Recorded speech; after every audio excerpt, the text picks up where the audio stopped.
Hey, I should probably plug in my mic, hey.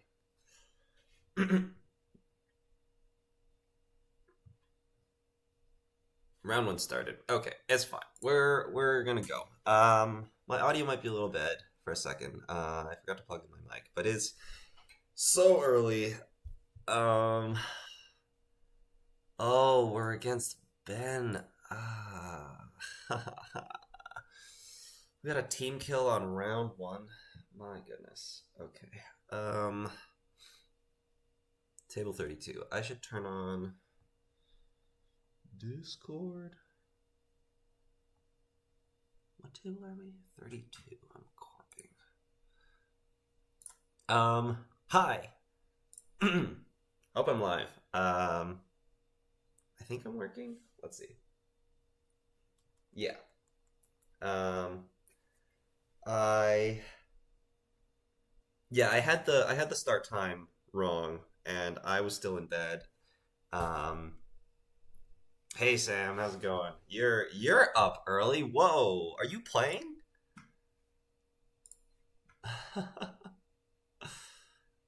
Oh my God, it's so early. I see. I don't even know if this is early because it's 3 a.m. Like people are saying good morning. I'm like, I don't know if I'm supposed to be saying good morning, you know? But anyway, yeah, I had the stream started at scheduled for 2, but it's actually 3 is the round start because I thought I wouldn't stream the player meeting. I could have talked about my decks, but maybe I'll talk about it at the end of round 1 if I have time. Just because it's so super early. I'm gonna go pop in and say hi to Ben.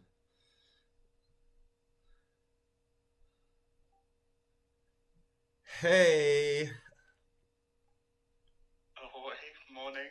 Oh no. Didn't why we gotta do this? Immediately. It's the classic round one testing group pairing. It's got to happen. No. Okay, I'm streaming. Are you okay if I stream? Yeah, that's fine. Okay, cool. Um, okay. Oh, I think, has time started? Might have. Right. Don't. I think we've got a couple more minutes. I could be wrong. Oh, okay. No. The timer has started. Yeah, the time has Looks like started. round one started. Yeah. Okay. Okay, Cool. I'm gonna pop out so I can stream. Oh. Well, yeah, we can chat after. I'm sure we'll chat a lot throughout the day. Good luck, have fun. You too, man. Alright.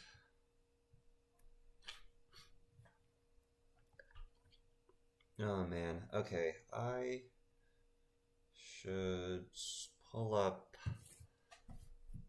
Discord on the side just in case someone's trying to reach me.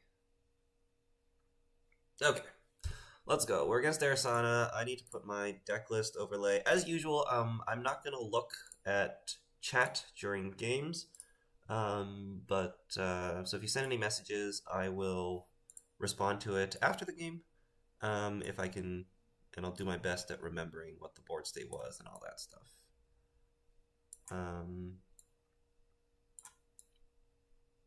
I think it's like F4 or F6. How do I full screen? F4? No. No, F11. There we go. F11. Okay. I'm not playing. I'm about to sleep. It's late, Lolly. Yeah. Okay. Alright, let's go. Arasana is keeping start turn. We have one agenda. We're probably just gonna draw here. And then, ooh. See, I don't think Ben's gonna run and trash a Nico campaign turn 1. And I guess if he does, they just have to pay $2. So we'll do it this way. Let's see.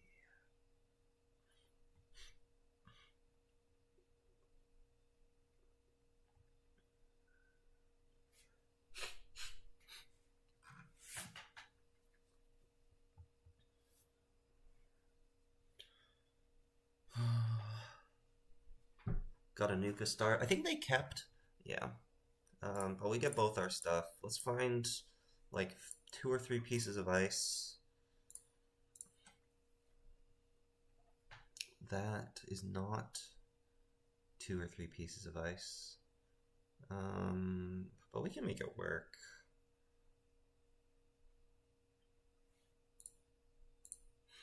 Because what? We're playing like Amakua. There's no Slap Vandal here. There's 1 Gauss. 1 Unity.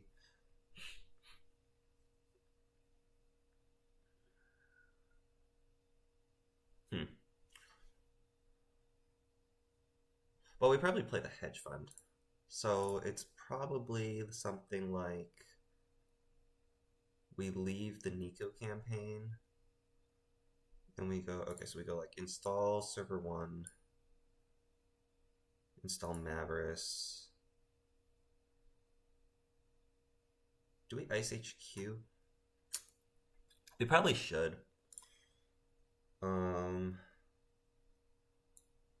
We install this, we res it, we ice HQ, and we hedge fund.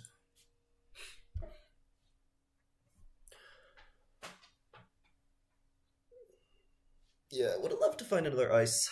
I mean, since we find the Kawa project, we have to ice HQ, otherwise could have put the ice on the Nico campaign. I don't know, it's kind of tough for Arisana to trash this Nico, though, because he's trying to get his urban art and get his other stuff, so it's a couple clicks he needs to spend setting up early. The magnet on HQ should protect it for long enough. We have a wheels, so we might run this Nico campaign. Which means next turn we might run the wage workers. It's pretty good for him. We found another wage workers though. Boom, boom, boom, boom, boom. Go to 14. A little short on draw. A little short on draw. But let's see. Like, we might even be able to just rush out. There's 3 SMCs in the deck, though. But SMC into Unity might be a little expensive for him to break this Gatekeeper. Like, unless we, like, hush Unity, but that's a lot of programs.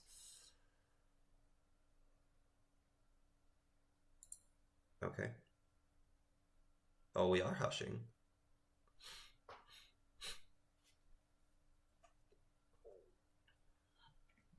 Yeah, if we run the remote, that'd be a good hush.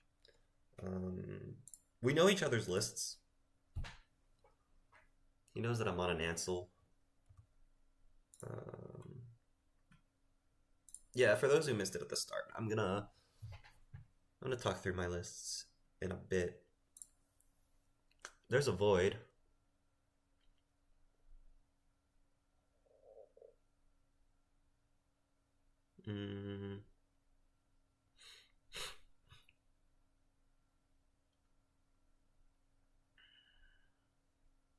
I just install cards, right?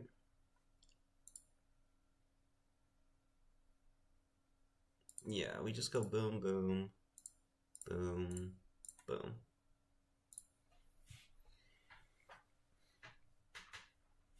And if the wage worker sticks, then we get a Vitruvius counter.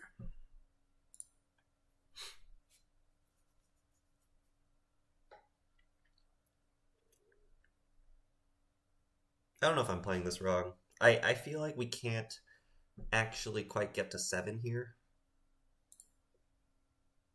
So...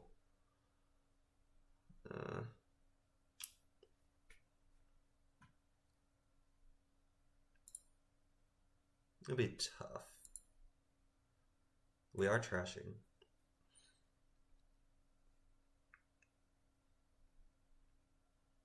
Like, I do just need to draw a skunk, right? Keeping his money down. I think we're on... Yeah. Yeah, this is fun. It's unfortunate that he wheels the wrong card. Like, I would have loved to keep the wage workers instead of the Nico, but that's fine. Ansel... Ansel's good.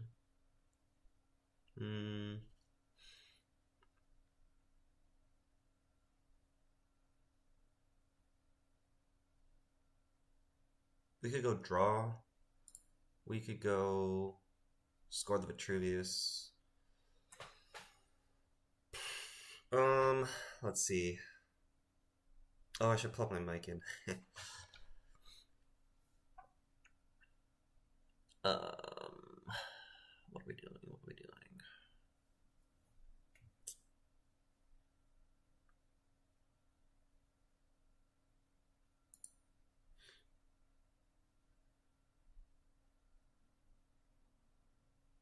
If I score, I go to 12.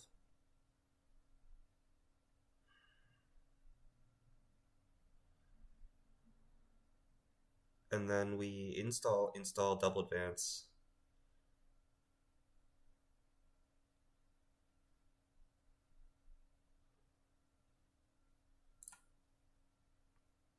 Let's draw. That's good.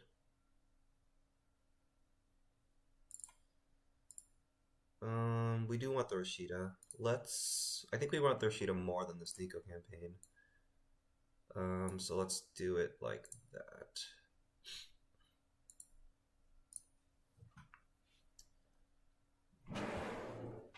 Let's get this microphone plugged in.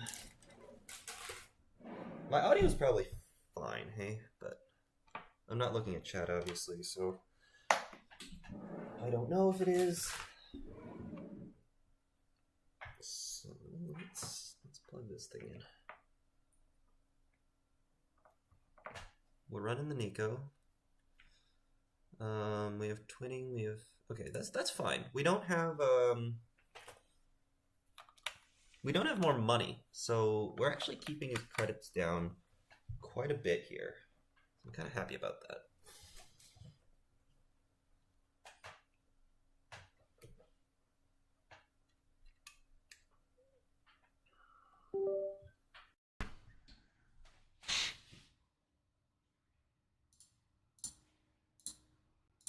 Sorry, what did we do?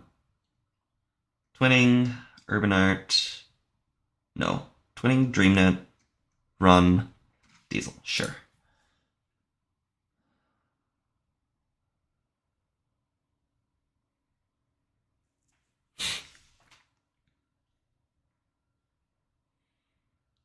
We have Biotic. I think we just score now.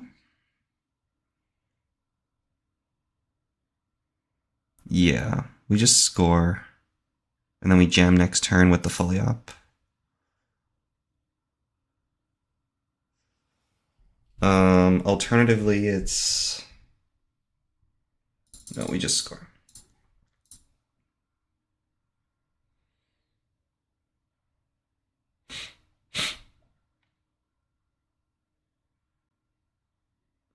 We pitch the Vitruvius. So that we have the Mavericks as an upgrade. No, we don't need that. We're already threatening Skunk Void. Is my audio okay? It is, it looks like. Looks like the mic is working. I just need to get this here. Okay, nice.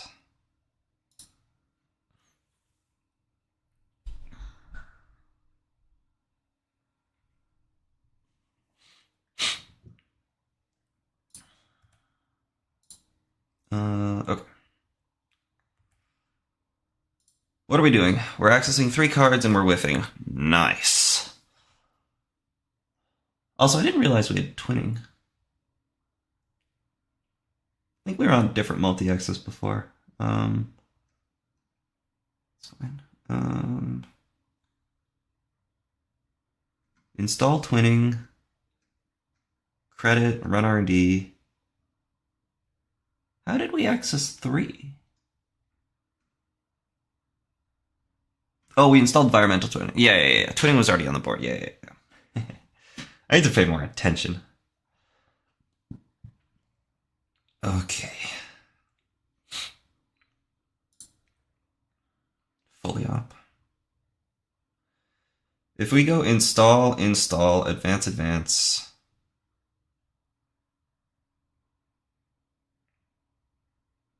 do we just win the game? Yes. 6, 7, 8, 9, 10, 15.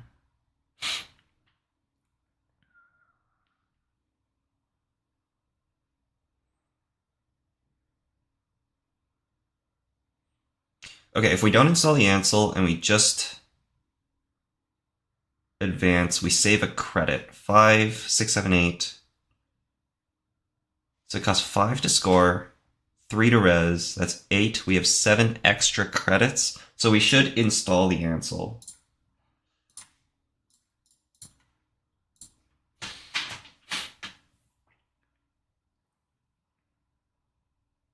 Oh, we have Claw here.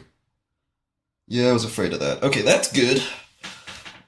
It's good that they were afraid of that.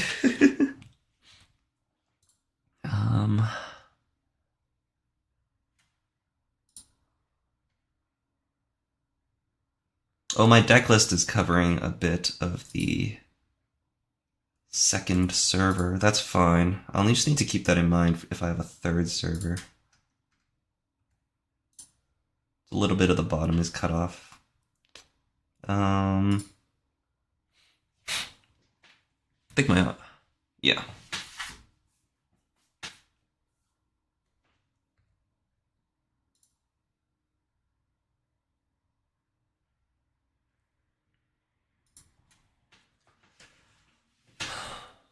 I need water.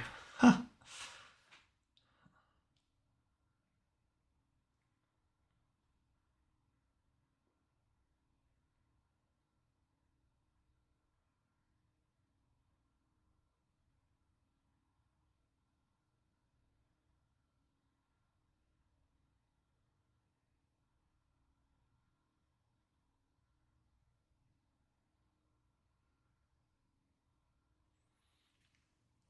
So the thing is, we're threatening Skunk Void. That's like the best thing that we have here. Of course, it's not Void.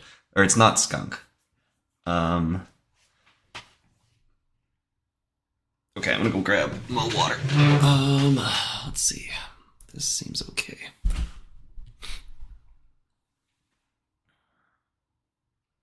Yeah.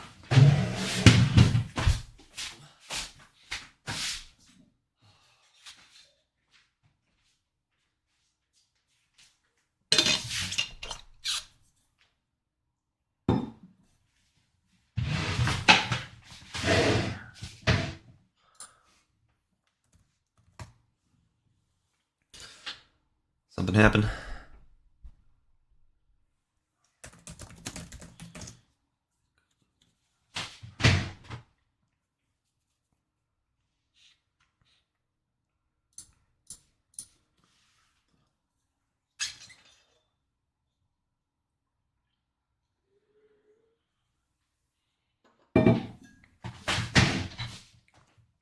So we're seeing if we can break into 2 pieces of ice into Skunk Void, which should be the answer should be no.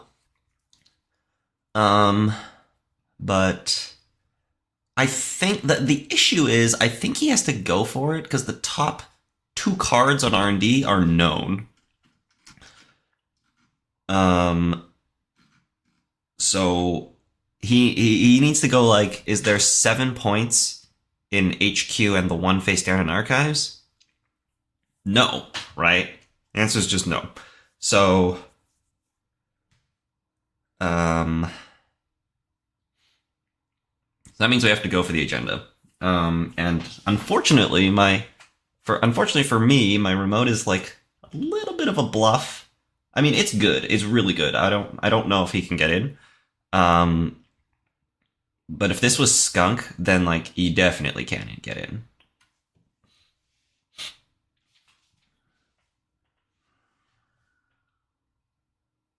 Oh, actually, he has Pinhole. He could Pinhole the Void, but it's a 50-50 guess on which one is the Void.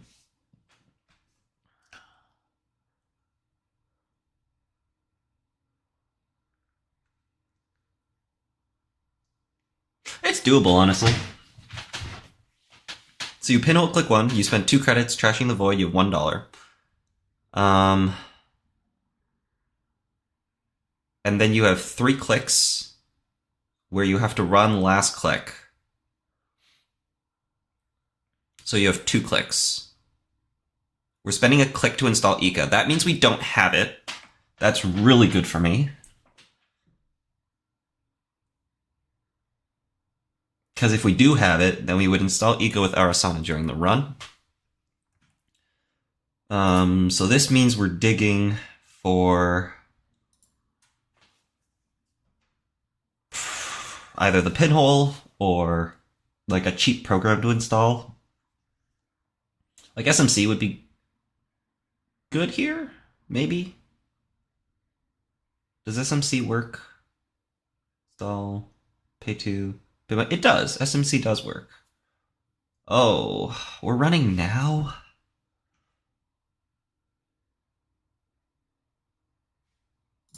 Okay. Let's think about this.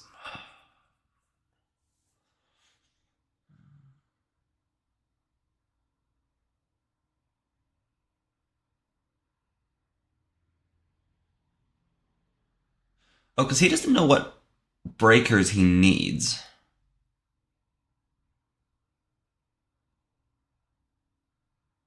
Oh, and we have a Hush in hand? Where's this Hush?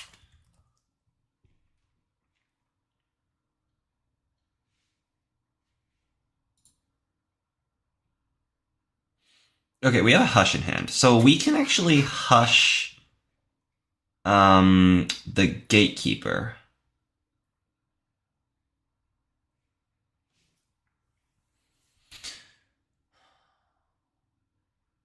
So we can pay $2 with SMC to install Unity and then to install Hush. Aren't we short on credits for that? It has to be Cubon, right?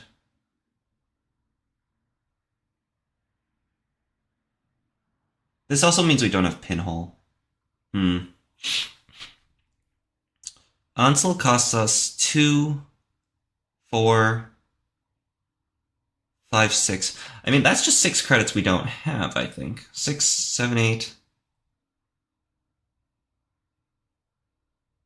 We pay 6. We void.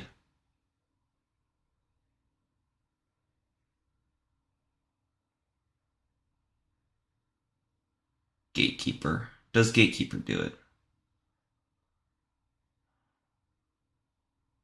I feel like Gatekeeper does do it. We can Arasana in a Hush. Costs us 1. But we're short on the Unity, so we have to bounce. Take a credit, run back.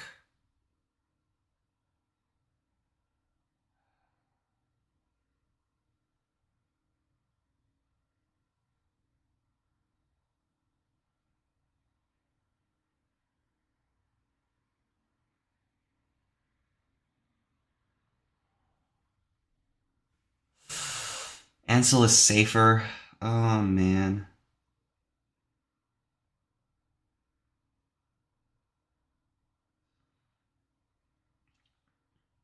Two, 4, 6.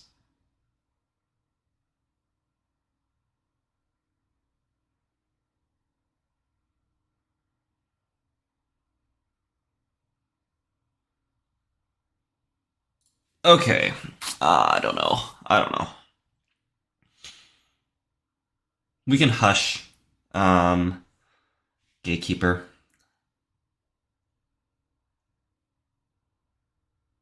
Okay. That's really good for me.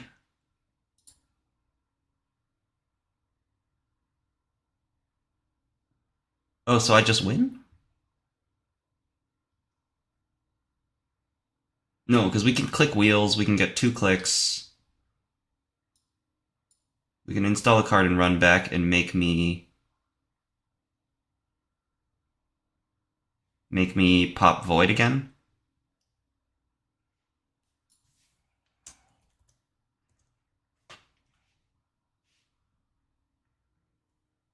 If this is not the first time you gain click during a run this turn,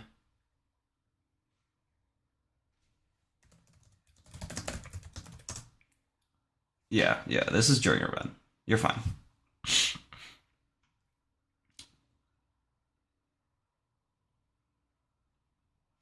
But we used Hannah.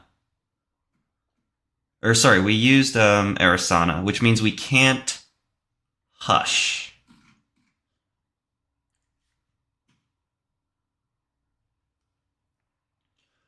So if we res Gatekeeper, this fires.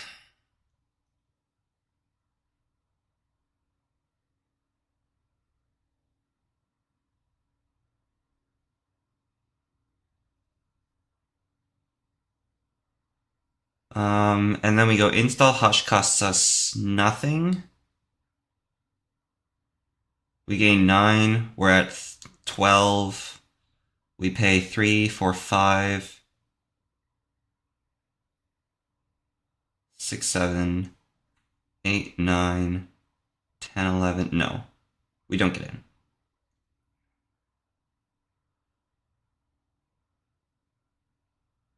I can pay 3 to end the run here.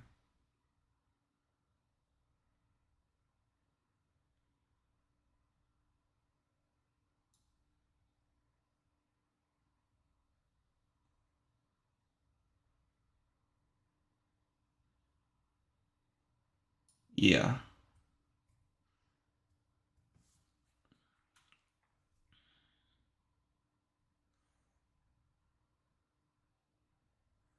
Which is better than the Void. Because resing the Void gives away that I am Void, whereas this way we don't actually know what upgrades are in the remote still. And I'm pretty sure we're short. Because we don't have a way of installing with Arasana.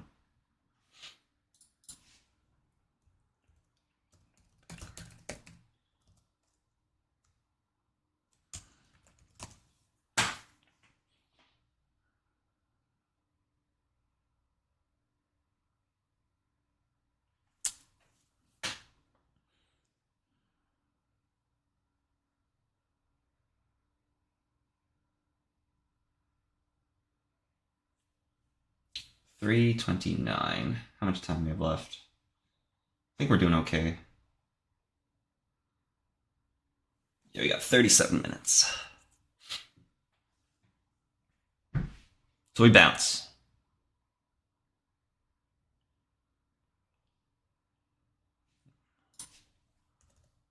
Unless we SMC something, but we can't, right? Because we only have 4 total credits, and that's not enough to SMC for Unity to trigger this environmental testing.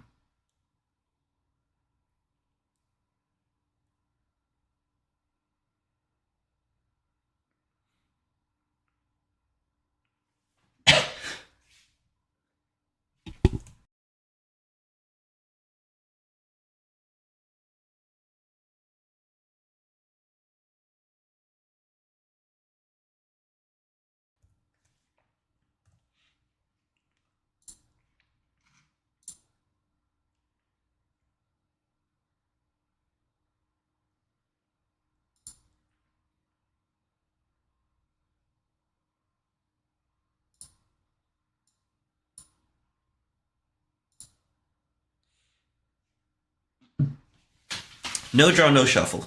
Can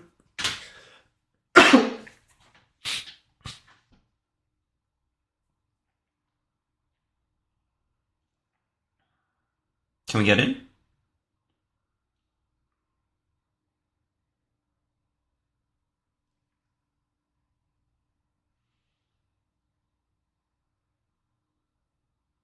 Maybe, actually. Maybe I should have drawn. I don't know. Pop Henna, install. I think we did this math and we said we can't, right? Pop Henna, install. We're at 12. We gotta pay 5 for Unity. 6, 7, 8, 9, 10, 11. And we don't get a DreamNet credit, so we're good.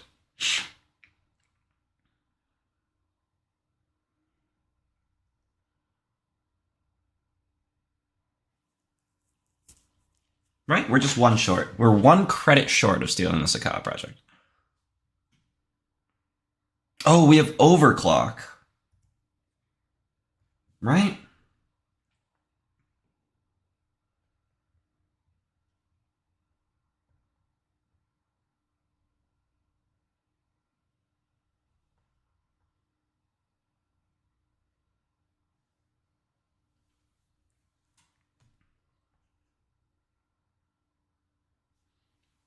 I think we have overclock.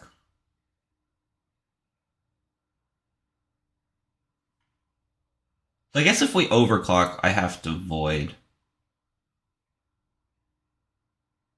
But it like, it's okay, so that'll cost them all his money. And then we just have to install and fully up. Maybe I should have drawn then.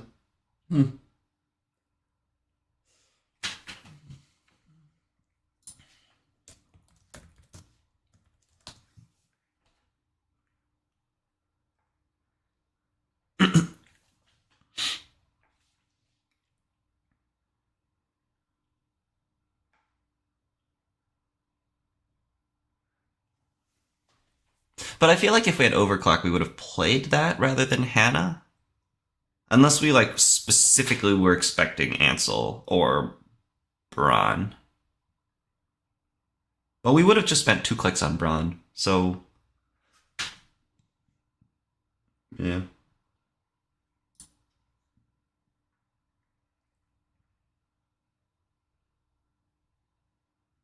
Interestingly, if he let me install a card with Ansel, then he wouldn't have been able to get in. But then it would have been like, install RustRydah, I get the RustRydah, I have to trigger the void, so it should have been fine for me.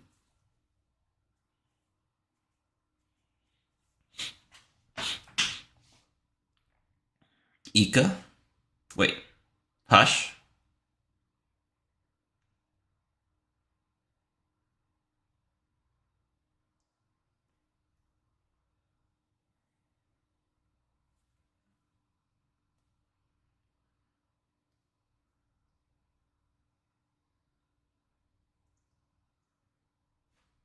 Right.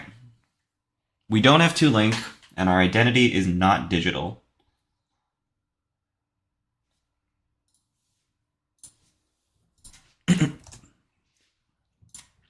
Okay, GG. Whew, that was a weird game.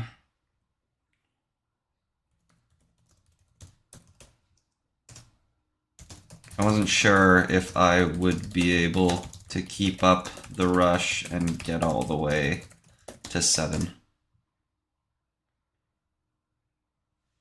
I had all 7 points in hand by turn 2.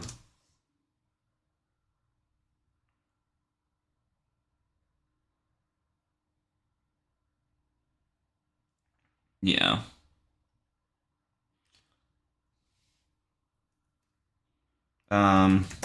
Okay, I'll make next.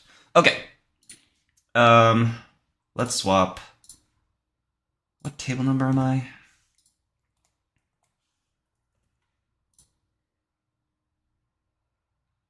$32? Table 32, runner, create.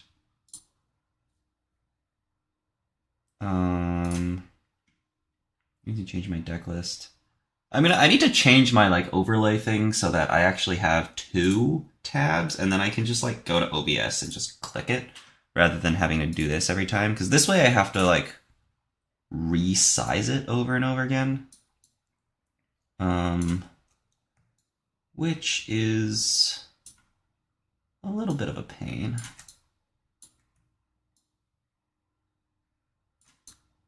It's probably a little bit of a pain to watch as well.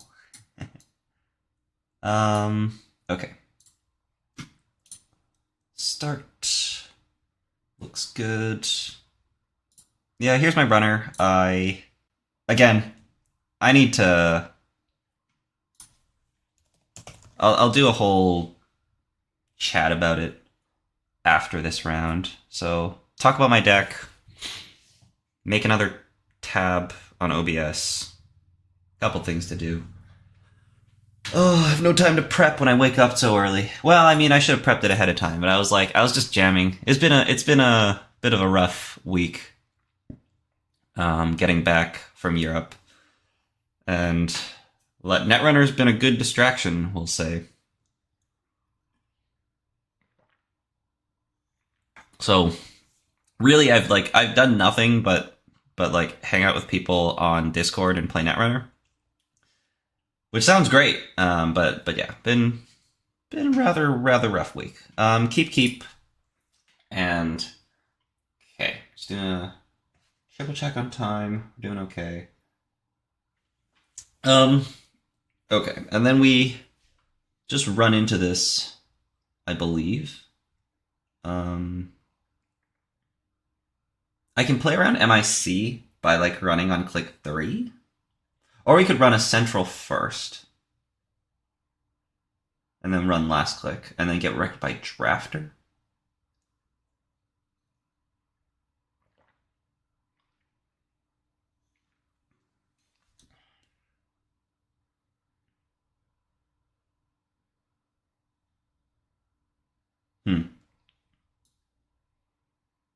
Let's do it like this. We can put the bones down.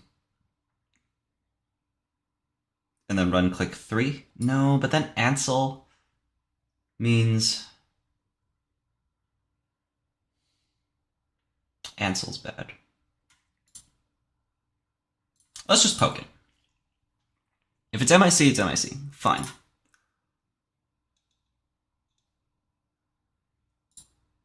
We kept our hand, so there's like... This is definitely RustRydah, and we could have an agenda in hand. I think we run it. Okay.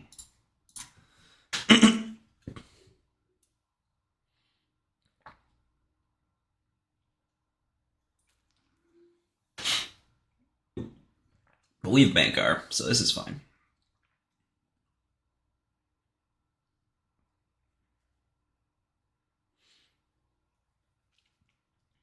YDL, install, install more ice. Yep. Hannah's fine. It'll be relevant later. We're probably jamming here. Give me my DreamNet.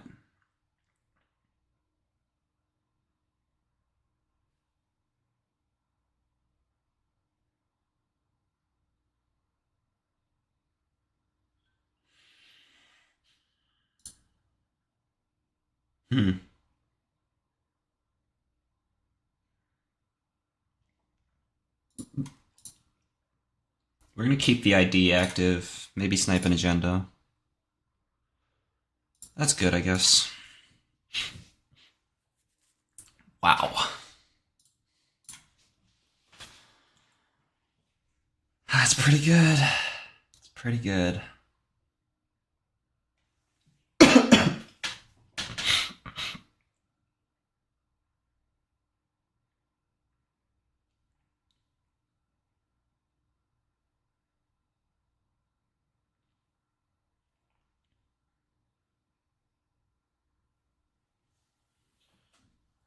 We're gonna ice HQ, yeah. Bank our HQ.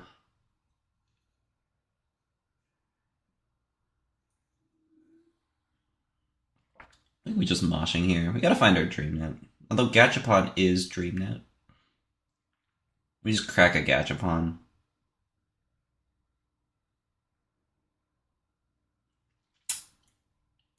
It's not great.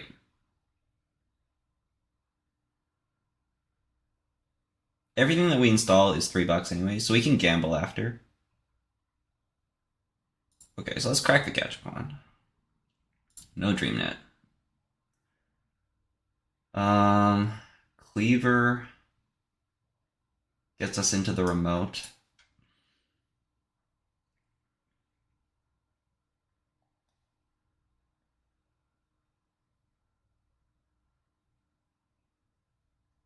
Sure.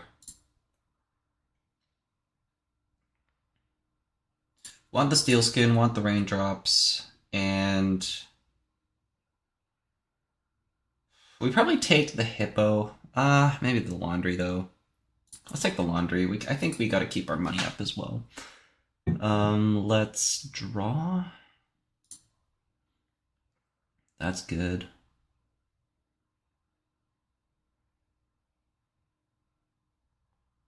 We probably run HQ next turn.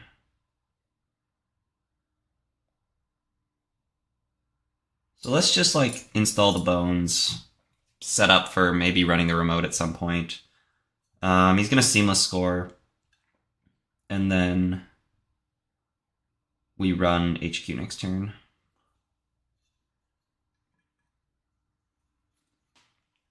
We're gonna double seamless. Yep.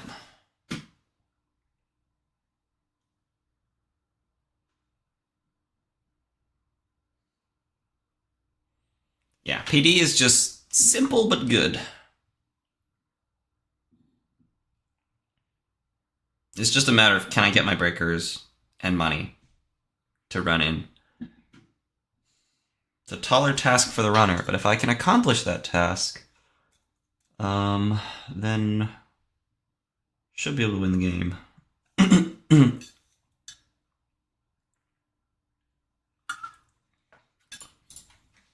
I don't think he's scared of me running.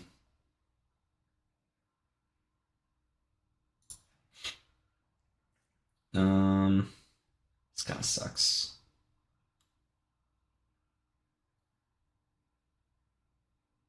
I think we're just moshing this. We'll just play for the remote. Or I could try to snipe agendas out of centrals.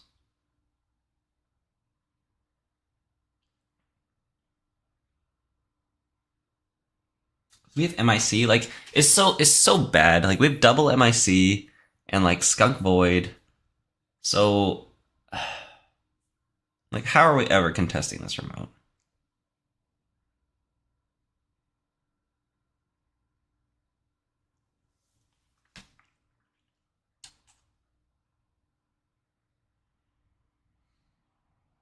And it's not a Trank in there. So it is a defensive upgrade, unless it's Mavericks.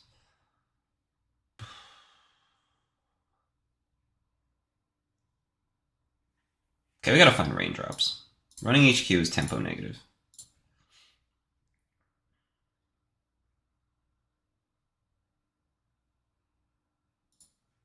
Give me card draw. Or card cycle, I guess. Yeah, we're not rezzing. That sucks. Oh, come on. There's nothing in HQ? Good. We just go again.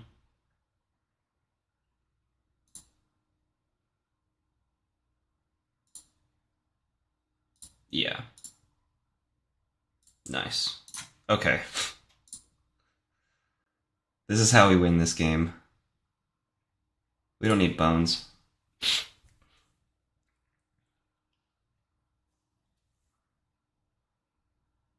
Res Trankred.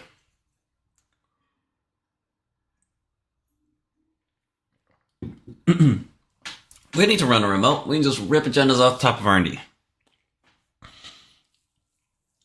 Nice. That's a third ice that is not going on R&D. Bank R&D. Draw Carmen. Beautiful. We can't let Drafter fire, so we probably just have to like run archives here and then install Carmen. Install Hippo, run R&D.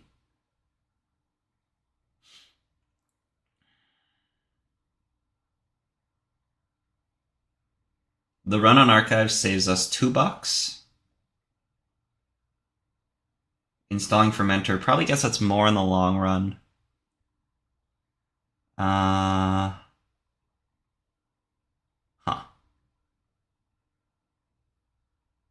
We could dig for this twinning.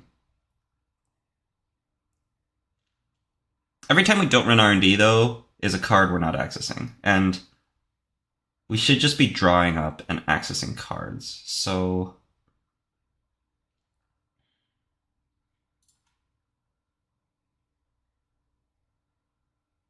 We do run R&D last click. Would I pay $2 to not run R&D last click? Maybe.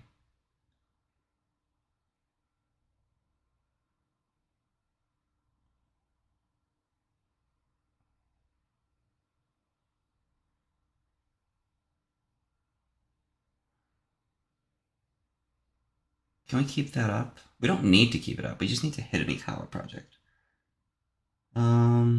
Man. If I go draw, we can moshing and set up. And then make a bunch of runs. Next turn? No. No, we go now. Screw this Carmen discount. We just gotta run with a click left. Give me this Ikawa project. That is fine. Moshing was the best card in our hand. We take that. We take those. We take those. This is fine. We take those. Okay, now we win on any agenda. We just draw. We have the money we need. Yeah, we have the money we need. Still can't break code gates. So yeah, are we gonna score here?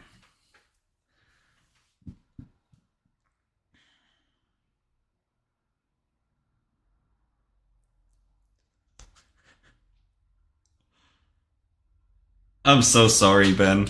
I'm so sorry. There's no I can't feel bad about this. I you know, this was our out, and we just nailed our out.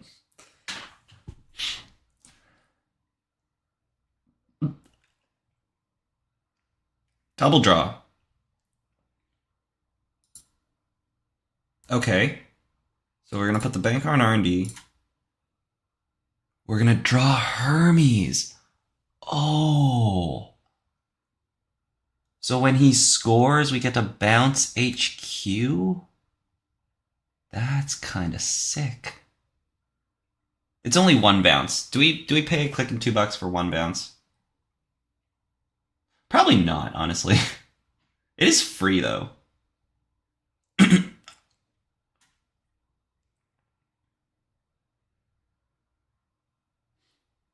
Yeah, I mean, why not, right? Why not? Why not? It's one bounce. And if this not Ikawa project, then it's like, yeah.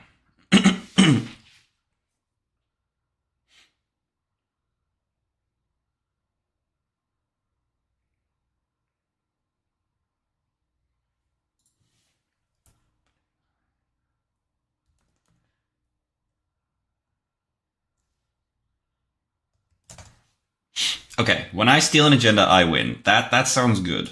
That sounds good.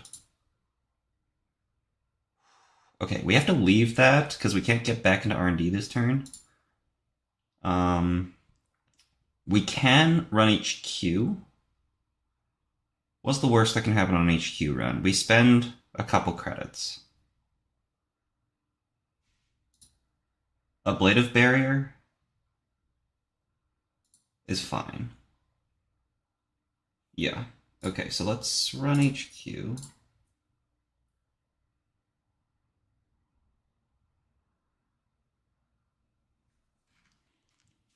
We can break anything here.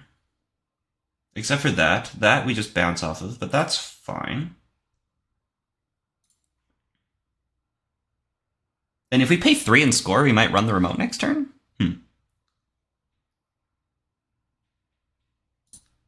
If we seamless and score a Ikawa project, maybe we run the remote.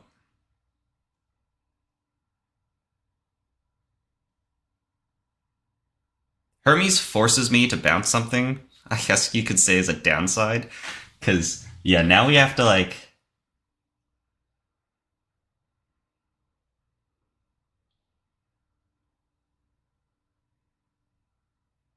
bounce this upgrade, which then lets him go upgrade ice, but he doesn't have the money for that, really. Yeah, let me just give him the upgrade.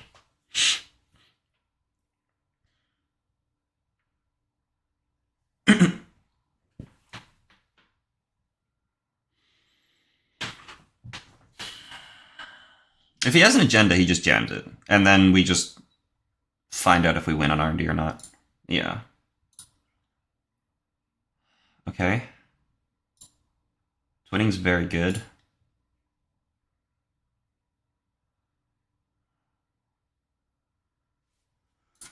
Okay. Here's the math. Install Twinning, install Taka, draw, run R&D. Means we run last click. There are... what did we pick up? We double seamless and picked up a seamless. Like... Wait, what? Wasn't there already a seamless in the bin? Oh, there was. Right, yeah. So this is not a Ikawa project, which means we know that there's 8 agendas in the deck. We know that there is 1 Ikawa project. So let's assume that all the agendas are in the deck. 1, 2, 3, 4, 5, 6, 7, 8. So there's...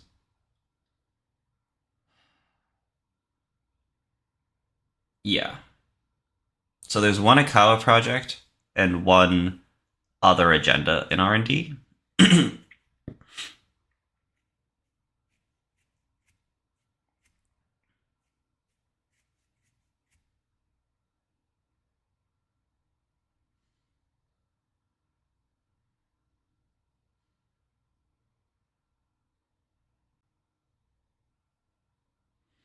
One Ikawa project and 1 other agenda.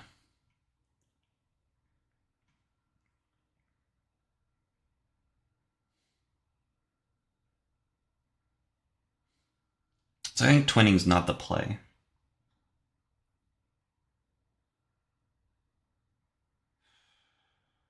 Because we could run the remote here as well.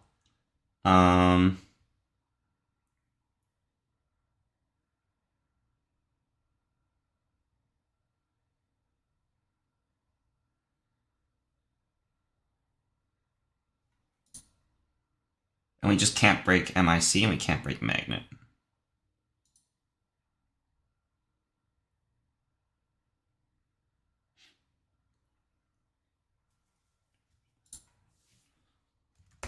We're good on time.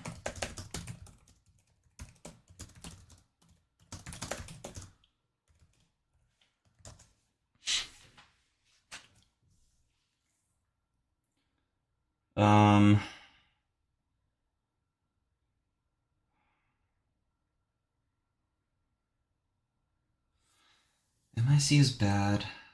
Ablative is bad.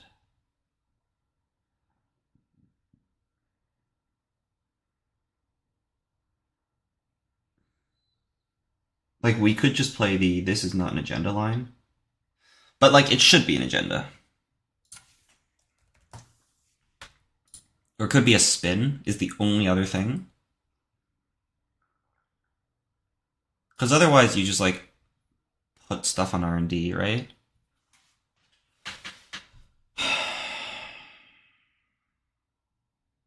Is there a world where we bankar the remote and we don't get in?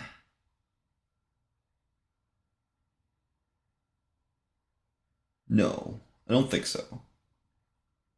But there is no world, but like there is a world where we like get in and it's something we don't care about, and then next turn they ice R&D.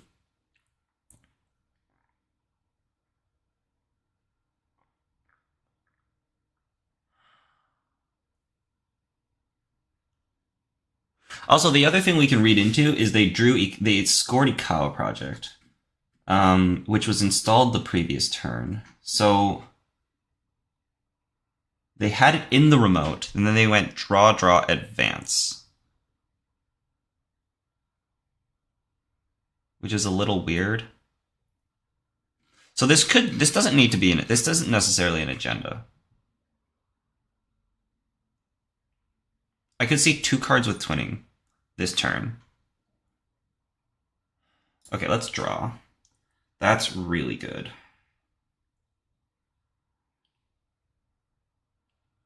That means we can twinning next turn.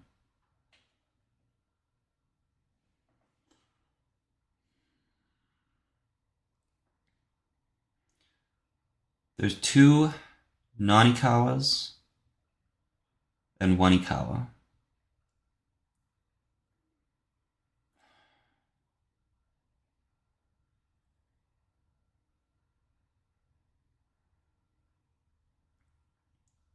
If we go install, run, we can see 2 cards, but if it's Ikawa, then we can't steal it.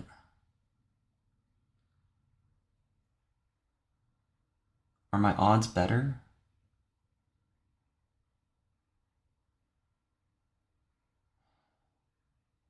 It's a 2 and 20 or a 2 and 20.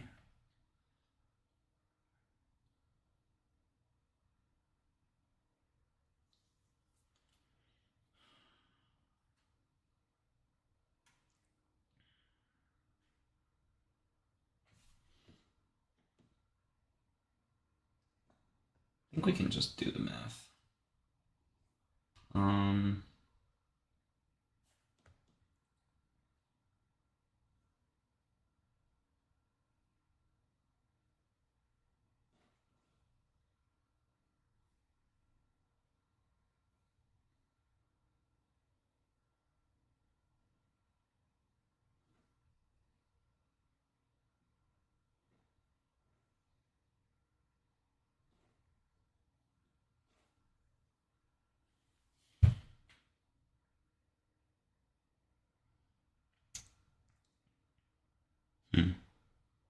I think we see the extra card. Because this could not be, it could be the case that this is not an agenda.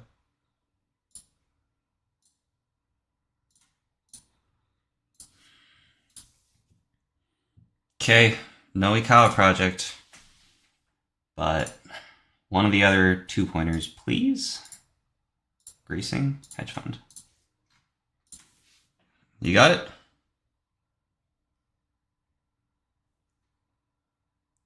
No? Okay. Okay, we're alive. Whew, we're alive. Although greasing hedge fund is like pretty bad. Like we have to find our unity now. But this means he doesn't have an agenda. So that's really good for us. We know the next card on top of R&D.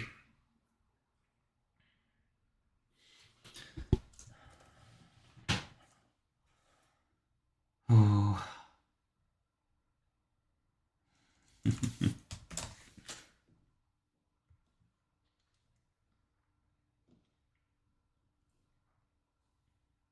Got a ping. Why did I get pinged? Oh, 20 minutes? Sure. Sure.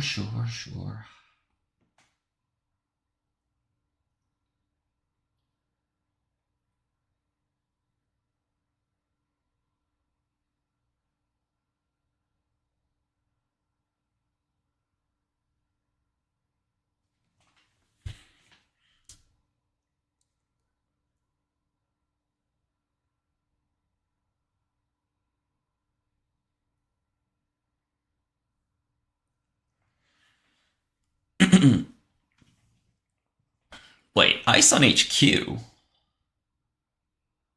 So that was a bait and we had the agenda in hand the whole time? No way, because we only saw 2 fresh cards. I don't know. We'll see what the final turn is.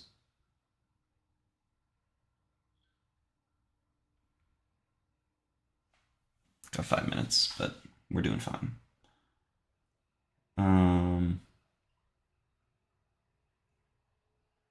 Yeah, we're not running that.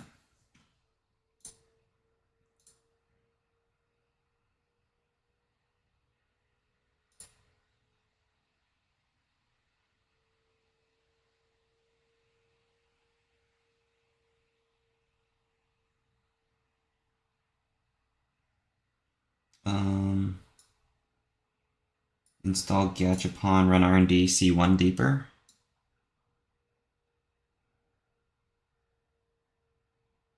Yeah. Like, is that the agenda? If it is, you got it.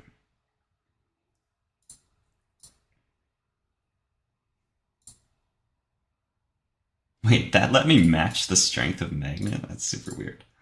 Alright, show me two. Hedge fund, drafter. Nope. Nah, that should be it.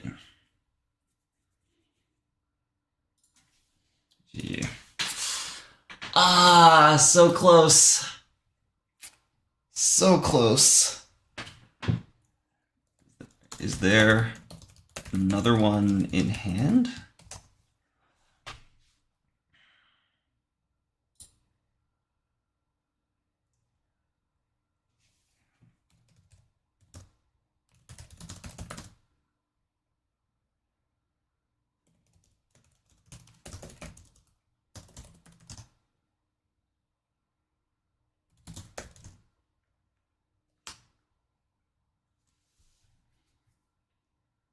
I probably missed it a couple times at the start of the game, hey?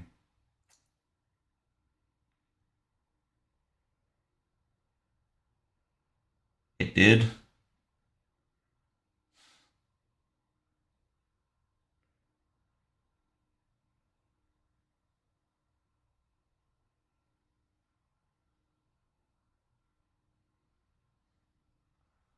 Oh, you made it. Ah, man. Could have ran HQ. There's no way though. I think in every other scenario here, there's no agendas in HQ.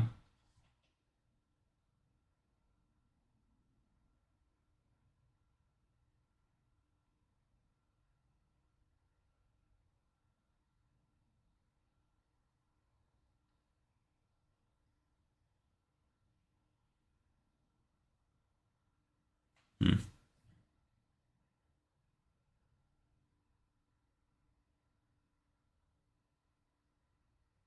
Yeah, last turn if we ran HQ, we only would have seen one card.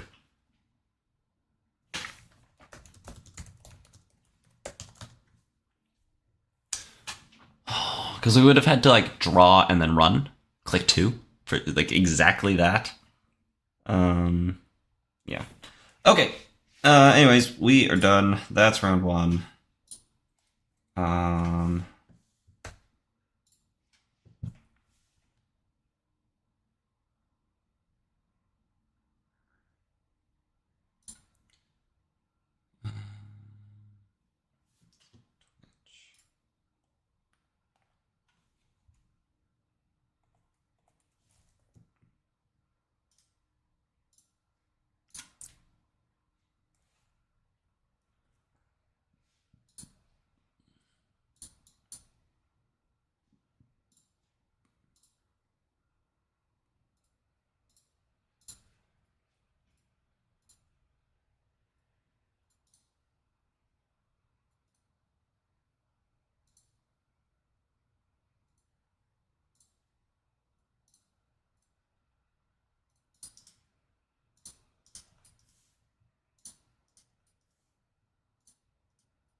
All right.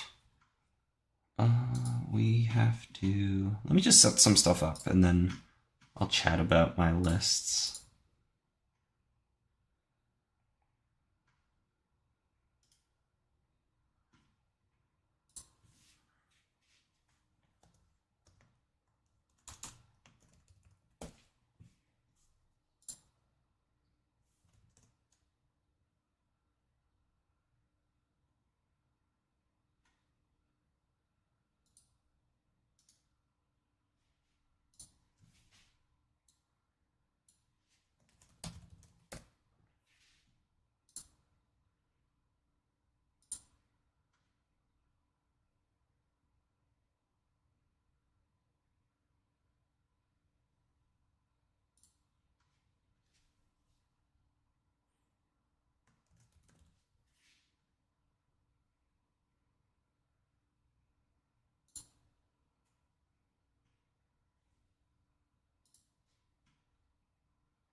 how we make this work.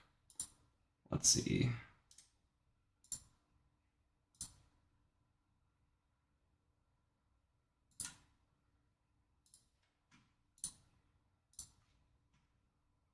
Go here.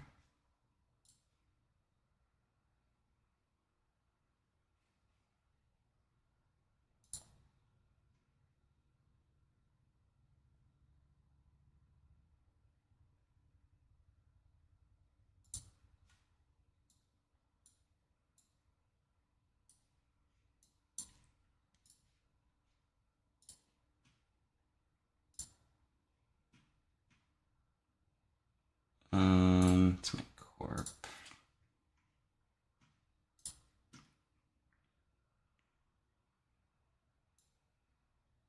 And then we basically want to like make this smaller, right?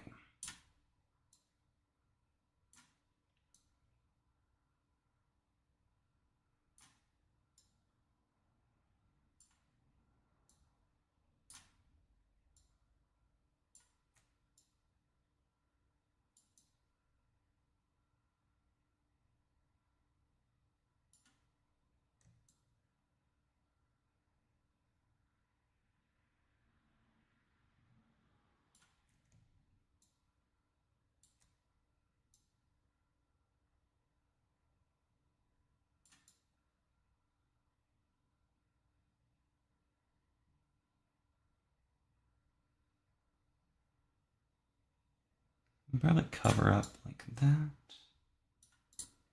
so that you can see my remote at the bottom. Okay, perfect. All right, that was round one. Let's do the results form very quickly. I think the round is like pretty much over, but we will.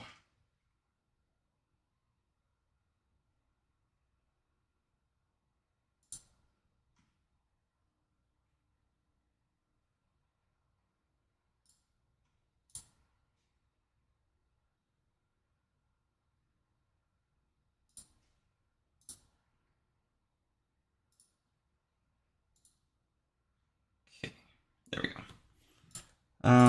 Round one, table 32.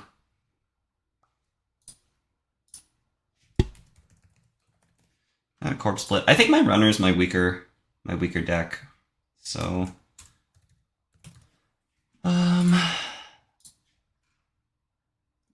corp split. Submit. Oh, why did I close that?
Round 2 starts in 8 minutes. Chat about my decks now. Let's see, if we have pairings, then no. We don't have pairings. Okay. Alright. I'm gonna do a chat about my decks. So I'll start with the runner. I mean, it's here. So the runner is like a very reg Hoshiko. It's not a Hermes deck. Like, we only have one Hermes. We kind of started with 2 Keiko, and I really wanted to play Raindrops Bankar, and so I didn't really have room for like the price and Strike Fund. We figured out that these 3 breakers, Carmen, Cleaver, and Unity, are just the best ones. If you run into like Envelopment costs Cleaver the same amount as Corroder. Like the issues are Bran and like maybe Hagen early. But like if you're running into something early, you can Bankar it. Bran, you kind of figure it out. If they find their Bran, like you can kind of just like bounce off a Bran and then hippo your way into Bankaring it, if that makes sense. Or you just pay. Like what? Corroder costs 7, Cleaver costs 7 or 8. So it's kind of the same amount. Not that many big barriers. Someone's gonna say Pharos. Nobody's playing Pharos. So we just kind of went with this. Go with the hunch. Yeah. There used to be like Leech in here, or maybe even an Ice Carver. Again, just like really just wanted to simplify the deck as best as I can. There's a bunch of resources, as you can see. We used to be on Keiko. I think twinning is better than Stargate.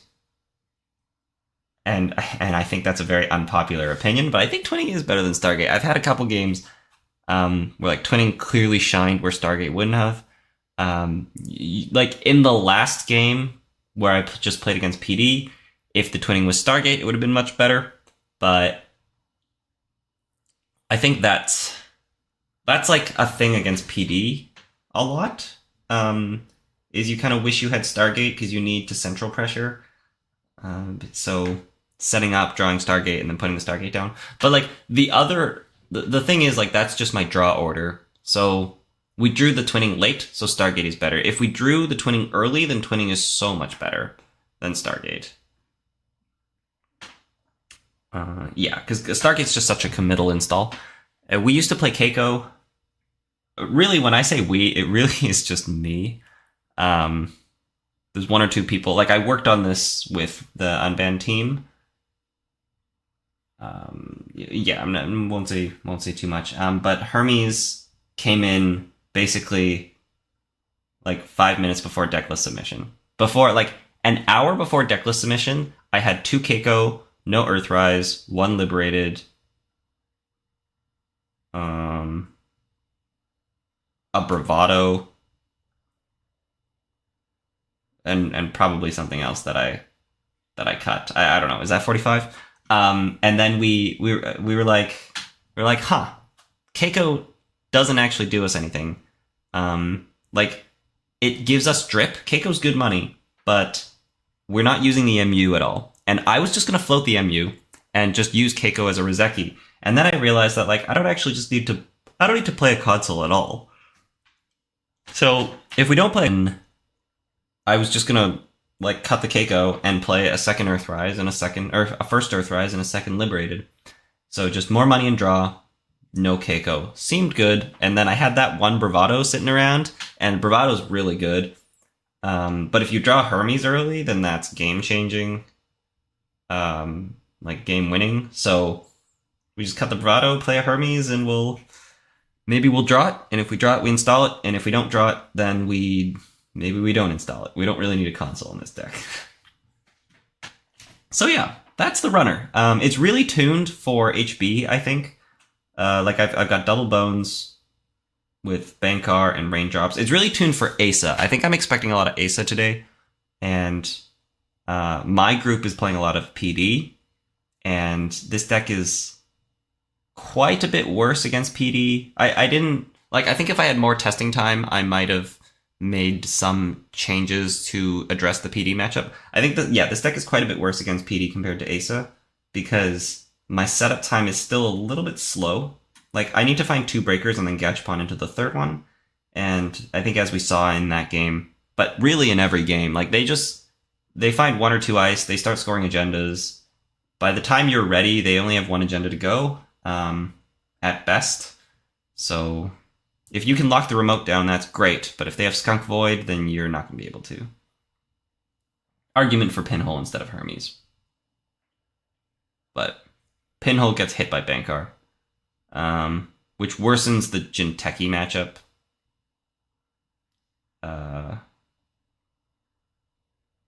Yeah, well, like, Bankar is just not good in the Jinteki matchup. That's the runner. I was gonna, like, take a look at what the ID breakdown is, but let's just do the corp now, so I can have my deck list explanations all at the same area. Oh, we got comments. Sorry, I'm gonna wait. Let's go back. I'm in EMEA. Yeah, no, I'm not in Europe. I'm in Vancouver. It's 4:21 a.m. Had to wake up at 2 a.m.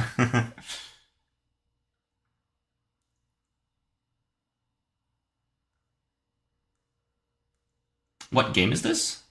This is Netrunner. Hello. I don't think I recognize that username. Hello, it's Eli. It's so good you stream this Continental. Why not more Hermes? So, no more Hermes, because I think the rest of the influence is more important. Like 2 Carmen, 2 Unity, 2 Cleavers, the best breaker suite. We had like a math spreadsheet, and we kind of like looked at all the ice that we see. So we kind of determined that this is the best breaker suite. And like this is not, I guess Hermes just kind of goes in any deck. But like, if you notice, all this influence is 2 influence. So it's like 2 for Bones, 2 for Unity, 2 for Carmen. So that's all in even numbers. If you play 2 Hermes, that kind of messes things up quite a bit. Maybe if I had more time to work on it, then maybe we do make some of those changes. The deck is like a little bit poor if we are contesting everything all the time. So we kind of need the 2 bones if we need to trash things. And we're seeing Asa, we're seeing PD, we have a bunch of asset matchups. So I felt like the 2 bones made a lot of sense, so it kind of left us influence for 1 Hermes. Again, we only had 1 Bravado before, and I was just going to play no console. So 1 Hermes is better than no Hermes. Yeah. I've not seen a Ferris in a while, yeah. Okay, looks like round 2 is up. So that's my runner. And I will chat about my corp at the end of round 2. Who are we against?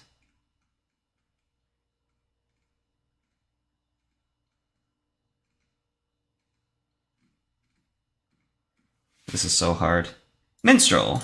Asa and Arasana. Excellent. Okay, so this is good for us. I think my Hoshiko's very good against Asa. So this is a good matchup for us. It's also a matchup I've practiced, which is not something I can say for many matchups. So this is good. Table 46. Create.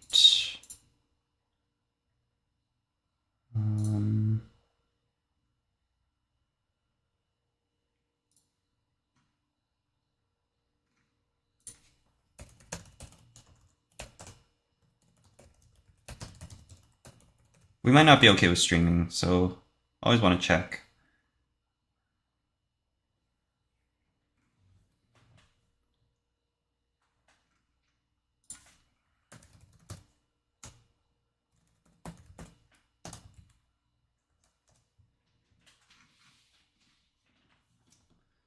How are we doing? Round 2 is paired, timer's running, we can't start until we are getting pinged.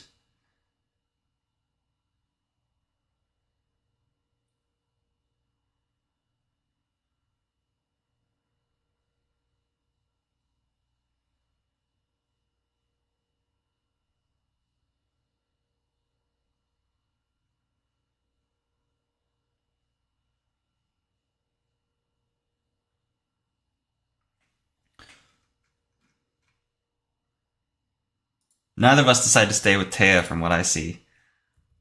Ooh. Yeah, I moved off. I was playing a Glacier immersion. That seems strong in theory, but in practice it was a little slower than Asa. Or quite a bit slower than Asa.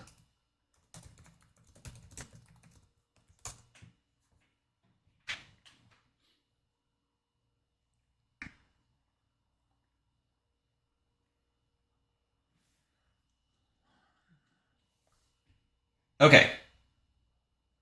Looks like we're good to go. So let's do that. Again, if you missed at the start, I'm not going to look at chat too much. I'll catch up on it right now. It's kind of sad many runners go back to Hoshiko no matter what. I agree. I will talk about that. I agree. Don't you worry if you stream while playing, your opponent might stream snipe you. No, I mean, it's something that can be done. But I think like Netrunner players have been very honest. And I trust the community enough that I am willing to take that risk to play live. Yeah. Okay. Yeah, it's kind of sad that many runners go back to Hoshiko no matter what. Okay, I'm going to play the game, and then I'll talk about that.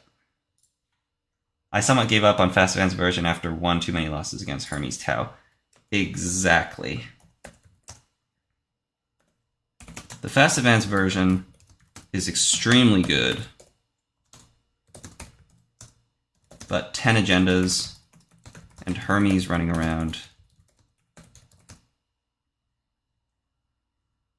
is too hard.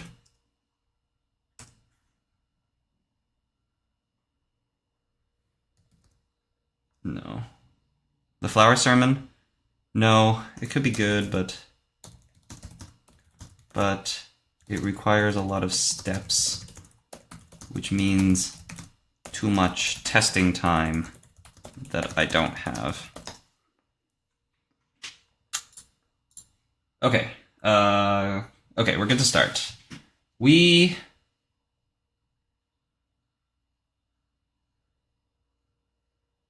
Jesus.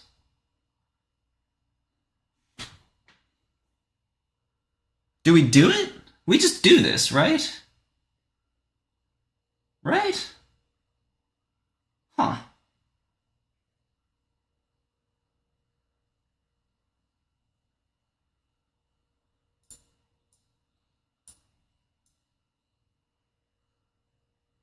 We put the Hagen in front. We go install, fully up.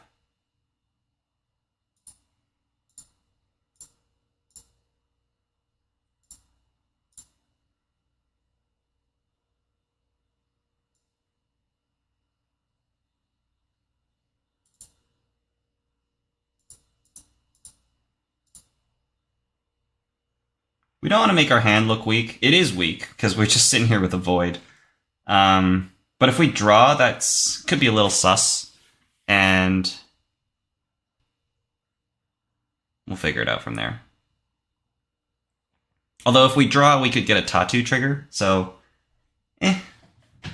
Okay, it's good to know we have Deep Dive in this deck. It's very good to know we have Deep Dive in this deck. So yeah, I'm super sad that people just go to Hoshiko. Like, Hoshiko's just too good of an ID. I was playing Arasana. I was trying to play Arasana. And then, as I was testing the deck, I was like, okay, we can use our ID if we find a Trojan to make a run, and then install the Trojan, and then pick it up with Urban Art Vernissage if we have an Urban Art Vernissage installed. And if we have a Lily Pad installed, then we get to draw a card. Which is like so many conditions for you to get money and cards. And Hoshiko just starts the game with an ability that has no conditions on it, except you just make a run and access a card. Like, it's the easiest condition, and you get money and draw. So it's just consistent. It's just consistent. And there's no like you have to have these 3 cards that you've drawn. There's none of that stuff. Yeah, it's just consistent. Like Arasana, if you get it set up, you can be like firing on all cylinders and getting twice, 3 times more than what Hoshiko would be getting as an ID. But from turn 1, Hoshiko just goes and you don't have to get very specific cards. So Hoshiko was just simpler. And that was the reality of it. Let's draw 3 cards, install Nico, and put an ice in front. Seems good. Install RustRydah and put an ice in front. Seems better. Yeah. Gatekeeper's pretty sick. We go boom, and then we go boom.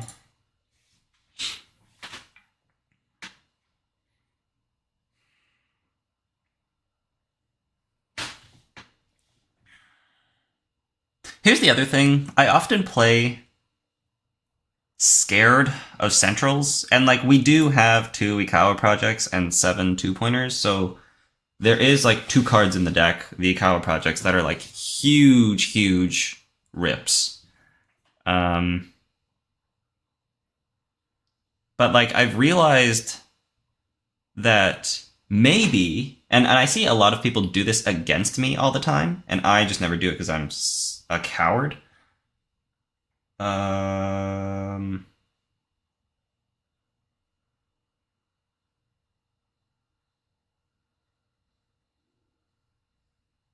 We know we have the other wage workers, right?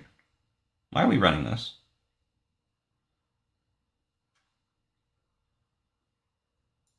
I kind of want another program installed first.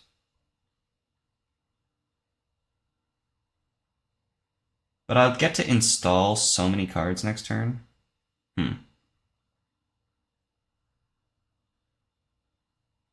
Yeah, let's res it. Oh, I guess we could still just break in. I would like that he breaks in. Or they. I don't know what Minstrel's pronouns are. I would like that they break in. Oh, they just wanted to make me res. I get a gatekeeper fire. Okay, 4, 5, 6, 7, 8, 9, 10. Do we want 10 cards? 11 cards. Hell yeah, we do, right? Hell yeah, we do. Oh, actually, no. They can unity it. They can unity it. But like they gotta pay a fortune. I guess rezzing this now is better because they don't have another breaker down. So unity costs 5 to match strength.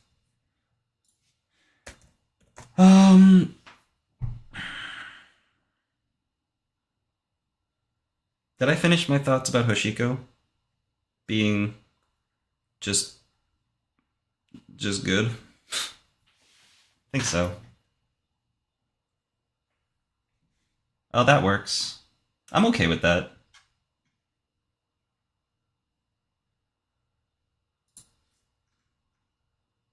The thing is, it's so nice that I can just, like, res knowing that I'm going to get the RustRydah at the end of this.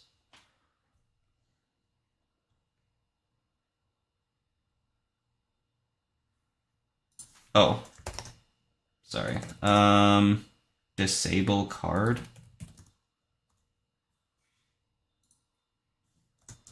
I've literally never done this. Enable card is the one I need to... Okay.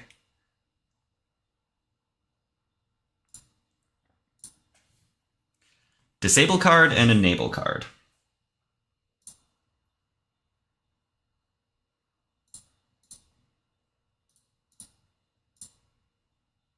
Okay. No agenda kind of sucks, to be honest. So we go RustRydah, Void, and then we like put ice on R&D. Okay, so we go RustRydah server 2, Void in server 2, Nico new remote, Magnet new remote or Hagen? I think we go Hagen.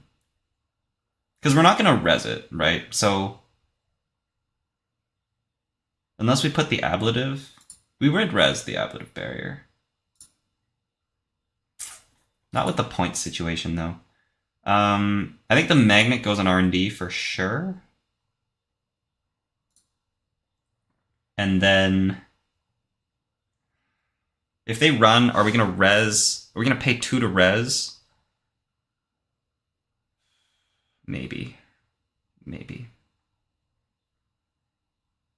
Because if they bounce the Hush and then run.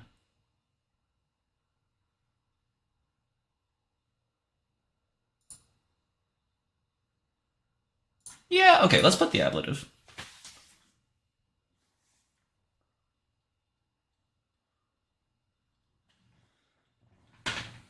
Oh, they didn't bounce the... Oh, wait. They don't have Urban Art Vernissage. What am I doing? Arasana doesn't just bounce Trojans. Okay. We gotta wake up. I've never played Netrunner this early. The earliest tournament that I had woken up for prior to this was APAC when I was in France. So I guess that was recent. Like, before that, I woke up for the Circuit Breaker Invitational. That was at 5 a.m. I think we resed this. We woke up for the Circuit Breaker Invitational at 5 a.m. In January, and then we woke up at 4 a.m. for APAC when I was in France.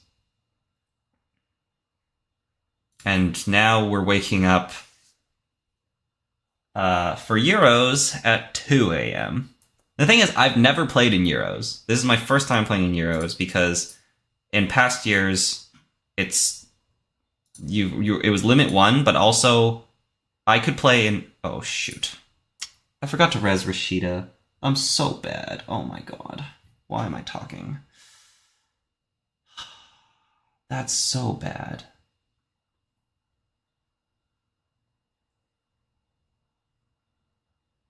It's too late now. I can't ask for that back. I thought the start turn was because of the Nico. I got so distracted. Wow.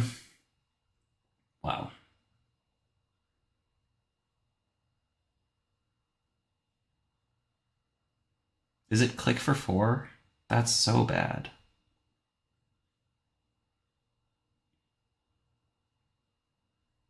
Wow, I just threw a turn away. That's ridiculous.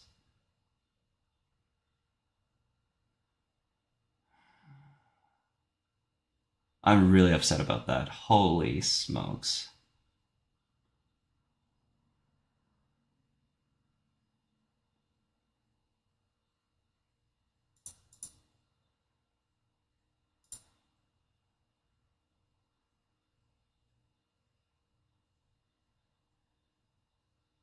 And we're gonna get deep dive later. Oh, what are we doing? What are we doing?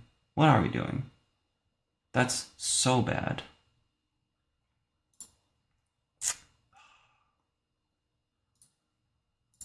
Okay, let's do it this way.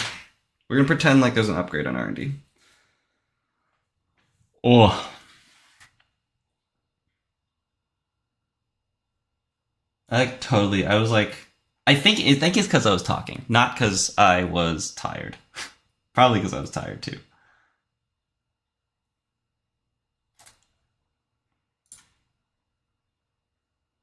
You know, like, JNet gives you that extra prompt as well.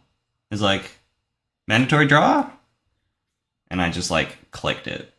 Didn't think. Oh my goodness.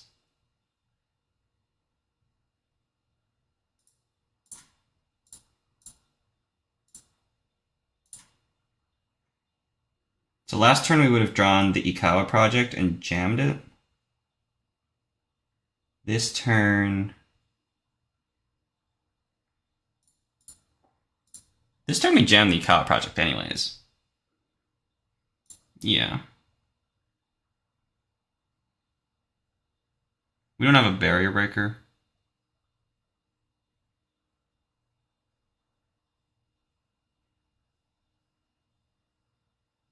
We go But we probably put the Ansel. Or no, we don't put anything, actually. We just put the Mavers in there. Boom, boom.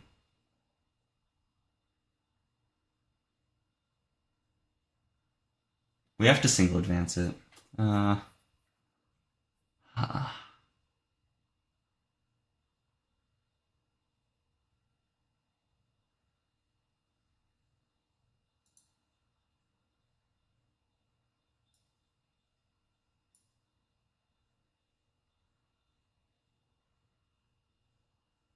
We could go advance credit.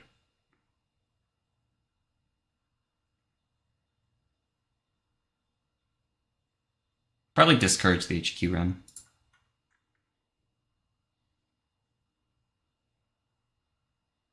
Yeah. Can't take a credit. We have to advance this.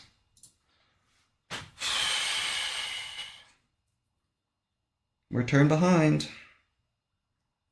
But I have 3 more credits and a Maverick and a Drafter on R&D. Rushing was probably better.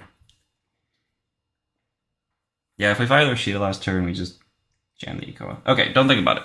Don't think about it. That happened. Now we gotta deal with it. We do have Slap Vandal in the deck. We have Pichicow. We have Cubon. We have Earthrise, Simulchip, and Diesel. Nothing is a surprise, except for the Slap Vandal, I guess, because sometimes I've seen no Slap Vandal. We're thinking. We're threatening Skunk Void, right? Like, I think they might respect that enough that they won't run. But if they don't, like, we tattoo in the Ansel and then we Void. So, oh, okay. We lose a Slap Vandal this way. Also don't have a ton of money.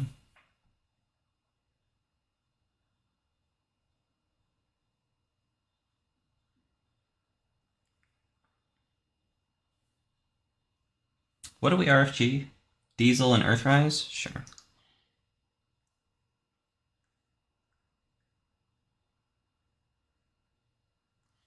Pichicow, Cubon, and Simulchip.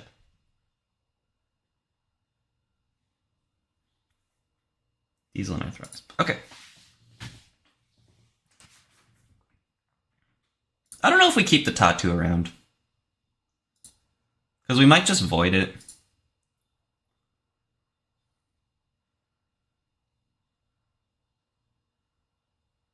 Oh, we're hushing it.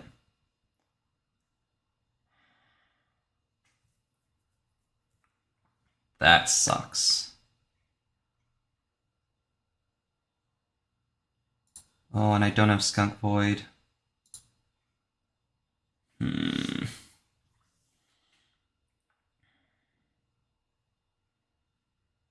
If I void, we have to pay... If we had an econ card, we would have played it.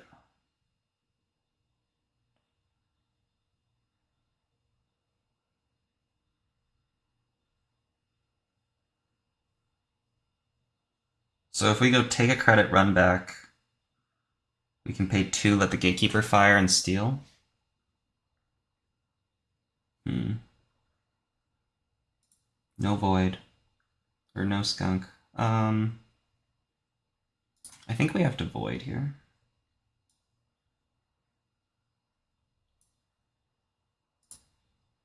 And we keep the Vitruvius.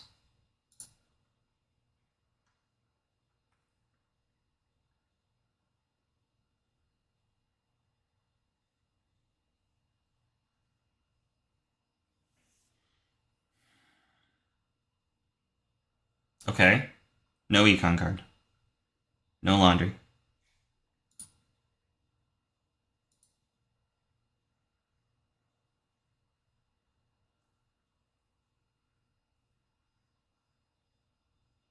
Oh my goodness. think we just won the game. Okay. Everything's fine. That's so good. Okay. Oh.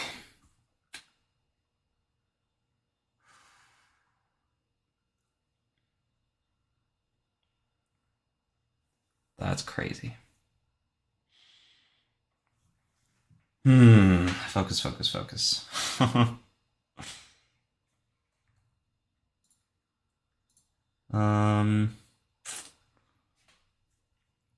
Add the Ika to hand. We don't want to add the Hush to hand?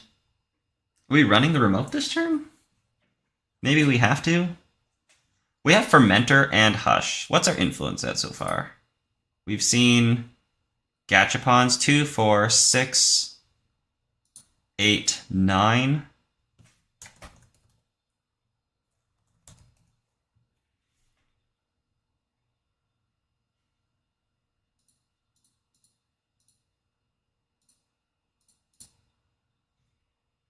Nine. We've seen 9 influence. Using Fermenter to gain 4. Good stuff. There's the dirty laundry that they had last turn. Okay.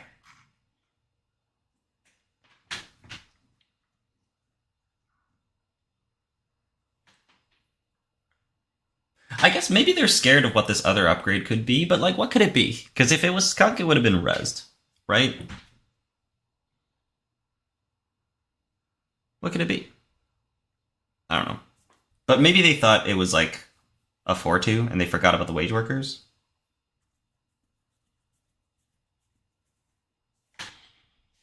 SMC. If we draw Biotic, we just win the game.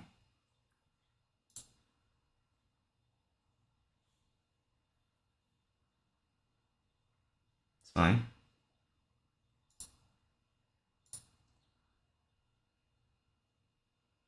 Okay, give me this Biotic. That's good too, I guess.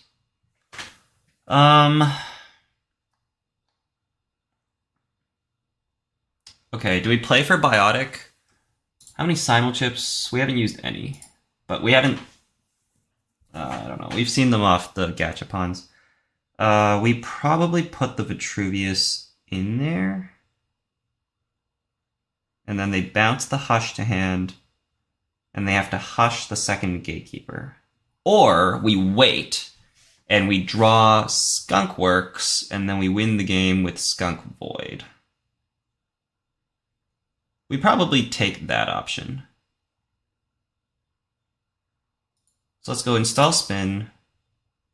Done. Res spin. Draw Skunk. That's not Skunk. We could go install Vitruvius. Install Nico. I think we do put the Nico in here, though. Maybe not. Actually, with Drafter now, we might just go Vitruvius Drafter. And then play the Hedge. And then it costs 2, 4, $5. That's too much money for this Ika.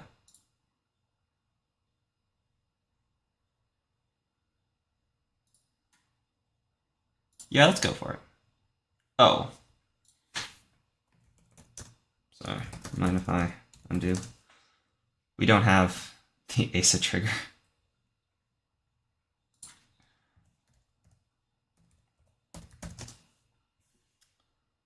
I don't know why I thought I had the Asa trigger. If we install here, they're going to check it. If we install here, 3.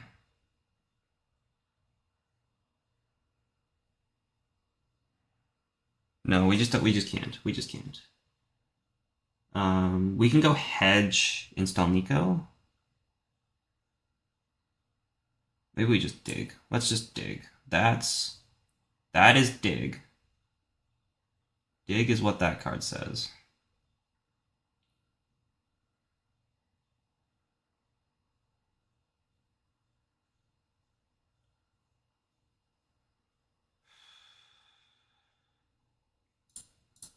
Let's hedge. If we play the fully up, then we probably like are digging for biotic, but we're not that desperate to just dig for biotic and hope they don't have simulchip.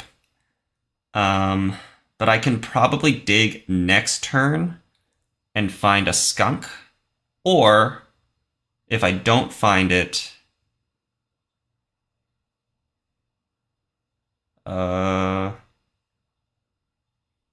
we res that. We just tax you. As long as we keep them low on credits, then they can't deep dive. Then that'll be better for us later, the later the game goes. Well, we don't want the game to go late, but yeah. $4, they get 2 back. Fine. Don't hit it. Good. If they trash that, that's actually good for us. Okay. Draw. Okay, so we don't want to pop this spin. Start turn. Draw Vitruvius. We can go install Vitruvius.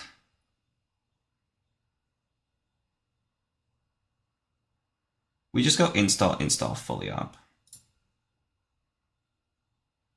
Install. Oh, wait.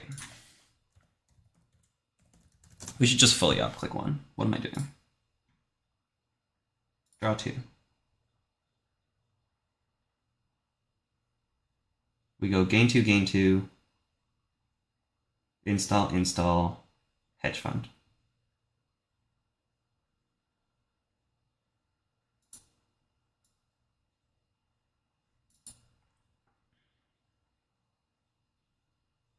We should draw again, actually. Because if we draw the skunk, it's so much better than the drafter. And we have the hedge fund. Right? Do we need the money? If we hedge fund, we go to 12. We install, we go to 10. We need 3 to score. We have 7. 3 to res, 2 skunk triggers, or 2 void triggers.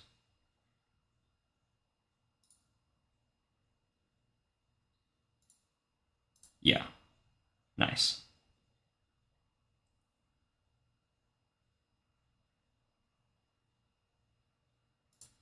And we put the luminal in there. We put the skunk in there. We hedge fund. We pitch a Vitruvius.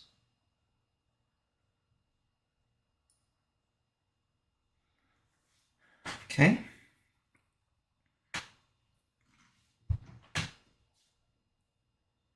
Because this costs us 2 credits, but then skunk costs 5.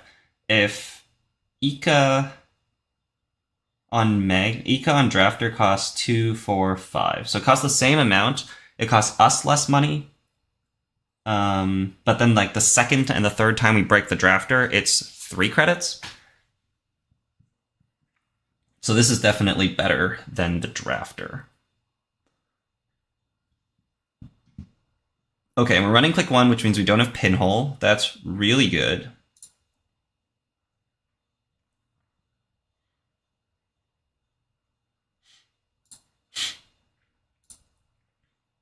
We don't just have enough money, right? There's no way. This is still hushed, so we can't swap it.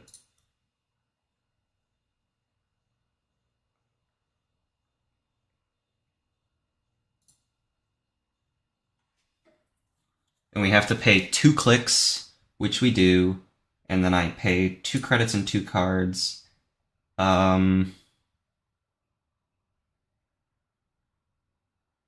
We keep the Vitruvius in hand in case something freaky happens. So let's go Nico.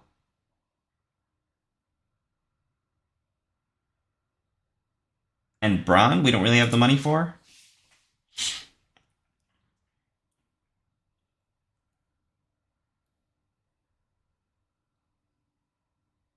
Okay, GG.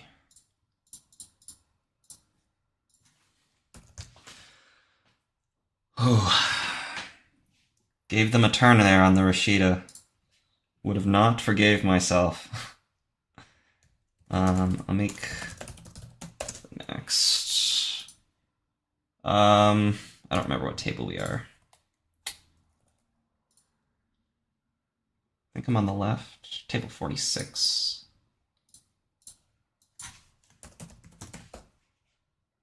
Runner. Start. Okay, this is... Here's the game where I... Again, I think my runner's a little worse than my corp, but I have practiced this matchup.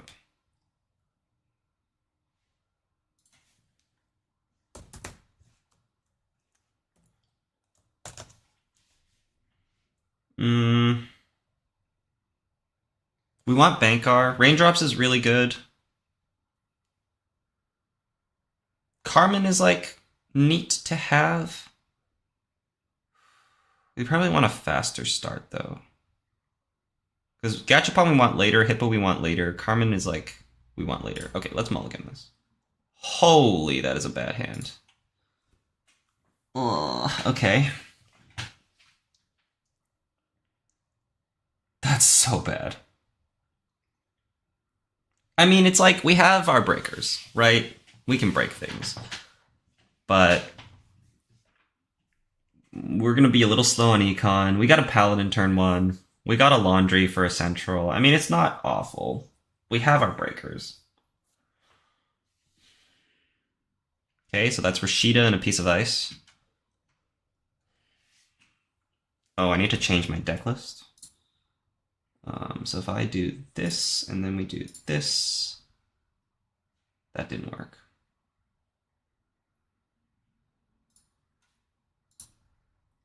Oh, that's because this is on the wrong deck.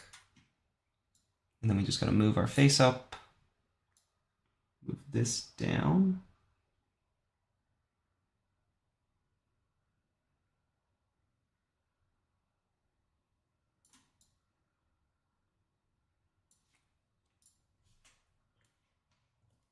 Okay, I'll check that in a second. Take a credit, fine. Run here.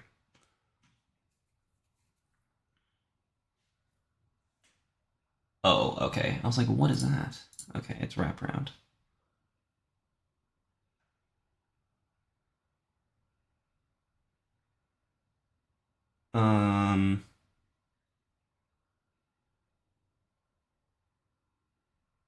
Do we want to res R&D? Not really a point in poking it, though. Unless they res. Like, are they going to misplay and res R&D? I mean, it might get us an agenda. Okay, let's poke it. What's the worst that can happen? See wage workers. Fine. We just hold the Laundry, then? Yeah, I don't hate it.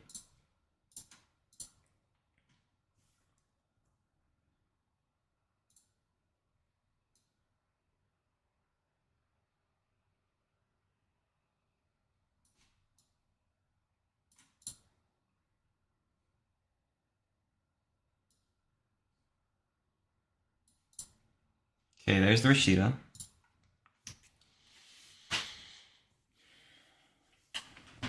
Just gotta get our draw. We get an Earthrise here, that'd be really sick.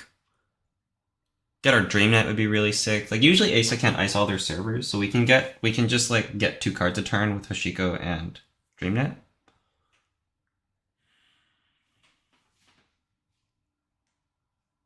If we don't play an operation, then we slam into server 2 next turn.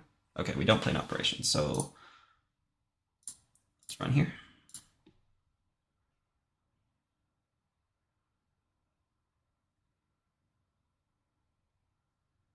Wage Workers is behind server 1, because this is like a known piece of ice, so it's the weaker server, right? Wrong.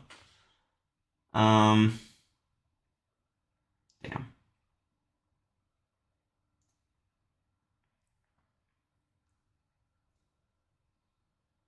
Did we trash this? I want my bones. I think we trash this. And we go credit, Laundry HQ, gamble is fine.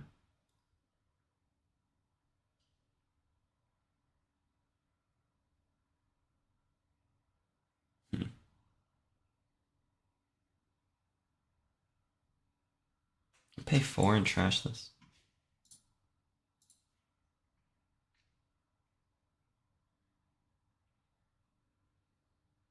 Okay, let's leave it. If that's an agenda, that's really bad. Draw. There's the bones.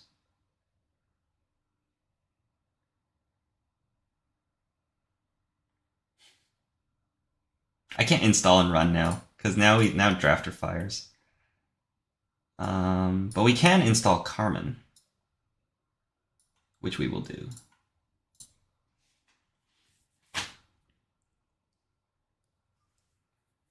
So now next turn we can go bones run. Oh, we are scoring. Come on. Oh, jeez.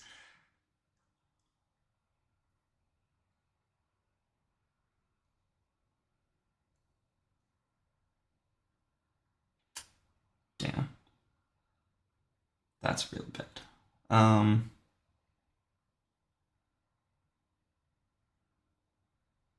think we leave the wage workers there, though, so that we can bones it next turn.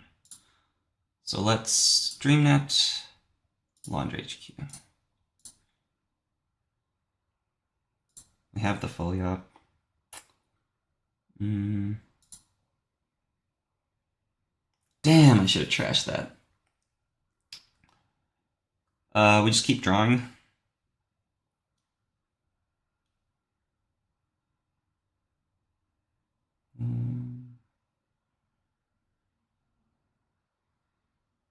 We could Laundry HQ again. I don't hate it. I don't hate it. Yeah, let's do it. Give me this agenda.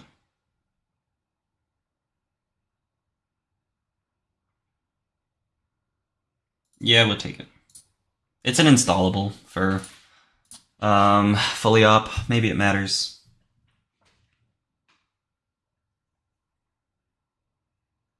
We can't break code gates. We can't break barriers. We go Bones, Unity, Run. That's... Go ahead, go ahead. Bones, Unity, Run is $5. Then we lose one.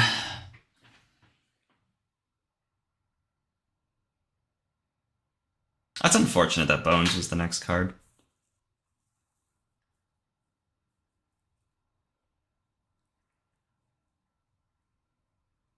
Here's the thing, like, if I can keep my money up, get my breakers down, and get Bones, we can just run everything and just trash the board. And now that we have the DreamNet down, we might be able to do that.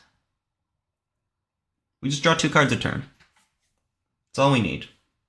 Wage workers got them $1 this turn. That's fine. Okay, we're gonna trash the wage workers. That's a raindrops. That's quite good. So the most expensive thing costs us 4. That's drafter. 3, 4, 5 costs us 4.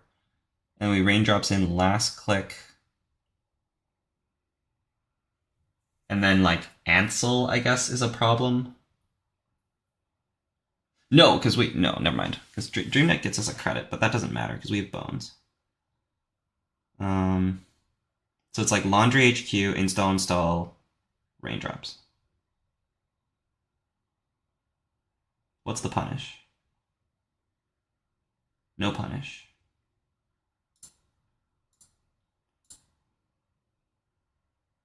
Oh, okay.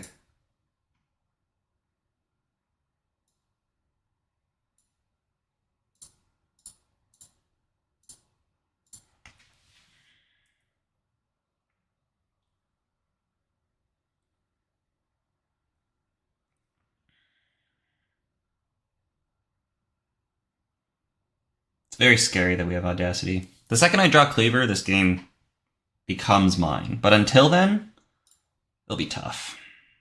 I'm happy to pay 5 here. I'm not thrilled about it, but we gotta do what we gotta do. Okay. If they don't do anything with that server, there's an Ikawa in there. Okay. RustRydah is bad. But what are you going to do? Draw click 1 is great, though. Okay. Give me this cleaver. Like, just right off the top. The thing is, like, Asa's just so fast. I mean, like, HB is just so fast. Maybe my deck is just a little slow. Arasana plays, like, really fast and loose. Like, Arasana can play really fast and loose. So, look at me having second thoughts in round 2. Draw, install, credit, discard 1. Sure. Find raindrops. That's cool. We could play raindrops. Also, Bankar. Where's our Bankar at? Like, that's not a threat, right? Like, we're just threatening to score a single agenda. And I kind of want to...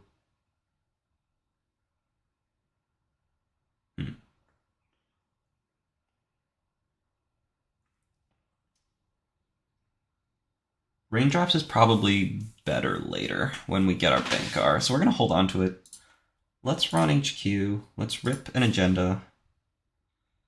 Biotic. Yeah, we're just, like, fast advancing.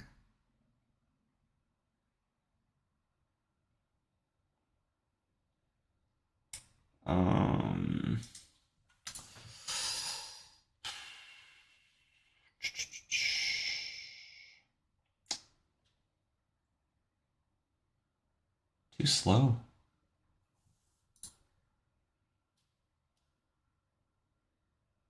Too slow.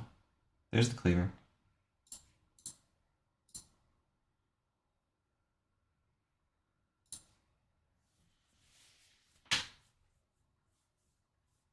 Don't score.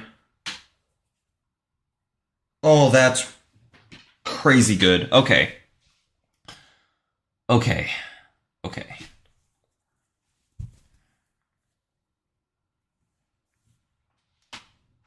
It's so early.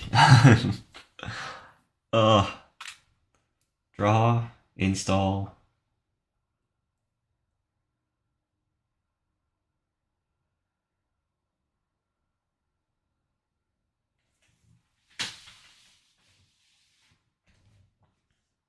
I have my cleaver. The thing is, like, we've seen Audacity and Wraparound, so we're just, like, hard rushing and fast advancing. Like, I'm not expecting any void in here. We drew click 1 into install ice HQ. This HQ ice is probably just for show. And we can probably get into the remote.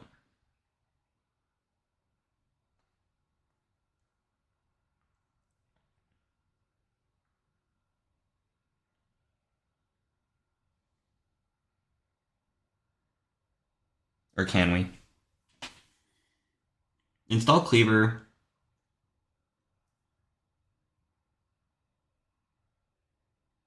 Like, I can't let them score here. Because if they score... they go to 4. Can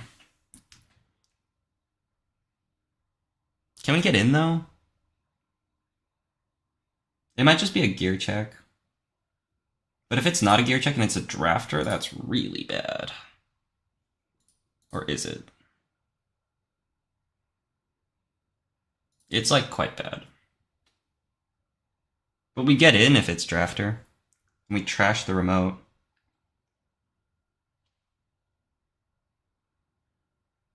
We spend 2, 3 credits to run with the raindrops.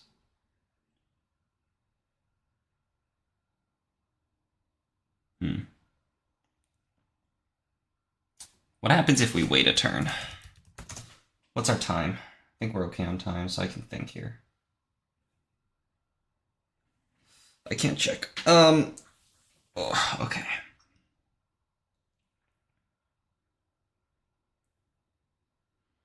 Install cleaver run. Worst case is gatekeeper, actually. Gatekeeper means they just draw a bunch of cards, and then they still get their agenda.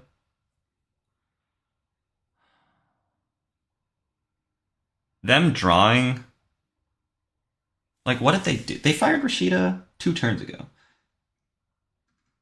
Right? So their turn was mandatory draw, click 1 draw. They don't have what they want. They install, gain 2, ice HQ. Like, why are we icing HQ?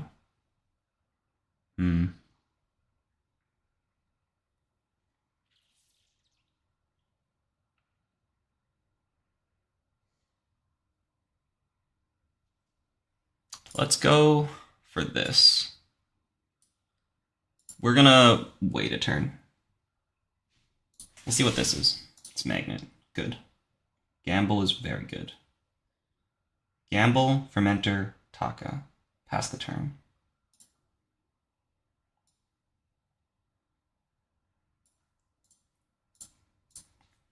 Alright. We can run next turn. If they don't score, we should win here.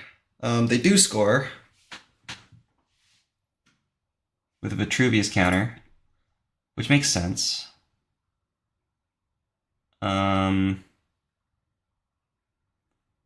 Which sucks, but I think we made the right call. So let's go...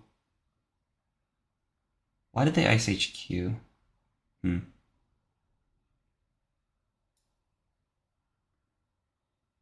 What have I accessed?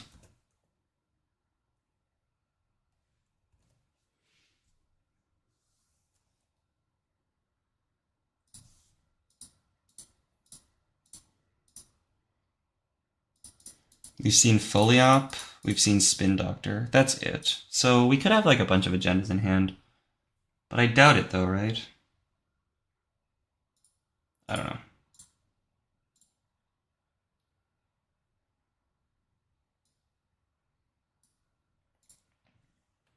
We don't need the raindrops still, so this is fine. That's expensive. Okay, rip, please.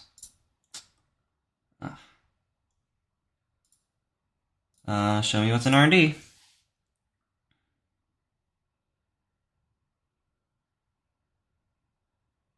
They need 7 for Biotic. Oh, that's so good. Okay. Okay, so the agenda's on R&D. That's why we rezzed. I can pay $2 to break that. Sure, I'll break $2 to break that. That's a bad res, I think. Yeah.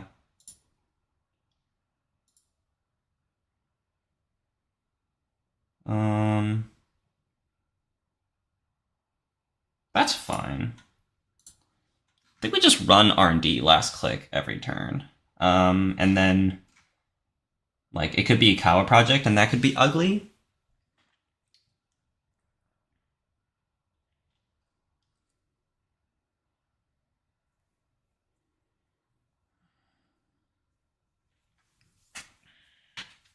But I'm set up now. My econ should be fast enough. They have $3. We're gonna trash the remote next turn. Maybe I should have trashed the remote this turn. But like Skunkworks is like I'd like to click Skunkworks rather than pay 5, I think. Depends on what the outer ice is, honestly. If the outer ice is just butter, maybe we just pay 5.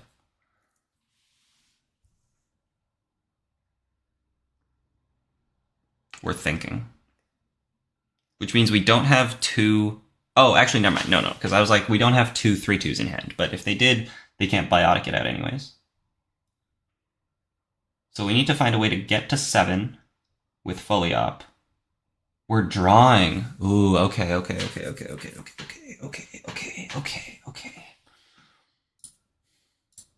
We have to trash wage workers every time we see it. We have to run everything that comes on the board. And I should be able to.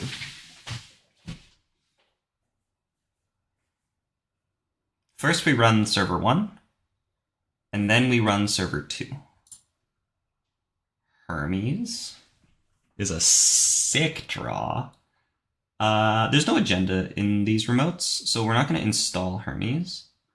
Let's just play the raindrops.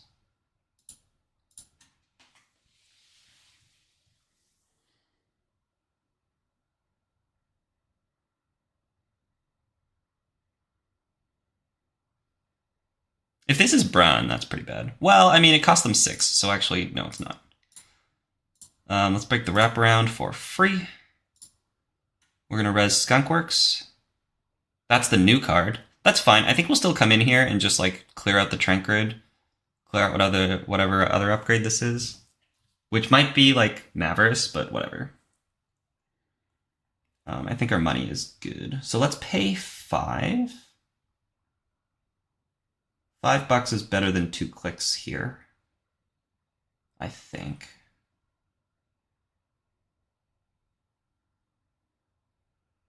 Paying $5 is better than spending 2 clicks. I think that's right. Because drawing cards gets me money, gets me Bankar. Yeah, we pay 5. What is this? That's fine. We access this. We trash it. We access this. We trash it. We install bones.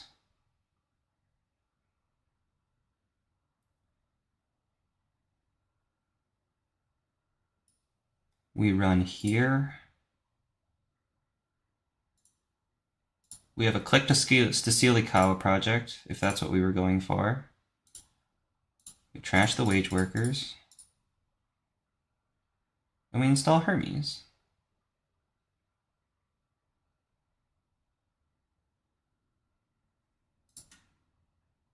And we don't use the Paladin because we're going to lose a credit next turn.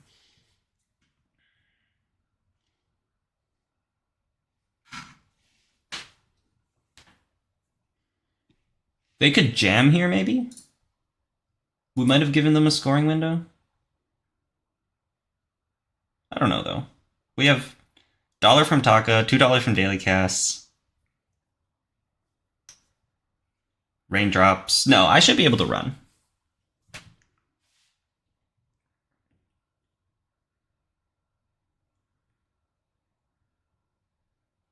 Install 1 card fully up. That's what we like to see.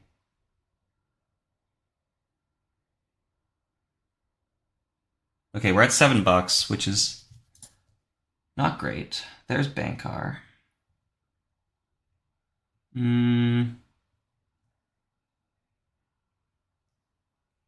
So we're about to Biotic and score, right? I think I have to play this Raindrops, which kind of sucks.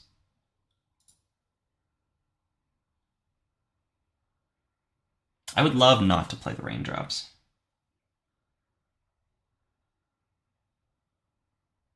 We could take a credit and run server 1.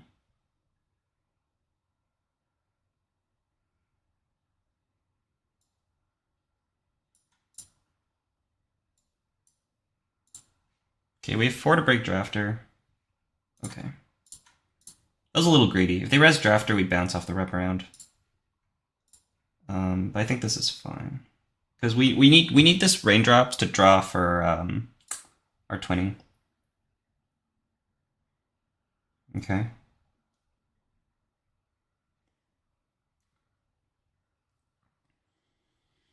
So we're going to Biotic 2 points next turn, are we? We can only score our Luminal and our Tubatries. If they Biotic Luminal, that's like really good for them. But I don't think there's anything we can do about that. Liberated is cool. Let's run here. This should be another Wage Workers.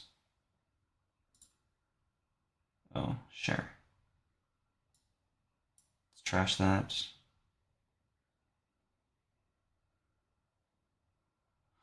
Install Bankar.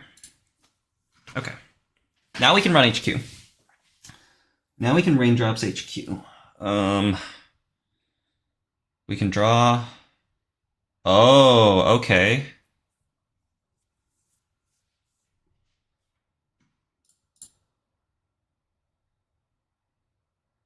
Biotic, Audacity, score Ikawa project.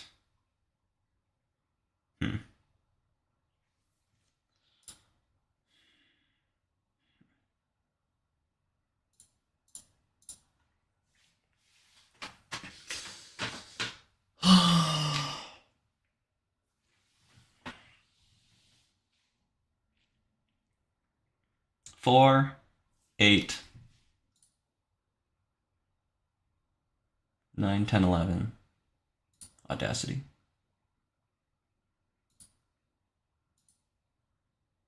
Maybe they think I'm going to be distracted enough on the remote here, and I just run HQ and rip the Ikawa. That's the line, right? Like, we should be uber flooded right now.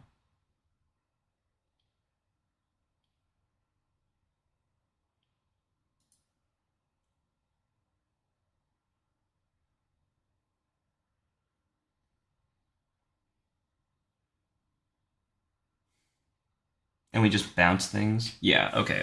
So we put this on HQ. We're not going to get distracted here. It's credit raindrops HQ. No, it's fermenter raindrops HQ. This stupid fermenter. We should have clicked it at 3. Ah.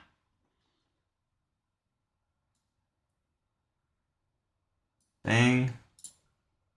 Bang. I think we run HQ twice. We're going to get a credit off DreamNet, so we can steal... we lost Carmen Liberty. We can steal Ikawa Project. Hagen.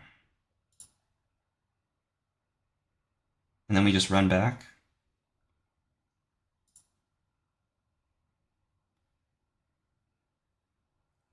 Where are the agendas? Like, they have to be in HQ.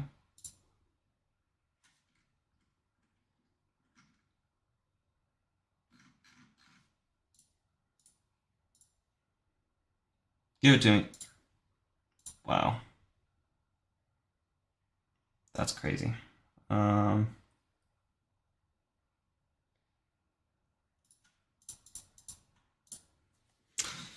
do you have it?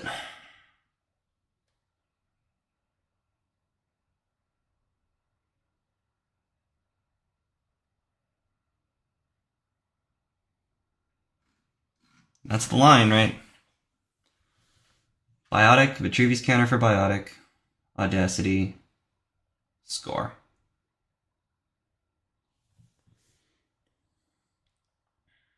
We don't have it. I don't have Stargate.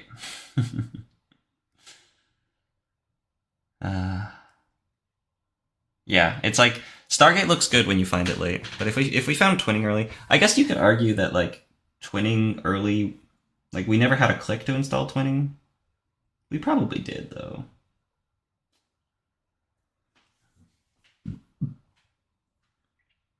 We're just trashing Spin Doctor.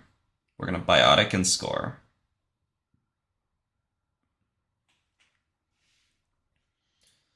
Okay.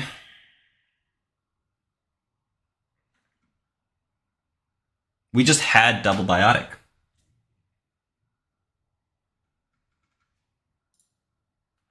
Which means there's no Ikawa project in hand?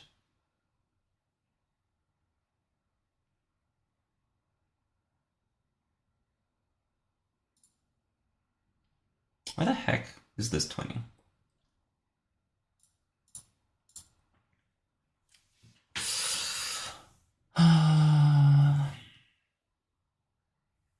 We lose to any agenda in hand. But I can't steal enough agendas out of R&D, so we just have to run HQ. Okay, so Banker's going on HQ for sure. And then it's just moshing, install twinning, run HQ.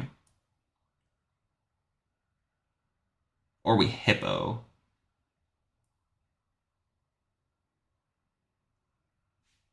The drafter. This sucks. Because we're credit short on that. Hippo costs us 1. We're credit short. Credit short. If Hermes was Keiko. Oh, don't do that to me.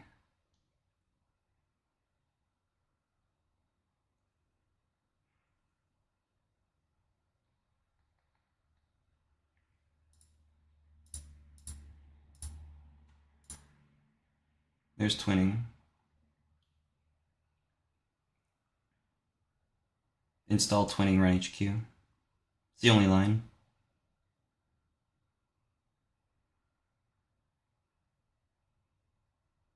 There's 3 2s in there, right? Like, if there's a 3-2, they would still do the double biotic play rather than single biotic, because double biotic means you pay 4 credits and you gain 7, so you net 3.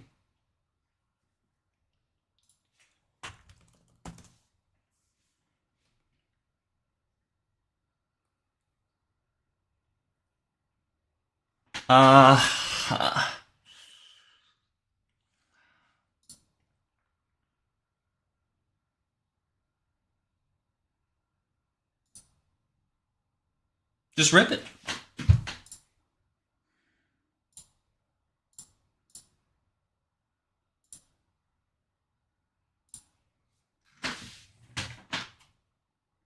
Lost Bankar, lost Earthrise. Don't care about those. We gotta boost our Unity once for this twin encounter. Give me this agenda. Mick, Digilife.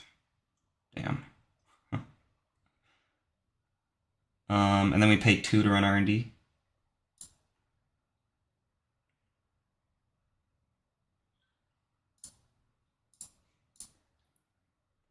Pop the Mick if it's game. Otherwise, I see the top card.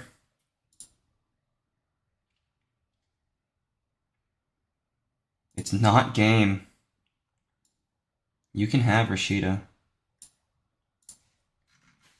RustRydah is not an agenda. That's crazy.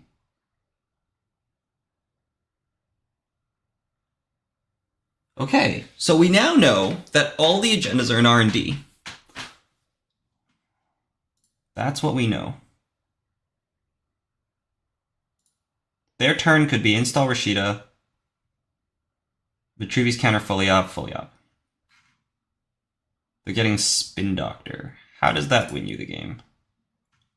Doesn't fully up draw you more cards? That's interesting. Don't know if I agree with that. I mean, I guess Spin draws you 3?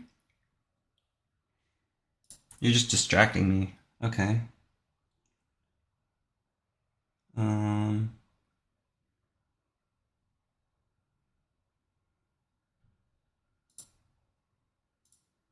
Bankar.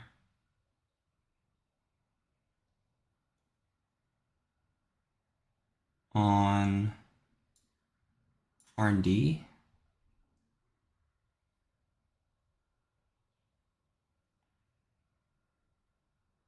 I think we run R&D first.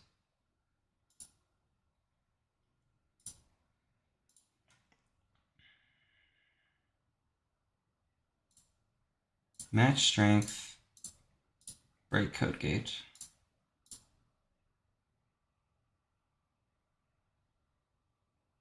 Oh wait, why? Sorry.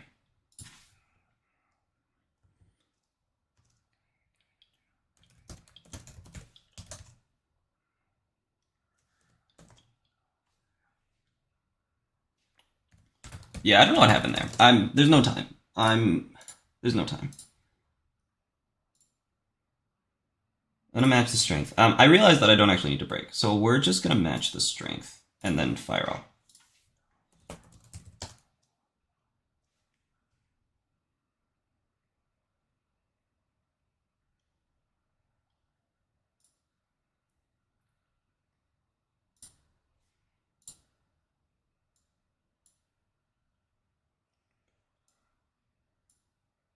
Okay, let's see 2. Hagen. Spin is fine. Run here.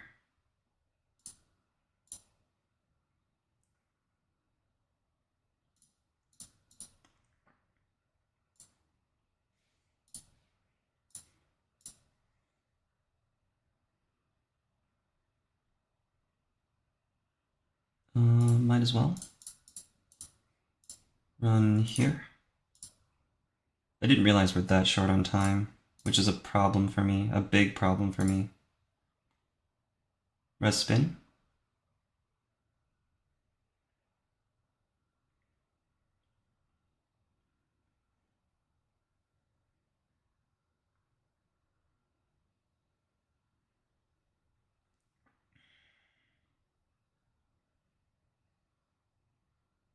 Let me just take a credit. Oh no, we moshing. What am I talking about?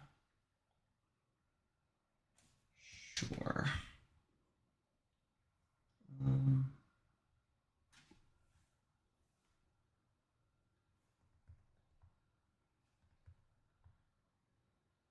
What's time?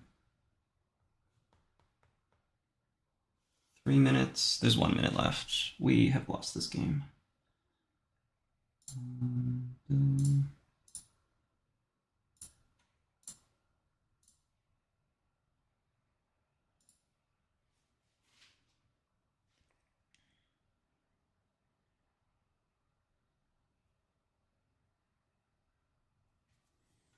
We've lost this game just due to time.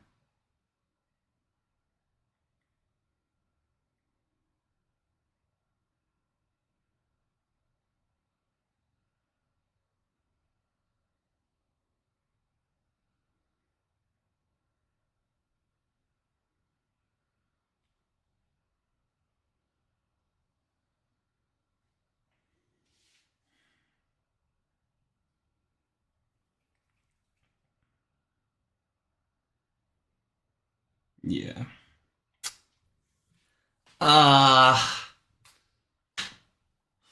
Spent a couple turns thinking. I mean, we should have lost earlier, but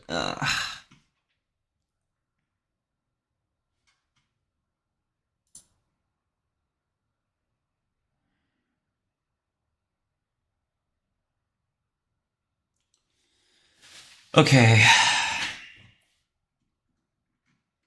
Spin Doctor, drew, shuffle, didn't draw.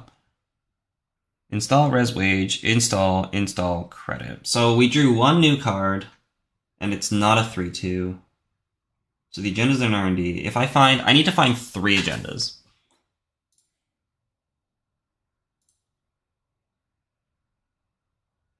Which is nigh impossible.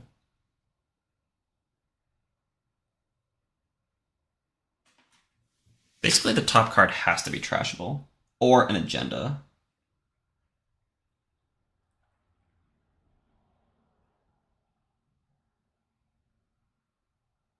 This is a connection.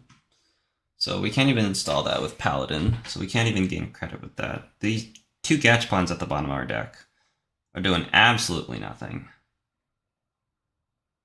And the game is just in R&D. I just need to score. Like, if they score out next turn, that doesn't matter. There's no agendas in the bin. There's just agendas in R&D. So we just run R&D. Yep.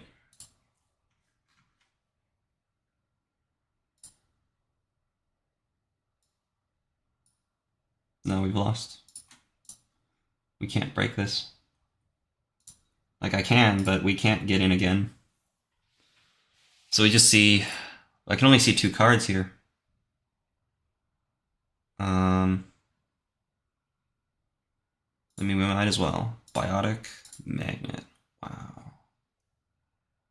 Wow. Okay. Yep, GG.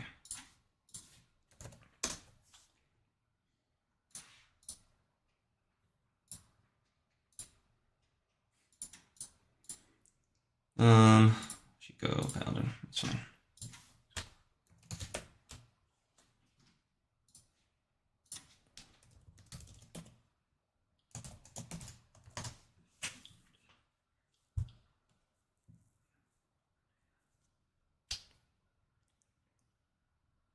That's crazy.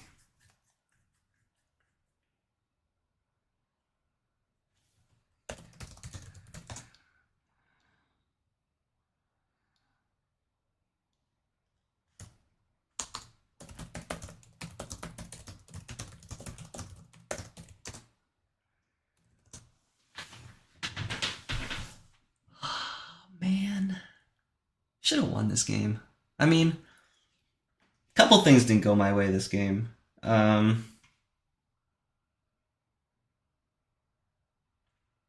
Like, the wage worker trash on the gatekeeper was unfortunate.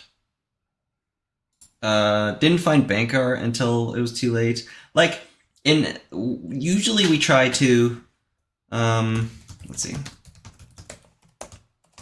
Usually we try to like get Bankar, get raindrops going, and we can just contest with Bones and Bankar and trash everything, and they don't get started. But we let them get started here. We gave them the first agenda, which I think was the right decision. Like, I think paying 4 for the wage workers would have slowed them down a turn, but paying 4 for me was pretty bad. And then, like our 2 Gachapons being at the bottom hurt. We found the DreamNet early, which was very important. Early enough, I guess. It wasn't super early. Like, mind you, our opening hand was Laundry, Paladin, Carmen, double Unity. Which is, like, not good, but it's not that bad. Because Paladin was dripping for the whole game.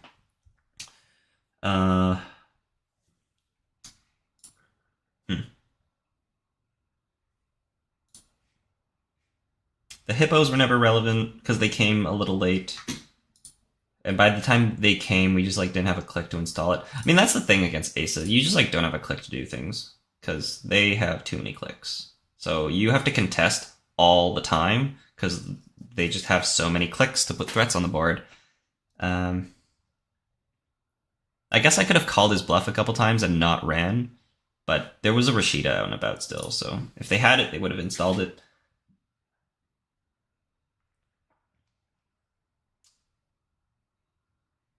Okay, I mean, what? We're splitting the first 3 rounds and then 2 for 1ing and rolling corp for the next 4, right?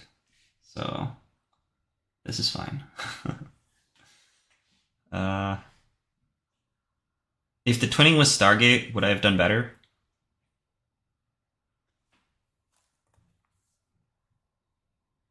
Yes, I definitely would have. But in hindsight, I probably wouldn't have won the game. Because I still had to run the stuff that he installs. I still have to break the MIC. Or just take a bunch of net damage, which was fine.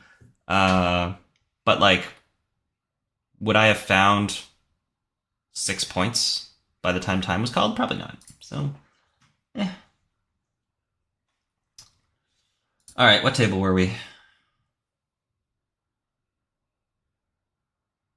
46. Minstrel. Round 2, 46.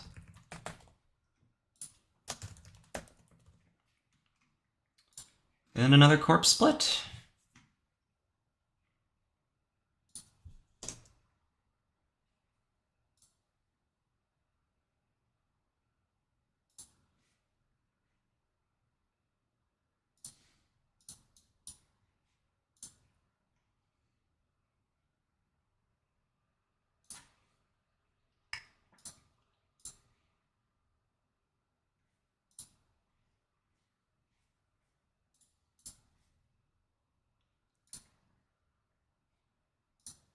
Okay. Alright. Catch up on chat. It's round 2. That was a crazy turn 1 for Asa. Oh, you're probably talking about my game, right? My turn 1? My turn 1 was pretty crazy. You can talk to us between games. Oh yeah, at the end of the Asa game? Yes, I can definitely talk between games. That's the idea. Going to sleep, a rune for your good luck. Yo, Charlie. Going to sleep. Yeah, I'm like catching all the people that are living in the same time zone as me going to sleep. That's hilarious. Decklist is covering some servers. Oh yeah, I'll keep an eye on that. Hey, how's it going? Aaron. Yeah, I think I had a bad start. Didn't find Bankar. So the first agenda got rushed out. I think if I contested the Vitruvius, then I probably would have won the game. But like it just wasn't a safe contest at the time. because there was an ice that I didn't know about. If it was just like a one barrier, like an ablative barrier gear check, then we would have made it in. But we kind of like would be throwing ourselves at it, and if we don't get it, then we like lose on the spot. So and we couldn't break gatekeeper, period. Yeah. Forget about the loss and let's go. You can do it. Hell yeah. Thank you for the confidence.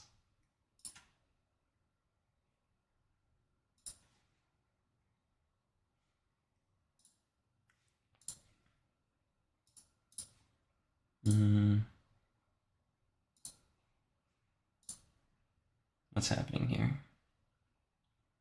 We're just waiting on a couple games. I need to talk about my corp. Let me go to the bathroom first, and I will be right back.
It looks like we're going, so I don't know if I have time to talk about my corp. But that's fine.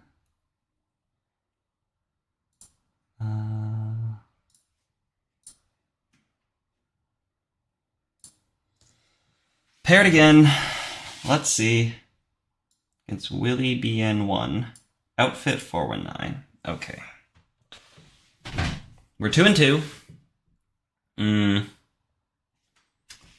It's a little tough. A little tough. Who do we have at the top?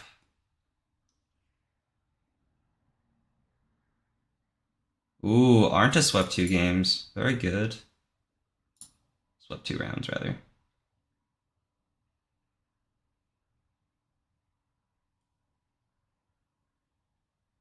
Okay. What table were we at again?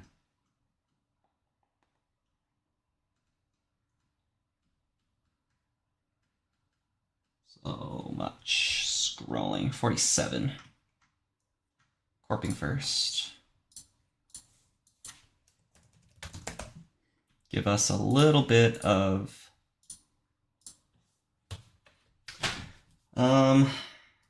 yeah, okay. Confidence, you know?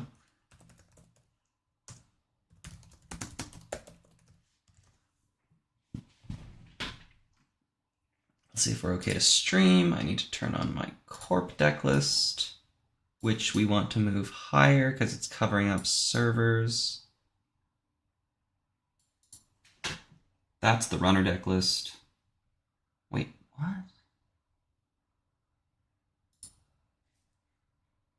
I thought I had it so that this worked. Dang it.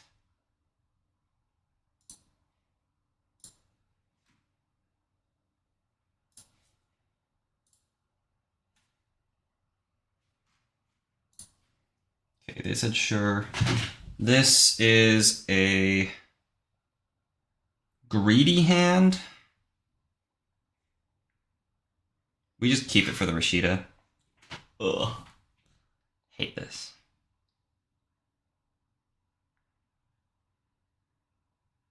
Yeah, let's keep it. Let's play it. What the hell?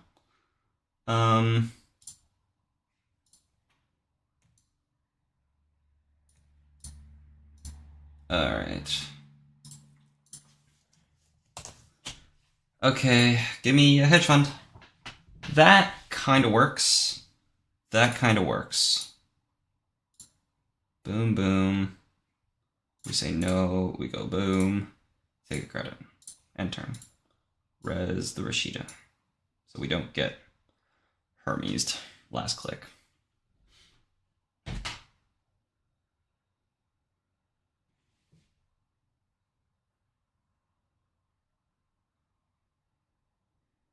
Damn, that was quick. Well, yeah, that's what we gotta do, right? I drew my RustRydah. Did you draw your boomerang? You drew your Amakua, which is gonna get trashed to Hagen. I like that. I like that. Okay, so we're getting this. Unless we have a fast pinhole. Also, pre-raising the RustRydah means that we are not gonna forget to res it. That's the tech. That's the tech.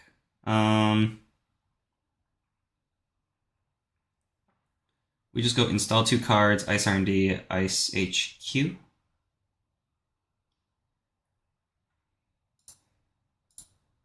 Install.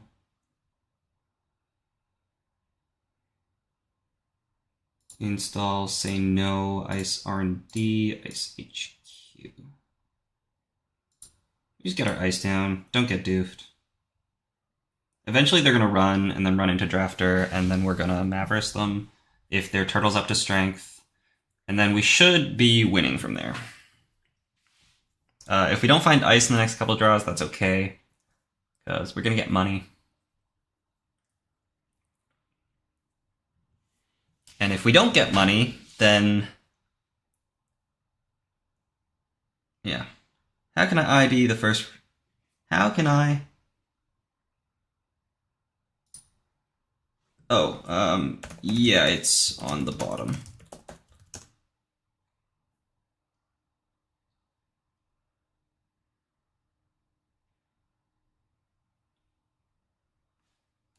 So Nico on bottom, top card, unknown.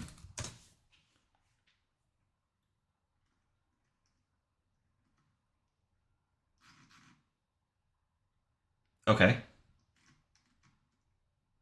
So that's a misplay because the other card has to be an upgrade. And so they should have falsified the other card, and they would have found out there's a Mavericks, which is crucial info for them.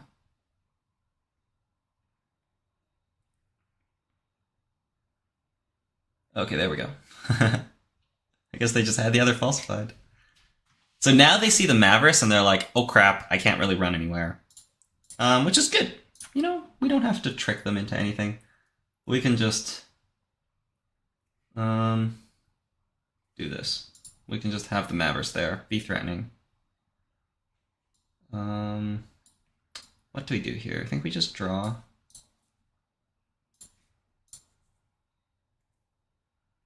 Install fully op.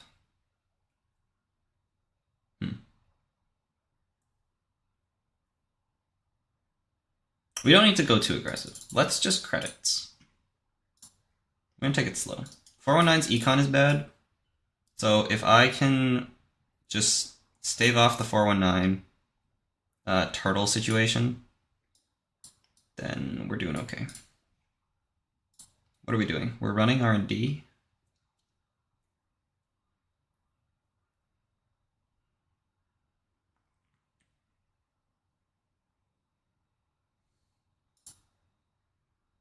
Sure.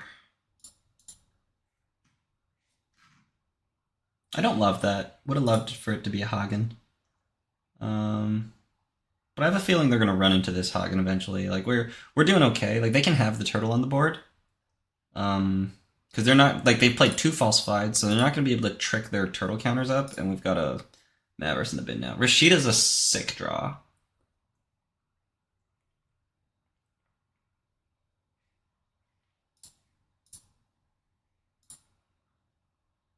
Install, pay 1, fully up. We just gain money, right? We just gain money, we get the Nico trigger, get the RustRydah. If I draw, and then we get the Nico draw and the RustRydah draw, that's too much draw. But that's like a good scenario, so let's draw once. We put the magnet down.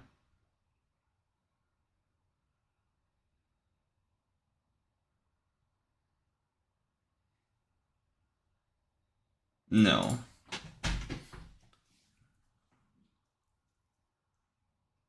We could magnet R&D, so we can't like boomerang Maker's Eye. Okay. Shibboleth is fine.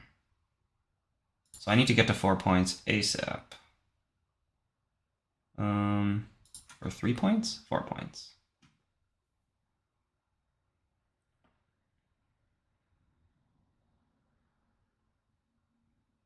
That sucks. Running back.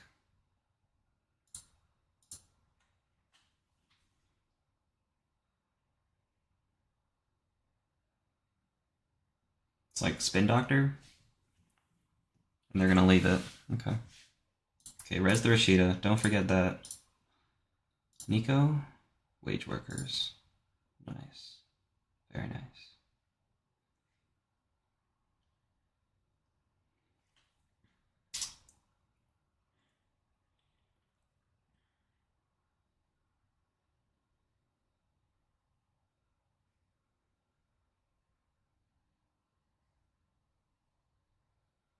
Okay, we definitely need to put another magnet on R&D. So it's...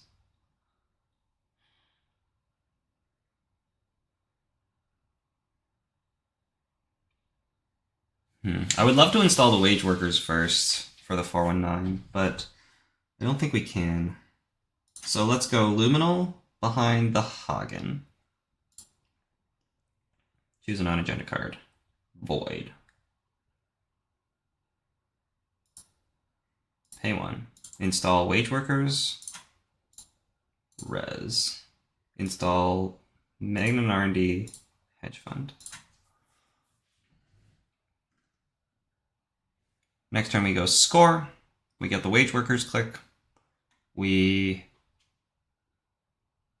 get a bunch of clicks.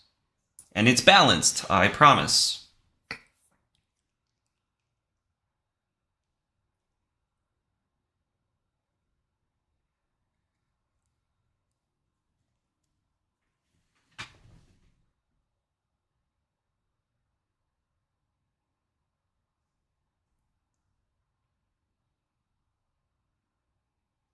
Yeah, it just feels really bad as the runner in this position. Like, I have so many clicks. I can do so much. It's turn 5, and I have 2, 4, 6, 8, 9 clicks worth of stuff on the board. And 3, 4, 5, 23 credits. Yikers. Right? Alright. Bounce a card. Bounce the Magnet on R&D. Fine. So now we go install 3, and then fully up, and then install again.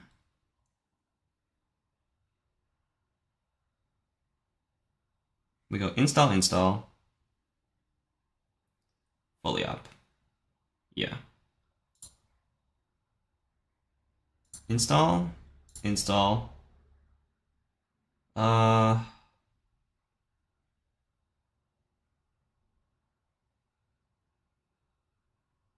think we'll pay it.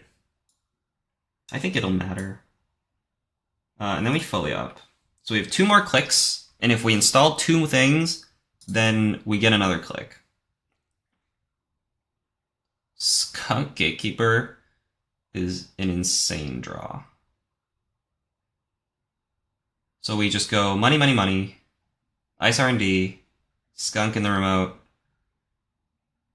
Vitruvius in the remote.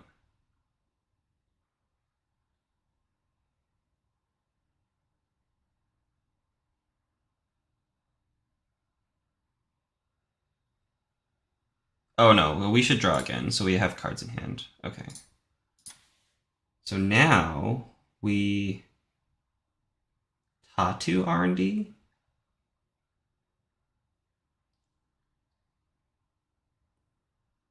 It's probably Gatekeeper, though. It's probably Gatekeeper. So let's go install Vitruvius. We don't want the off-world because we want a click for the Hermes bounce, and we're doing okay for money. So we install the off-world, we install the Skunk, and we install the Gatekeeper.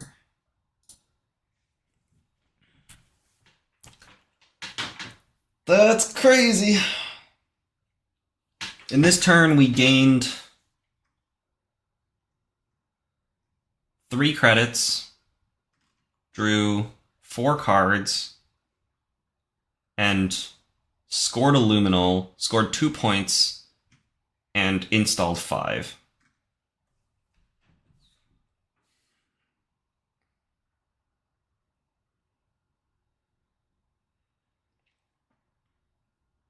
It's just too fast. Man, we're just gonna like 2-for-1 corp, aren't we? And this is the part about double-sided Swiss that I don't like is the 2-for-1s. Like single-sided Swiss was so great in North American Continentals. Because if you do well, you can ID. But like ID is much worse because you only get 1 point for a draw, whereas for an ID you get 1 point for a draw, and in double-sided Swiss you get 3 points for a draw. For an ID, rather. So it's like, you can still ID, but IDing is much worse. But you can't 2-for-1. Because right now, I feel like this Asa is so good. And like my runner feels slow when I'm playing against Asa. My runner feels slow when I'm playing against PD. Maybe there's just like a better runner out there and I'm not playing it. But it's just like... yeah. Like we're just gonna have a bunch of people at 3 wins and 3 losses after round 3, and then everyone's going to 2-for-1 for the next 4 rounds, and if whoever rolls corp 4 times has such a high chance of getting in. Choose card to add HQ. It's definitely fully up.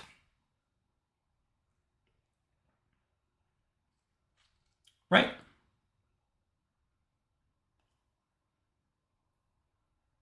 Right.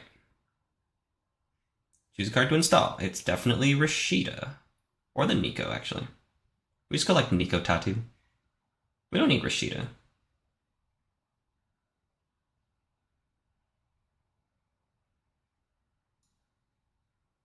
Yeah, we just go Nico in a new remote. No. And then probably the ablative, actually, because the tattoo can go on my server 1, and it's important there. And then we're about to get wrecked by this Hagen. Like, they can definitely concede the game now. Like, this is lost.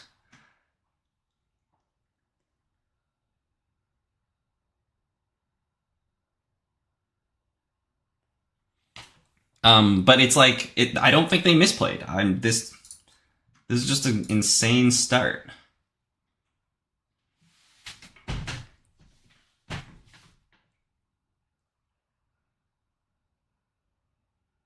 Next turn, we scoring Vitruvius. They're bouncing a card. We're resing 2 Nico campaigns. Like, I could probably even like triple advance the Vitruvius and then leave it.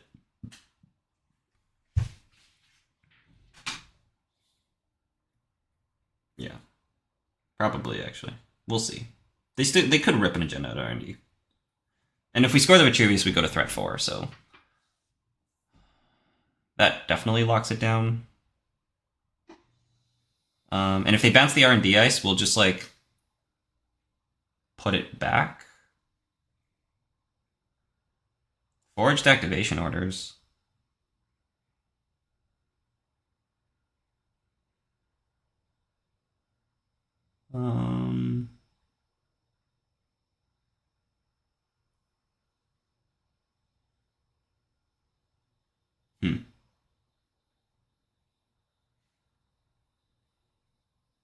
That's really good. I think we res it. Just taxes them. Otherwise, we trash it. We don't want to trash it. Yeah, sure. I think I have the money for this. Like, they can't get in through the remote, so like the best they can do here is run the remote, and then I res Skunk Void and they bounce off the Skunk, unless they want to make me use Void for some reason, which I don't think they do. And then we can only res 1 Nico. But otherwise, we like res both Nikos. And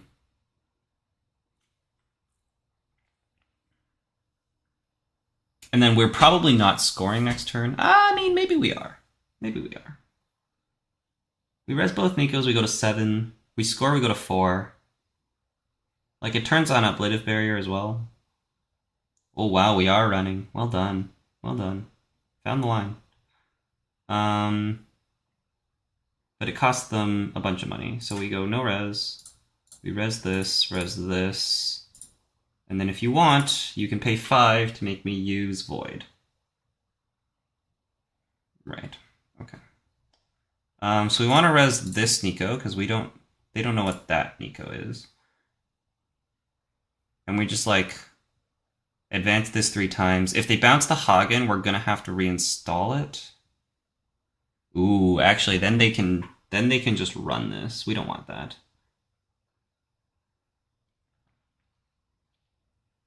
So we just like click for 3 credits and play fully op, right?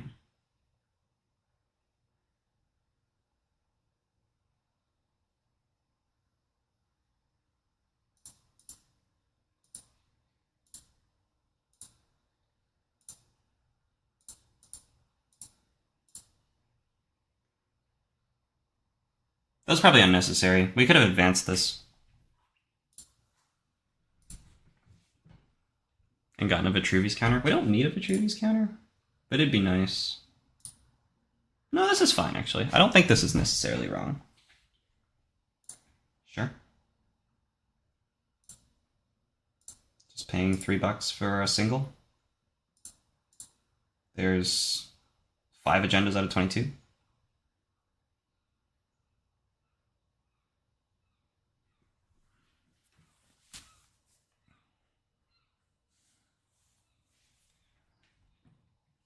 gotta play the odds.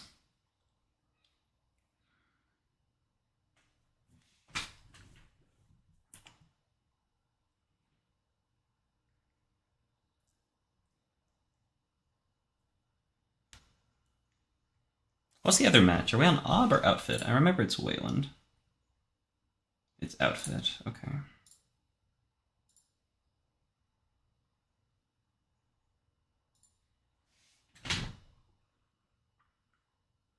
I've basically only played my Hoshiko against HB. So... Oh, I forgot to res the Nico campaign. Ah! So bad. It's fine.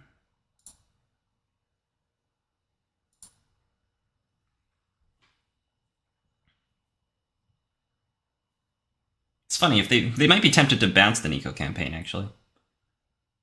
Nice! Okay. So now we just install the Ikawa project.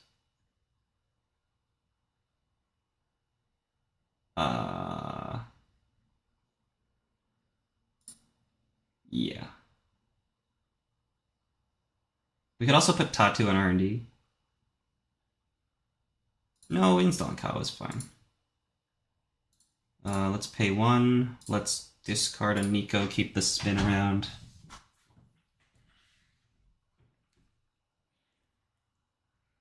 We win on a biotic draw.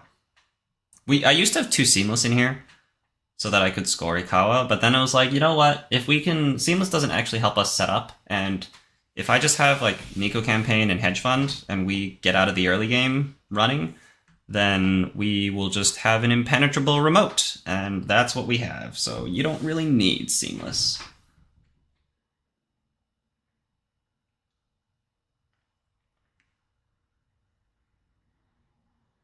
Although I shouldn't be that cocky, because we can just pinhole this void.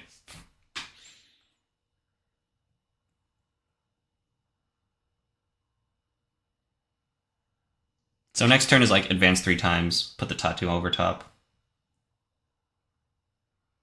We're just digging for pinhole, I guess. Like, yeah, they spend so much time trying to contest me because they're like, I can't let Asa just do whatever it wants, but then your draw is like, you just don't have card draw. Let's go advance this 3 times. And then put Tattoo on top.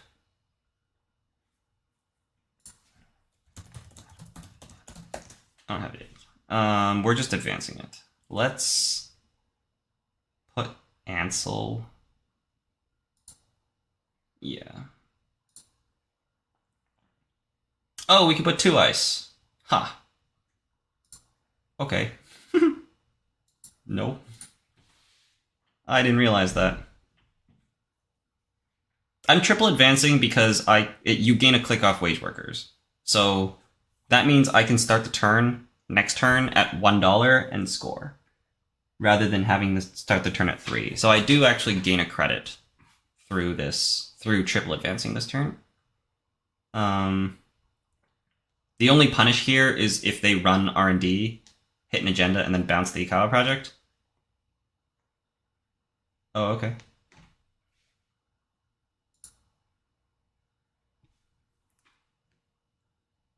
Mm-hmm.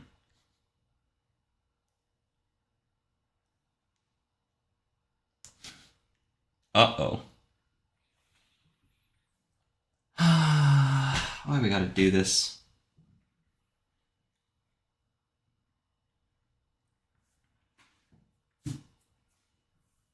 We just install double advance and hope there's no agenda? That's sick.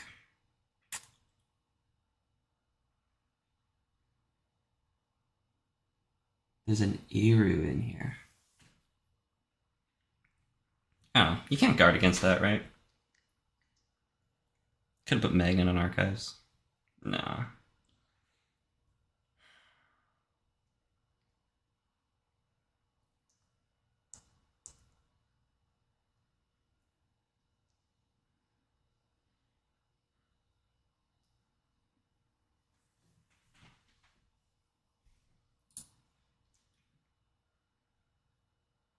We're running R&D to see if we can rip an Ikawa project. It's possible. You can do it. You can do it.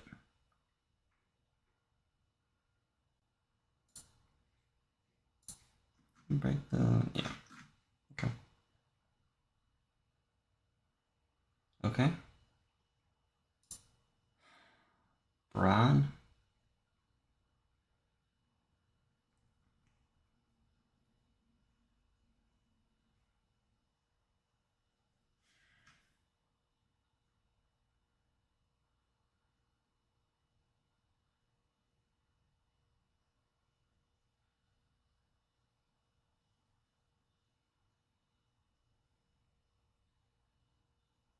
Two, four, six. There's 3 agendas.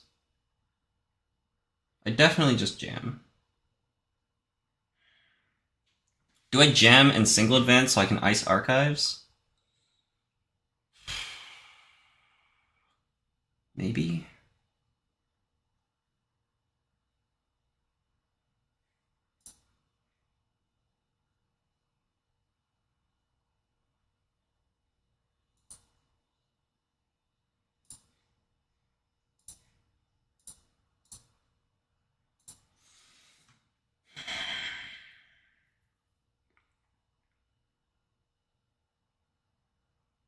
Three cards at a night, 16. 3 cards divided by 16.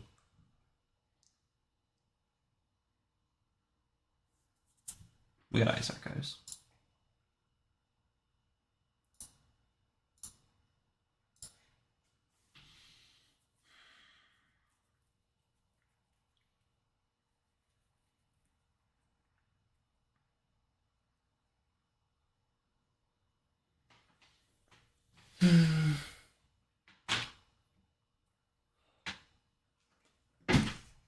Right? Nico just triggered? No. Was the Hagen in hand already? We could have Hagen archives. I don't know. I'm playing around the world where my opponent has Iru. Which is not something I should play around. Yeah, this is just something that happens, I think. Don't think I could have played around that.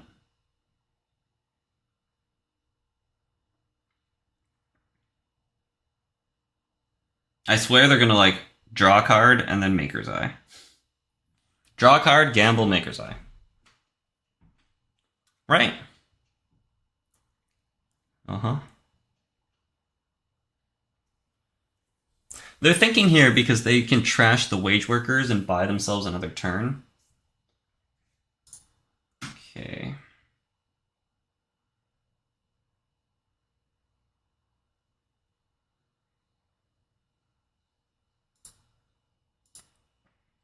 And then they run the wage workers, and I need to decide now if I want to res or not.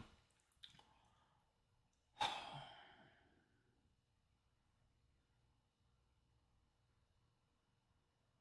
think we do.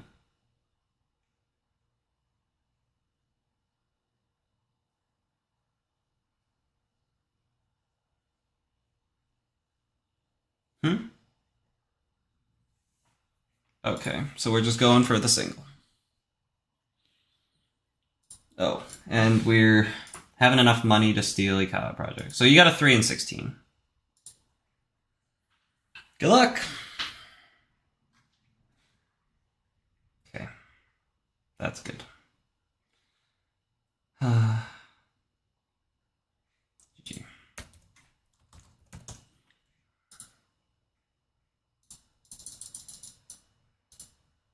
Jeez.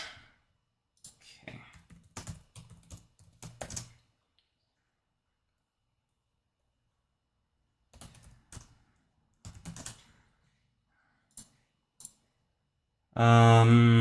Table 47. Table something. That's funny.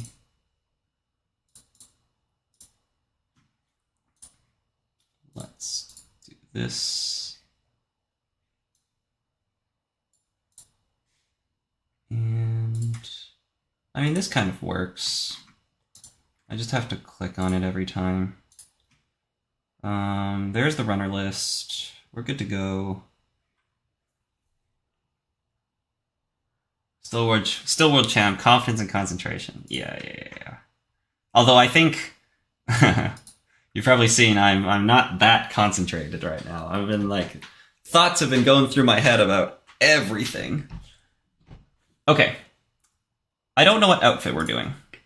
If this is just rush, this is probably a fine hand for that as well. If this is the big deal, like Ice HQ, I'm just going to fast advance deck, then this is a great hand. And it looks like we are just playing the fast advance one. Okay, so Ice, Hedge Fund. Sounds good.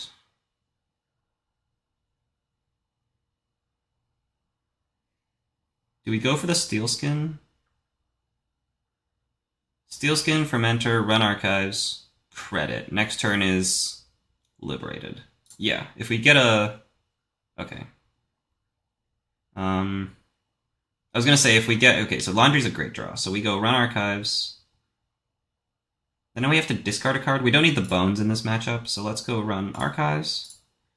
Get our flip. Install the Fermenter, take a credit. Pitch the Bones. Next turn we start the turn at 5, we go Gamble, Liberated. And this is a bit better on tempo rather than just taking $1 and installing Liberated turn 1. We're drawing cards, playing slowly, icing Archives. Good. Twinning draw early is huge. I just want to get that down and get going. So we need to find a Paladin. Paladin is our next best draw.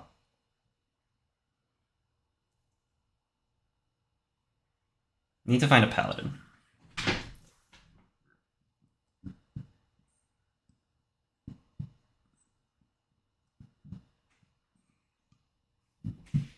We kept our hand, right? So our hand is not bad. Draw, Ice R&D. Oh, upgrade on R&D. What is that? Oh, it's a Mavericks? Sure, we don't care about that. Okay, so this is really good because they can't play their Too Big to Fail now after that Hedge Fund. So we don't want to run, because if we run, we give them bad pub, we give them a way to spend their money so that they can play Too Big to Fail. So we want to just set up so that we can run on the turn that they... big deal. Hermes is excellent. They haven't found a hostile yet, so they can't score hostile next turn if we install this. And then Hippo is also just good to get on the board. It's a non-committal install. We don't want to show them twinning. Because this can get above the lot, right? So we don't want to install this if we don't need to. We do need to watch out for above the law. Again, not much we can do about that. Because you just Audacity above the law. Like I'm not going to go and run around and try to find above the law. So if you have it, you have it. Hermes is so good here. Like I'm so happy that I cut the Bravado for 1 Hermes. I was literally, like, I'm not kidding. I was going to play this deck without a console. That was the plan, was to play the deck without a console. And now, we have 1 Hermes. Pivot to find Too Big to Fail. Wait, what? Oh, sure. Okay. And then play the Too Big to Fail? Yeah, you got it. You got it. I need my Earthrise, please.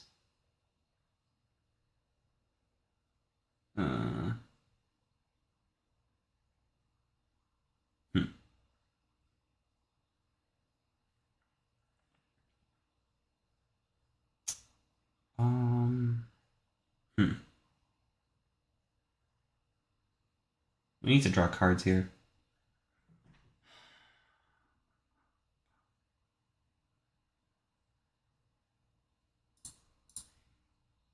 Let's do this. We're going to have to click the Liberated at some point. I doubt we need the second Liberated, so we're probably not going to install that.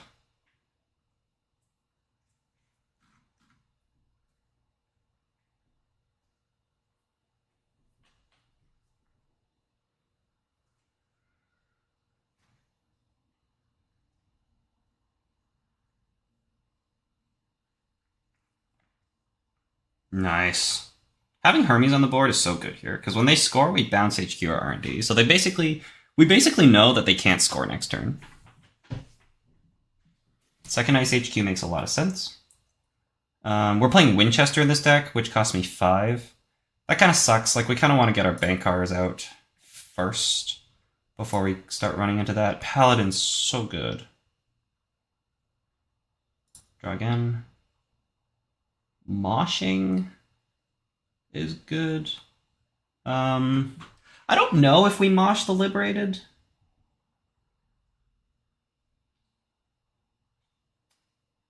Huh. I don't know if we mosh the Liberated.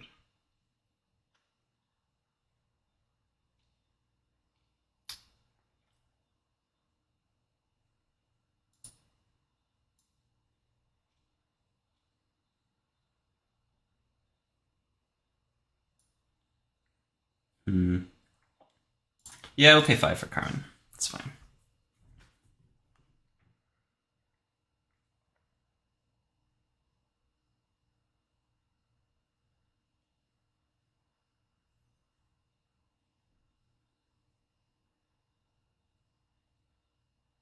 A remote ice. Ooh. Okay. So we can't break a barrier.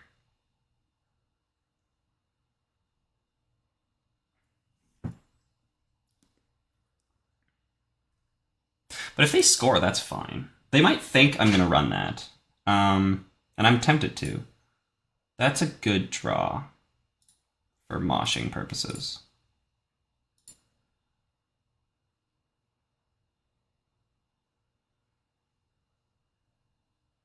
Yeah, we don't care about that. Boom, boom. Like, the best thing they can do here is score an above the law.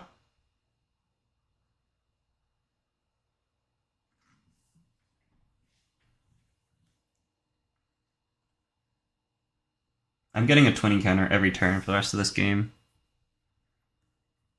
When they score, if it's not above the law that they score, we're gonna twinning and C3 out of HQ. And then probably C3 out of R&D, and then we can probably R&D lock from there.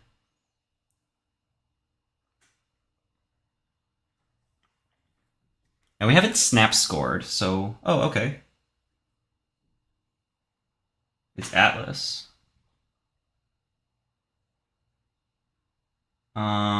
Let's just bounce the R&D ice. We'll just get a free flip.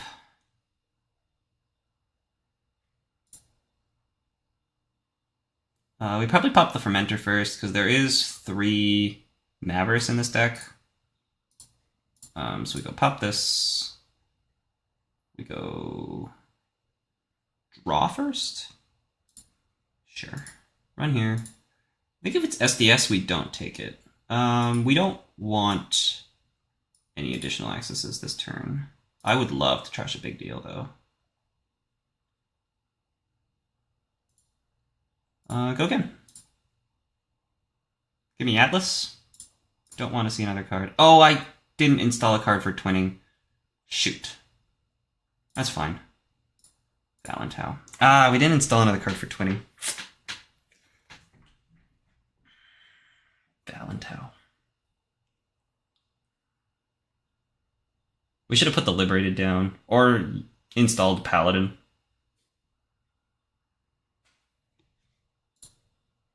Okay, I can't break a barrier. Are we gonna lose because we can't break a barrier?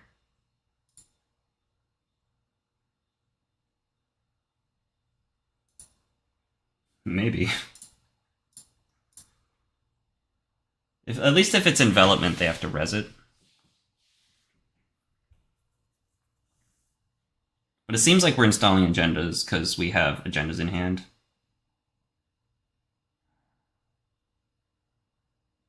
We can probably, like, twinning run HQ here. I don't know. No res. Spin Doctor? Sure. That's fine.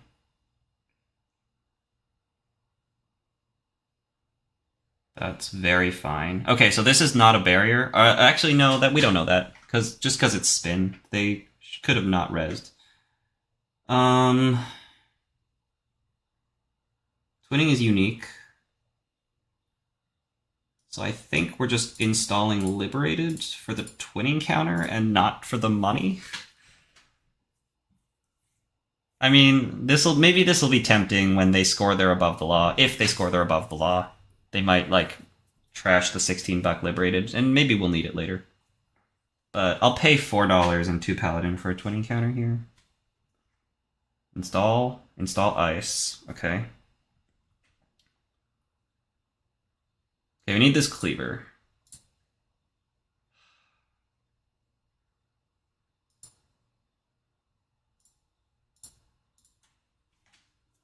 Can't break barriers. We have 2 cleaver, 2 Gachapon in this deck. That's not a barrier. Break that. They have $11. Can't too big to fail.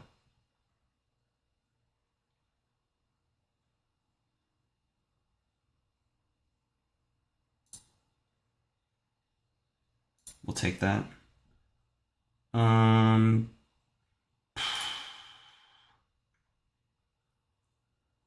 Probably bounce HQ ice. Yeah. We want a Hermes counter, so we want to do this. Discard Paladin.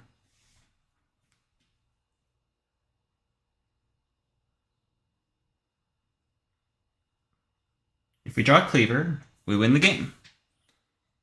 Very simple. And we have a 4 out of 19 on this Hoshiko draw. A 4 out of 19. We also have 1 Steelskin and 1 Moshing left.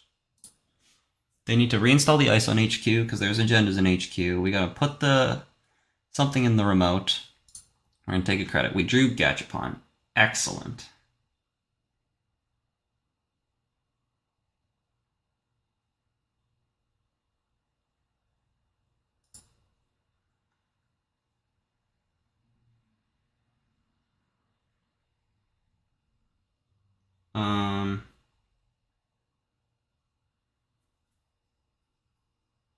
Probably play the gamble or hit the Liberated. We hit the Liberated. Before running.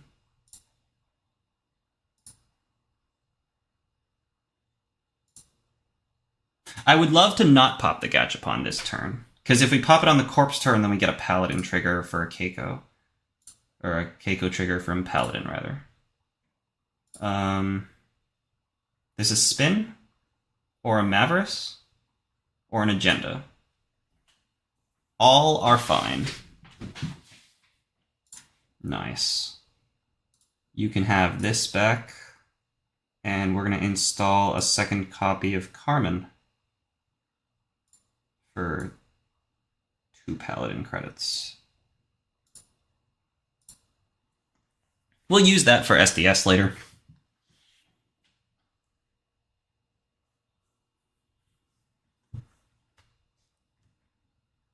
This is also good because we don't have 3 points yet, so Pivot isn't even active.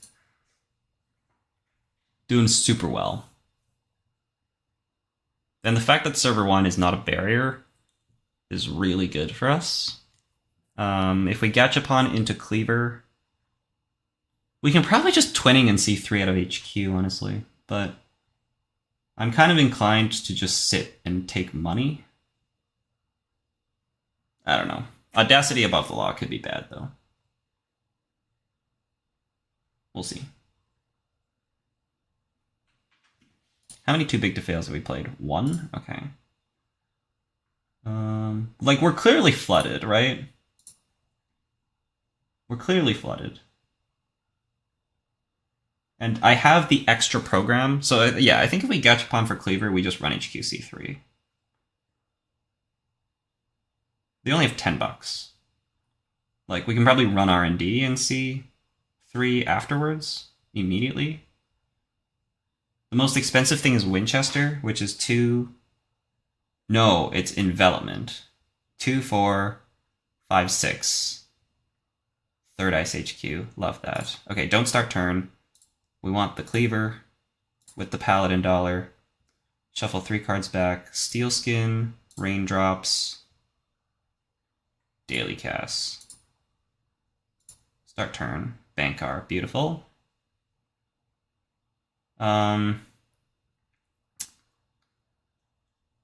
The best thing is double Winchester, which is 2, 3, 4, 5. Yeah, so this is like Liberated Laundry HQ.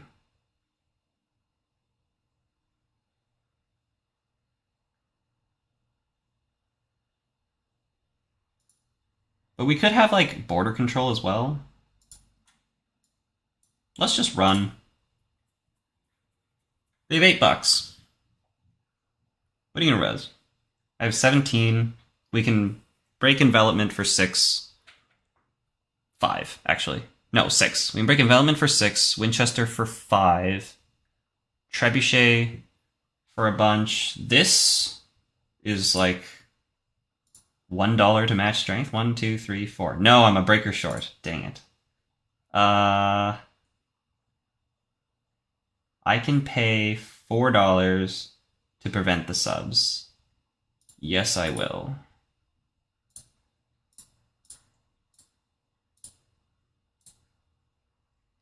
Okay. They have a bad pub now, so like if they get another bad pub, then reg cap is active. But again, like we're gonna see 3 here. We're gonna see 3 out of R&D. We should be fine. Let's match strength. Go break, break, break, break. Let this trash itself.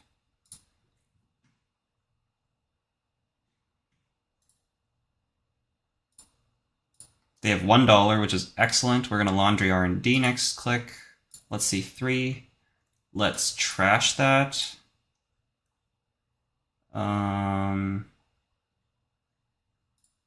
Hermes.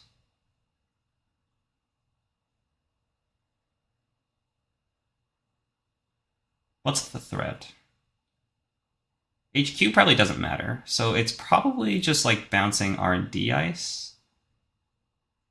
And it's probably a Valentown there. Let's go R&D ice. Sure.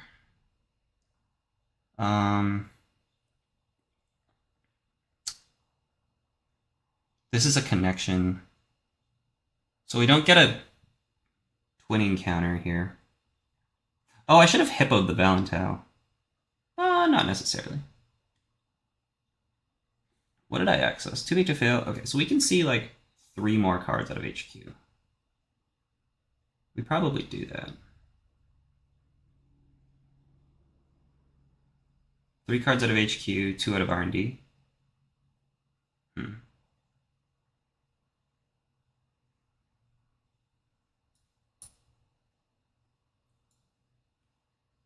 Let's laundry R&D. We'll see 2 cards at R&D. Okay. We're just giving them all their ice now, though. So HQ runs are getting worse. We'll trash that, though. And we'll just see 3.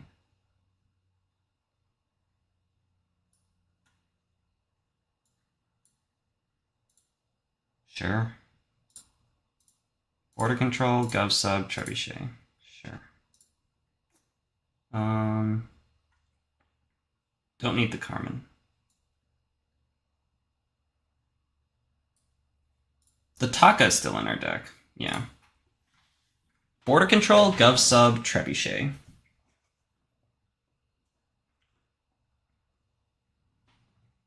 We were probably unlucky on that HQ run. There's probably 2 agendas in there at least.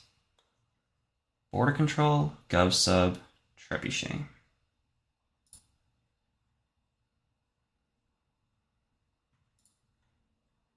We need to find an installable.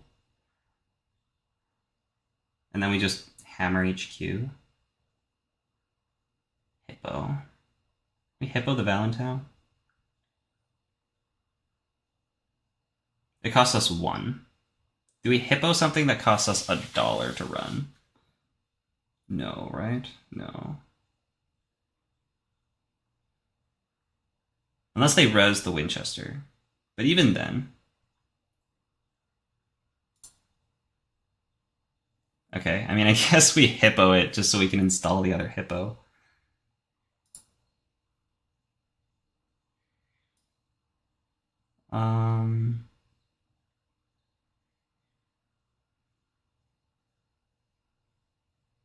Yeah. Let's hit lib first. Run HQ. Break for 5 and hippo it. Could have hippoed it last turn. They should res here. This is Winchester. We should res. Right? Just to make us spend money. Yeah. I'm happy to spend money. Got like a 1 in 5 or a 2 in 5. Okay.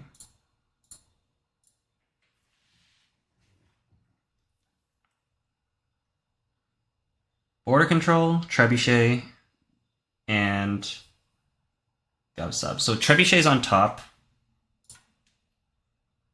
Unity's a great draw. Trebuchet's on top. They're on 3-bed pub, which is fine. So we just draw. Taka's the best draw in our deck.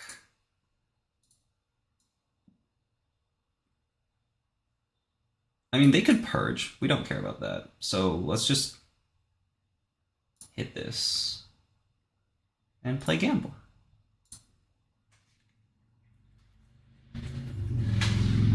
If they want to purge this turn, they can. Okay, there's the ice on R&D. That's fine.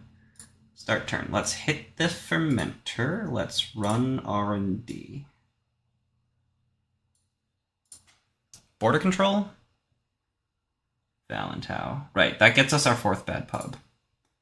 We're going to hippo that, do we? No. No, we don't care about that. Let's select a credit providing card here. Let's go break, say done. You can fire that 3rd sub. And then we see 3. Honestly, I could see 1 though, and then trash it and run back. What else am I doing during my turn? Nothing, right? So we just see 1. And if it's nothing, we run back and see 3. I think that makes sense. Okay, GG. Whew. That was a solid game.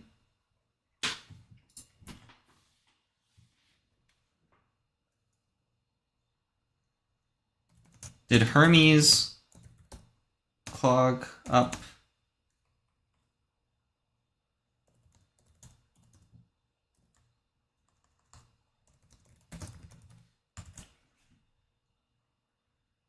Did you feel Hermes clogged up your plans? I would like to. So that's 39.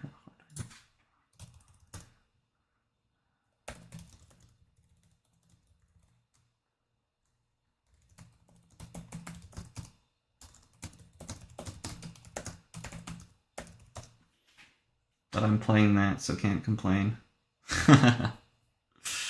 Yeah. Yeah, I only have 1 Hermes, but I think it was huge.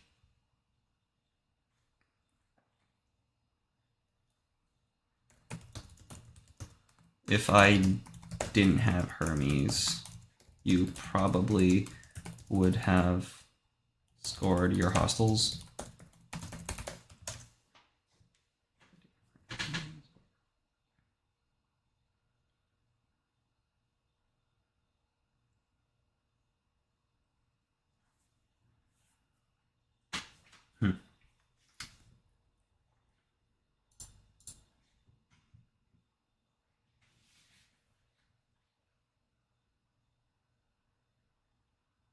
Yeah, I mean, things could have been dicey when we didn't find our cleaver. But that's the deck. I think maybe that was the wrong play, thinking about it. Certainly the second one. Oh, the second hostile.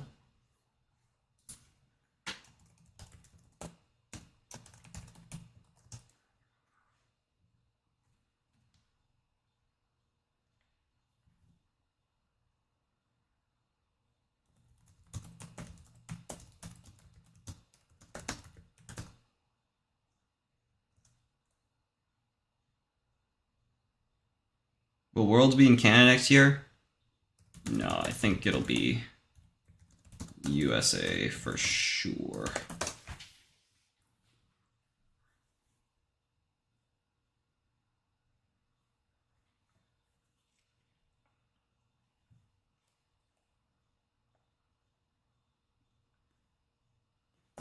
They wouldn't do Canada twice in a row for the NA Worlds.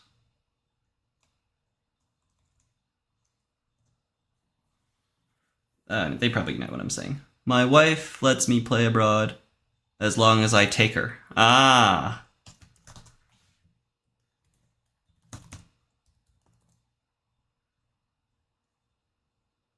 We really wanted to visit Cannes. Maybe you still can.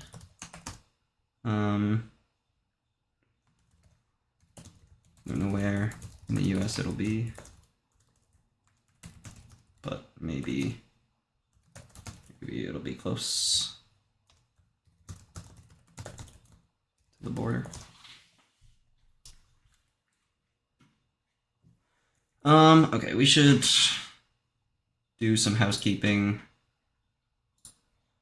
So, what is that? That's round 47. Let me catch up on chat while we're here. Aren't you afraid of timeout when your opponent scores first and you are on the strategy of sit back? Is there going to be a parallel universe where Worlds are held in Korea? You know, I imagine they do want to do a Worlds in Asia at some point, right? Like, I feel like the concentration of players are just mostly in Europe and in North America. So it, like, makes more sense. But, like, I think a lot of players would be like, that would be very cool if it was in Asia. And I think a lot of people would, like, make an effort to go, which I think would be very cool. Good luck rest of the day. You too. Am I afraid of timeout when my opponent scores first? So, no, I'm never afraid of going to time unless it's like a deck that's like very, very, very clearly one that just sits there and is super long. Especially from the runner side. Like, from the runner side, like, you can't really play aggressively when you shouldn't. Like, unless time is coming up quick, right? So if we start this game and there's, like, even if we have 20 minutes, I would still play the same. If we have 15, then I would, like, just take my clicks faster. And then if we have 10 minutes, then maybe there's a slight adjustment to the game plan. Maybe.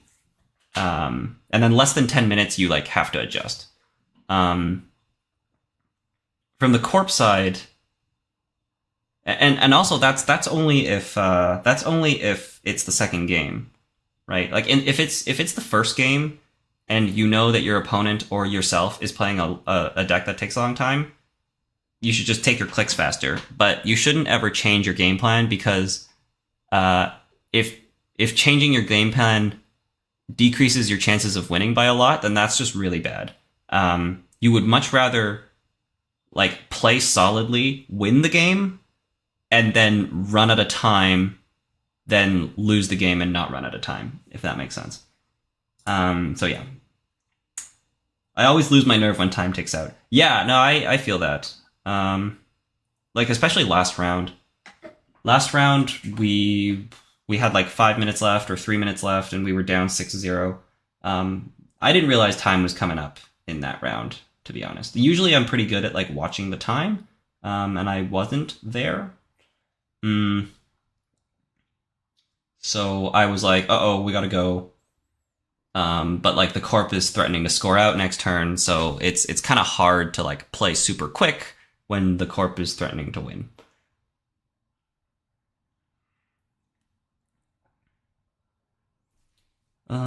Let's see. Okay, I need to report this stuff, and then I need to take a break. But also I should talk about my corp, but I'll do that after, I think. Yeah, I need to take a break. So, table 47, Willie BN1, round 3, 47.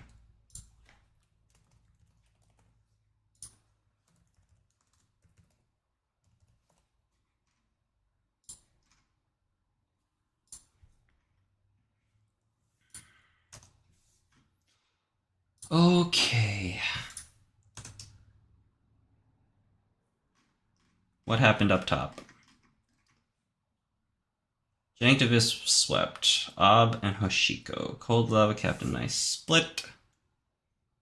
Oh, RustRyddah's playing against Ben. Oh, Ben got paired up, but that's bad. When Ben's like, in 3 rounds, Ben has played against me and Arndt. That's so unlucky. Damn. Okay. I am going to just leave the stream up. By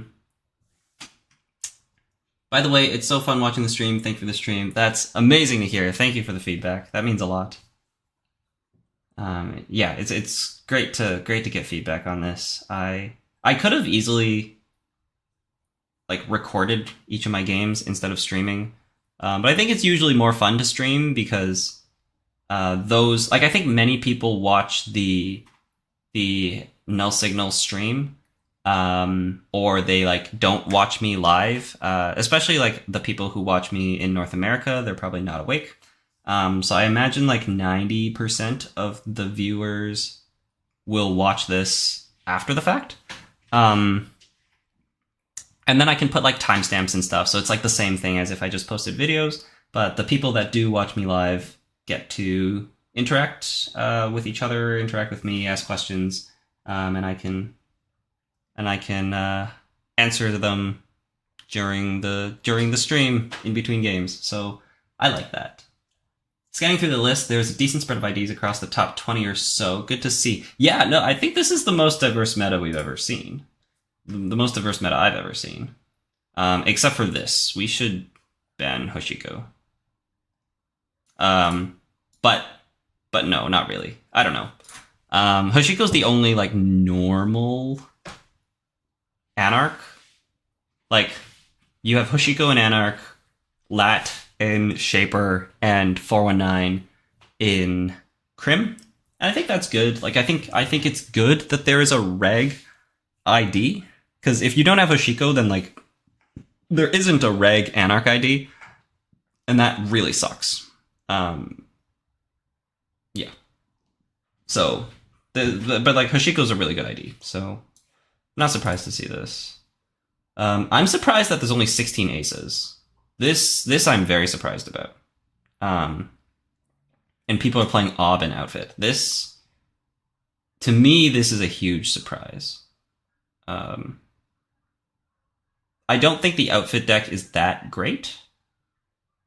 And the Ob deck has a bunch of tricks, which is good. Yeah, has a bunch of tricks. That's about it. It's got Mavericks because you can trigger Ob. So that's good. Yeah, I'm surprised to see this much Ob. I wonder what they're on. Because, like, Janktavis is on Ob, right? And they swept. So, we'll see. We will find out. And then, yeah, Asa, R+, some amount of these. Egg infusions. The egg infusions are probably all on Keeling. Because I don't think you can build, like, a good egg infusion glacier. So this is probably all, like, 59 card, 8 agenda, Keeling of some variant. There's only 8 PDs. This I'm a little surprised about, too. Like, this is basically all of my team. Like, I think we have 5 players paying PD. So my team makes up half of this PD. Atea is good to see. I think Atea is very strong. I was not able to find a list that I was happy with. I was going to play a Glacier list, but it was just a little slow. Like, Asa was so much better. And then, yeah, we have a bunch of other stuff. There's an Earth Station, an SSO. On the runner side, 419, Sable, Arisana. There's 30 Arisanas. This is about what you'd expect, I think.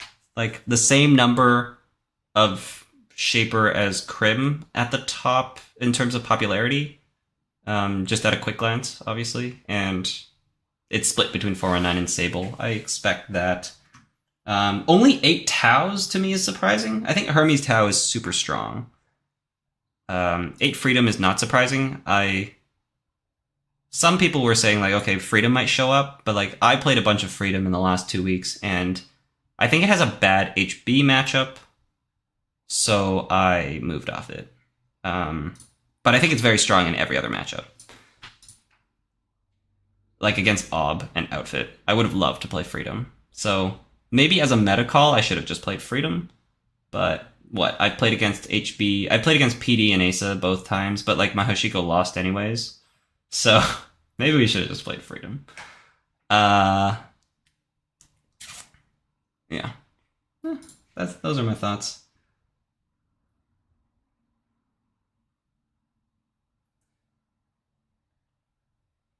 And Korea, too. I mostly watch it after the stream. Today's too fun to miss out. I'm glad to have you here. Make it Reg Val. I think Val's boring. Hoshiko is at least more interesting. But, like, Hoshiko's very good. But it's at least more interesting. I think you are the one who spread the Tea poison. I totally did. And, like, I thought it would have been super cool had I played a third version of a Tea for this tournament. And that was the plan for most of the time leading up to this, was I was going to play a Glacier Tea. And it was just too slow. It was a good deck, but against, like, compared to Asa, like, Asa's just too much better. So we got to play the better deck. Also, like, Asa's more, like, dynamic, and it's probably more interesting to watch. And it's more interesting to play, too. So many things to do in Ob, it's tough to call what they're playing. I think they might drop off in the cut. For sure. The Obs are going to have a tougher time in the cut. I don't think there's that much you can do in Ob, to be honest. Like, maybe 2 people are playing, like, a Bass mutually assured destruction, like, Mindscaping deck.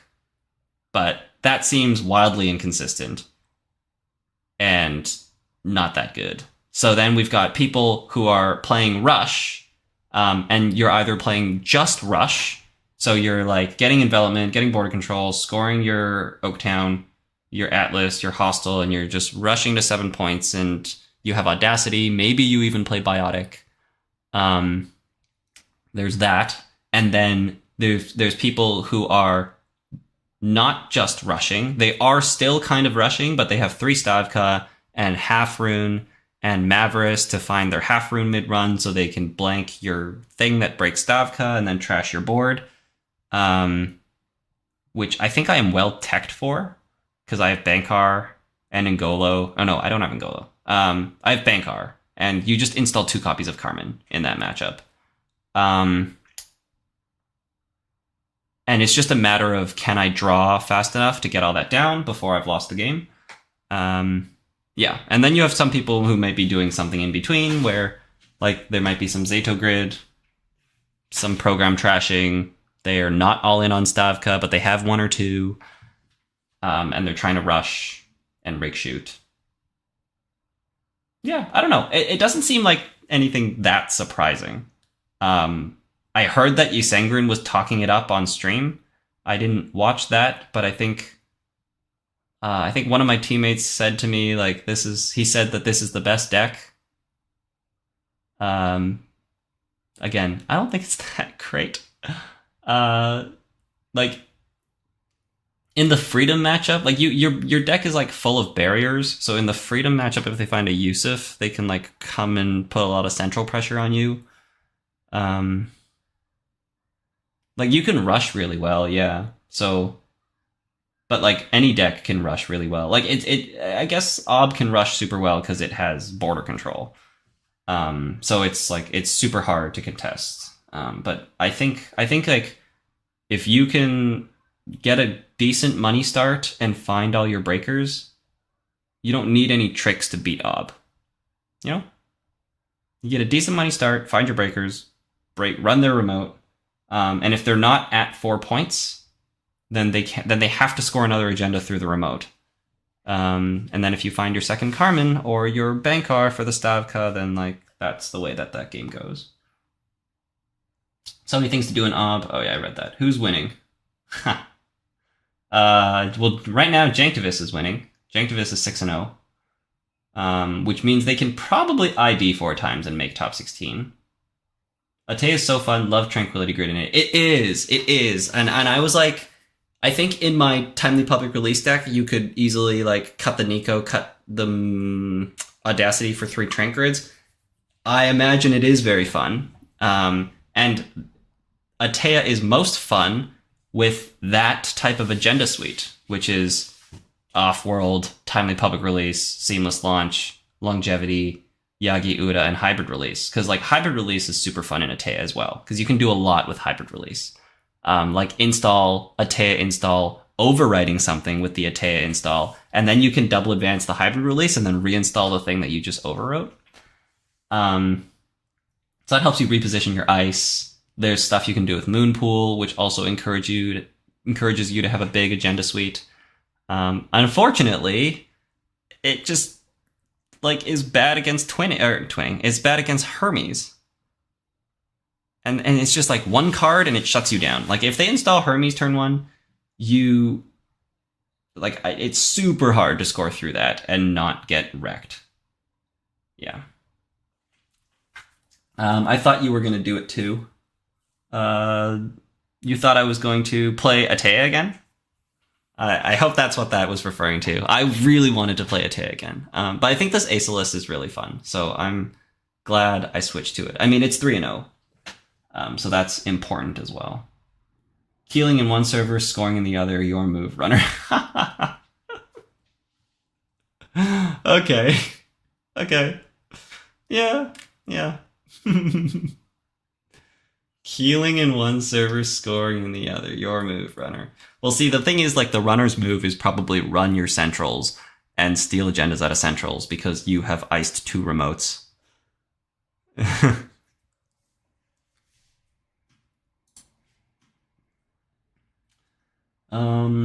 Okay, what is happening?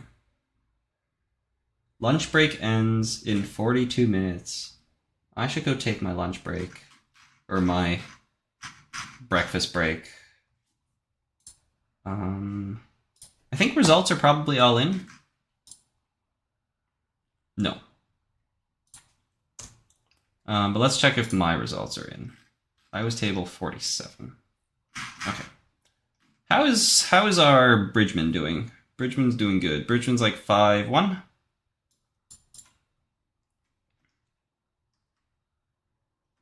And how is Minstrel doing? Oh, looks like, so Ben swept his next round, so that's good for my strength of schedule, but then he got swept by Arndt, which is not good for my strength of schedule. Veronica, so there's 3 people at 6-0. Wow, so Arndt can just ID into the cut now. That's crazy. He's had a lot more luck with that Hoshiko than I have. Arndt is playing the same list-ish. It's very close to the same list. Where is Minstrel?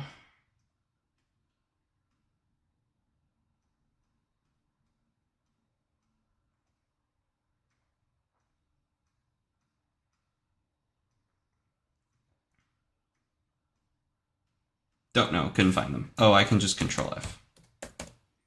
Minstrel swept. Okay. I mean, our SOS is probably going to be good. We've played against a couple of very good players. Let's keep this here. True that 8+ clicks turn was just stunning. Yeah. It's also unfair is what it was. Yeah. I heard somebody say like the Germans hate Luminal, and yeah. It's such a swingy card. Like if you find it and you score it, it's a swingy card. Okay, I'm gonna go take a break, and I will be back sometime. Actually, you know what? I'm gonna talk about my corp first. Let's talk about my corp, because I can take a break after, and I'll come back right at the start of the round. So here's the corp. We've got basically the deck is summarized by the title, which is Skunk Void Delivery System.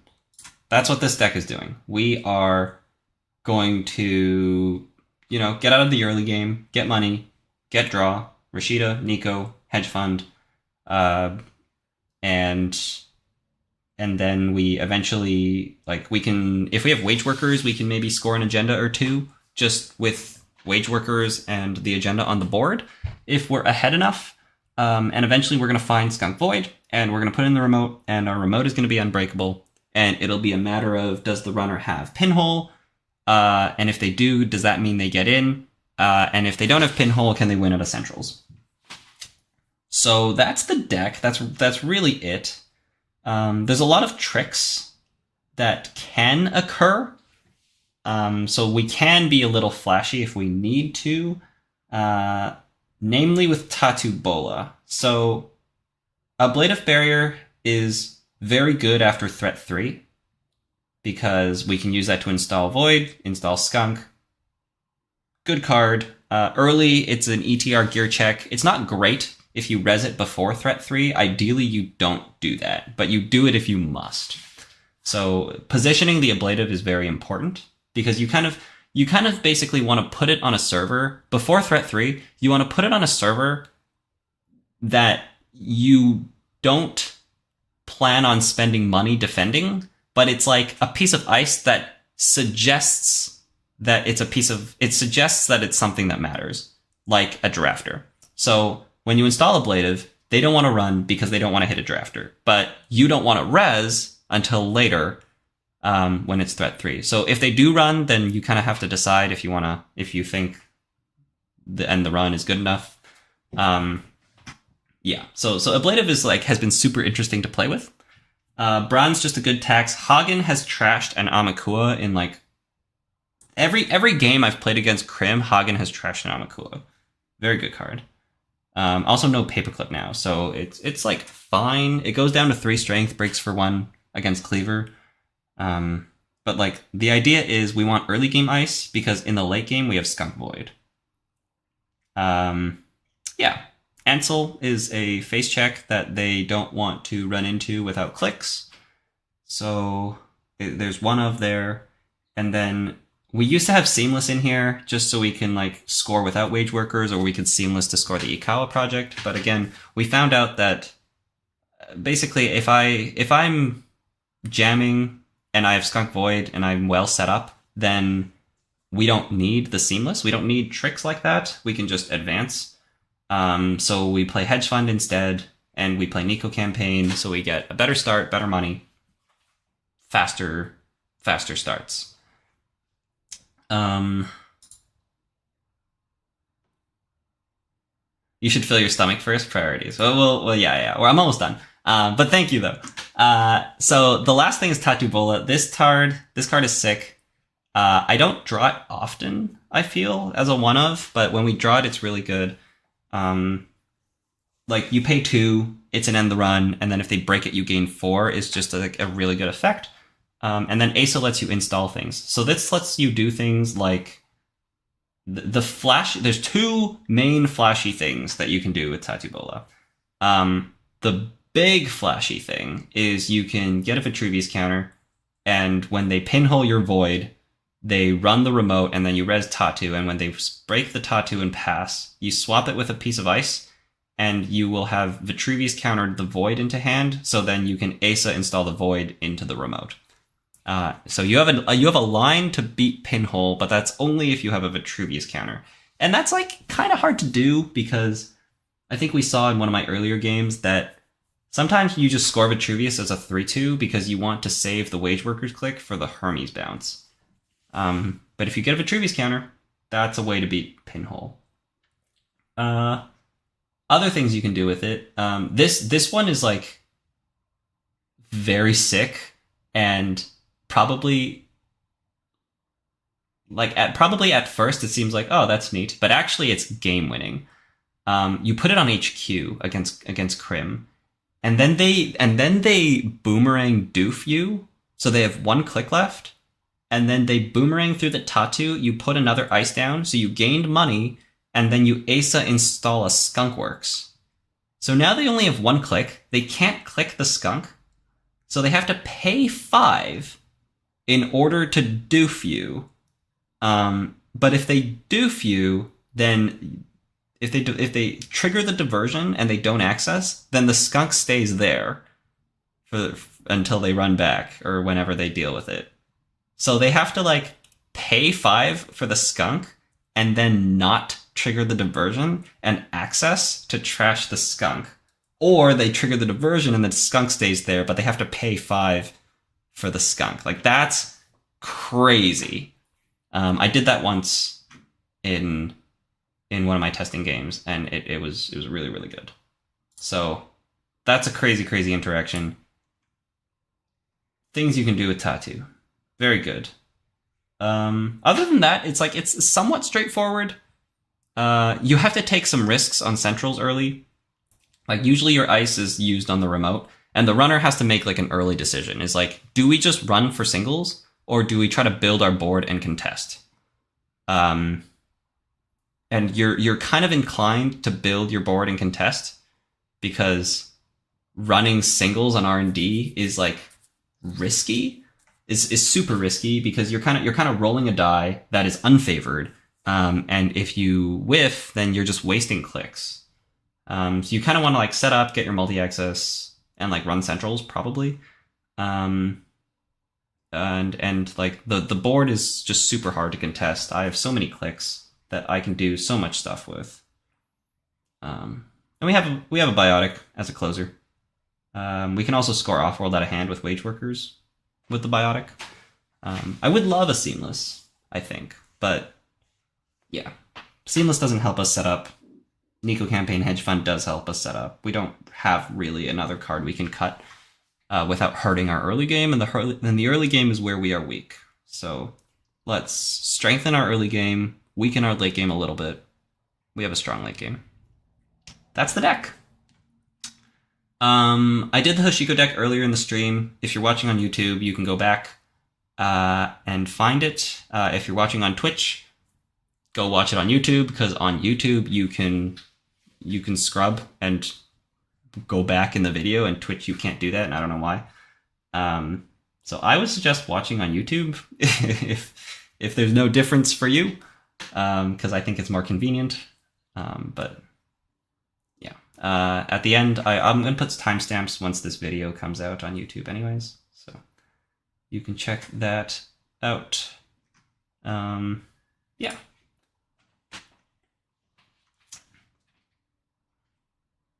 That's a neat play. Yeah, it's super neat. It's super neat. And it's not obvious. Like, Asa has 1 ice on HQ, boomerang diversion. Right? You like, the only thing that you're worried about when you do that is like, how much money does the corp have? Because are they at a diversion amount? Can they duck the diversion by rezzing their assets? How much money does it cost them to res the ice? Maybe the tattoo's not rezzed, so they like think about what the ice is. But nobody is looking at their credits because there's no upgrade there. So, like, Boomerang Diversion costs 3 credits, and it doesn't cost any more. And then a Skunkworks shows up, and that's crazy. That's crazy. Okay, standings probably updated. It has RustRydah, Veronica, and Janktivist. And pairings have not gone up. Okay, very good. Here's what we got. Players at 15. Players at 12. Rotom's at 13. We had a draw here, I guess. Bridgeman's here. Ooh, Tommy's here. Good to see Tommy's doing well as well. Yeah, and then RustRydah at the top. And then I just want to see how my SOS is doing. But it's too early in the tournament to really look at it. It's at 3. Sure. Okay. Well, we've got a bunch of people we can pair against. So I'm just going to take a break. We will come back for round 4. And yeah. Twitch banned replay VODs in Korea. Oh. That's weird. I think the way that Twitch works for me, and maybe I can click something to change this, is my Twitch VOD is up, but then it just goes away after 30 days or something, or it goes away after 10 days.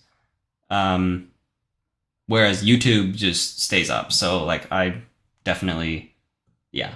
Like, I stream on Twitch because some people want to watch on Twitch, but I honestly don't see a reason to watch on Twitch over YouTube. Yeah, so if Null Signal Games is watching, which I doubt they are, they should start putting their stream on YouTube in addition to Twitch, because Twitch not being able to go back, I think, is like a functionality that YouTube has that is just so useful when you're a viewer. Okay, I'm gonna put a timer up, and I will be back. See you in a bit.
Yo! Hello to Abraham. No, I was not talking. I was just scrolling. But thank you for that. Thank you for writing that comment, because sometimes I might be. So, yeah. Abraham. Dude, Charlie went to sleep at like, what, 3 a.m.? Yeah, like 3:30 a.m.? So you're probably waking up, right? You're not going to sleep. You probably just woke up super early, like you have been the past bit. Have you been waking up early for the last week, or was that just the hype of Cascadia and you're back now? He does that. I just got up. I guess it's like 7:44, so it's not like an extremely early time to wake up. I woke up at 2 for this thing. Crazy, crazy, crazy. I should probably get going. We're against xccam on Jemison and Asa, which is... who knows what's about to happen? Because I certainly don't. Table 22. Looks like it's not up yet. I think we still have a minute. The timer is going off soon. So... some interesting stuff at the top. Basically, oh, I don't know, I shouldn't have reloaded the page, because now I'm not going to be able to see games until I hit enter a bunch of times. That's a misplay. Yes, you would have.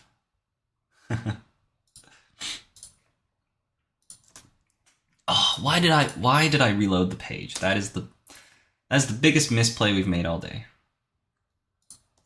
Well, except for forgetting to res RustRydah on a very crucial, like, turn. It wasn't a crucial turn per se, but it was just like...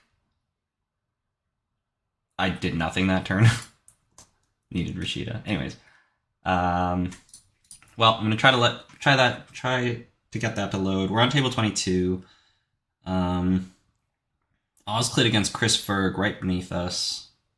Right next to us. It'd be cool to sit next to them if this was in person.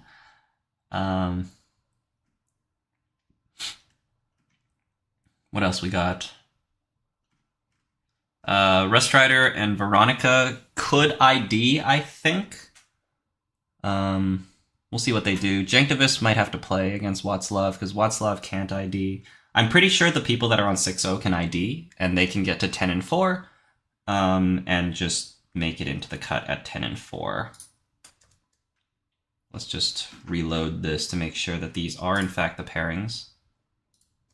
I'm still not connecting. Man, reloading the page was such a misplay. What am I doing?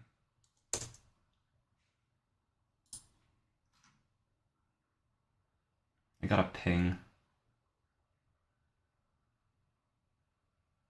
Tables 35 to 70. Please wait 3 minutes and then try again.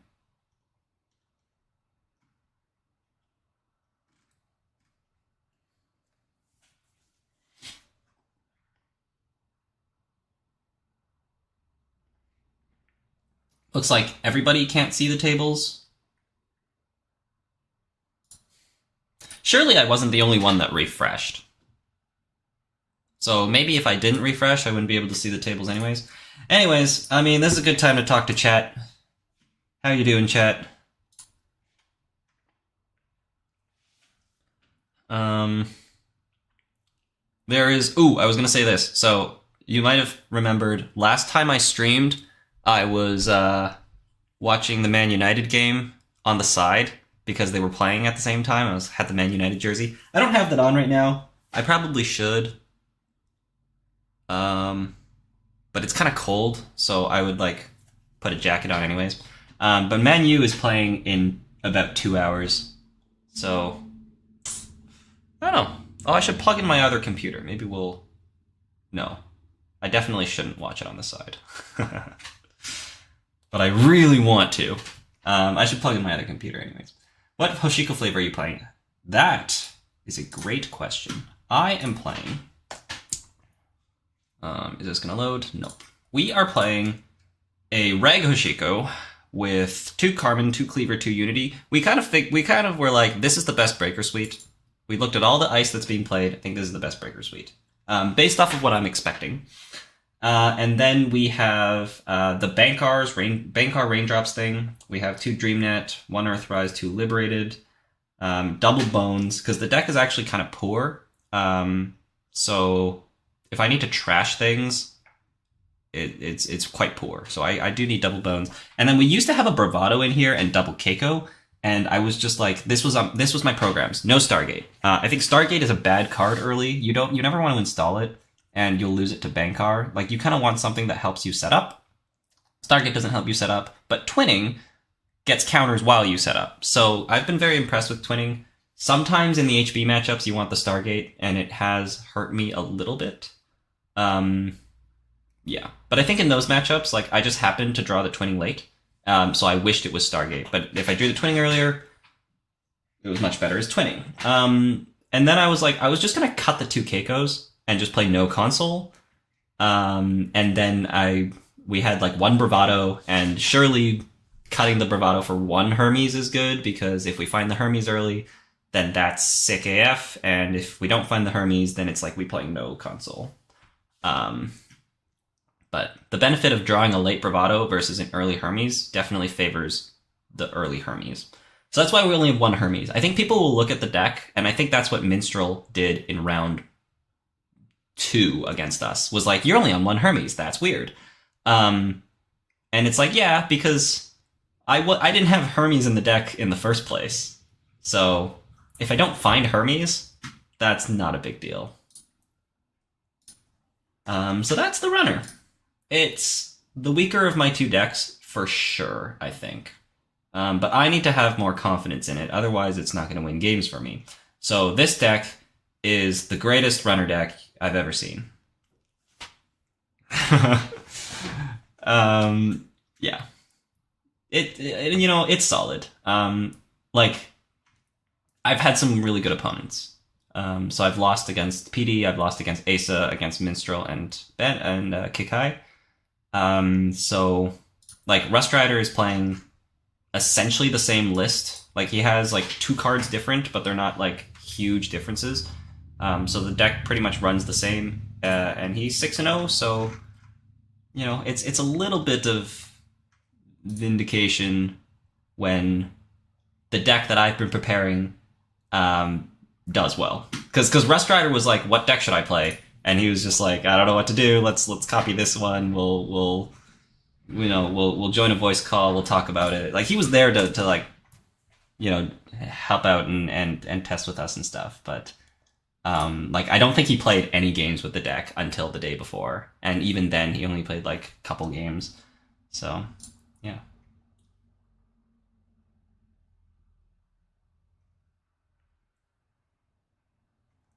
Somebody said it's back. Is it back? I'm not back. Is it back? Should I open a new tab? Oh, it's back. Okay. What table are we? I think it's like 22. Yeah. Looking for table 22. They are supposed to make the game, so I could just Control F this, right? Boom, boom, 22. There is a 22. There we go. All right, let's go. Are you okay if I stream?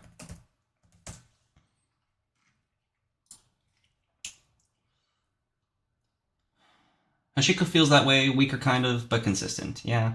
I put 220 into my Arasana last night. Probably bad, but I've not had a chance to try it yet, as Janet was down for me last night. Yeah, twinning is really good. I used to have 1 twinning in my Arasana, and I found that 1, like, I just didn't like 1 because you can't really rely on finding that.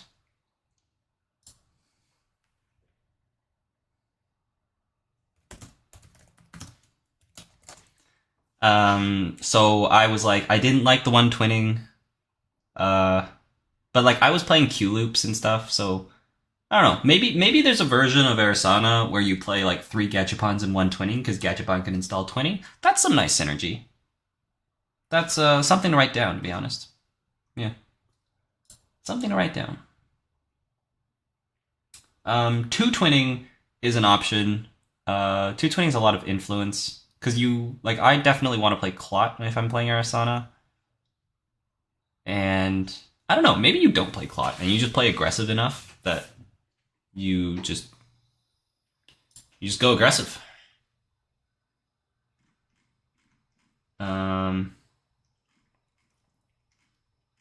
Has time started?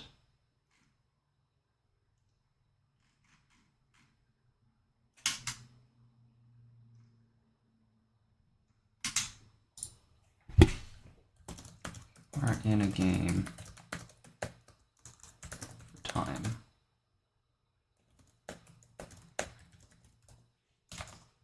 If we are in a game.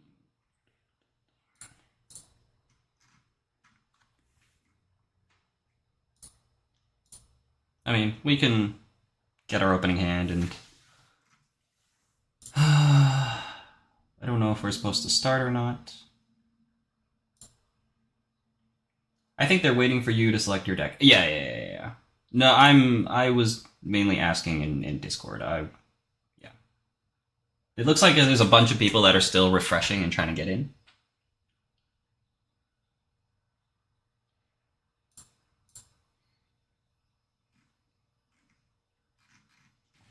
I don't know. We'll wait.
It looks like RustRydah and Veronica are playing.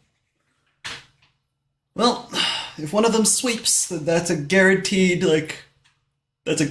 top 8 finish to go top half of the cut.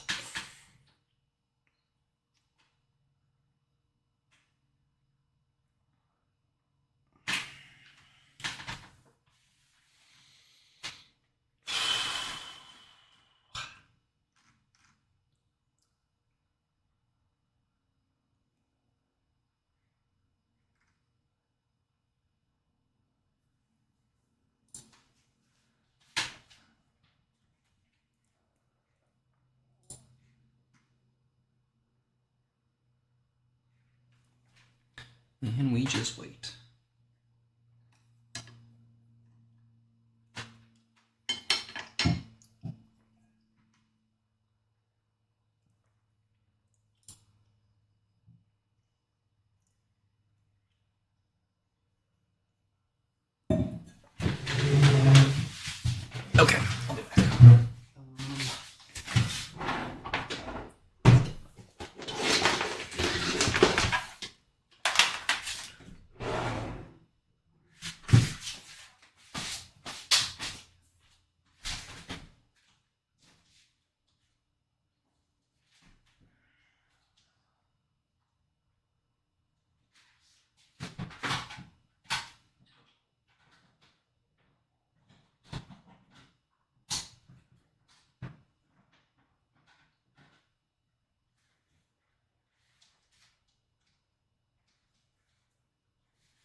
Okay.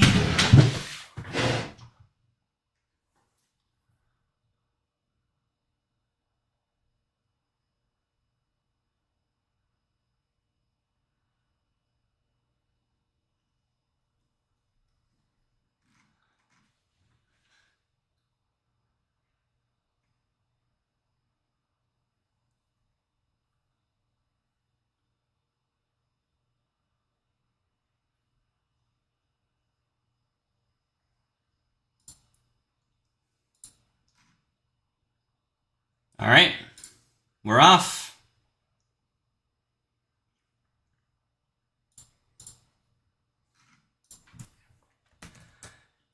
Here we go.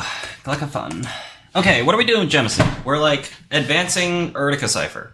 That's the worst thing, right? So just don't die to Urtica Cipher. We are probably playing what the heck is that card called? False Lead? Dude, I don't know what's in the card pool. Playing against unexpected IDs is like not the time, but it's fine. We can figure it out, right? I'm sure I can. Okay. Let's go. They mulliganed. We just keep this, because we just like raindrops absolutely everything. Yeah. This is a great hand, I think. Got the twinning down. They have above the law, like Waylands have above the law, so we do have to watch out for that.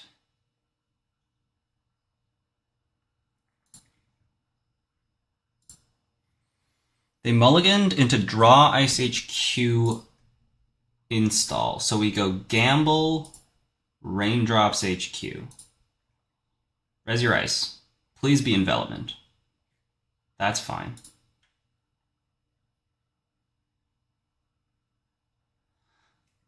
Okay, so I guess I have to like cleaver that, which kind of sucks.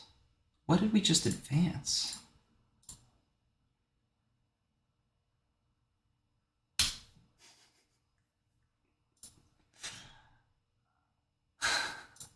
Okay. And we missed the steel skin too. That sucks.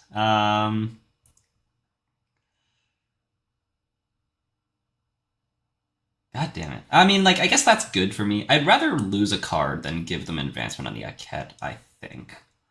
It's good to know what they're on. Let's just play the steel skin.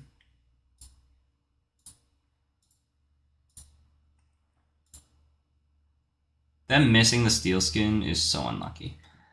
That's okay. We have Hostile. Hostile's very good for us. Give me Dreamnet, Paladin, or Cleaver.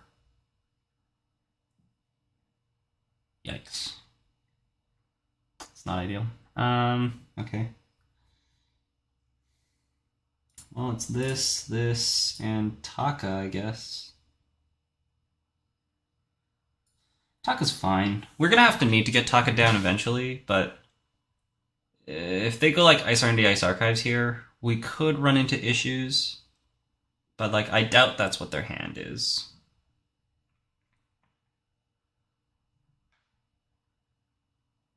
Oh, they're gonna be on like freaking CityWorks project. Sure. I would love to take 2 points. Okay, so central accesses are like very important here. We just play this. And then we go and run... Install Paladin, run Archives, run R&D. We don't actually want an agenda, though. We install Paladin, we run Archives. Oh, I guess they could pop, but they're not going to. What? Hello? Oh, okay. Steal. Install Carmen. Install Twinning.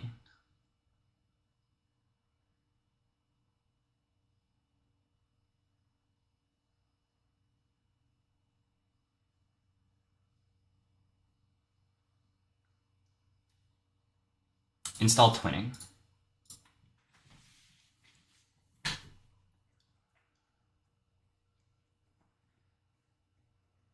We're gonna get city works here. So,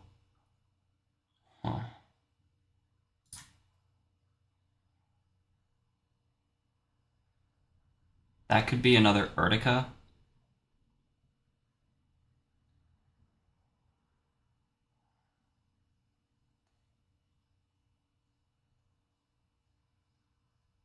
Washing.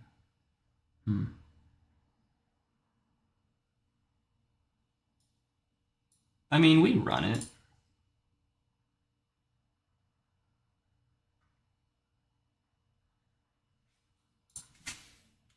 Sorry, can I undo? We're not installing that. That's a bad idea. We should mosh.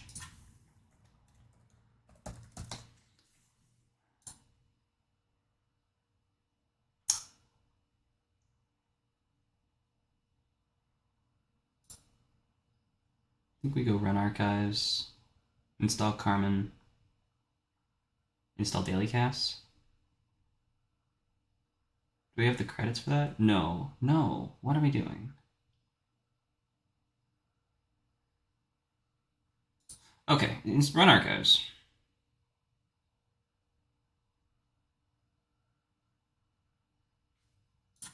Or wait.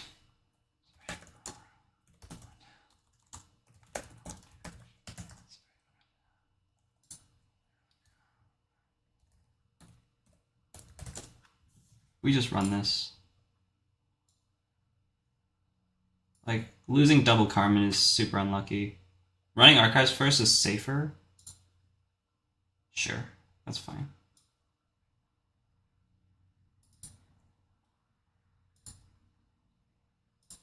Install this. This we have to use during a run.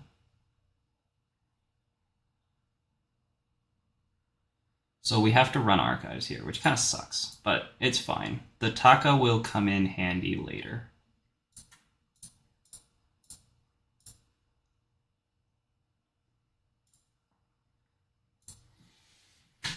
Okay.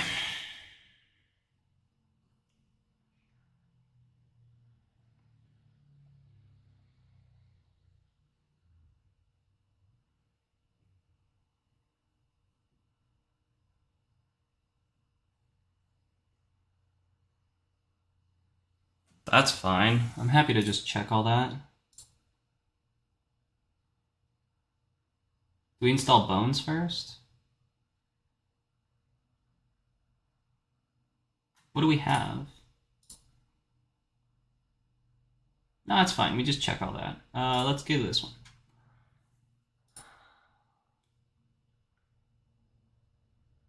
There's like a 3-2 on this board, right? That's fine. Liberated, moshing, sure. Did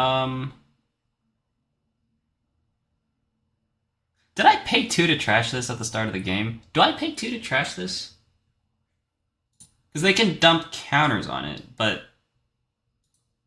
No, right? We don't.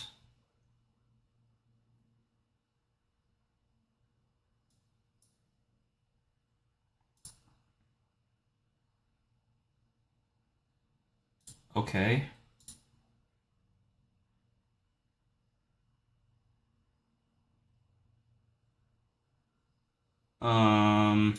We do want to run because we want to spend our Carmen credits. So let's run. I'll take an agenda. That's fine. We see no action. And then we draw.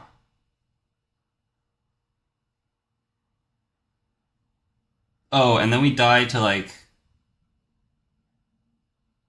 Yeah, we just draw. We're die to public trail end of the line? They have it, right? That's crazy if they have it. Cleaver's an excellent draw. Cleaver's a ridiculous draw.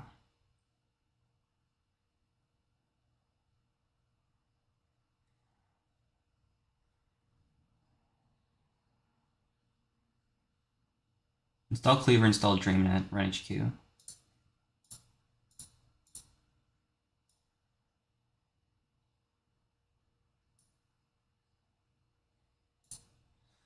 See if they want to pop their false lead. They don't.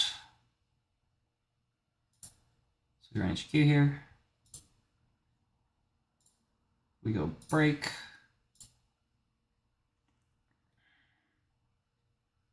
Seeing the hand is probably useful. Yeah. Let's see both cards. Extract and Mavericks. Sure. And then we draw again so we don't die to end of the line. Okay, we just need to play super safe now because we have 5 points. That's fine. We just need to play super safe.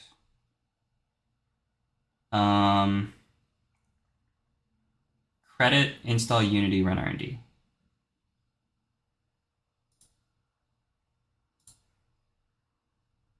We have all our breakers.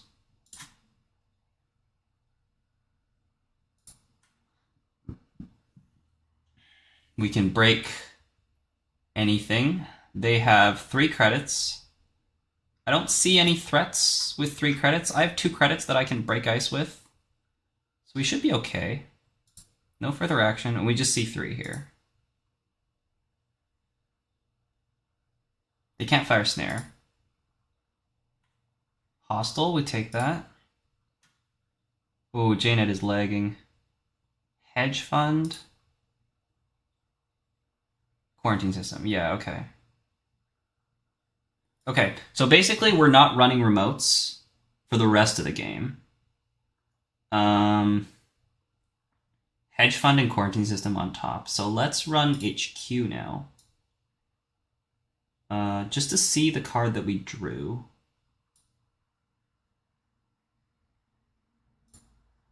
Because it's free. Well, it's more than free actually, because I need to spend this trickster credit. I should write this down. Where's my pen? Hedge fund, quarantine. It's fine. I'll find it in a second. How many cards do I access here?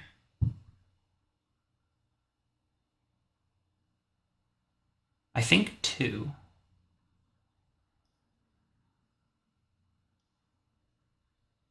Yeah, just so we have perfect information. Let's see both cards.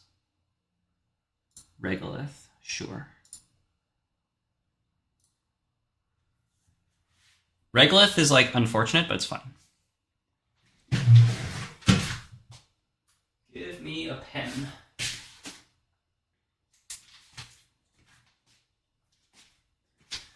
Pen, paper. Extract to gain 6. They trash their Urtica. That makes sense. Rego, hedge, and quarantine. Install a card in server 8. So that's the Regolith. We don't care about that. Let's install the Hippo and run R&D. And then we can res like Trebuchet, I guess. Trebuchet's kind of bad. 2, 4, 5. I need $5 to break Trebuchet.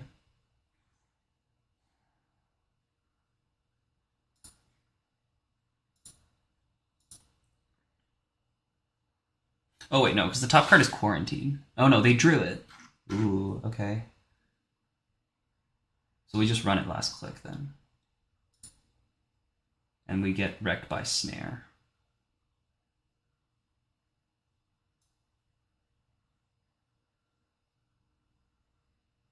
Yeah, I'm okay with playing around Trebuchet. Let's do it. Oh, I have a bad pub! That's so poor of me. Very poor of me. Installing the Gachapon's so good.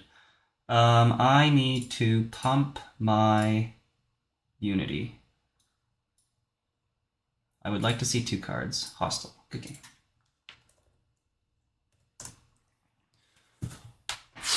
Okay. Whew. This is, it's a scary corp deck to play against. Listen to the game. Yep, okay, got it. Scary corp to play against. I'm gonna catch up on chat real quick. Can I full screen your browser? Perfect, it looks like I did that. But thank you for the reminder. I just need to avoid Urtica Cipher. Man, seconds before walking into Urtica Cipher. Yeah. The corp could have won next turn. I stopped talking. Interesting game state. What do you mean the corp could have won? Like 2 minutes ago? Yeah, that was next turn, right? I'm interested to hear what the permutation for winning was. Because like they only had 3 points. How do we score 4? Unless we're killing me. They could have won when they that turn where they could have public trailed end of the line. But they had 2 cards in hand, I don't know. There's only so much you can play around, right? This hand seems... Is it fine? We go Nico, Ansel, Tatu HQ. Get the money rolling. Get the draw coming in. Eco a project in hand.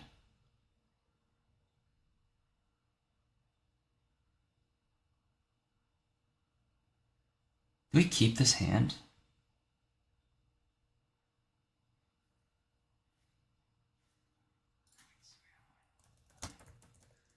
Sorry. Oh yeah, okay, we're good. Never mind, good to go. Do we keep this hand? I need to change my overlay. This is probably fine. We're gonna keep it. Go here, close this, open this, go here, go to my decks, go to Skunk Void Delivery System, click View, go here, move my face up, and we're good. Okay, start turn. Drew Vitruvius. That is god-awful. Ice HQ, take a credit. Okay. If they poke the remote, we can't res. That sucks. But they're just going to set up. We can pitch the Ikawa project here. We could also pitch the Vitruvius. Yeah, we just pitched the Vitruvius. They're not going to run archives. Yeah. And we kept the fully op. Okay. We can go... I think we draw to find an ice here. We're, pretty good at this game. Is how the saying goes. And then we just draw cards, because we have... No, we need to get at least 2 credits. Yeah, so we go draw, 2 credits. Perfect. Let me just check that is working. Everything's working. Perfect. Okay. We're going to need a second ice on HQ very soon here, because we are setting up for Chastushka. Start turn is good. Luminal. I would love to score a Luminal. Give me cards. Magnet. Magnet is good. Magnet is probably better than the Ablative. And we just put the Ablative on HQ. We just have double barrier. HQ is fine.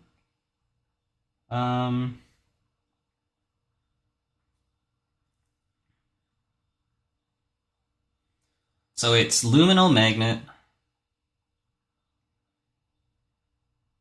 RustRydah, Ablative. Is that greedy? I don't think so. Is it greedy?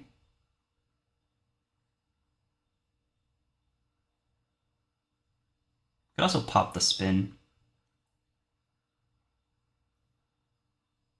Yeah, we probably pop the spin, actually. Let's not be greedy with this spin, Doctor. So let's pop the spin.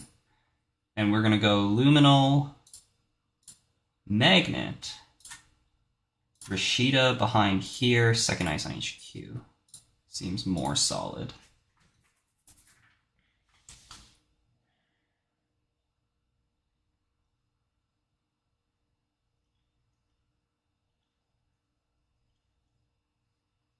Where are we going? Pretend like we're thinking about it. Think about it a little more. And then res.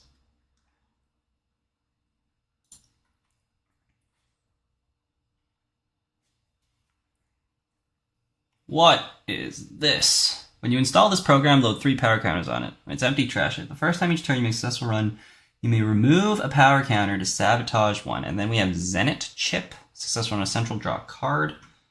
We don't need the Mavericks, and then we just pitch a card off the top. Lost a Hagen. That's really bad. Every piece of ice is gold right now. And we're checking archives. Oh.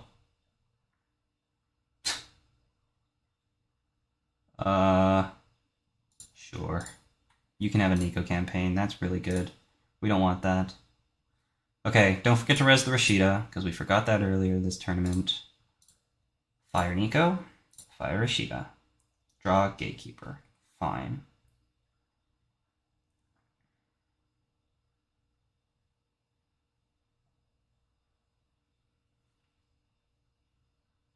Score Luminal. Install 3 things and an ice on R&D. Seems good.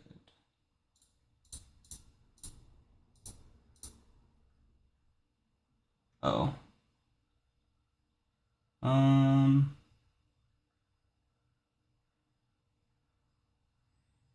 1, 2, 3, 4. We're gonna have Ansel though, so. Thing is, the safest server is actually the Magnet. Oh no, because we just put the skunk in there with it. So we take a credit as well. We could pitch the Biotic, honestly. Let's just mill the top card for now. It's a Vitruvius. That sucks. Actually, Gatekeeper on Archives is probably pretty good. Let's do that. That makes a lot of sense. So it goes Offworld, Skunk, Wage Workers behind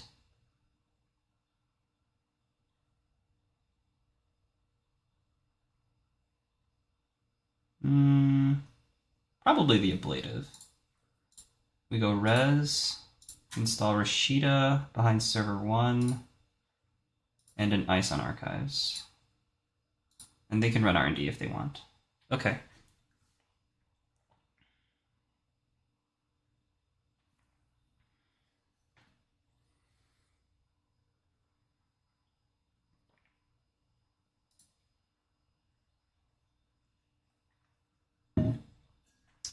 We don't love that res, but we'll do it.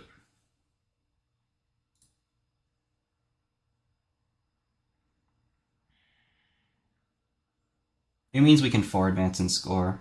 We can fire RustRydah 4 advance score. We should be doing okay. That's fine. We mill the top card here.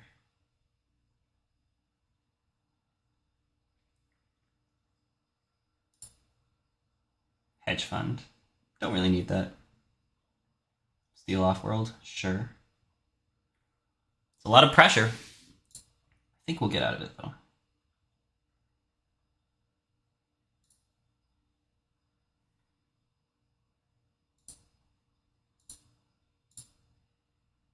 That's excellent.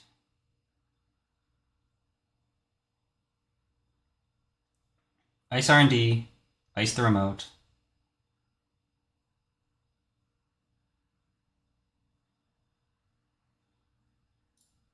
Okay. We could double ice R&D.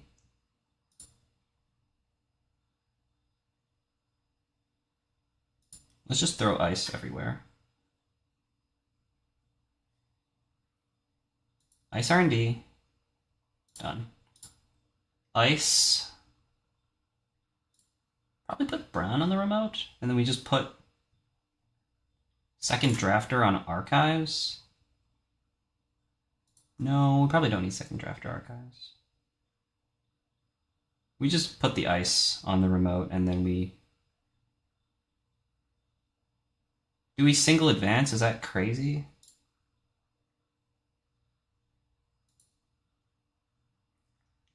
I don't think it is.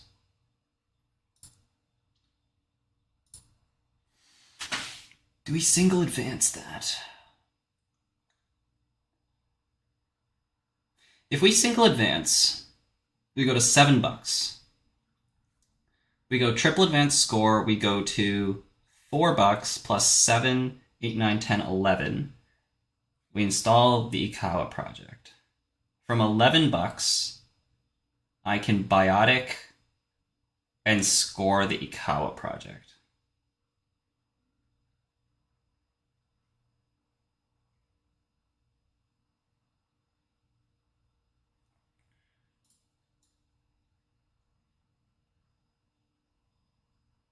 It might be greedy. We're going to advance it.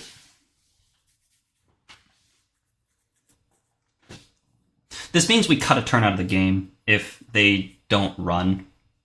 But they do run, which gets us drafter. We like drafter.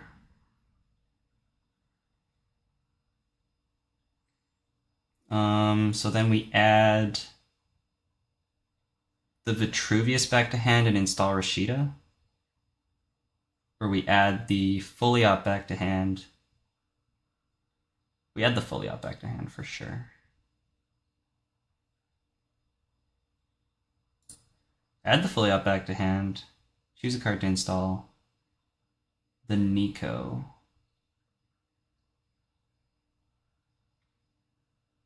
They're basically going to run everything that we put down, right? So we put the Nico down just because it costs them more money. Yeah. I'll say done. We probably don't need this Bran, so I can throw it out.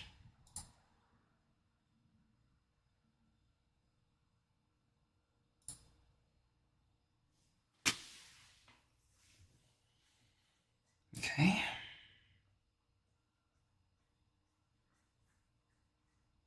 There's Bankar. There's creative. Okay.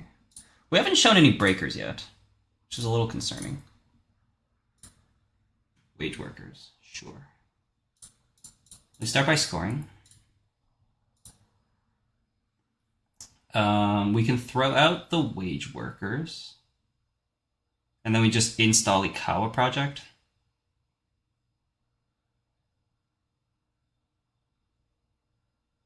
That seems fine, honestly.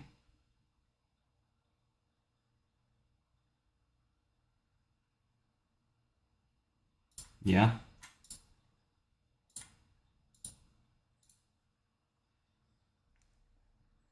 We're credit perfect to win the game right now. Echelon, raindrops.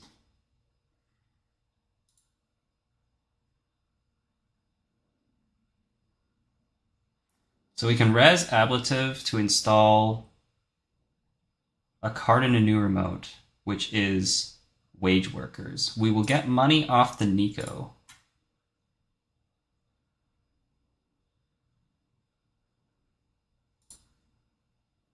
We can just end the run here. But if we end the run, we don't win. And I would like to win.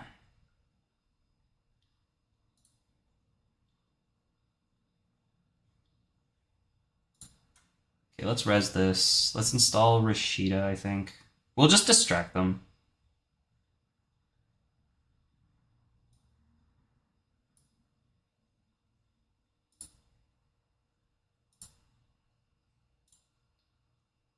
Yeah, we just distract them.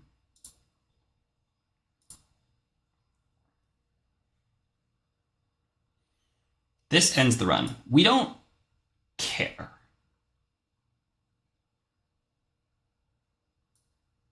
So we let them in. Which I think probably feels very good for them.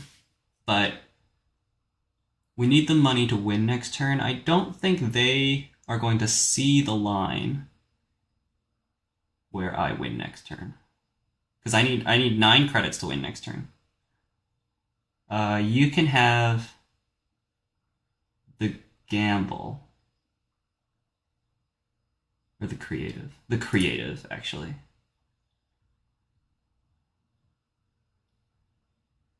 Because they will be tempted to play the creative last click. So this turn is run the RustRydah, play creative. Right? Buy events to run the RustRydah. Sure. Even better.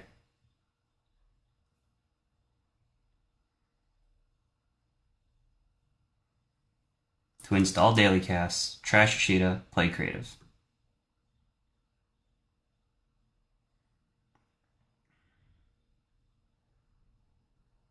Yeah. Okay, GG.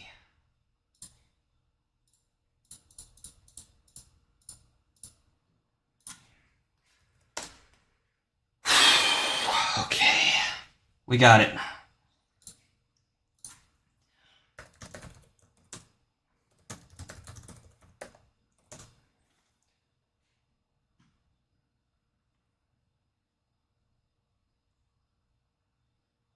We got it.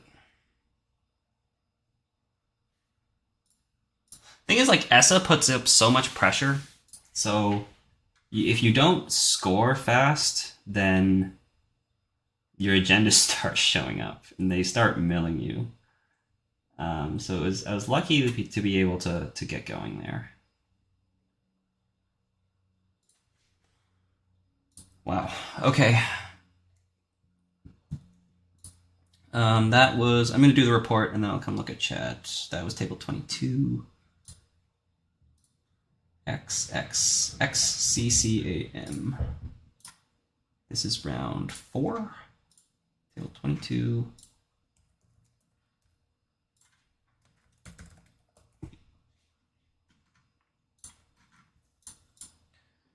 Okay.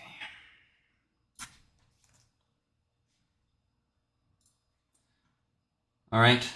Sokka's back and he's no longer sleepy.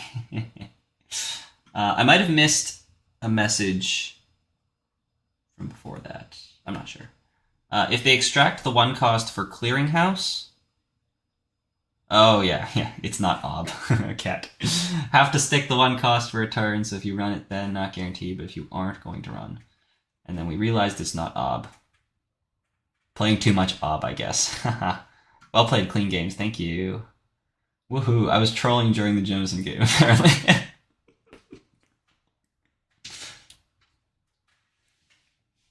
Yeah, I guess, like, we can play ob. Wait. No, because you're like... Your method of winning requires the opponent to be both ob and Jameson. Because I was like, like, we could make a good ob deck that does this, right? But, like, no, we need ob and Jameson. 1 a.m. here, and now I am sleepy. Yeah, no, 1 a.m. Man, it's such a different time. Holy. I mean, there's probably a lot of time until the next round. So, if you want to call it, I think that makes a lot of sense. Yeah, we still have another 40 minutes before the round finishes. So, got quite a bit of time to kind of decompress after that one. Think about my positioning. Think about what we want to do. Look at standings. All that good stuff. So you'll probably see me looking around at it. Yeah. And then the United game starts next round. DJ Ob. If dedication ceremony was legal, you could do something terrible with Ob. If Dedi was legal... Oh yeah, like you could just install Rococo and Dedi it and then just sit there. Yeah, that is terrible. Yeah. I remember when Ob first came out, I was trying to do that, and I brought that to my weekly meetup. You play Ob and Lacosta Grid and Trick of Light and Rikoko. Good times. I should turn this off because that looks weird.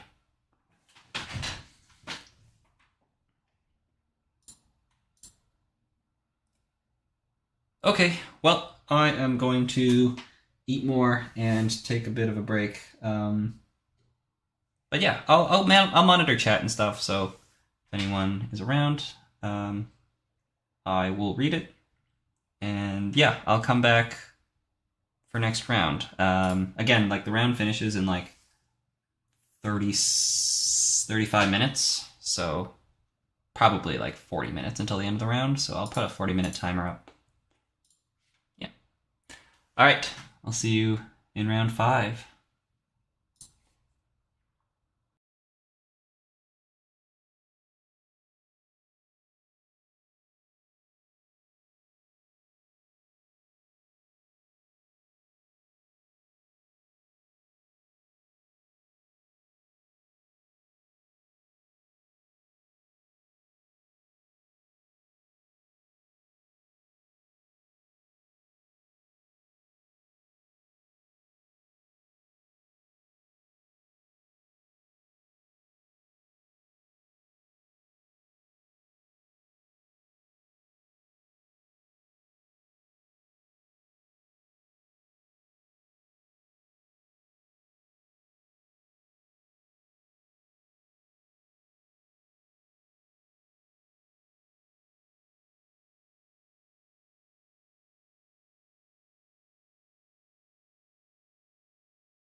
Alrighty.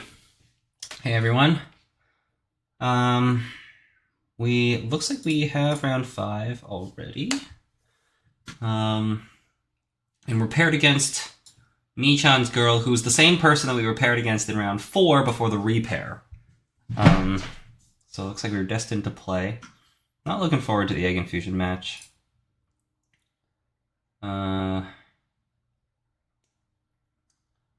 What else is going on? Bridgeman swept his game. RustRydah swept his game. So they're paired up top, which is very good. Because that means they can ID. And they can ID. Should be good. They should both make it. I need another sweep before I can... If I get another sweep, I should be able to ID. Maybe. My SOS isn't that great, actually. So maybe I actually need to 2-for-1 here. Could just 2-for-1 and try to get corp. Is that crazy?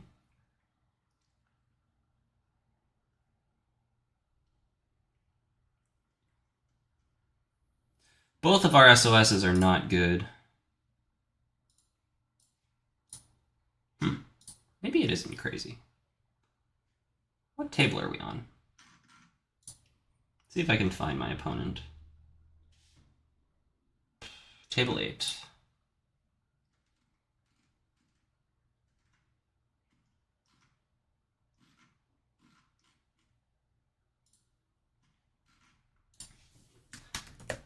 Hey.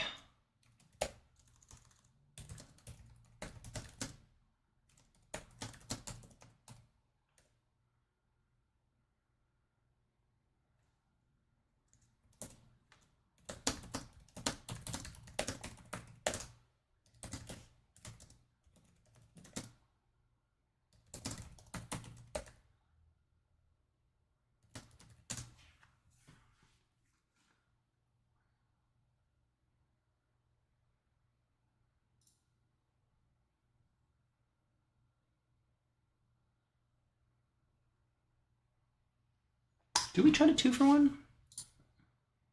Because the thing is, the corp game is going to take forever, right?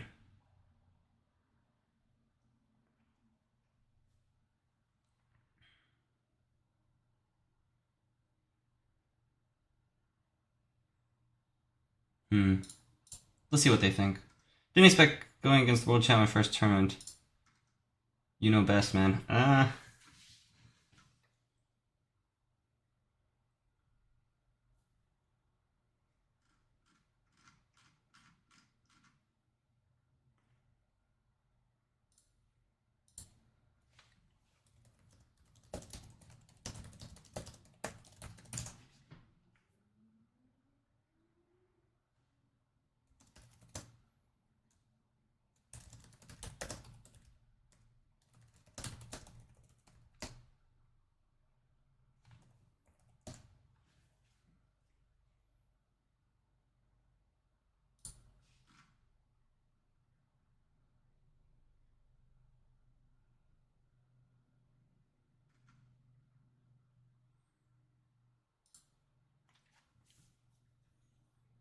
Honestly, I might offer it.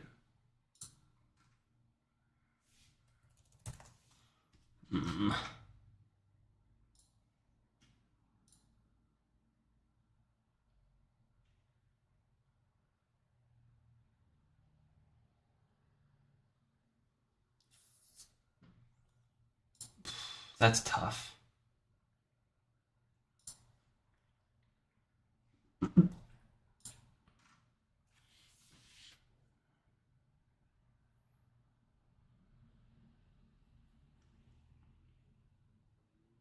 Six, 2.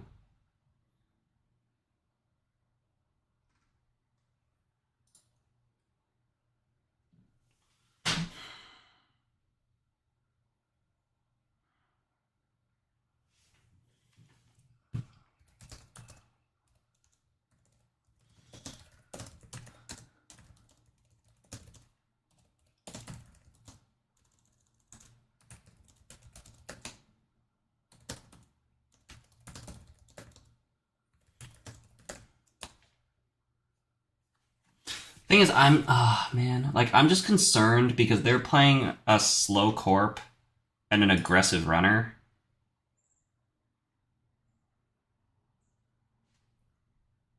Which means if the first game goes long and we have short time on the second game, I'm at a disadvantage. Regardless of the result of the first game.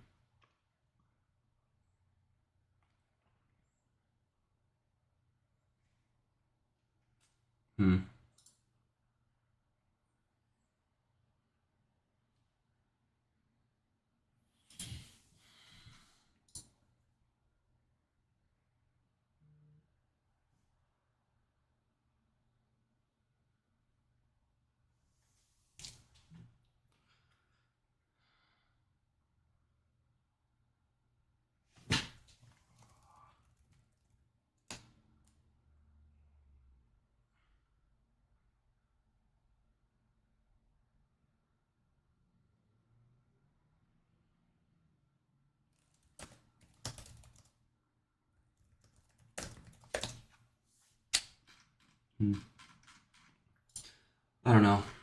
Let's just play.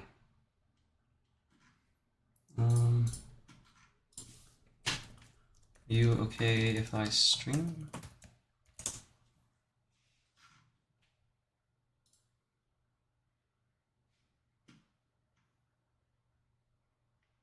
What kind of Asa? I can talk about that in a second. Pretty interesting game so far. Huge thanks for streaming. Yeah, you're welcome. Thanks for commenting. Good luck. Thank you, Kat. I feel like World Champ can speedrun it. Yeah. Okay, let's go.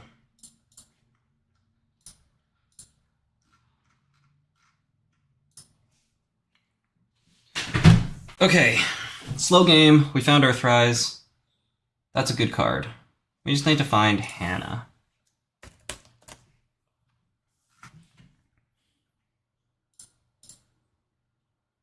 Because this is Keeling, right? Like, it's gotta be. We're gonna play as if it's Keeling, because I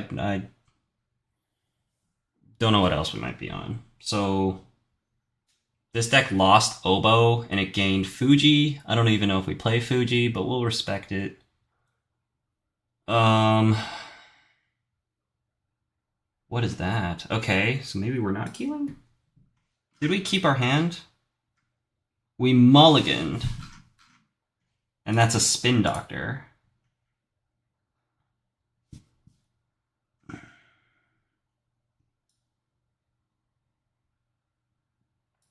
Gamble, Laundry. There's probably no agenda in hand, because otherwise we wouldn't Hansi. So let's Laundry R&D.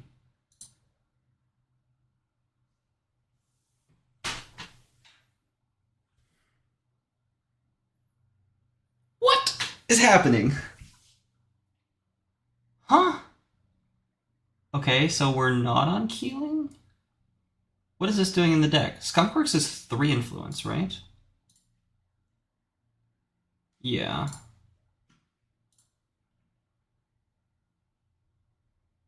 Huh. Okay, we just saw Formicary. That's RustRydah. I need to put my deck list up.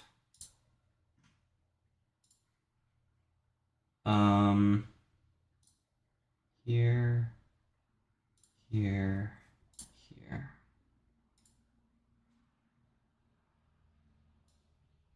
Move this down.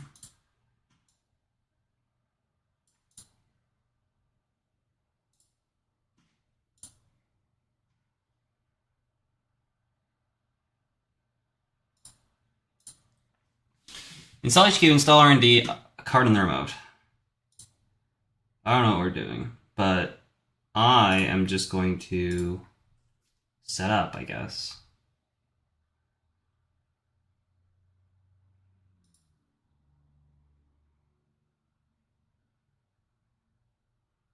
DreamNet, run archives, daily cast. We could also be doing the bacterial punitive thing, but we have Formicary. Why do we have Formicary? I don't know.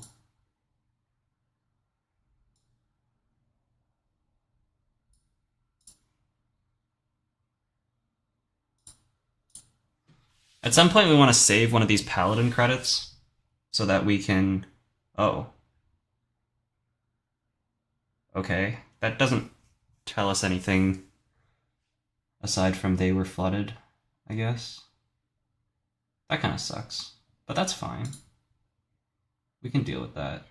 But again, they still have Pharmacare. I'm still assuming they're a Keeling deck, but maybe they're not? I don't know, man.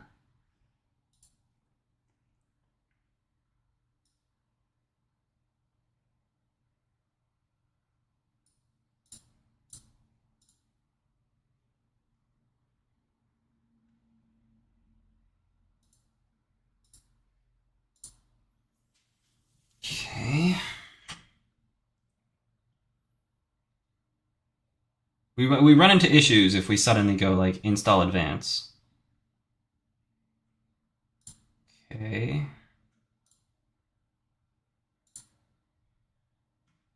Hippo's good.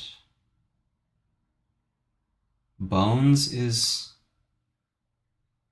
I don't know. We can probably just moshing Bones away. Oh no, what are we talking about? So we go moshing, throw away 3 cards. We draw 3, we have 6, 7, 8, we play 3 of them. Yeah.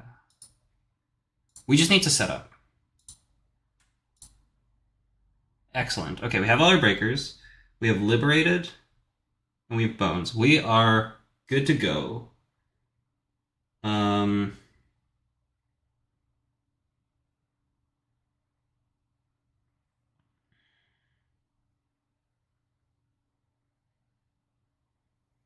think we just go boom.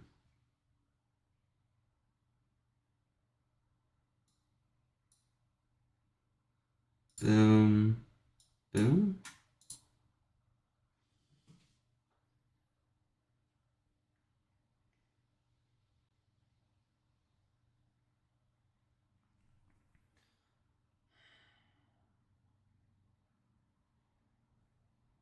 Okay, no card in the remote's good. We don't have to run. We didn't want to run. Twinning? Bankar's probably not needed here anymore. So we're just clicking Liberated.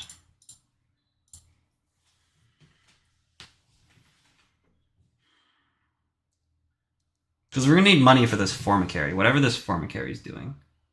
What is this Formicary doing?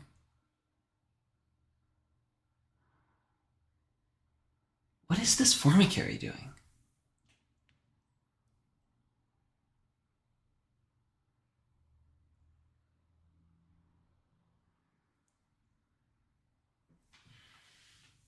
Like, it looks like we're keeling, right? Because we're not really doing anything right now. So it does look like we're just playing keeling. We can make them pop spin. Because they shouldn't let us access here. The access is so good for us. And then we can go, like, draw a card. Gachapon. That's really good.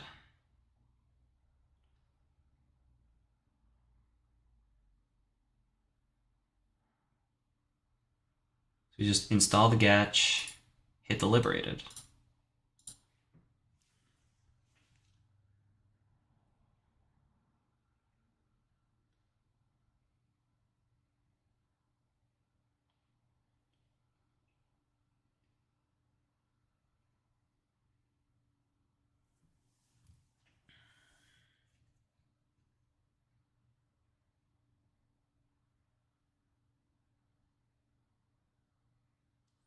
There's not really a point to Gachapon on the corpse turn.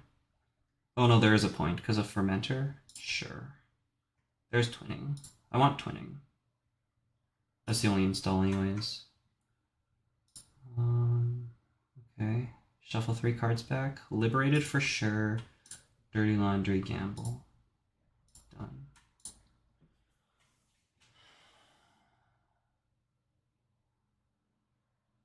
are we on Keeling?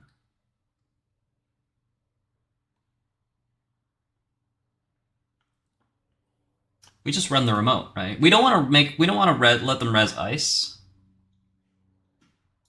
They do have RustRydah.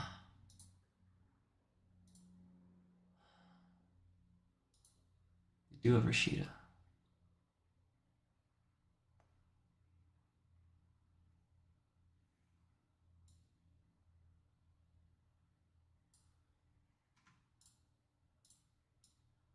Alright, what is it? Let's run. See what it is. I have 21 credits. We can break stuff here. Worst thing... just don't die to anemones. We gotta watch out for that. Just don't die to random stuff. And I should be able to play safe. And just trash everything, and we just click for credits. And we'll have like 4 cards in hand if we can get Keelinged. I'm so confused. Maybe this is like Skunk Formicary Egg Infusion. In which case I don't understand why we're Egg Infusion. But when I see Egg Infusion today, I instantly think it's Keeling. Even though we've seen Formicary, I still feel like it should be Keeling. Do we Hippo this? Yes.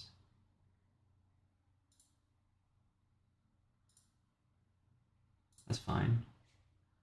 1, 2, 3, 4, and then we can let you draw.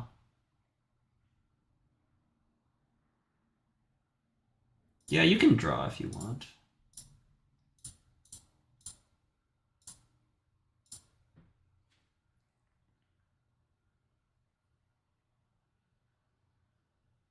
They drew one. Sure.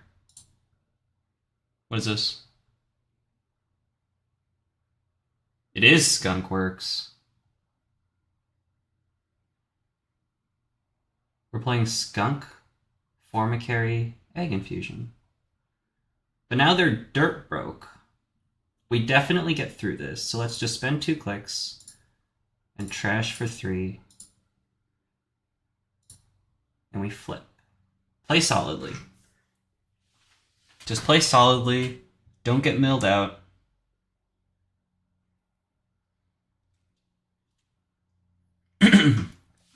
They're just clicking for 3 here, which means we should be able to twinning and access 3. Okay. Okay, that's NGO.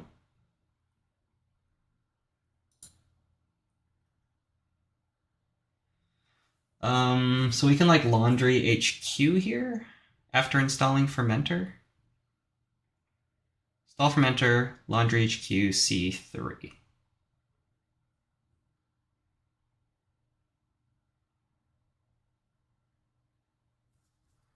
Just to get a sense of what's going on, I think.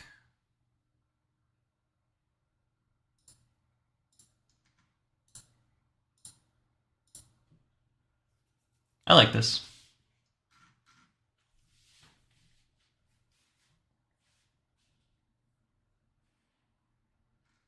This should be NGO. Yeah. We're rezzing? Sure. Miss Bones and Bankar. Okay, so it costs us 1. I die to Fuji. I die to double Fuji. So we don't want that. So we just access 1. Tattoo. Sure. Doesn't tell us anything. Free runs on R&D. We take those, right? We do take free runs on R&D.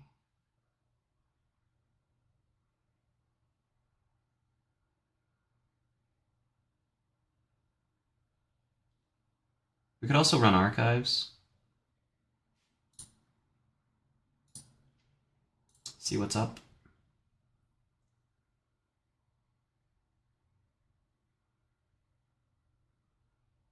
It could be double Fuji in archives, though. No, let's just run R&D. I'm not gonna die to something like that.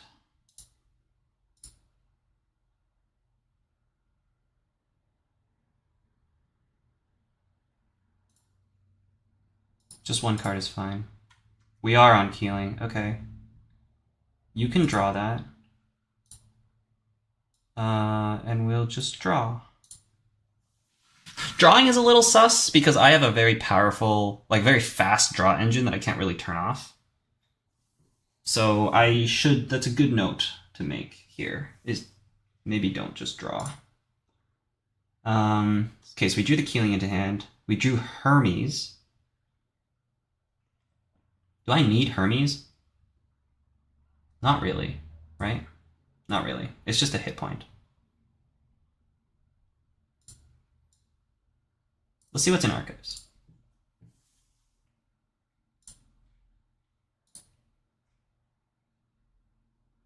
Double Vampy and a Mavericks. Sure. Taka's really good. We want that. Let's run R&D.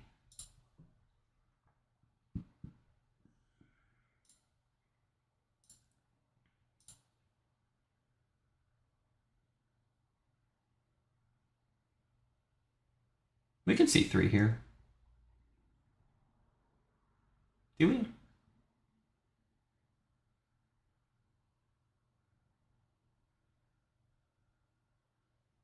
I feel like top card's just fine, though. Yeah, top card's just fine. Okay. I don't know if that's good for us.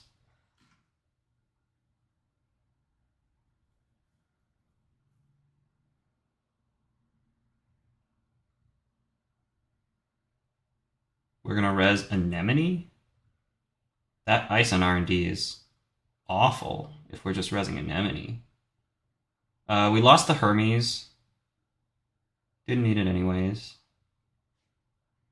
And now we take a credit. Just keep our money up. Don't need to run. Don't need to make mistakes.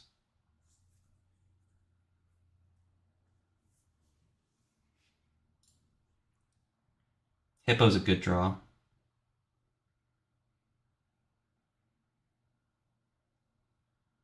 Let's install Hippo. And we'll go see 1 card out of R&D. And if it's Anemone that gets res, then we just jack out.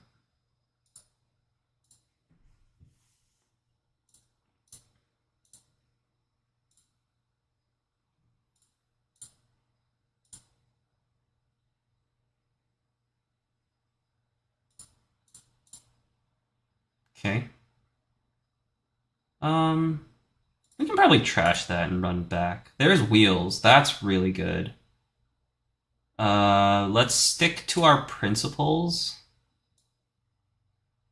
Let's stick to the game plan, which is install wheels, and we're just gonna sit here. If they can't win, then we win. Okay.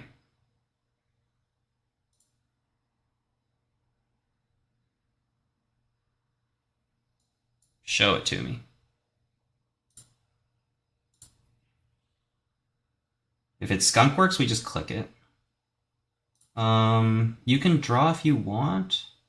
No, you have $9, 3 cards. Yeah, we'll pay 5. Oh, I could Hippo this.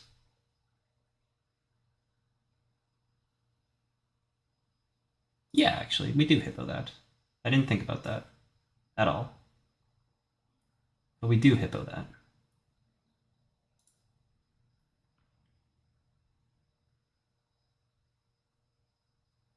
Two clicks.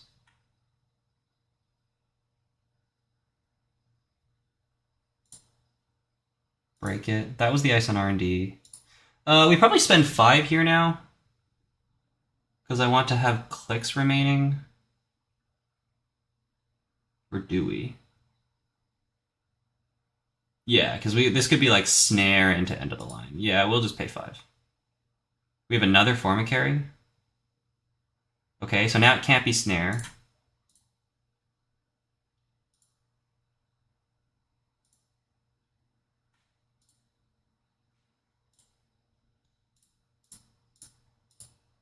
And now we're broke.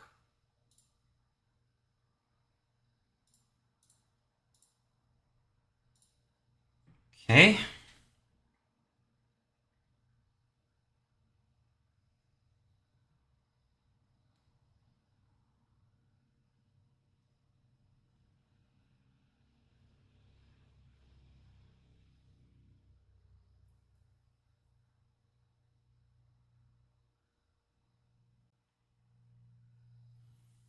And the thing is, as long as R&D runs cost me 1 credit, I don't need to use twin encounters. I do need to check that, though. I guess it's free.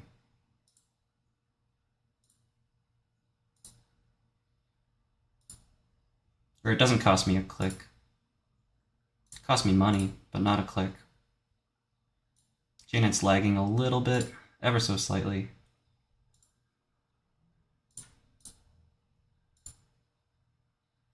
Trash that, I guess. Ooh, is the other bones in the bin? Yeah, it is. Okay. I think we want to sweep HQ here. Let's start with the top card of R&D.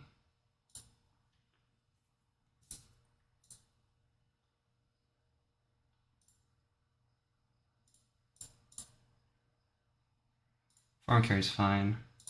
Let's sweep HQ. And then we'll install the cast last click. We don't want them to res like a big ice, so we want to run while they're low on credits on the unresed ice. We'll just do a quick little sweep.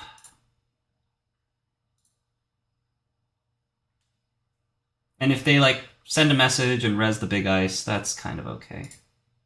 Let's see 3. Divert power, good to know. Void will trash that. Fuji will steal that. And we'll install cast. Divert power, void, Fuji. So we have a divert power in hand, and we just drew Forma carry. Then there's 2 skunks in the bin. How much influence have we seen? 3, 6, 7, 8, 9, 10, 11, 12 on the other Forma carry. 13, 14, 15. So there's 2 more influence.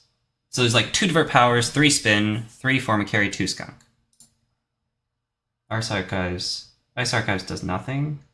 I'm bleeding myself out when I run every turn is the issue. Maybe we actually let the Paladin get to 3, so we trash this DreamNet. I don't know. We don't need to see any more cards. That's game.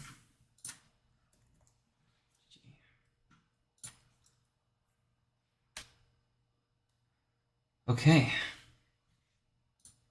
There's the matchup I was scared of. So that's good. Whew. Morning, Joe. How's the meta looking this week? It's looking good, honestly. The meta's super diverse, which is very good. We have essentially, like, if you look at the top 3 factions, we got 41 Anarch, 30 Shaper, and 31 Crim. And then like the other stuff is like kind of extraneous. Esa's making a little bit of a showing. I'm surprised that we don't have as much Tau. Like, I would have expected a lot of Hermes Tau. I think that deck is really strong. Yeah, this is my big surprise, is the 8 Tau. I would have expected more Tau. 25 Outfit, I think, is crazy. 24 Ob, I think, is also crazy. 16 Asa, like, this should be 25 Asa. Asa's so good. Asa's been doing me very, very well. Speaking of the Asa, let's see how well it does me. How is it that Glacier Egg is your scary matchup? I thought Hermes puts that deck on edge. I only have 1 Hermes. This is not a Hermes deck. This is not a Hermes deck. I'm going to stop looking at chat now, but I will continue explaining my deck. Why not look deeper in R&D? You don't want to look deeper in R&D because R&D only costs 1 credit, so you can just keep seeing the top card. Later in the game, if the game goes later, they're going to get a big ice on R&D, And when they get a big ice on R&D, that's when you want to look deeper, because you don't want to run R&D every turn. Right now, I can sustain runs on R&D every turn, so it makes sense to... Ooh, this is greedy. Yeah, we'll be greedy. It makes sense to just pay 1 credit and see a card. Later in the game, we're going to have to pay like 5 through Anansi or 5 through Vampirnasa, so we only want to run once every 2 or 3 turns, and that's where our twinning counters will come in.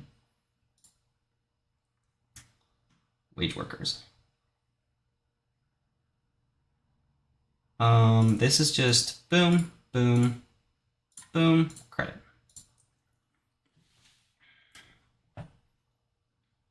Sure.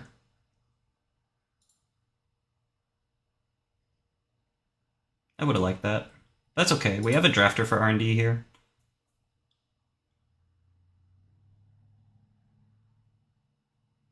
Oh, okay. It's fine. This is good. They didn't pressure us turn 1. Got rewarded for a little bit of a greedy keep, probably. Here we can go install 4 cards and res wage workers. Do we go for the off-world or do we go for the RustRydah?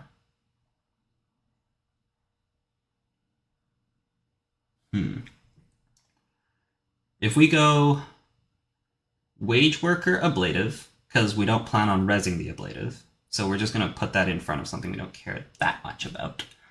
We install RustRydah, install ice on R&D. It's definitely RustRydah. Yeah, it's definitely RustRydah. And then we just take a credit. Okay, so it's wage workers, ablative, ice on R&D. We'll res this, install RustRydah here, take a credit. This line is like, we lose a credit right now, but we like gain a click if we don't get punished for it. It's kind of hard to punish us here. The only punish is run server 1, click 1. And then like I can't really res Bran. Actually, if they run server 1 at all, I can't really res Bran here. So that's a punish, but like they don't really want to run into drafter, gatekeeper. There's a lot of bad things they could run into, so we play that threat. So Joe, this deck is not on Hermes. Sure. This deck is not on Hermes. It is, I mean, it is on Hermes. It's on 1 Hermes. The deck was originally on 2 Keiko, and I wasn't using the MU. And then I was like, wait a second, I can just cut the Keiko. So I cut the Keiko. And we were just playing no console for all of 5 minutes. And then I realized that I could cut my 1 Bravado for 1 Hermes. So if we find the Hermes, great. If we don't find it, I wasn't going to play a console anyways. This is install hedge fund.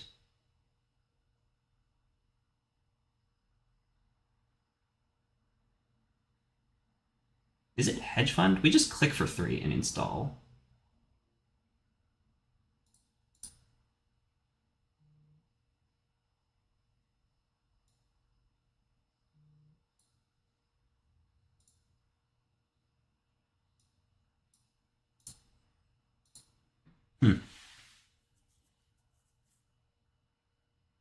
Because it could have been hedge fund, install credit. We would have gained 2 more credits, but we would have had to play the hedge fund. Whereas later in the game, we'll probably use the hedge fund. I don't know. This line might have been a little weird, because next turn we score the off-world, and we're going to have to discard 1 anyways. But like, we might just leave the off-world there, honestly. I've done that a couple games. You install an agenda, and then next turn we like draw a piece of ice, and we just go install spin, install ice, hedge fund, advance. They're not on Hermes. They can't get in here. Okay. So I need to ice archives. Or find a Mavris. As soon as possible. Okay, so this game has now turned into... I need to find a Mavris. That is what this game has turned into.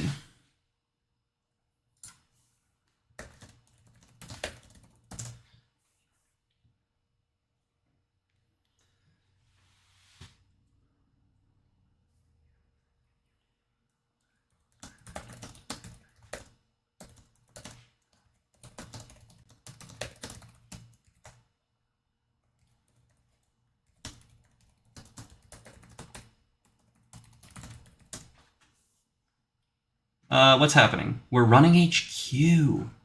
See? Like, stuff like this happens, and, yeah. I would love a drafter fire. Let's pick up the magnet.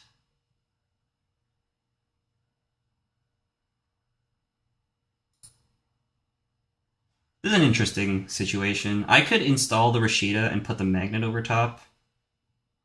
That's probably the line.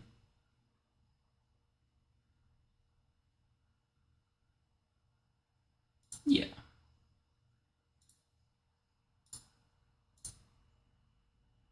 This is fine. Hit the biotic. Or the spin, or the hedge fund, actually. Just not Vitruvius, but okay. You can have Vitruvius. It might be okay for us, honestly. We have too many agendas in hand anyways. Oh. This is only from Audrey, right? Hosted virus scanner, yeah. I would love another drafter fire. Let's pick up the Skunkworks and put a RustRydah in a new remote. And we just have RustRyDahs ready and waiting.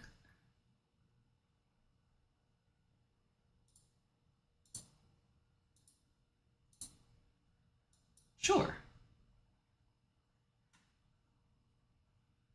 Oh, come on.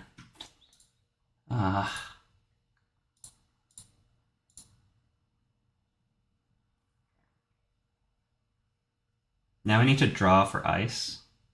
Oh, that's so unlucky.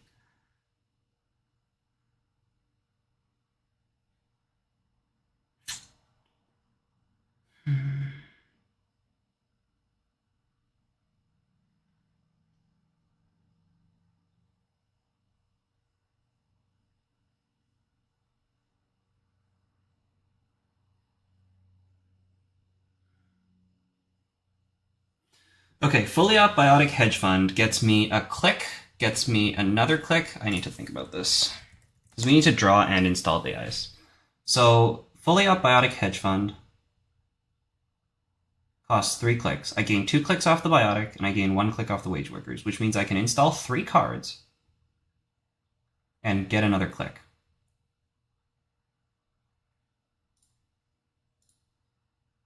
Okay. We just take money. We go biotic, hedge fund.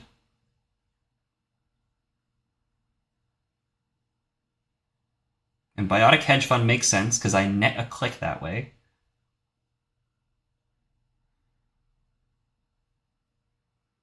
So that I can Hagen on archives. Oh wait, no, I have a Mavericks. What am I doing? We just Hagen R&D, actually. Yeah, we do just Hagen R&D. We just put the Mavericks in archives. Huh. That was really bad. I should have just installed 3 cards.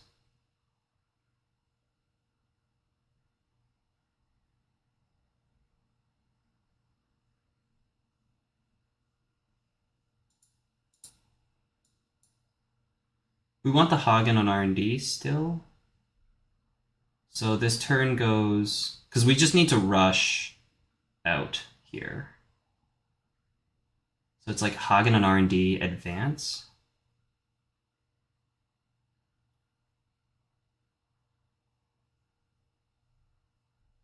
Maybe we play the biotic anyways, actually. Biotic, hedge, Hagen...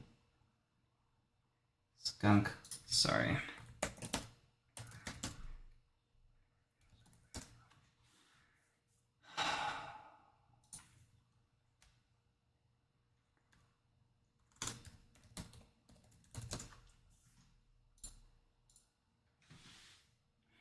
Okay. This is what we've done. We just put the Mavericks in the bin, 100%. We put the Hagen on R&D, and I want to advance. If we Install 3 cards, play 3 operations. I have a click left to advance. So if I play this, I go to 8 cards in hand, and then I install 3 cards.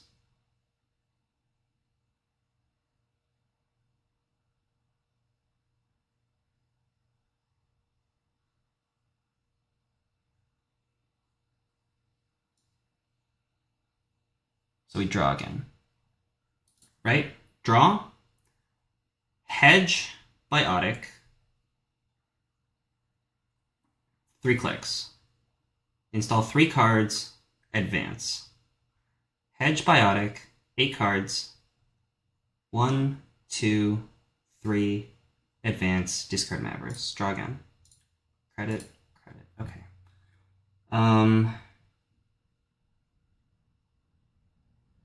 Hedge fund, biotic. We install the skunk here. We say done. And we just go Hagen R&D, Hagen HQ.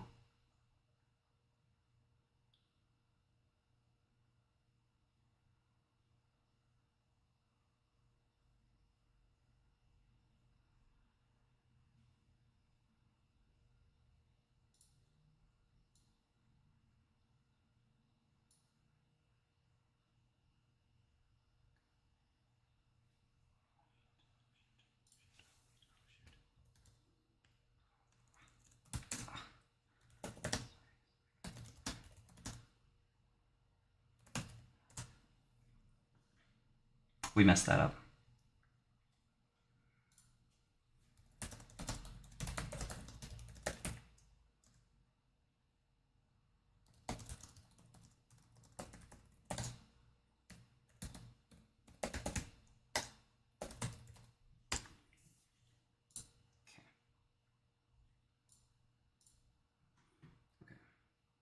Let's try this again. Draw, draw, money, money. Hedge, biotic. We want the skunk on HQ. This is what I missed. We want the skunk on HQ. Asa install Hagen. Install Hagen R&D. Install skunk server 1. Advance. Discard members. Okay.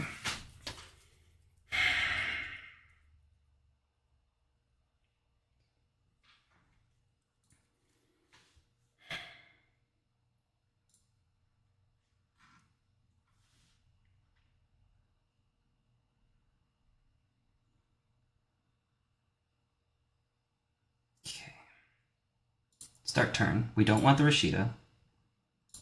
1, 2, 3, score. Install. Done. We have a scoring window, and we have to use it.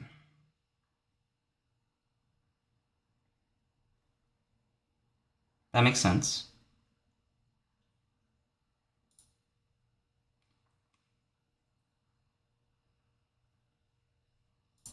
We saw that coming.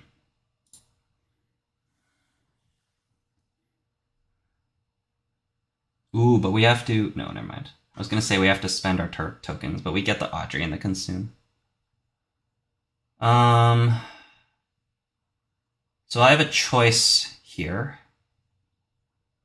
I have a choice. I can either score, go to 9, and the next turn we go install double advance and try to score. Alternatively, we fire RustRydah. Get cards, get money. And we delay our score by 1 turn.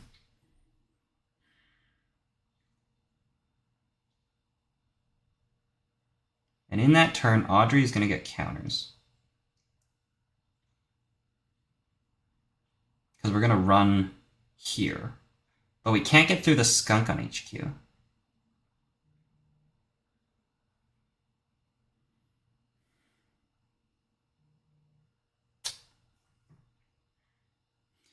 Two, 4, 6, 8. Thinking.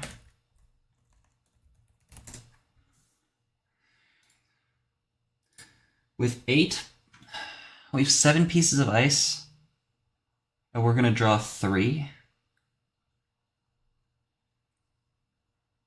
7 pieces of ice and drawing 3.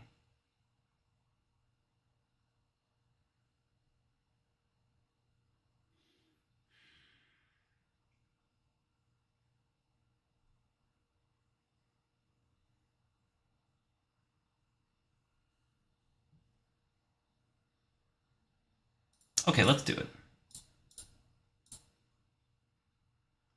Okay, that's such a good thing we made this play, because otherwise agendas were about to come up. Okay.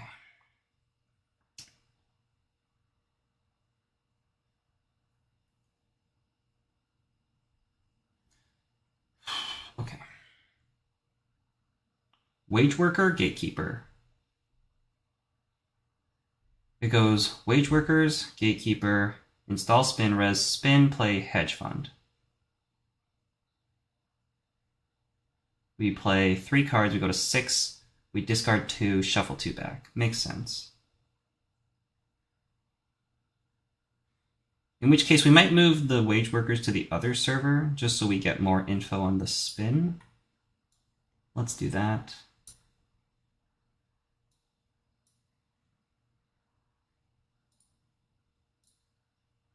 There's Void. There's Tattoo. Void is very good. Do we need this wage workers? We do, right? Because we're going to get a click out of it. Might just play 2 hedge funds. Honestly, might just play 2 hedge funds. We play hedge fund and put a void in the remote.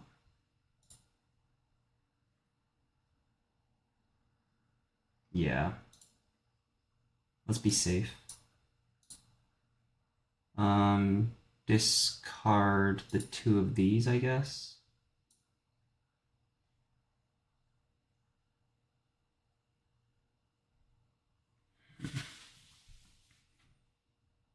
Might be better to hold the Ikawa in hand, honestly. Might have been better to hold the Ikawa in hand. I don't know. Not necessarily. They're freedom, so they're kind of like tempted to run hand more. Oh, does this just wreck them? It totally does.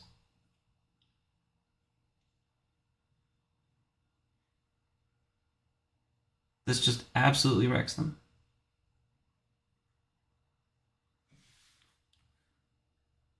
Oh, the 2 Hagens have been so good in this deck.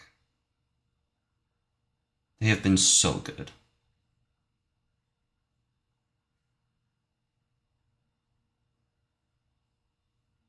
Oh, never mind. No, it doesn't. They boost strength with cards, and they use virus counters to break subs. Why did I think that? Okay, virus counters are for breaking subs. Virus counter on Audrey means they can break a piece of ice. I totally thought it was strength for some reason.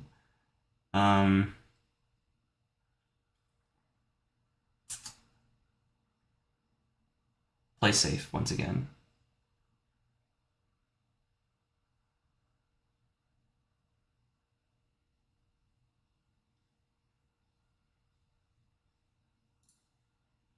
We can just score here, actually.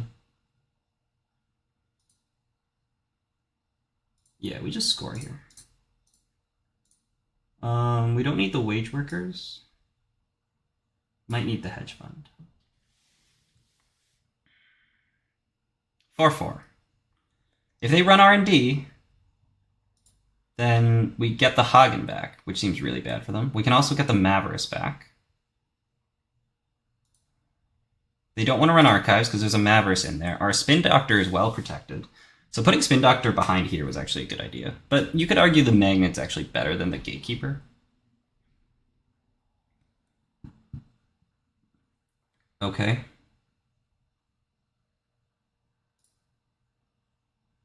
Two, 4, 6, 8. There's 1 agenda left in R&D. And I am just going to jam.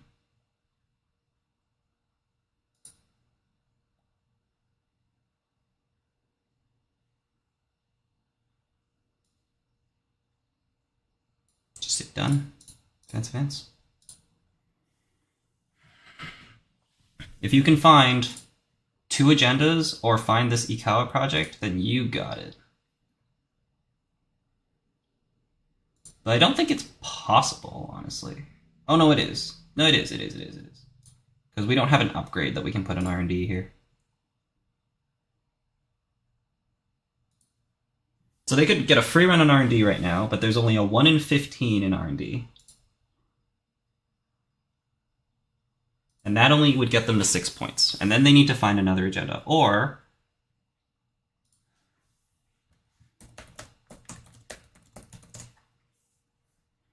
they run archives.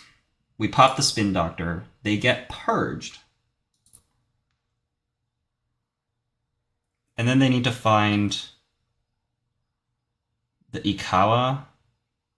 So like their turn needs to be run archives, take a credit, run R&D, and then drafter fires, and they rip Ikawa on a 1 in 17.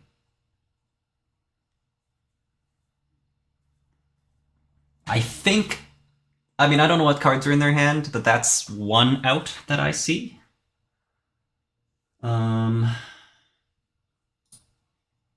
I probably should have kept the Ikawa in hand instead of the Luminal. Because I forgot that HQ is much safer. But like I was thinking they're probably going to attack HQ rather than R&D. But I guess with the upgrade there, it makes R&D much better than... or HQ much better than R&D.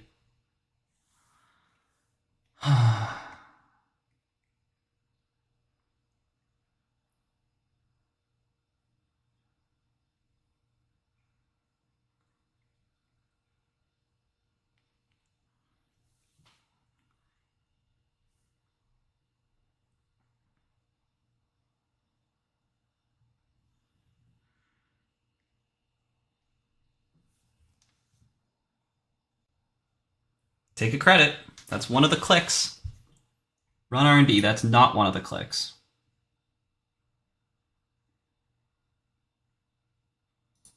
So they need to rip an agenda here.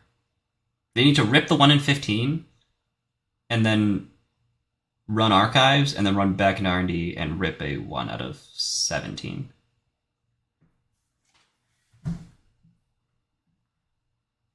Okay. Should be GG.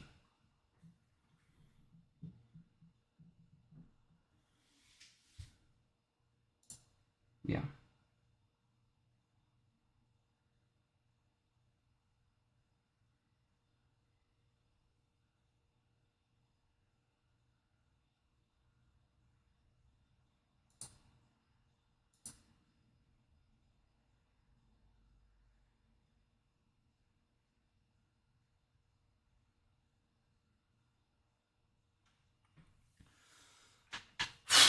Okay.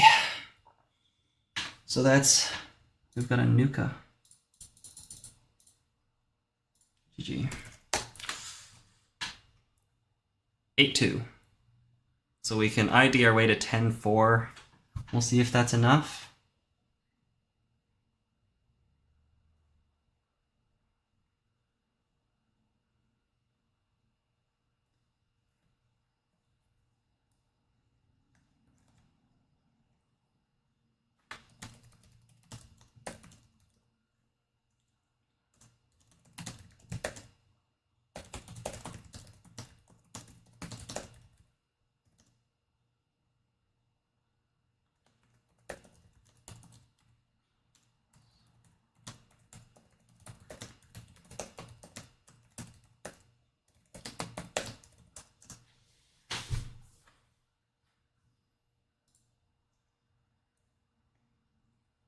That Logic's for the Hermes slot is how I come to my regular janky pub runner list. I don't know how I feel about it. I wasn't going to play a console. So, you know, if I find the Hermes, I find the Hermes. And now I'm a Hermes deck.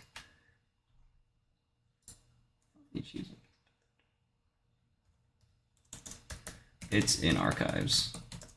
So you need to run archives.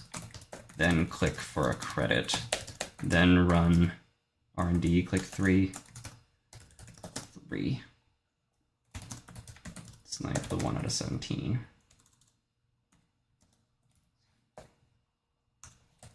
After the drafter fire.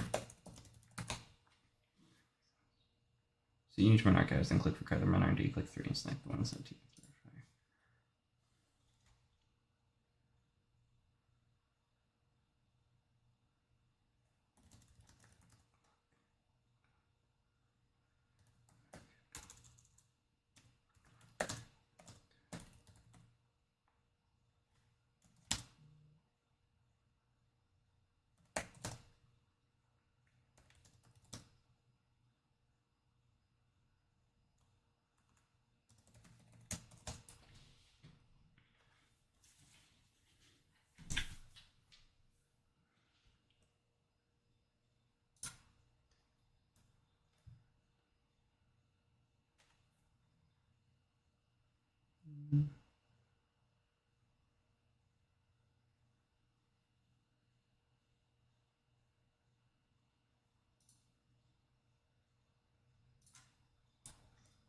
Okay.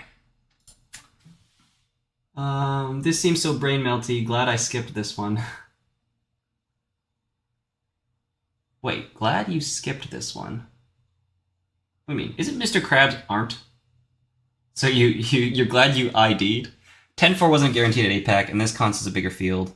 That fully up hedge biotic turn was a thing to behold. Yeah, hey, I had to ask for an undo twice. But it was like, yeah, it was a lot to think about on that turn.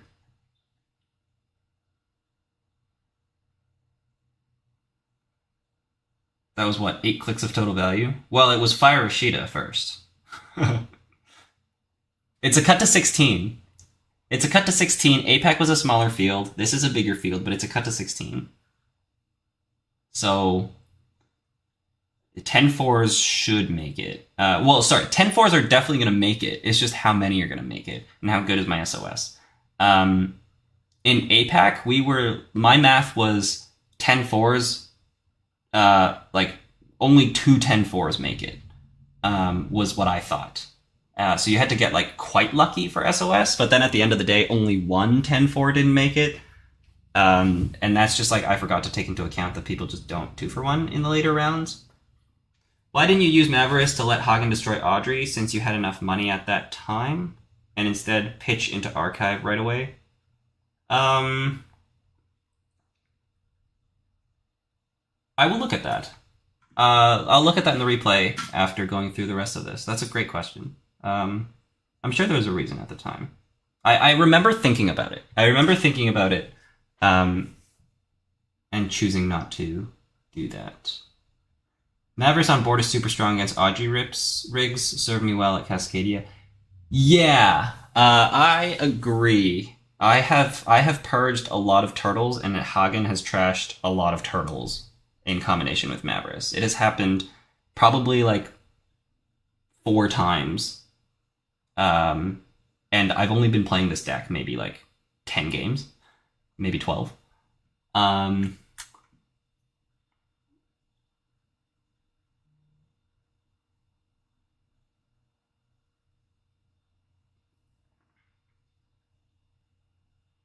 16 out of 145 is easier than 8 out of 95.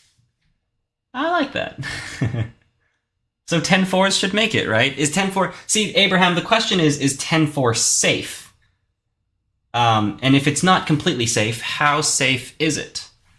Because, like what are my odds? If we don't think about strength of schedule, how many 10-4s make it and how many don't? And then from there, we can consider strength of schedule. But first, we need to think about how many 10-4s make it, how many don't. In APAC, there was like 5 10-4s that made it and 1 that didn't. Oh, skip as in not switch to this deck last second. Dude, you're talking like I have a lot of practice with this deck. I don't. How many games do I have with this deck? I have like... Prior to this tournament, I have easily less than 10 games. Prior to the 5 games that I played today, prior to the 5 games I played today, I've easily less than 10 games with this deck. But it's cool. Like that's kind of like, that's what people are here to see, right? They want to watch me fully up Biotic Hedge Fund, install 3 cards with an Asa trigger, and then advance last click. They're not here to watch you install MIC on a remote and install Offworld Office and click for a credit so you can seamless it next turn. See, okay, but to be fair, you're not doing that. You have some other shenanigans going on in your deck, so that's fine. My comment is directed at Finn, because we like to throw shade at Finn.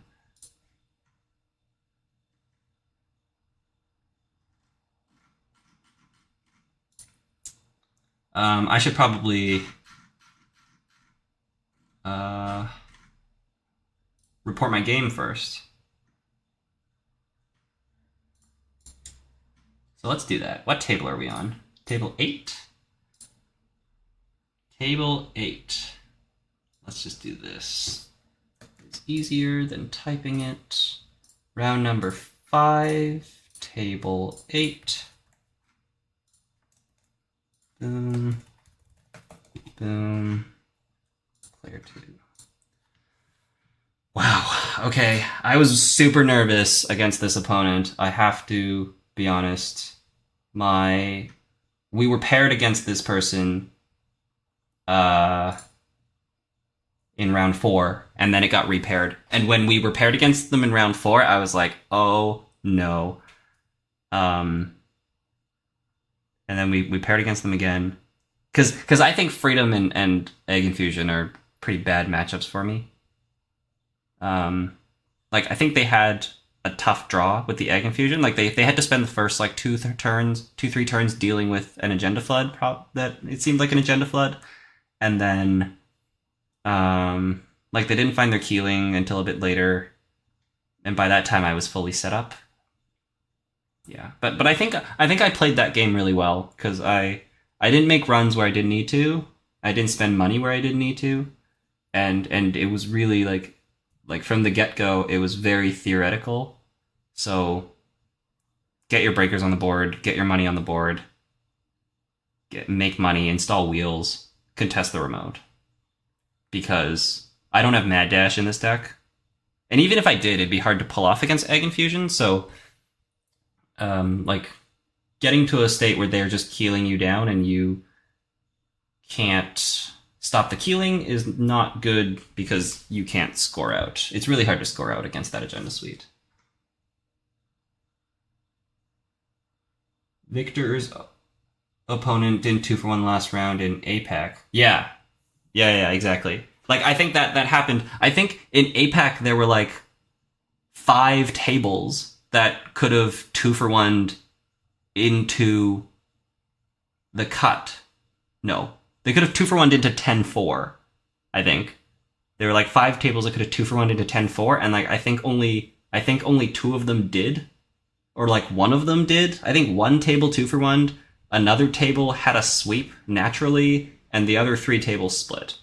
But let's just not play double-sided Swiss and not have 2-for-1s.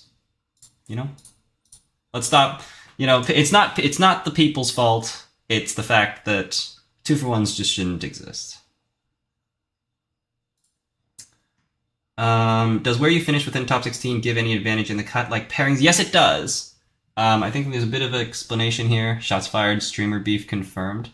Both pairing-wise, because you play against lower players first, then you get to pick sides, i.e. runner or corp, and you win on time. Yeah, exactly. So it's important. My 2 decks don't plan on going to time. There are some decks that you never plan to go to time, but they naturally kind of go to time. My decks don't go to time, so that's not really a concern for me. But it's a concern if I'm playing against somebody else who has a slow deck, right? So if you're confident it's worth pushing for top 8, yeah, it can be. It can be. Yeah. So if you're in the key is to get to top 8. The difference between 1st and 8th is that if you get paired against somebody and you tie, then you win a tie on time. But the key difference is to finish top 8, because if you're top 8, then you get to look at both deck lists of your opponent and then pick the matchup, which is huge. And it's a bigger deal if you have bad matchups, which I don't know if I necessarily do. So it might just be okay for me, and we'll just let the opponent pick if I'm the bottom half of the top 16. Yeah, 2 for 1 means 2 wins for the price of 1. So you basically agree with your opponent that you're gonna randomly pick a side, and you play that side. So I'm gonna corp or I'm gonna runner. We're gonna randomly decide who plays which side, and you play one game, and whoever wins that game, they get 6 points and the other player gets 0. Whereas normally a win gets you 3 points. So you only play one game, and the winner of that game wins 2 games. And you do that because if you need a record of 11 wins and 3 losses at the end of 7 rounds, and your record is 9 wins and 3 losses, and you're paired against somebody who's also 9 wins and 3 losses, then it is in both of your interests, for the purposes of making the top cut, to 2 for 1. Because if you don't 2 for 1 and you just play, there's a risk that one person wins one game and the other person wins the other. And then you both end up with a record of 10-4. And if the math is such that 10-4 doesn't make it and 11-3 makes it, then you both get eliminated. We should rename 2 for 1s to WOGO. Win one, get one. Yeah. When you do 2 for 1s, how do you decide who plays corp? So there's a bot on Discord where so basically you call a judge and the judge will do it for you. So the judge on Discord will just randomize. So they type it into the bot, and the bot says this person plays corp, this person plays runner, and that's just a 50-50. And in person you randomize it as you wish. But yeah, it's randomly decided. And I was saying, like, I don't like, because 2 for 1s distort the standings a lot. Basically somebody who is, like, if you need 11 wins and 3 losses to get into the cut, and you're at the start of the day, you lose in the first 2 rounds, you play 4 games and you lose 3 games and you win 1, then you're 1 win and 3 losses. And then in the next 5 rounds of the tournament, you could 2 for 1, because your objective is to make the cut. So your objective is to make 11-3, and which means you can't lose any more games. So if you, which means it's in your interest and in your opponent's interest every round to have one of you win both games. So in the next 5 rounds, you could 2 for 1, and you could randomize a side, and you could play that side. And then if you win those 5 games in a row, then you will finish with a record of 11-3. Even though you actually only won 5 games, it counts as you having won 10. Which is like the extreme case, but that kind of illustrates the point. So in some tournaments we've been playing single-sided Swiss.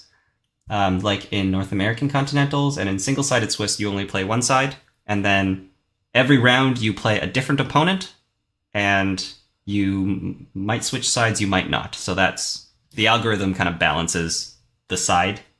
So it tries to make sure you play an equal number of times runner, an equal number of times corp, and every round is only 1 game rather than 2, and that system eliminates 2 for 1s. So in that system, if you need to win 10 games, you have to win 10 games, and you can't just win 5.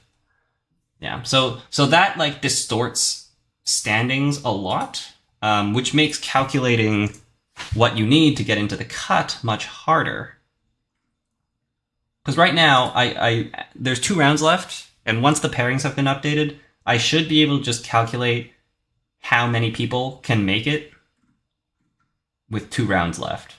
But there'll be a large number of people who can make it, because like people who are so far down can sweep up through 2 for 1s. I mean, it doesn't complicate the math, I guess. But it certainly distorts standings. Yeah, so, okay. So my SOS right now is negative. So an even SOS is 3. Strength of schedule is, for those who don't know, strength of schedule is the number of points of your opponents that you have played. So it takes all of your past opponents, it takes the points that they have and divides it by the number of rounds that has occurred. It divides it by the number of rounds that they have played. So if they drop, then it doesn't count the round against them. So it takes their points, divides it by the number of rounds they've played, which means an even strength of schedule is somebody who has a strength of schedule of 3. Because 3 is half of the possible points that you can get in a round. Because if you win both games in a round, you can get 6. So the middle point of a strength of schedule is 3. That's usually how I judge. Because, like, on average... Well, actually, no, this is just true. It barring... Except the people who drop the tournament. So if we pretend nobody drops the tournament, then there should be an equal number of wins and losses.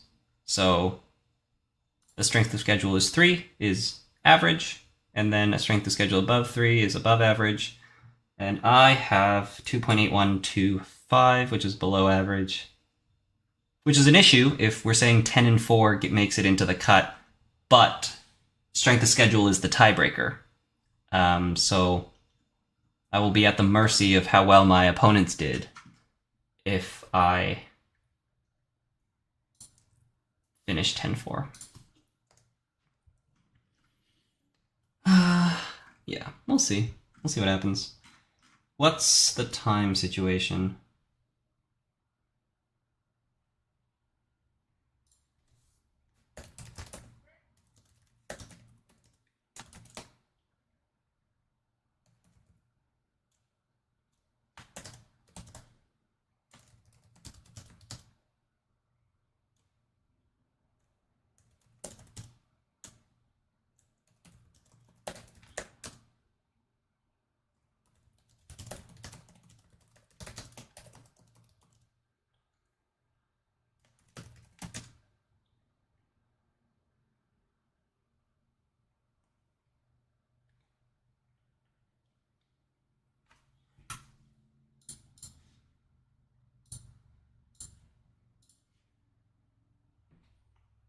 Charlie 2 for 1 4 rounds and got corp 4 times and made APAC cut with 0 runner games won. Yeah, which is great for Charlie, but like, yeah, that shouldn't happen.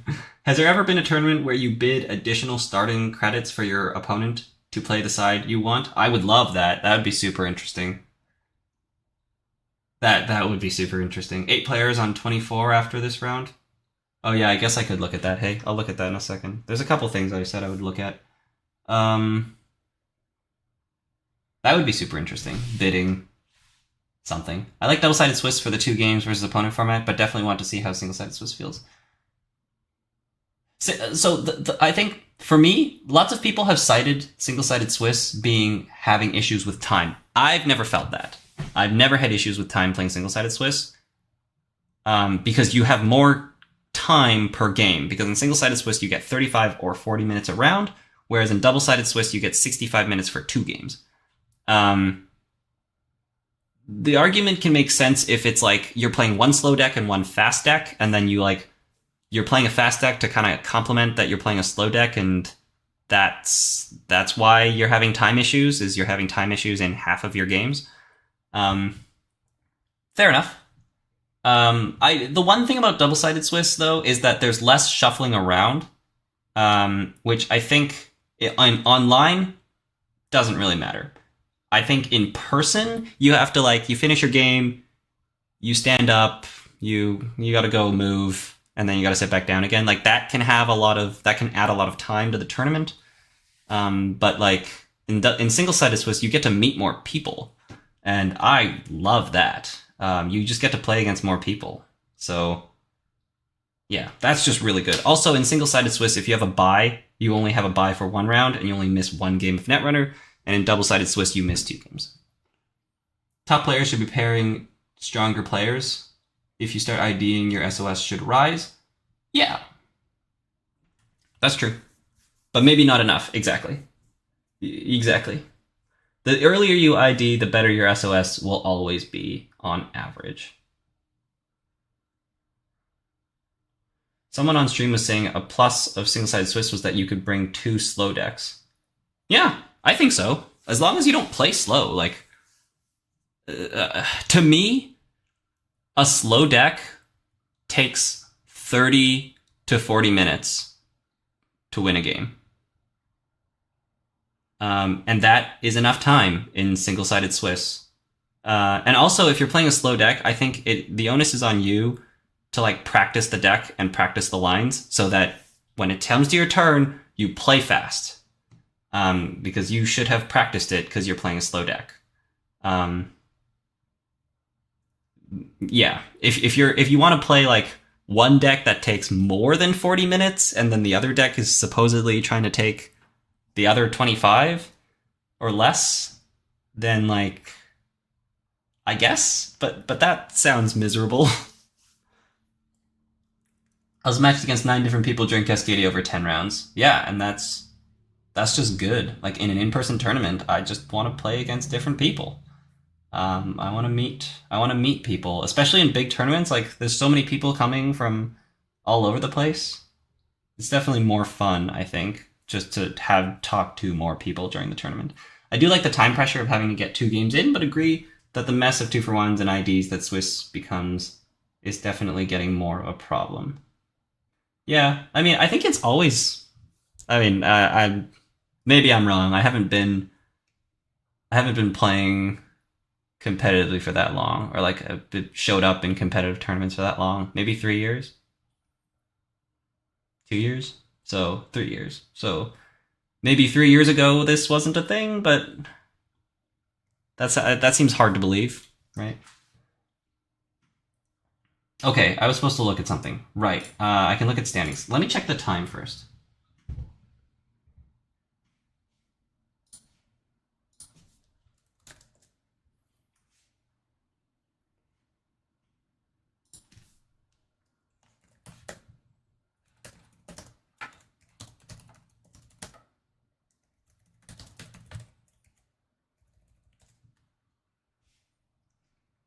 Let me check the time first. Okay, we got 9 minutes. So, 9 minutes to hang out.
Oh, actually, we're going. we're going. Sorry to sorry, give me a sec.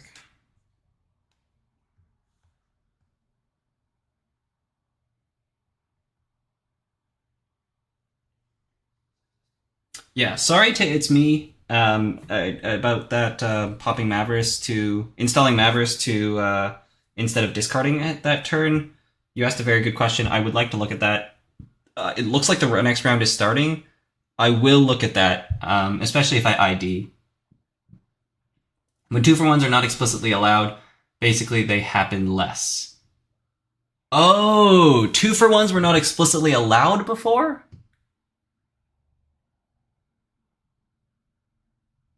Huh.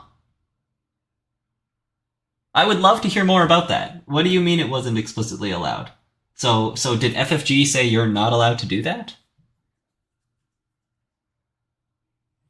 Also, EJ almost, I don't recognize the username. If you go by a different name, let me know, because I don't know. It sounds like you've been around for a while.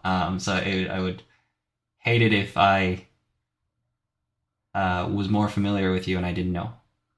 Was mainly people helping friends out and not something everyone was taking into account for stats. Interesting. Just saw your stream description you put on YouTube. Love it. Yeah.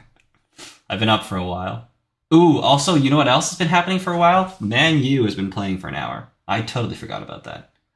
Nowadays, everyone knows and does use them, and so the majority of people who can benefit take them, and you have a lot more. Yeah. I mean, that's what the cut does to you, right? Like, the fact that you're cutting to a top means you gotta make it.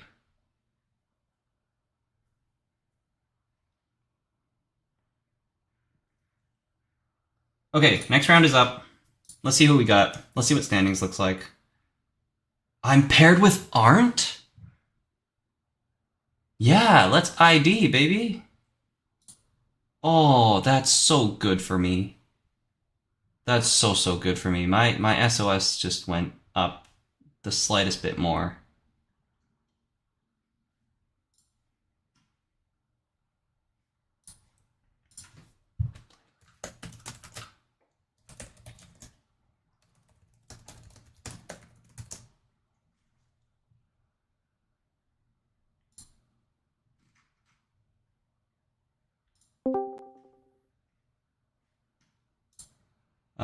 Desktop audio. We're gonna see if Arndt wants to come on stream. I'm just UK scene, been around for 10 years. Cool. FFG did not allow 2-for-1s or IDs in the early days. Wow. IDs got allowed pretty quickly, but 2-for-1s was much later. So, okay, so like, it was friends helping out friends, and people just kind of did it under the table. People kind of did it under the table, and less people did it because those who were honest didn't do it, and other people who were looking at cut math did do it? Huh.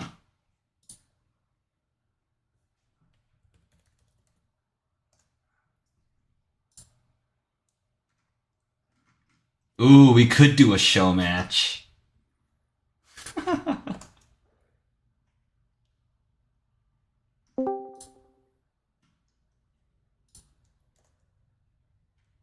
I was gonna say this, so our runners are very, very close, right? Our runners are very similar. Like, he has, I think, a Light the Fire and a Fueno and 2 Biobands, and instead of one copy of Bones, 1 Earthrise, 1 Liberated,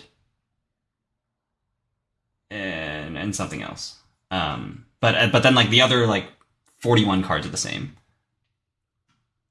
And earlier in this tournament, Bridgeman played against Ice Prisma, and that was a full mirror match. They were both playing the exact same 2 decks against each other, which is super cool. There was a whole bit for a while you might have heard of called the Lifeboat Speech. Please tell me. I would love to hear about this. I've not heard about the Lifeboat Speech. Lifeboat is a song in Heathers. That's what I have to offer in this conversation.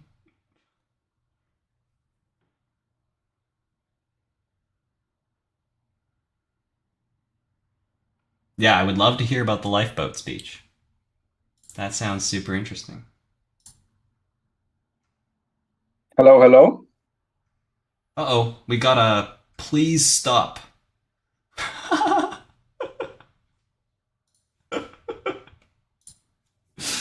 Oh, Lost Geek, that's so funny.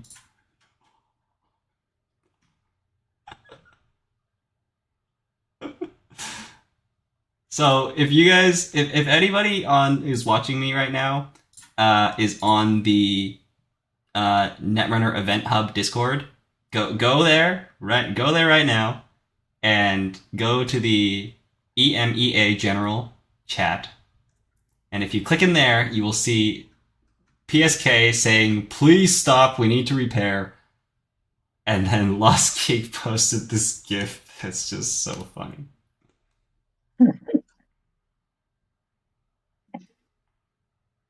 Oh, but we're repairing though. Ugh. So I don't get to come That's on so bad for stream? me. Good to see Ba doing well. I wonder what lat he's running. I have no idea, but yeah. So basically at the start of the round, one player would start asking their opponent a hypothetical about what they would do if you were both in a lifeboat, but it could only save one of you.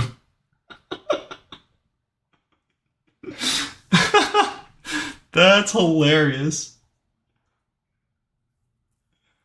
At the start of the round, one player would start asking their opponent a hypothetical of what they would do if you were both in a lifeboat, but it could only save one of you. That's hilarious. That's very, very funny.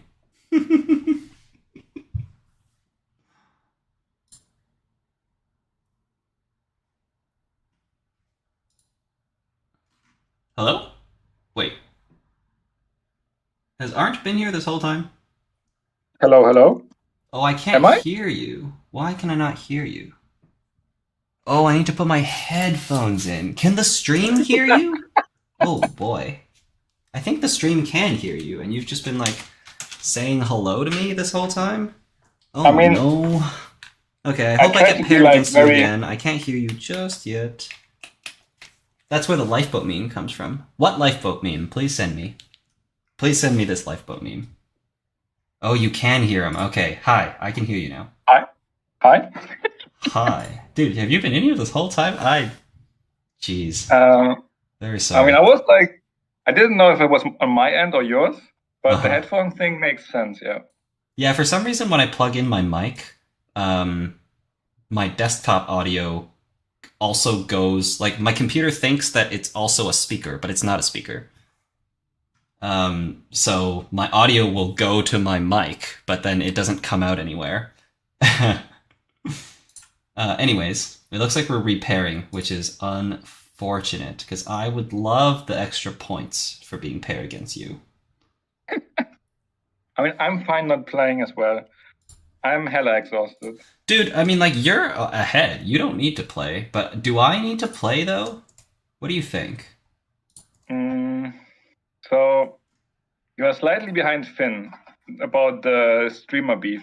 So, I don't think you'll, like, bubble, but you might, like, not make top 8 if you continue to... You think so? Because look at this, like, the 21s, there's 30 people, and all, like, it goes all the way down to 30. So the people that are on 21 can sweep up to 24, or sorry, can sweep up to 27, and I will be at 27. Yeah. How many are those? That's like from 11 to 30. That's 10 people. So 5 of them are going to... No, it's 20, and then 10 of them will. Oh, yeah. 10 of them will. So 10 of them are going to catch up, and there's going to be a bunch of people at 27, and then 10 plus 9 is 19. Yes. So we do need 11-3 then. I mean, that's optimistic because out of these like 20, not everyone is going to play optimally, right? Yes, exactly. Like if 2 people deny the 2-for-1, then the thing is, no. Well, that's just the people who sweep up and then ID, because the people at 18 right now can still 2-for-1 and then 2-for-1 again, and they will get to 11-3 still. Yeah, but will they? Oh yes. No, not 11-3. 10-4. Not 11-3. The people the people at 18 can sweep 2 rounds and get to 10-4. So if I ID twice, I might have to like tie break against the people that are at 18 points right now. So I feel like there is going to be a tie and there is going to be SOS issues. Are we going to do tiebreakers? No, it's just SOS. Okay. Oh, we repaired and I got you again. Dude, we're so good. We're so good at this game. Oh my god. The top deck. Yes. It's just me like feeding you my little SOS points. Wow. That's so lucky. Because what are the odds of that? It's like 1, 2, 3, 4, 5, 6, 7, 8 is a 1 in 8. It's okay. 1 in 8 is like pretty high. If they sweep up, it hurts their SOS. Exactly. If they sweep up, it hurts their SOS. But like the thing is, like some people sweep up and their SOS is still strong because their early losses are against people who are now at the top. So, like, there's a less of a chance that that's the case, but it could be. No one should be able to match SOS. Mm-hmm. There's also like the point of to like consider that like just because there are people on 18 with like strong SOS doesn't mean that the strong SOS people will make it up, right? Technically, the weak SOS 18 people could like win 2 sweeps. Yeah, and also their SOS could go down, but that's totally true. So that their SOS can both go down and they might not make it. But I want Ben to make it, both because he's on our team and also because we played against him. Oh yeah, of course. All right. Hey guys. Hello, you're live on my stream, so don't start talking trash about people. Oh wow. Oh shit. How am I supposed to communicate if I can't trash talk people? Yeah, I don't know, man. Well, since when are you live streaming from our unbanned lounge? Dude, I was just talking to. I didn't know I was crashing the party. No, I was just talking to Arndt because I was paired against him, and then we got repaired, and I just got him again because we're this good at the game. Whoa. Okay. Right. Okay, Arndt, do you want to just like finish some housekeeping? Let's go to the ID channel and do this. Yes. And then we can chat.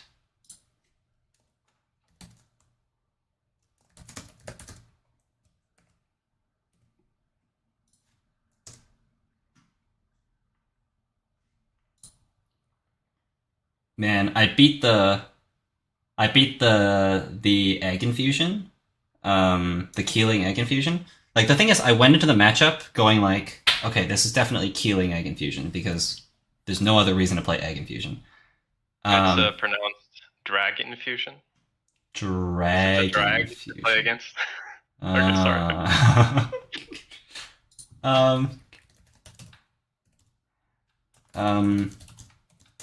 So yeah, I think they like had a rough start. They like mulliganed into.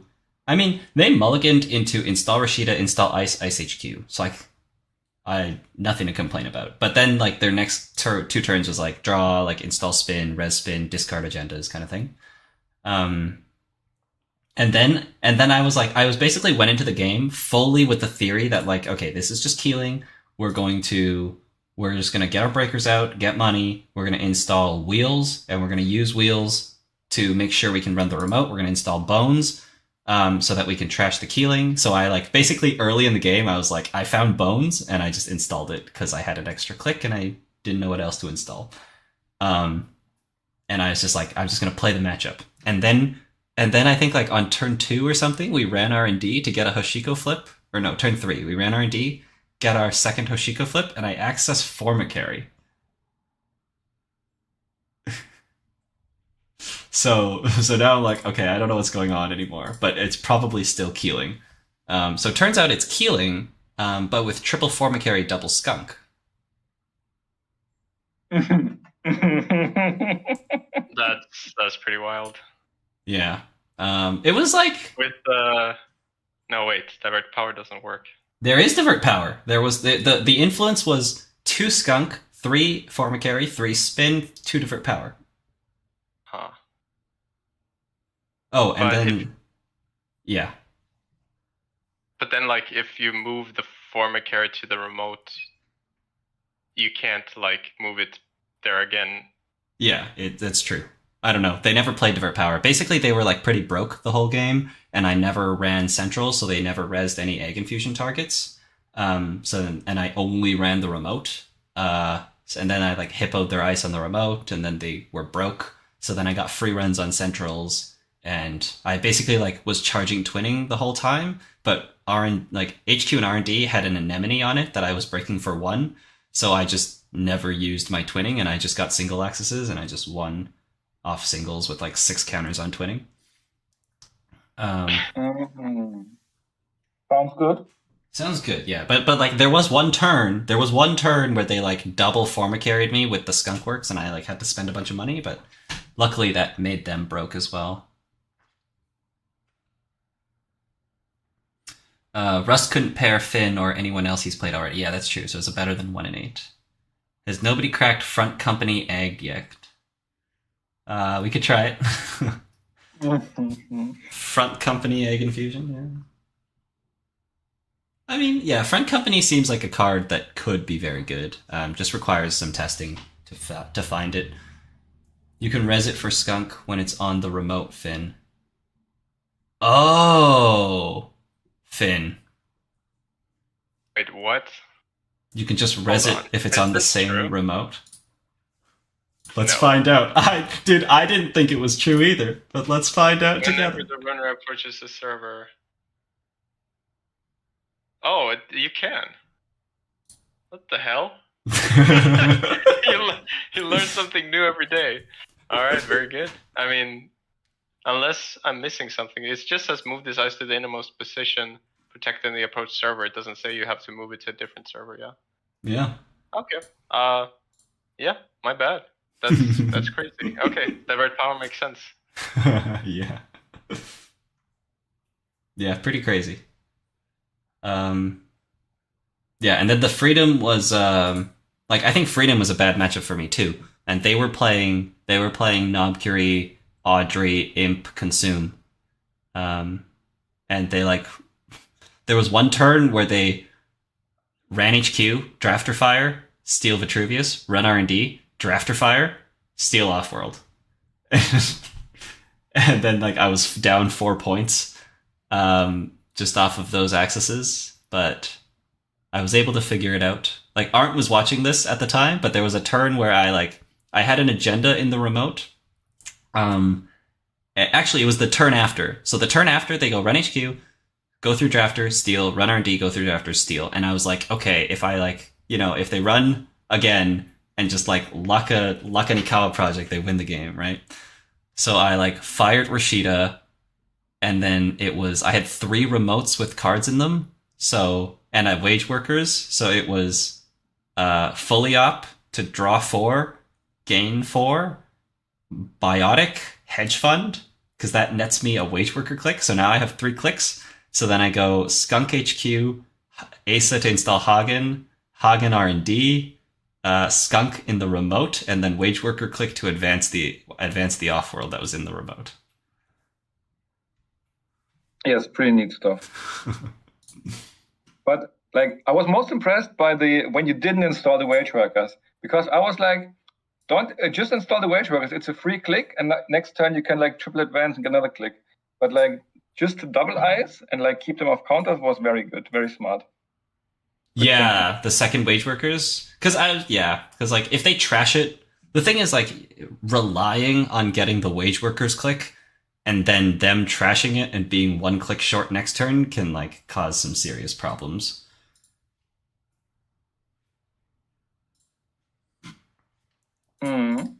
Yeah. Okay. I mean, Abraham was saying show match, but we can probably. It sounds like you want to not play, right? Me? Yeah. You want to play a show match? I mean, I can't. Sure, let's do it. Yeah. Okay. Let's play one game. Yeah, of course. I'm not going to. Yeah. All right, guys. I'm gonna bounce. Good luck with the show match. I'm gonna rest or get prepared for if I have to play next. Yeah. That's fair. All right. See you. Bye. All right. What do people want to see? Let's let. Unless there's something you want, but if you're in chat right now, chat. What do you want to see?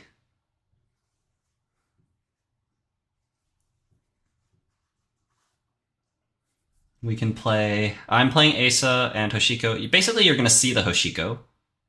But one has Light the Fire, and actually, that's interesting because you have an answer to Skunk Void. So yeah, one has Light the Fire and Buy a Bands, which is like not that much of a difference, and then mine doesn't. And then we're playing against PD or Asa. We could play something else as well. We want to see PD. People want to see the PD, aren't? Shall we show the PD? Sure. All right, let's do it. Yeah, I leave the stream. Yeah. Or can I just see the chat? No. I leave the stream. I don't know. You could you just after you do what you like.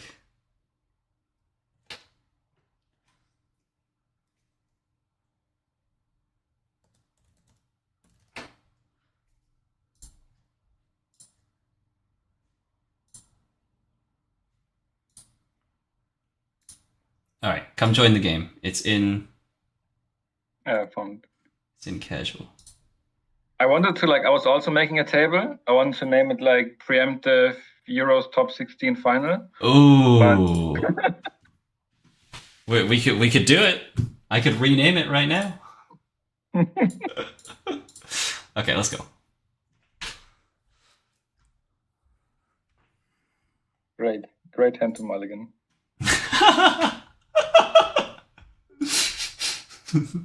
This is a great hand to mulligan. Let me just get my deck list out for the stream here. Here. This is good practice for me too, because I feel like this matchup is like very fast. Like, do I keep this hand? Probably, actually. Let's play it. Yeah, it's good enough. I agree. Okay, so. I guess. Like the fucking first turn is always so. If you mess the first turn up, it's always like, oh, I don't want to play this anymore. Can we just go next? Wait, what? If I like mess up the first turn, right? If I put it like the wrong ice somewhere. Yeah. And it's like you. Wait, I think I just messed it up. Did I? Okay, let me do this differently. I think it's supposed to be like this. Okay. Of course, this was all just mind games because it's the fucking 2 tiers. So and I can't dress either. I was just gonna show you I have 2 eyes at least. In yeah. Okay. Well, show me what ice this is. Okay. Let me think about it. Okay. Maybe I want to show you. Maybe. Maybe I don't. I hope it costs. I hope it costs 6. No. RustRydah. Good stuff. Good stuff. And you mulligan. So now I like Dirty Laundry HQ and Steel Agenda, right? No. No. I mean, you can do it, but you can't steal an agenda. Oh, okay. Then I don't run. Oh. Okay. We're cooking. Are we? Cooking. Yeah. We're cooking all the good cards in my hand. Mm-hmm. So. Yes. Very nice. Yes. Is it more agendas?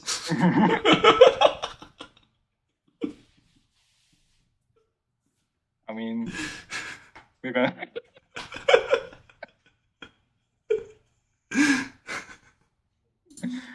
Yeah. Oh my god, we just do that, right? We just go Oh my god. bam, bam, bam, bam. Very boring. I know. That's not what the stream came for, you know that. They're not here for me to click liberated. No. Dude, my hand's pretty cool, so you know, my hand is pretty cool. It's Oh, fine. is that ice? Okay. So we have Seamless in hand. And we have another agenda. So it's like but if I laundry HQ, then I'm just gonna see Seamless. Okay, let's get this DreamNet. Taka's kind of neat. Let's get Taka. Let's go Raindrops. Do we get the Raindrops? Yeah, Raindrops is good. Dirty Laundry is good. And then Cast or Fermenter. Maybe it's just Cast. We're just gonna get Purged. How many Mavericks do you have? 1. Okay, Fermenter.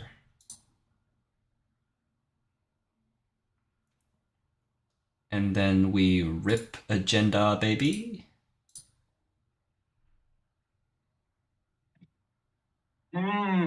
Oh, we have a Spin Doctor in server 1? Oh, we have a Luminal in HQ? Oh, and we have an Earthrise top deck. Dude, we are so good That's not fair. at this game. That's not fair. We're so good. So good. That's crazy. Dude, why don't I draw like this when I'm actually playing in the tournament? Because I'm only playing with half my power. This is the rest of me. I'm not playing for real. You didn't channel your my opponent drew a bad hand power. Yeah. Chat knows this as well. Yeah. But they like you too much to just tell you have the running hots. Yeah. I respect it.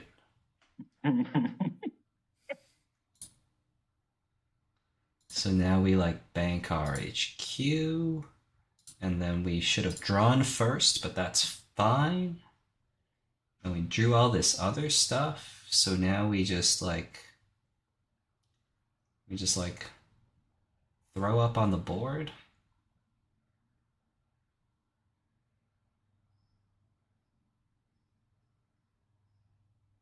We go. I guess it's good to make mistakes now. We go boom, boom, boom, and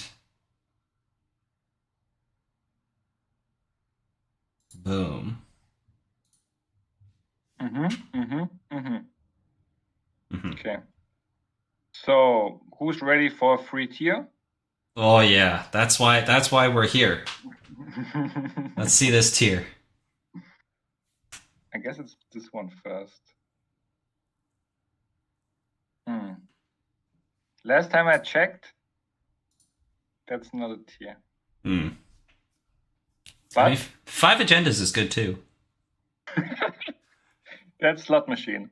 I get 3 advancement counters somewhere.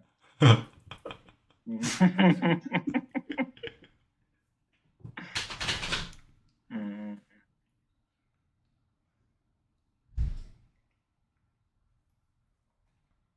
Sure. What are we doing? We're making server 1 big. Oh, I like it. I like it a lot.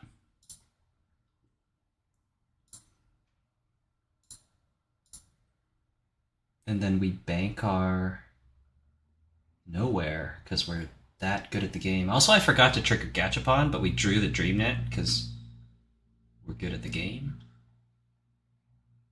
So we just don't bank our anything. I guess we could bank our HQ.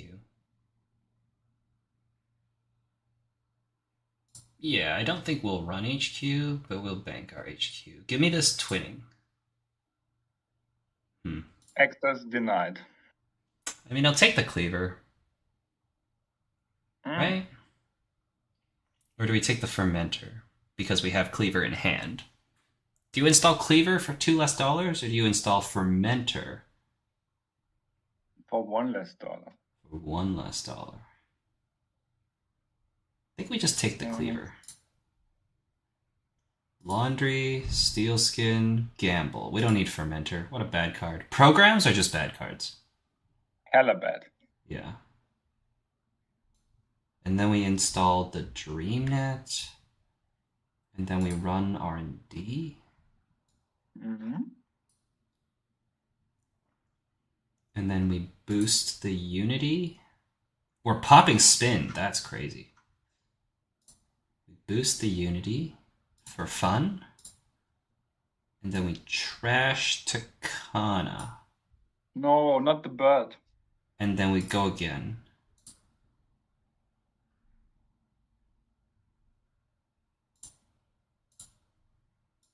And then we get the Carmen down. And now we win. No. The rig is assembled. What should I do now? Dude, turn 1, I had Carmen and Cleaver in hand with it was like Carmen, Cleaver, Laundry, Raindrops, and Gachapon. And then I was like, we Raindrops, we trash the RustRydah, I click 2 draw, and we get the Unity.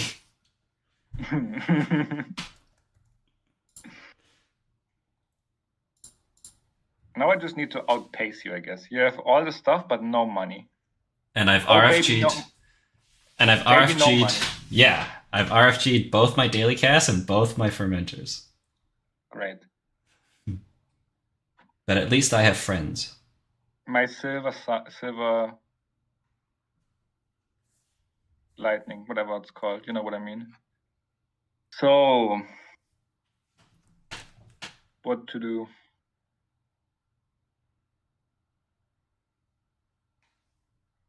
Seems good.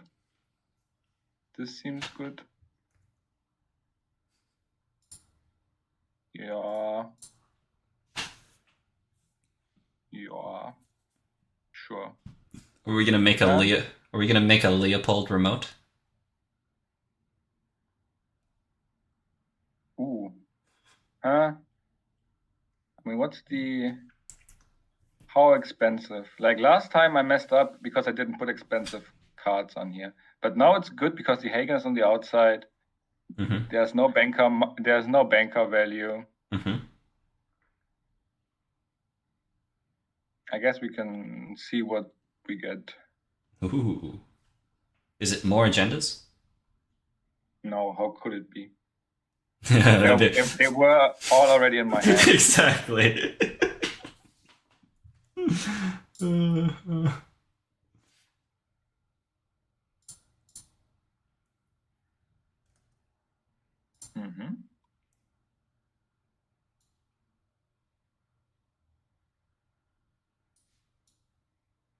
Hmm. 11?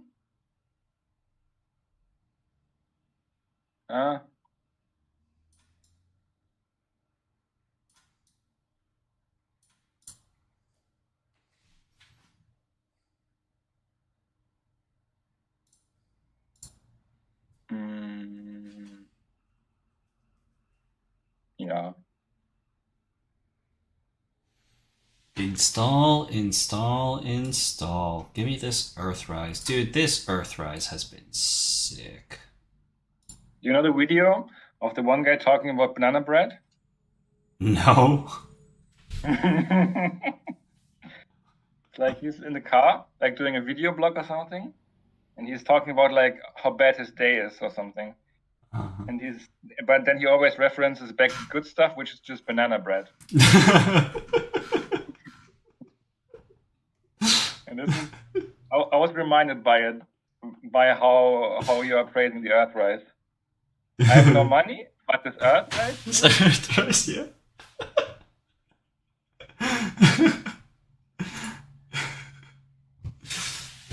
No money, but dude, this Earthrise is it's pretty sick. It's pretty sick. Okay, what happens if I laundry into R&D? Please. That's all I want for breakfast. And it's not banana bread? Not banana bread. Ooh, no res. Give me this. That's not good. I don't want that. I mean, like I said, there's 5 agendas in HQ, so I'm gonna have to like break a brawn here, right? yes, Right? Yeah. at least one. At least one. How many do you have? This guy pulls up his deck list. This guy pulls up his deck list and he's like, 1. Like I think, like I didn't spend too much time with the HB, but there are not enough bronze in here, definitely. There are not enough bronze. No. Is this an agenda? I think it is. Okay, let's run.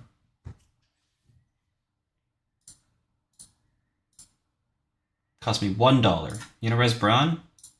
Yes. Here it is. Banana That's not Banana brawn. bread. Where? Dude, I need my twinning. Where's my twinning? I feel like in the HB matchups, Stargate is better. I mean, if you had it right now, it's doing nothing because you only have 1 MU. That's true. That's true. We gotta top deck the Hermes first, right? Oh, it was an agenda. Damn, we're good. And now we just like draw 2 cards because we don't want to lose a credit to Hoshiko. No, that makes no sense. Wait.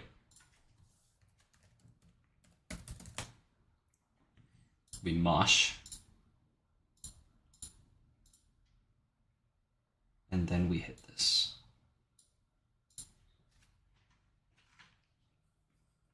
You want stuff back? No, I don't, right? Oh, yes.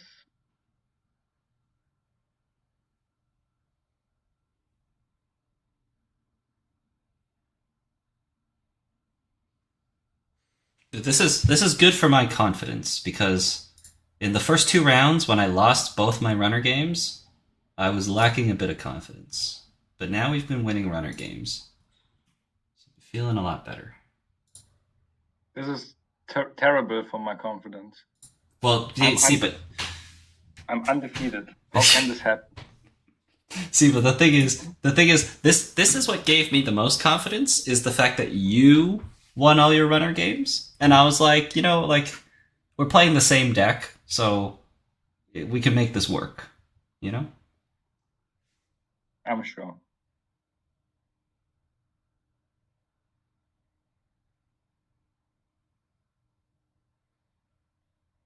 Huh.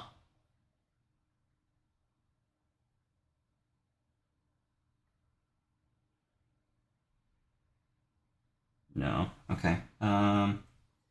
So we run that, right? And then it's just Skunkworks, and then we have to pay 2 clicks.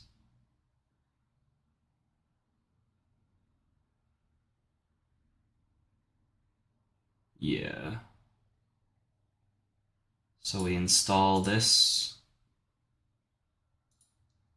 and then we just run here. Oh, wait. Oh, yeah. I was like, that doesn't make sense, but yes, it does. Unless this is Ikawa project, and then I might be short. 1, 2... Yeah, I am short if this is Ikawa project. Let's hope it's not Ikawa project. Oh wait, but it could be ganked. And then I lose my whole board. Bro, I don't want that to happen. It is ganked, isn't it? You cheeky little bastard. Can I undo? Sure. Oh no.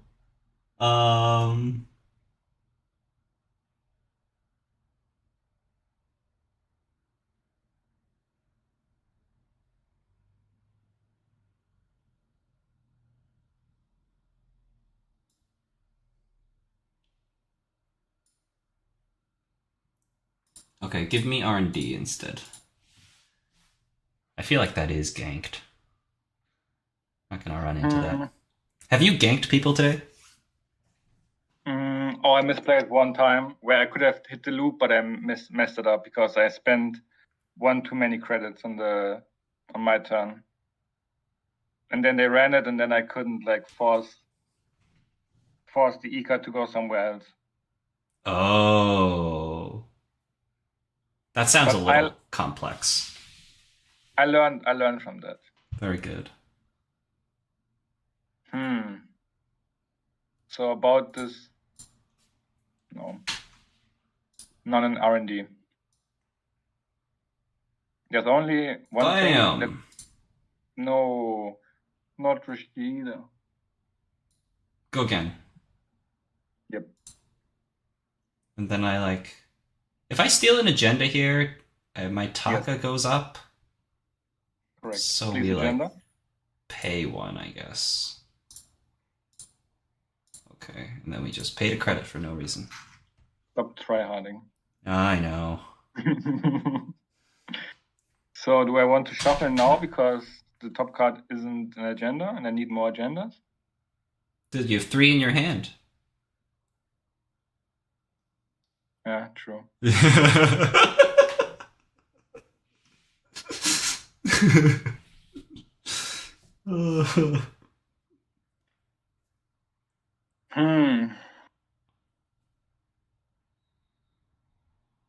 So what's the line? Install 3 new remotes.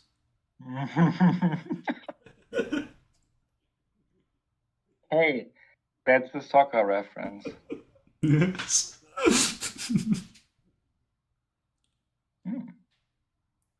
Maybe?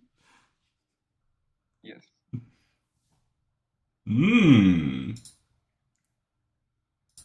I'm very happy about that, good sir.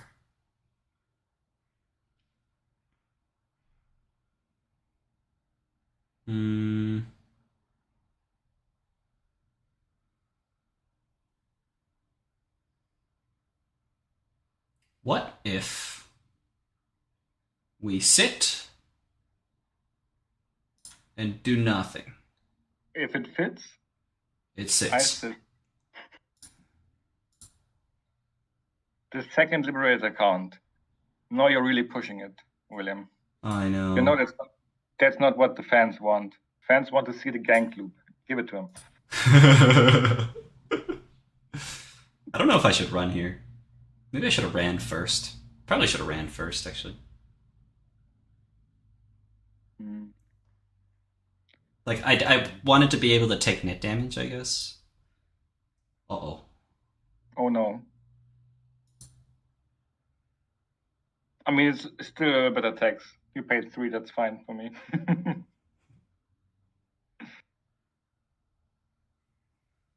Play this gamble instead of hit the liberated.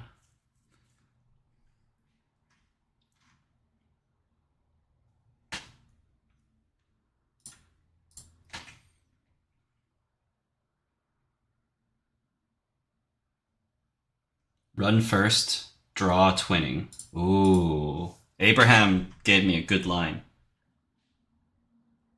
Oh, we just had a Vitruvius. To add ganked to HQ. And then we install Ikawa project, right? I know the lines. Usually I wouldn't play this Mimi, but it's for the stream, right? We have to put on a show. We pull ganked back to hand and install Ikawa, and we have double seamless in hand for game next turn. That's what CTZ said. If you're on stream, you have to put on a show. Yeah. That's true. I played against CTZ.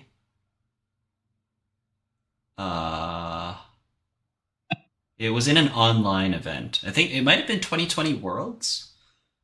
Yeah, and then in person he was the exact same. It was amazing to play that game. It was a of all the ways to go out of a tournament, that was fun.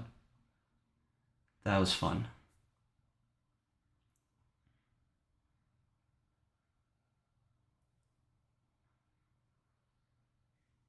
Okay, I think we like run.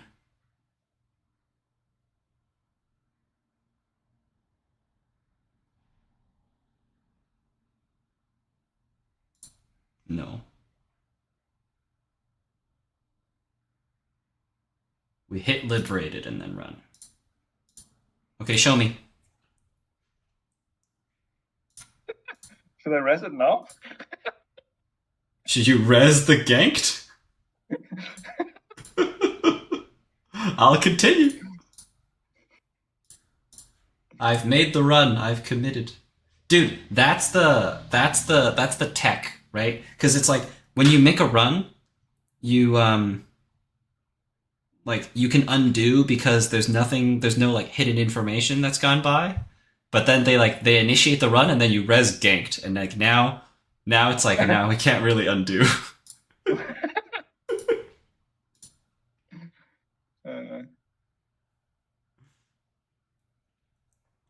Please, sir, I would like to pay 5 credits. Oh, sorry, I didn't click on counter. I was just remember about this one time.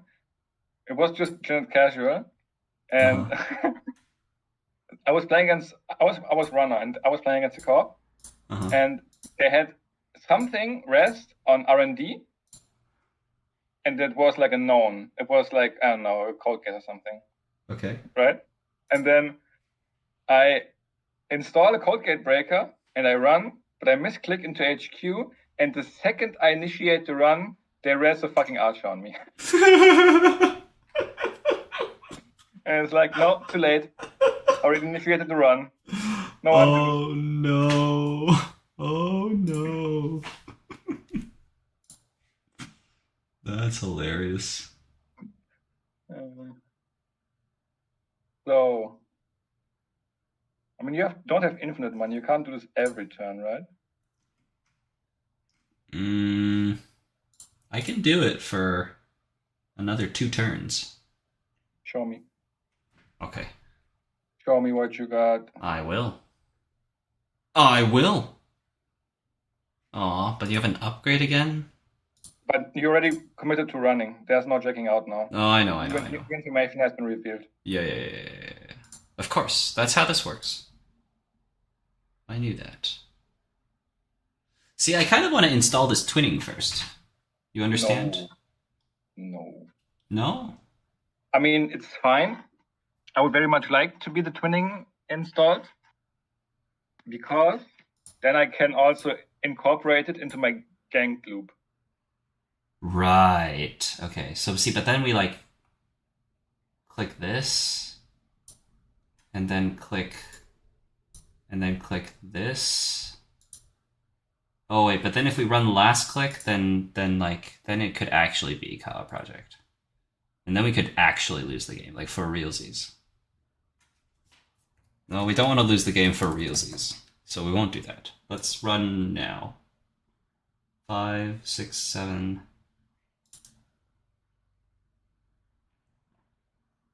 What are we scared of? Are we scared of double ganked? 1, 2, 3, 4, 5, 6, 7. Which means I'm left with 6 credits. God damn it, Aren't.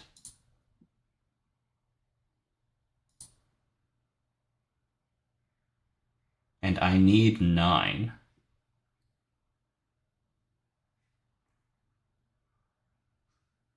So I literally... Okay, so we gotta hit the Liberated before running. Mm-hmm. Is that... Did I do good? It depends who you're asking. I guess you only have limited information, right? Yeah. Well, the thing is, the threat here is Ikawa, but for you to score Ikawa, you need double Seamless in hand. And I know you have a ganked from before. So it's probably more likely that you... Oh. It's just a bird. Okay. Oh, yeah! Your deck doesn't play Ikawa! Dude, what am I doing? What am I doing? Your deck doesn't play... Dude, have you ran into Hermes today? Have I? No. Like, it just wasn't installed, or everybody was playing a different console? I think it just was different consoles. Wow. Because this is why, when Leopold first showed me this corp deck, I was like, that's neat, but you have 10 agendas, and you're like gonna have... but you're gonna have problems against Hermes. Like, this agenda suite is exactly what I played in Atea, which is 10 agendas, 2 2-1s, and 8 2-pointers. And there's just too many agendas. Like, sometimes you just... They go super aggressive, and you draw the agendas, and then your hand is just like an explosive mess. Because, like, they're gonna choose a credit-providing card. Miss Bones? Oh, yeah. You're right. Wait, I installed my... Oh, I guess that makes sense, because I needed the money for the run. I was like, why did I install Twinning with Paladin credits? I needed the money. Yeah, so I was like, this deck is going to have issues against Hermes. Because, like, no one's playing that. The aggressive Crims, like, the Crims just, like, make you Ice HQ, and then they like... install Hermes, install Amakua, and now you gotta like ice all your servers, or you gotta find your Mavris, and then by that time you have like 3 agendas in hand, and then they like boomerang legwork you.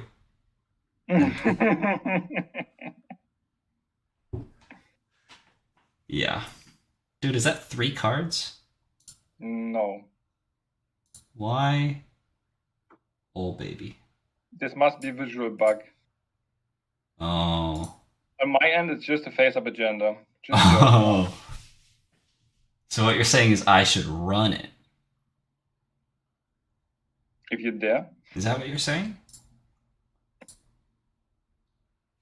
But first you need to do the math. Oh, dude, but there's no... We didn't hit ganked last turn, so this is now like 3 ganks. How funny would that be?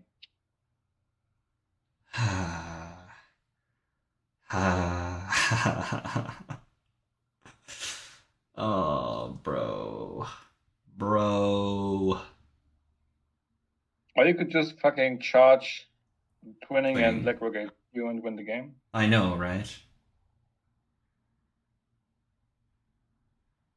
1, 2, 3. Yeah, because you need to like score 2 more times still. So you make a good point.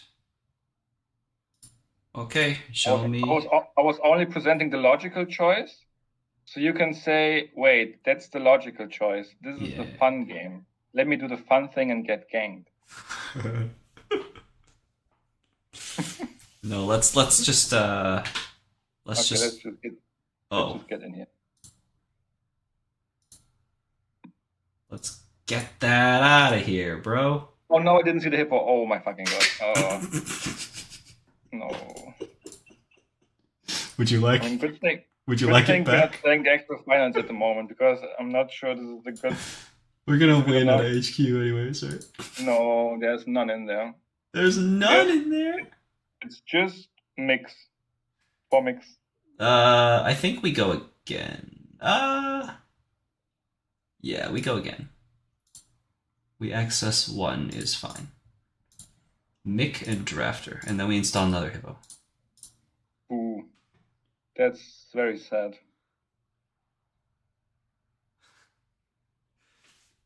Okay. You got me.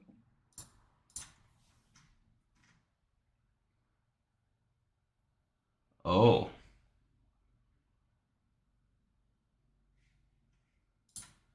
Okay. Then we put this on R&D. And then we run HQ. Right? Right.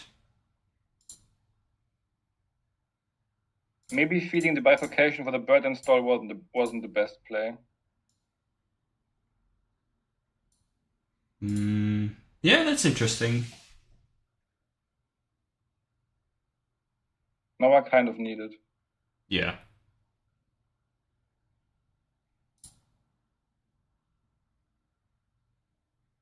Oh no, my yes. Hermes. Oh yes.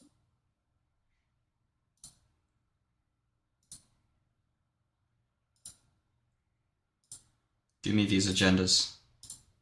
Denied. Ansel? Ah, we got it. We got it.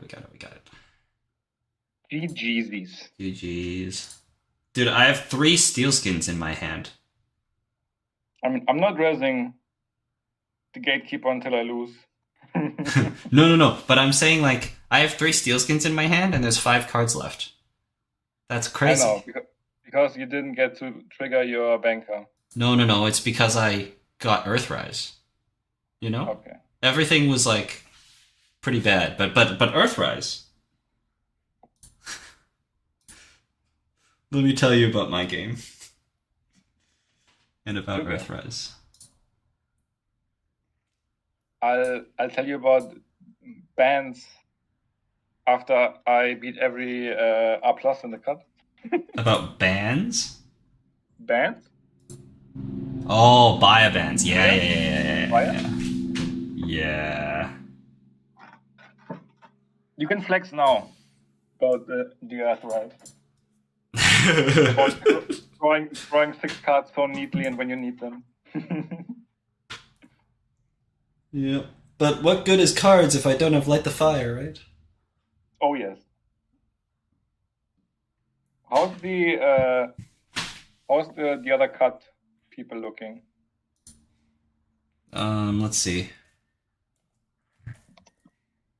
Please, more PDs. This is like Epoch Max all over again. Just all the PDs into the cut, please. But you want that? I don't think our deck is good into PD.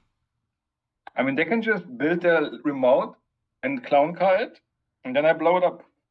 Oh, sure. Yeah. Because you have Light the Fire. Yeah. Yeah, but but the other thing is, like, I actually don't think I've had that. Hasn't been my issue. My issue has not been that you have Skunk Void and I can't run.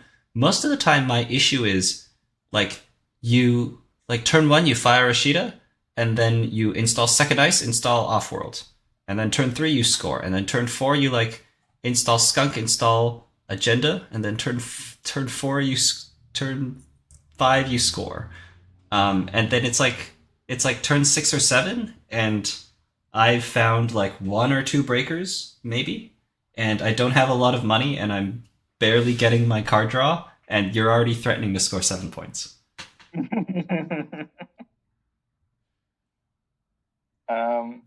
So, like, I feel like that happens, yeah. Yeah, like against Ben, because we both played against Ben, and that's why I was, like, interested in looking at your replay against Ben, because you, I remember what happened in that game. Like, it was just like there's a couple good accesses on centrals. He was a little flooded, I think you said. No, there wasn't, like, he had Janus in hand, but this wasn't the flooded game. This was round 2. Because let's just pull that up. Because I remember watching that, and it was like, oh, okay, like I don't think it was something like too drastic. But yeah, like when I played against Ben, it was just, and when I played against Ben and against Finn during like our practice games, it was like the Hoshiko was just a little slow. Like it was I was fighting to keep up. But I guess maybe like before I only had 1 gachapon or 0 gachapon, and now I have 2. Maybe that helps.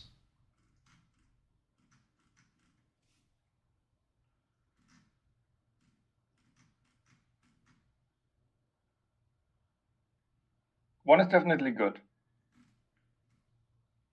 But I'm also happy I'm not on 3. Yeah. I think gachapon's not a 3 of in most games. Yeah.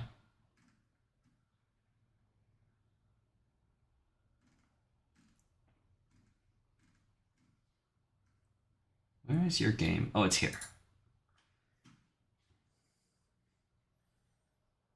Yeah, Ben mulliganed a 3 ice seamless spin doctor hand, which is like not good, I guess. And then we got 2 agendas: hedge fund, skunk, trank, seamless. Yeah, we couldn't find ice.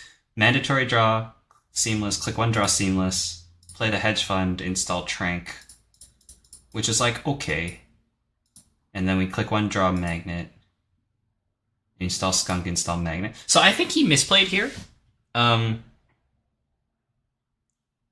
I think in that first turn where he had magnet, he put the trank in the remote. I would have put luminal. Even though you have the unity, I would have put the luminal down. Because you kind of just have to go, and like Hoshiko has like, Hoshiko's flipped, so you lose $1 at start of turn, you have $2. Like you're not really gonna run. But you do run. Yeah, I was like, he's flooded and he's going to push an agenda, so I'm running it. Yeah, so I would have installed luminal and gotten punished, I guess, because you would have you res the magnet, you laundry HQ, you stole the luminal out of HQ anyways, but that's just chance. And then you install Hippo and you run back. I was like, if you don't install luminal here, what's in the remote? It has to be RustRydah or something. Yeah. That makes sense. Yeah, I would have installed luminal in that remote that turn. So then you Hippo the ice, and now we have no more ice. And we drew Brawn. But then this was really bad. Like, I feel like, because you ran and we rezzed Brawn, like, we can't do that. This is, like, this you definitely just skunk void. You res skunk, you res void, and if you pay your 2 clicks, then I trash trank, trash seamless. Like, I think you have to. Yeah, because then you seamless advance score, and you go back up to 7, so you can res Bran next turn with the skunk void in there. Yeah, I think this was a major error. Because you click through, you let a subfire, and now you steal and trash the void, and now you have 4 points, we have no void, and we have $1. So like at this point we've lost the game already. I think Ben said that he didn't realize that we would get DreamNet money and be able to trash the void. Oh, I mean, neither did I. Neither did I. I didn't notice that. Yeah, that's fair. That's fair. Yeah, that's fair. I guess, yeah, without the DreamNet money, then maybe we don't trigger everything and we just try to find another agenda, we install it, we gain 2 credits. That makes a lot of sense, actually. Yeah, that makes a lot of sense. And then the rest of this game is just going through the motions, right? We're just setting up, we're running, we're scoring, we're just clearing out the remote.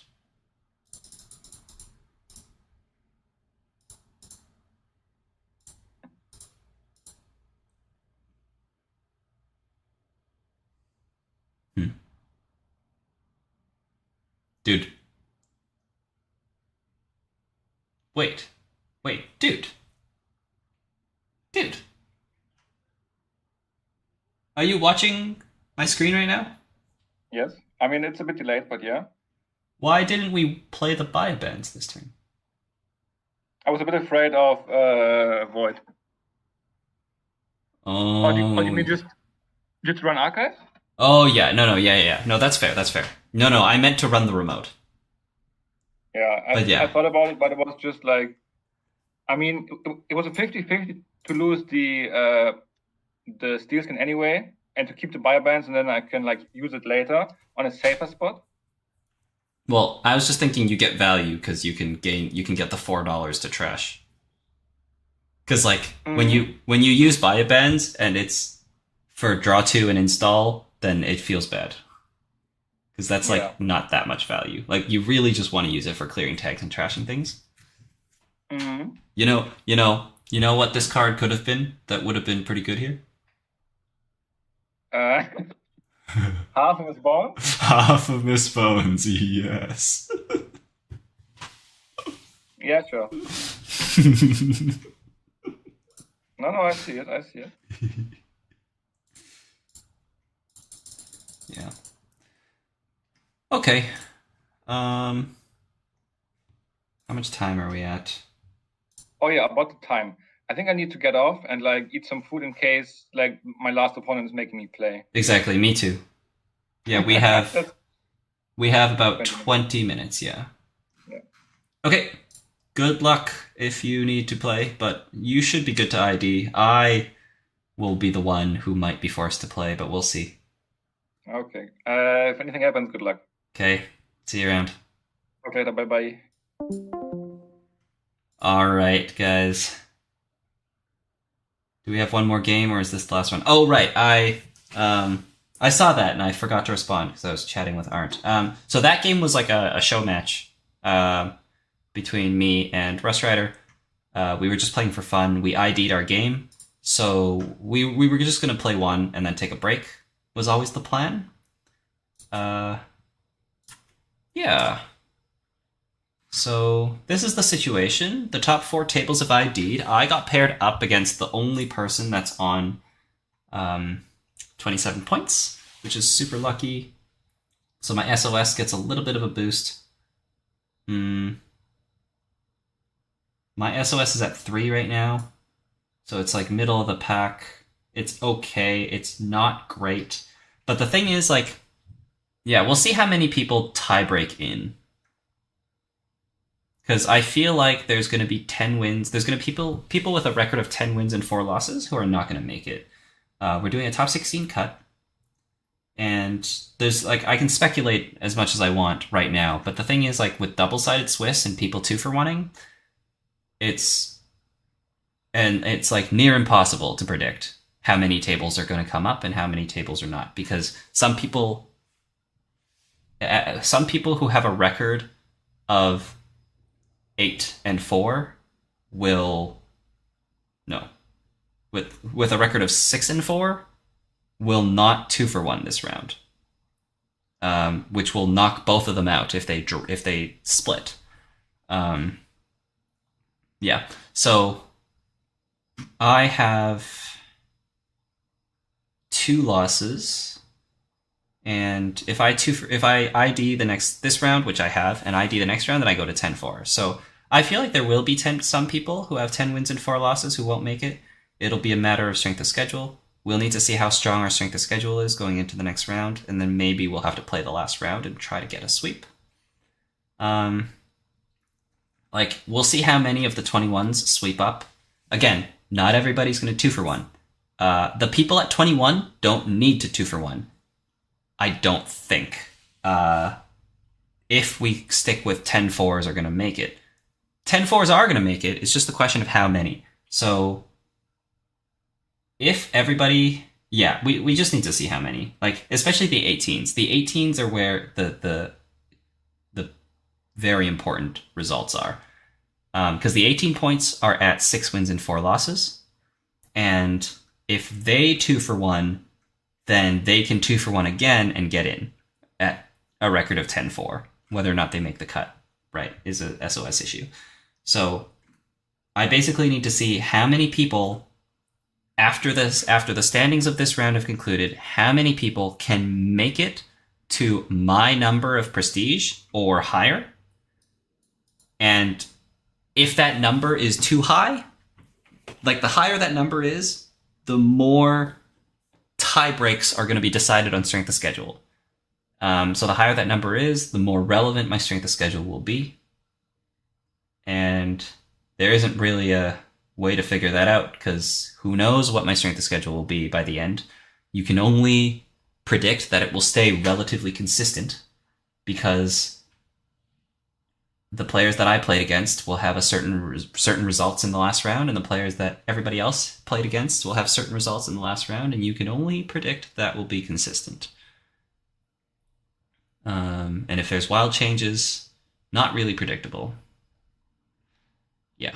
It would also be interesting to see what happens with Rotom, because Rotom's at 22, which is important, because if I finish the tournament at 10 wins and 4 losses, and Rotom, or somebody for that matter, finishes the tournament at 10 wins, 1 draw, and 3 losses, then they are going to be above all the people at 10 and 4. Which means I don't tiebreak with them, I just lose to that. So we'll see what happens with Rotom. Like if Rotom gets swept, then I don't need to think about it, because Rotom seems to be the only player up here that has a number of points that is not a multiple of 3. It's 4 a.m. here, and I will not sleep until I see the results. I love it. This is getting exciting. I see people IDing at 24 points. Seems incredibly risky. I agree. Okay, it does seem risky. But here's why. Yeah, here we go. So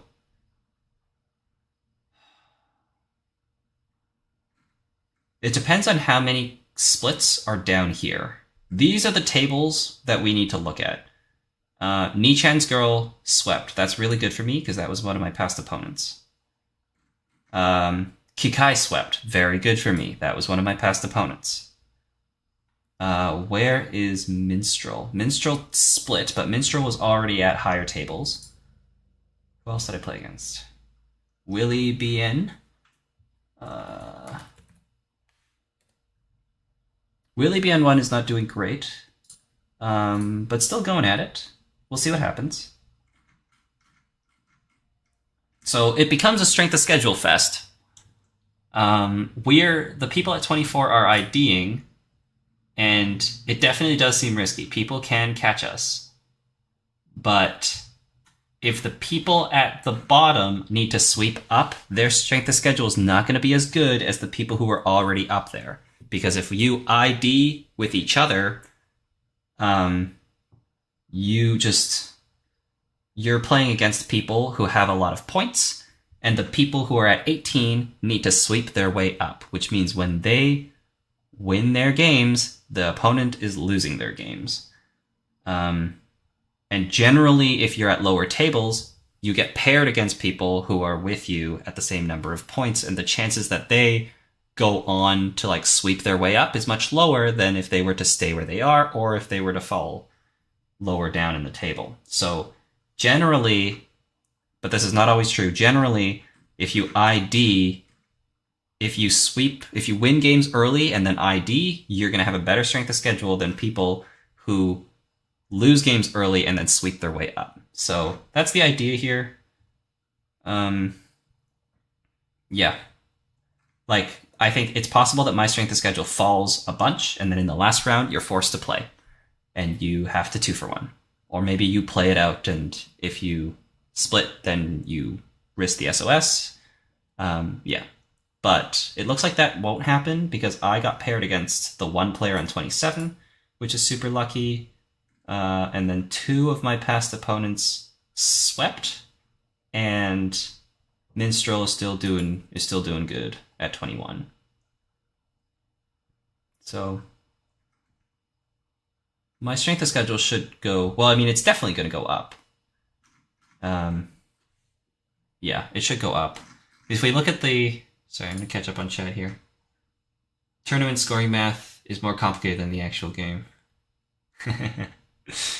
Honestly, it is a bit complicated, but I enjoy figuring all this stuff out. I think that's fun. Like this, you got to think about the different things that can happen. I basically worked out that when we were playing in single-sided Swiss in North American Continentals, and again, single-sided Swiss, so much easier to predict. So much easier.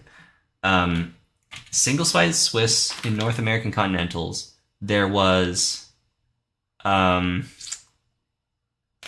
basically at the very end, going into the last round, there will be 0, 1, or 2 people at a record of 7-3? Yeah. There would be 0, 1, or 2 people at a record of 7-3 who would make the top 8 cut. And it was dependent on 2 games, because those 2 people had a draw earlier. So if those 2 people both won their game, then there would be no room for any 7-3s to make it. And if those 2 people lost their game, then there would be room for 2 people at 7-3 to make it. But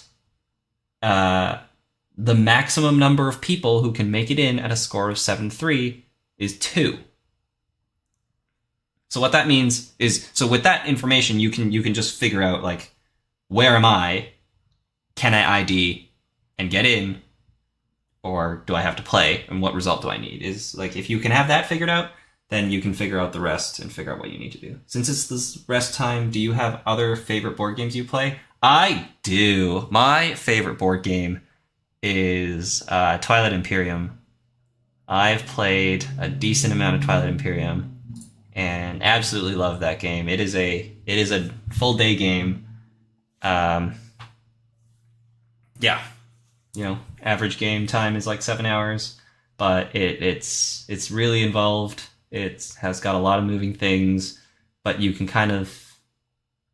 learn it, and you like control a faction, and there's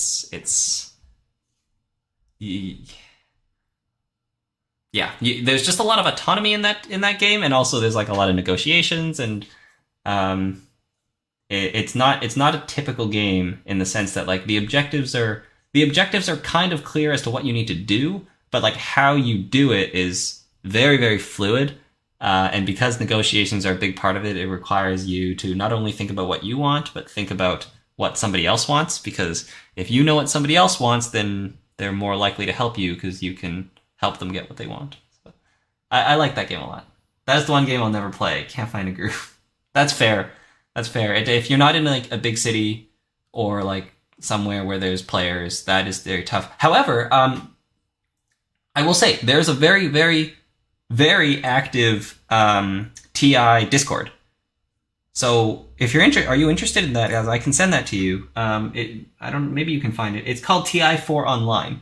The Discord is called TI4 Online, and it basically there's just there's a bunch of channels with like a bunch of different formats, but you can basically go on there at like most times during the day and type LFG, looking for game, into the looking for game channel, and there will be people there. And once 6 people or 5 people or however many players you want to play, usually I only play 6-player games. Once 6 people are there, then you fire off a game and you go on Tabletop Simulator and you go and play online. It's not as good as in person, obviously, because you don't have the token in your hand and you don't get to move your ships and you don't get to roll your dice with your hands. But like everything else is still there and super fun. Like if I go on the TI4 Discord right now, there's 3 games happening right now. So there's 16 people online playing Twilight Imperium right now that you could just join. So fortunate that in a couple of events I've played, it's not been an issue as I'm too far down the table for it to matter. Oh, I see. Like cut math. Yeah. I mean, like, yeah. I mean, you got to move. Like, it depends on what you're looking for in the game, obviously. Like, I think like Netrunner is a really fun game, and you just come here and you play fun decks and have fun. Like, that's the most important part. And if that's what you know, but if looking to move up in, like, eventually you're going to get better, first of all, just naturally over time. and also, yeah, like if whether or not that's your objective, you know, it'll sneak up on you. But also, like, that's why a lot of people don't 2-for-1 or ID, because they get to the top and then people are doing all this math and they're like, well, I just want to play. So you play. And that makes a lot of sense. Like, you're here to play Netrunner, so play Netrunner. And don't worry about all this stuff and just play the game, and after 7 rounds or however many rounds, see if you made the cut, and if you made the cut, you get to play more. And you don't have to worry about it. So, yeah. Yes, I'm very interested. I'll look it up. Yeah, there's if you can't find it, so it's called TI4 Online. If you can't find it, send me a message on Discord, and I think I can send you an invite link. But yeah, send me a message on Discord if you can't find it. I've owned TI4 for about 3 years, and it's still in shrink. That's fair. I mean, the fact that you own it is amazing. But it is, like, it's a big game. It requires a lot of commitment.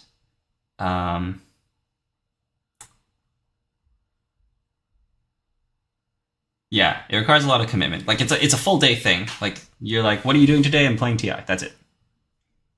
You're done. But like, I can assure you, I can, like, all of my praise, it's really good. And every time I, like, have a lot of fun. Yeah, very, very fun game. I will say, especially if you haven't played, if you're learning the game, I would suggest, like, if you're playing online and you're playing against people online, that might be a little bit, especially a bit tough to get started. You can probably talk to somebody there. Like, I'm sure there's, like, people there who will just, like, teach you how, like, go through the ropes with you. There's a lot of good YouTube videos. Explaining the game. So they go very in-depth, explain every part of the game. You can watch a couple YouTube videos. Just one, really. Just find, like, one in-depth one that's, like, you know, popular, and many people have seen it and liked it, and it seems reputable. And you can learn the game that way. And then, if you can, again, if you're playing online, you probably can't. But if you can, I would suggest if you can play in person or somewhere with some friends, or, like, with other new players, if you have, like, just a bunch of new players playing together, you're going to go pretty slow at the start.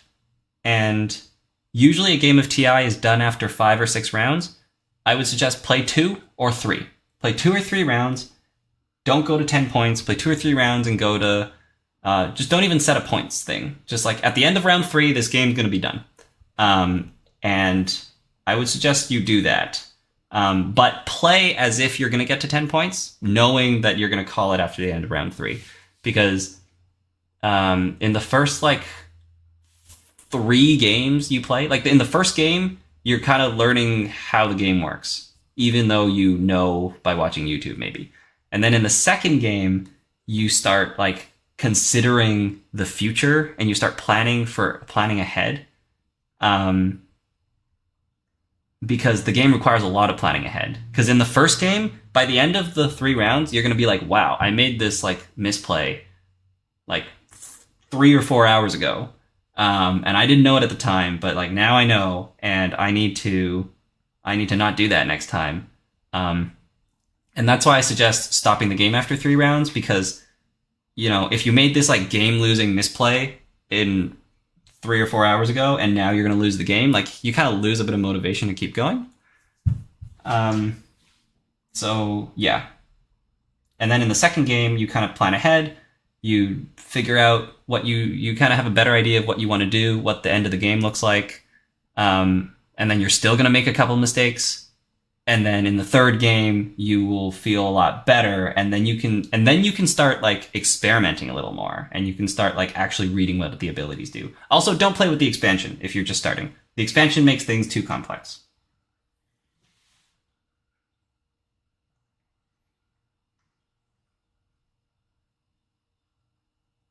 I meant to ask, do you plan to do future streams after the tourney? We'll see. We'll see. I don't know. I have less classes this semester. Obviously, like, I'm going to Worlds in Barcelona, so I will be jamming, hopefully. I will hopefully have time. Although there's, like, a bunch of, like, next summer applications that I need to do and interviews for next summer. So it might be a very busy fall. And then it might transition very quickly into, like, a busy full rest of the year, like, full semester for me. Because I might be, like, behind in classes a little bit at the start in both, like, prepping for Worlds in Barcelona and also doing job interviews for the summer. So I think it would be safe to say no, I don't plan on doing future streams, but some might happen. If I play in anything that's online, I will always stream it. So if I play in Intercontinentals, I will stream it. But there's a thing about that too. Like, I'm going on a cruise with my family that comes back on September 2nd. And I think I, like, get back to the harbor at, like, 7 a.m. And I'm pretty sure the tournament starts at, like, 4 or 5 a.m. or something like that. So unless the tournament gets pushed back or I play the first 2-3 rounds on my phone, which is a possibility, or I bring a laptop with me and I have connection somehow, like, there are ways I can make that work, or I can't play in it. So I don't know if I can play in Intercons, but if I can, I'll definitely stream it. But yeah, it's probably safe to say I don't plan on doing future streams for, like, the next bit. No, not regular streams, at least. Yeah, and then who knows what my life will look like after April. Probably in December and in January, maybe I'll probably be able to do a stream or two, because that's the start of the semester and I won't have that much going on. Yeah, but I'll always, like, what I'll say is, like, subscribe on YouTube and turn the bell notifications on, or just, like, watch your YouTube subscriptions. Because if I do stream, I will always schedule it. So, and of course the VOD will always be there, so you can always watch the VOD after. But if I do stream, I'll always schedule it, and I've been, like, I usually schedule it like at least a day in advance, or like 12 hours in advance. So I'll like, the second I know that I'll stream, then I'll schedule it. But again, like, it's pretty hard to predict when I'm free. But, like, honestly, preparing for Worlds, like, if I'm preparing for Worlds and I'm just jamming games, maybe I'll just stream it. Korea Board Games publisher sold it for $40 because nobody buys it after they publish the game. Wow. We're saying 40. What is bucks? I don't know what your currency is. But if it's 40 Canadian, in Canada the game goes for about 100 Canadian dollars. Or, like, somewhere between 100 and 120.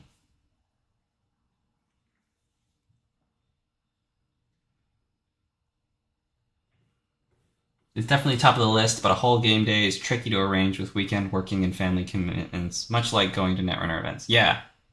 Yeah, no, I agree. Playing on the boat is dedication. Well, I mean, you know, if you make intercons and you have a chance at getting those sweet foil urban renewals, gotta do it, right? $40, like US dollars? But you probably mean US dollars. In Canada we call them dollars too. So like, and we don't say Canadian dollars, so it's like, how much is this thing? Like $40. Yeah, but throughout my Europe trip, I realized that people don't call it dollars over there, so I guess when people say dollars, they mean US dollars. How are we doing? Oh, I've missed some Discord pings, haven't I?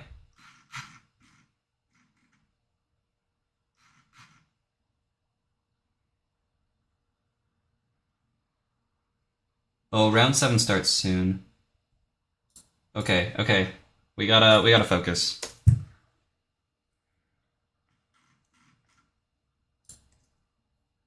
Or do we? Standings have not updated. Yeah, okay, so here's the thing. All these are, everybody who 2-for-1'd here is at 18 points. And they all 2-for-1'd, except for this table, which Ben swept. Go Ben. Yeah, so look at this. All of these are sweeps. All of these are sweeps, which means there's going to be a lot of people in contention going into the last round for this cut. So how much do I trust my strength of schedule? Because there's no tiebreakers. If there was tiebreakers, I would ID in a heartbeat. Because if there's a chance I don't have to play tiebreakers, and otherwise I play tiebreakers. There is a worst case in the world with tiebreakers where my SOS falls down and you don't play a tiebreaker because your SOS is really bad. But that chance is super low. So we'll see. We'll see. Like, the 21s didn't really sweep up, right? The 21s all just played, and a lot of them split. Like, Socia swept, and how many points does Socia have?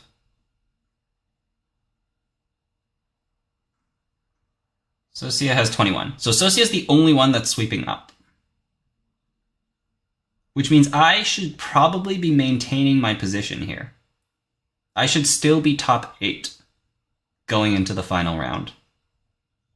If I ID, I'm definitely going to drop below top 8. Almost definitely. Or definitely. Going to drop below top 8. Because there's going to be some people who have poor strength of schedule who have the same points as me. So there's going to be some people who have 24 points who have a poor strength of schedule, like potentially Barang Wu. And he will need to 2-for-1 or play and try to get a sweep. Because since his SOS is not as good as everybody else's, his risk of getting knocked out due to the tiebreaker is really high. And then we'll see, right? Like, how many people have a better SOS than me who can come up? Like, the 18s, actually, their SOS is not that good. The 18s' SOS is not that good. So, which is expected. Because they've been playing against people who also have 18, or also have been, not at top tables.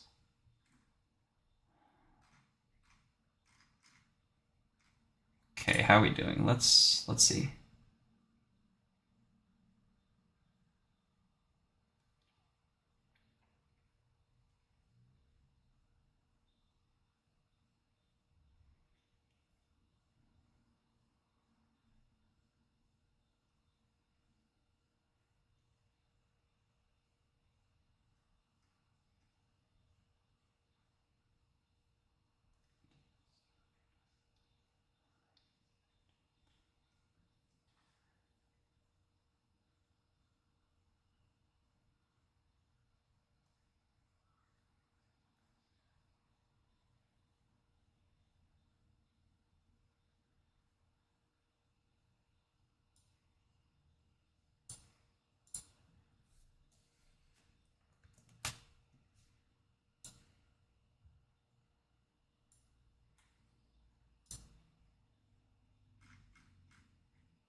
Baramu says potentially.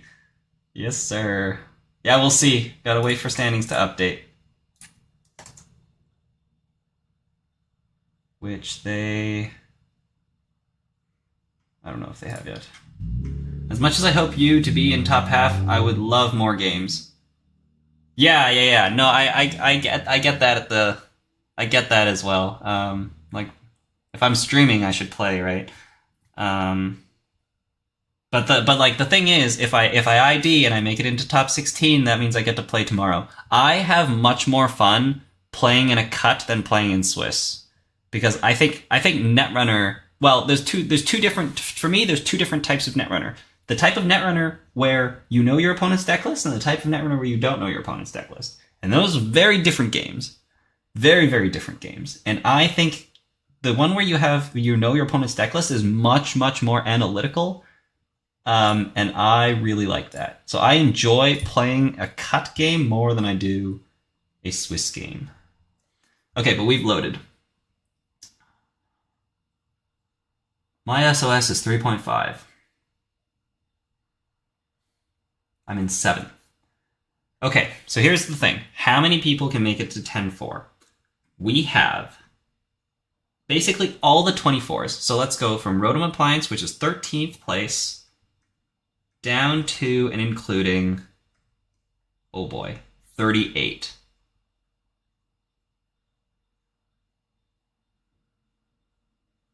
And the 22 as well? No. Down to and including 38. 38 minus 13 is 20. But you have to count itself too, so it's 21. Let's pretend it's 20. Which means 10 people, if they all 2-for-1, will make it to the points that I have or better. Let's say everybody IDs. 1, 2, 3, 4, 5, 6, 7, 8, 9, 10, going down to 12.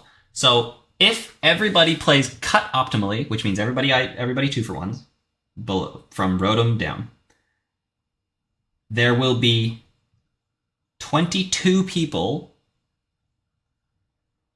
who will be at 10 wins and 4 losses or better, which means there will be 6 people who don't make it. So now the question is, will I be one of those 6 people? I have a 3.5 SOS. We have 1, 2, 3, 4, 5 people with worse SOS than me. 6, 7, 8, 9, 10, 11, 12, 13, 14, 15, 16, 17, 18, 19, 20, 21, 22, 22. So the answer is just very straightforward, no. Oh, but I'm paired against Baramu. Baramu might want to play. Baramu, do you want to play? I think the math for me is I can ID.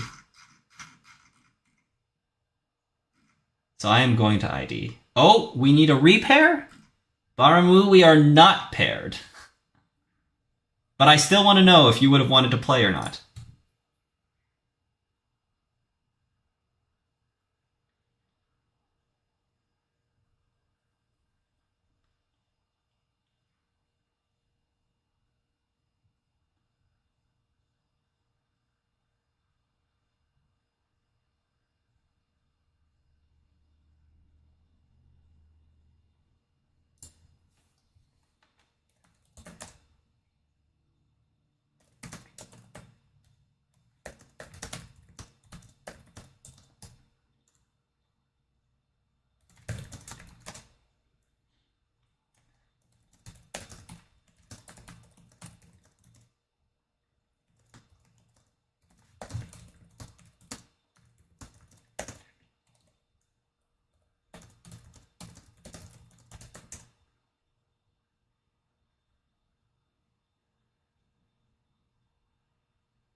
I have more fun playing Swiss, but that's down to my deck building style. Evil laughter, right? I think we should play it out for the stream if nothing else. I play at this point. Yeah, I think it makes sense that you play. I want the content I'm recording too. Yeah, that makes a lot of sense. Oh no, that game would split my loyalties. Who would I cheer for?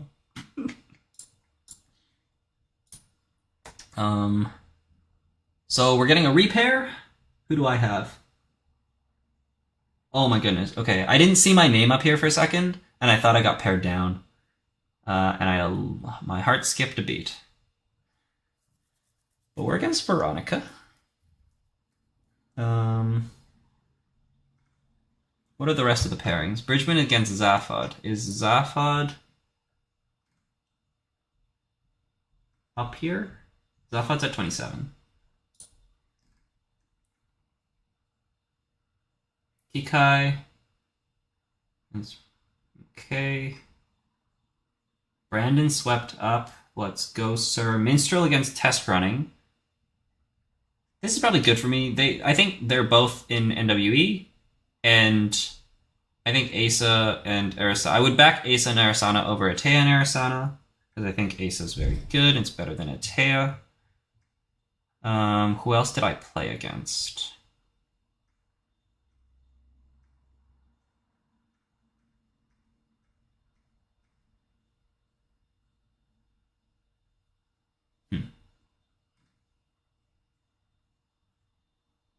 Oh, right.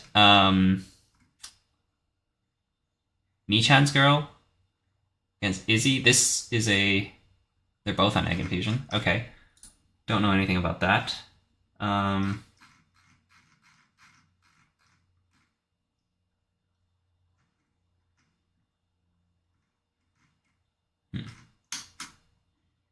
Okay. I mean, I'm probably good for the ID here.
Okay.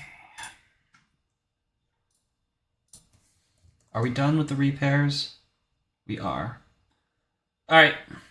looks like our opponent has offered an ID, and I have not even reached out. But I think I'm happy to ID. I don't want to play today.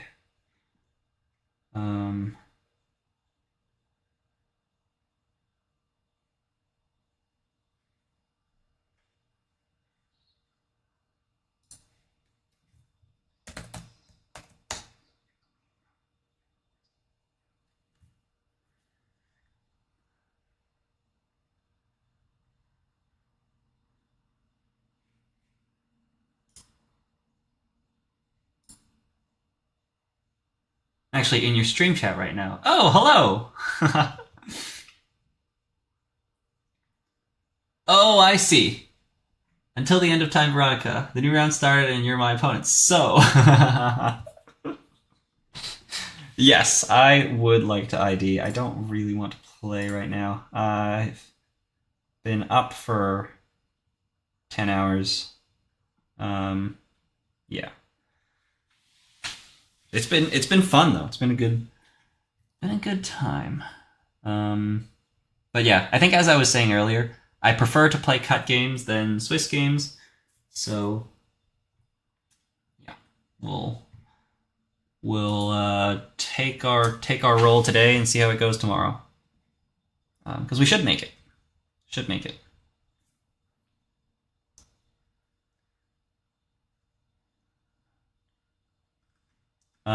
But yeah, I'm not just gonna like I need to go to the bathroom here in a second, but I'm gonna follow and keep track of what's going on. I would like to review that moment that was pointed out earlier about Maverus versus installing Maverus for the Hagen or putting it in archives. Haven't forgotten about that. Yeah, and then we'll see what happens. I don't want to miss anything though, so I'm just gonna be on Discord for a second.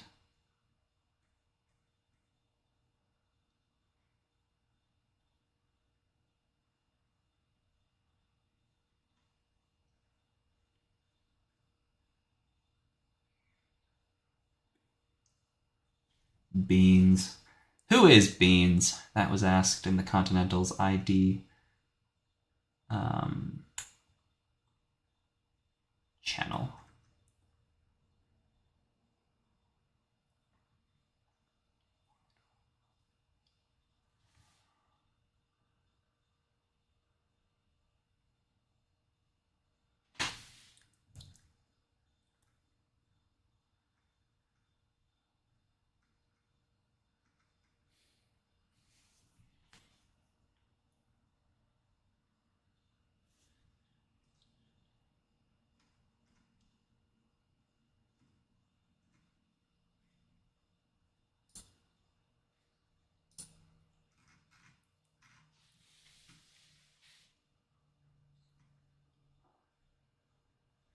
Oh, Finn's talking about IDing, isn't he?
Three point three. 1, 2, 3, 4.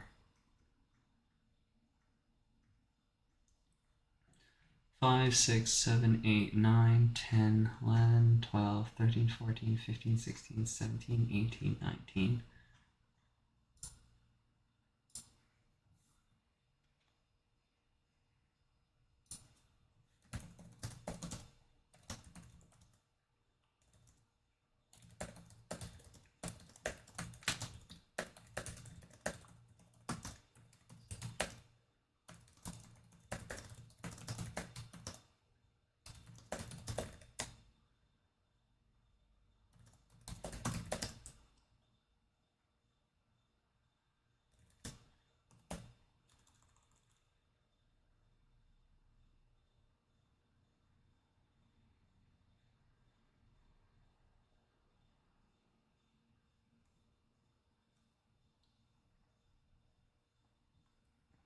So there are 10 people who go up.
Oh, missed a couple comments, I see. So I'm gonna go YouTube first.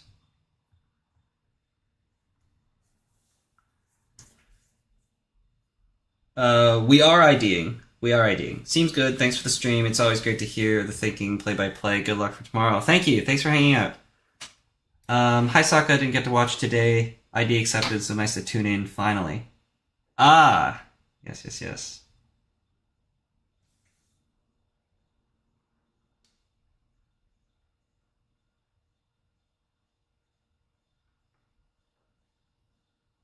Wait. Yeah, you should crit at D20. Crit at D20 is like you're saying you are Greg. If he wasn't commentating, I'd guess Beans was an Andre Smurf. Beans is well, I mean, I've gotten a little bit for this before, so I'm not gonna say who Beans is, but I feel like Beans is a player who, like, I've talked to this person before and they were like, yeah, everybody knows that, so they just they have a couple IDs and they just play with them.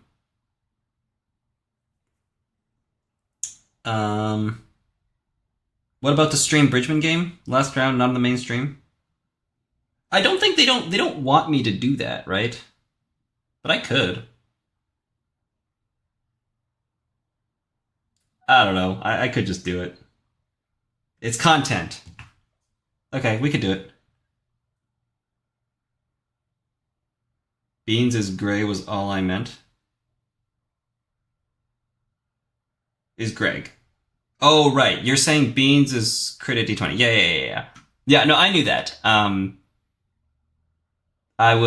think I said that because I was just reading what somebody was saying on Discord, and somebody on Discord didn't know. Yeah.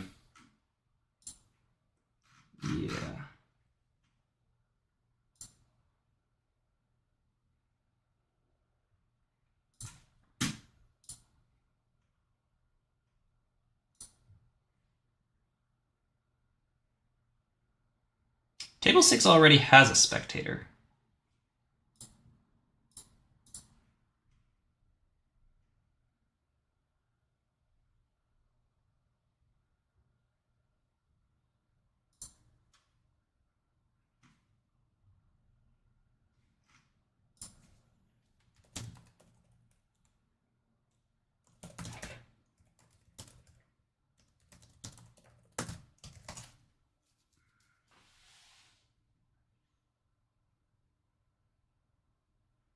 Awesome. Okay.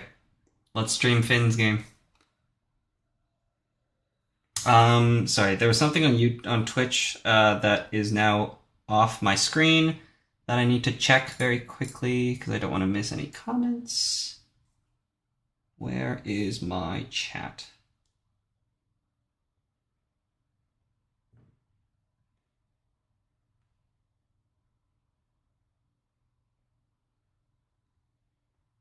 No!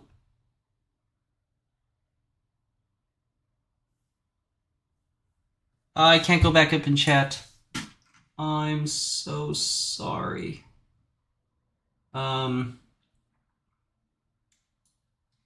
No, wait. I can, right? Can I not? Sorry, I think Veronica said something earlier. If you're still here, I missed it. My chat bar only shows YouTube and Twitch comments, but once it good off the screen, I can't find it again. And it looks like I can't scroll up in Twitch chat, which is a good lesson to learn. So yeah, just click on JNet tab. Yeah. I was gonna do that. No worries. Okay, so let's go do that. All right. Here's the game. We have Hoshiko against NEH, and we have a lot of remotes. Too many remotes.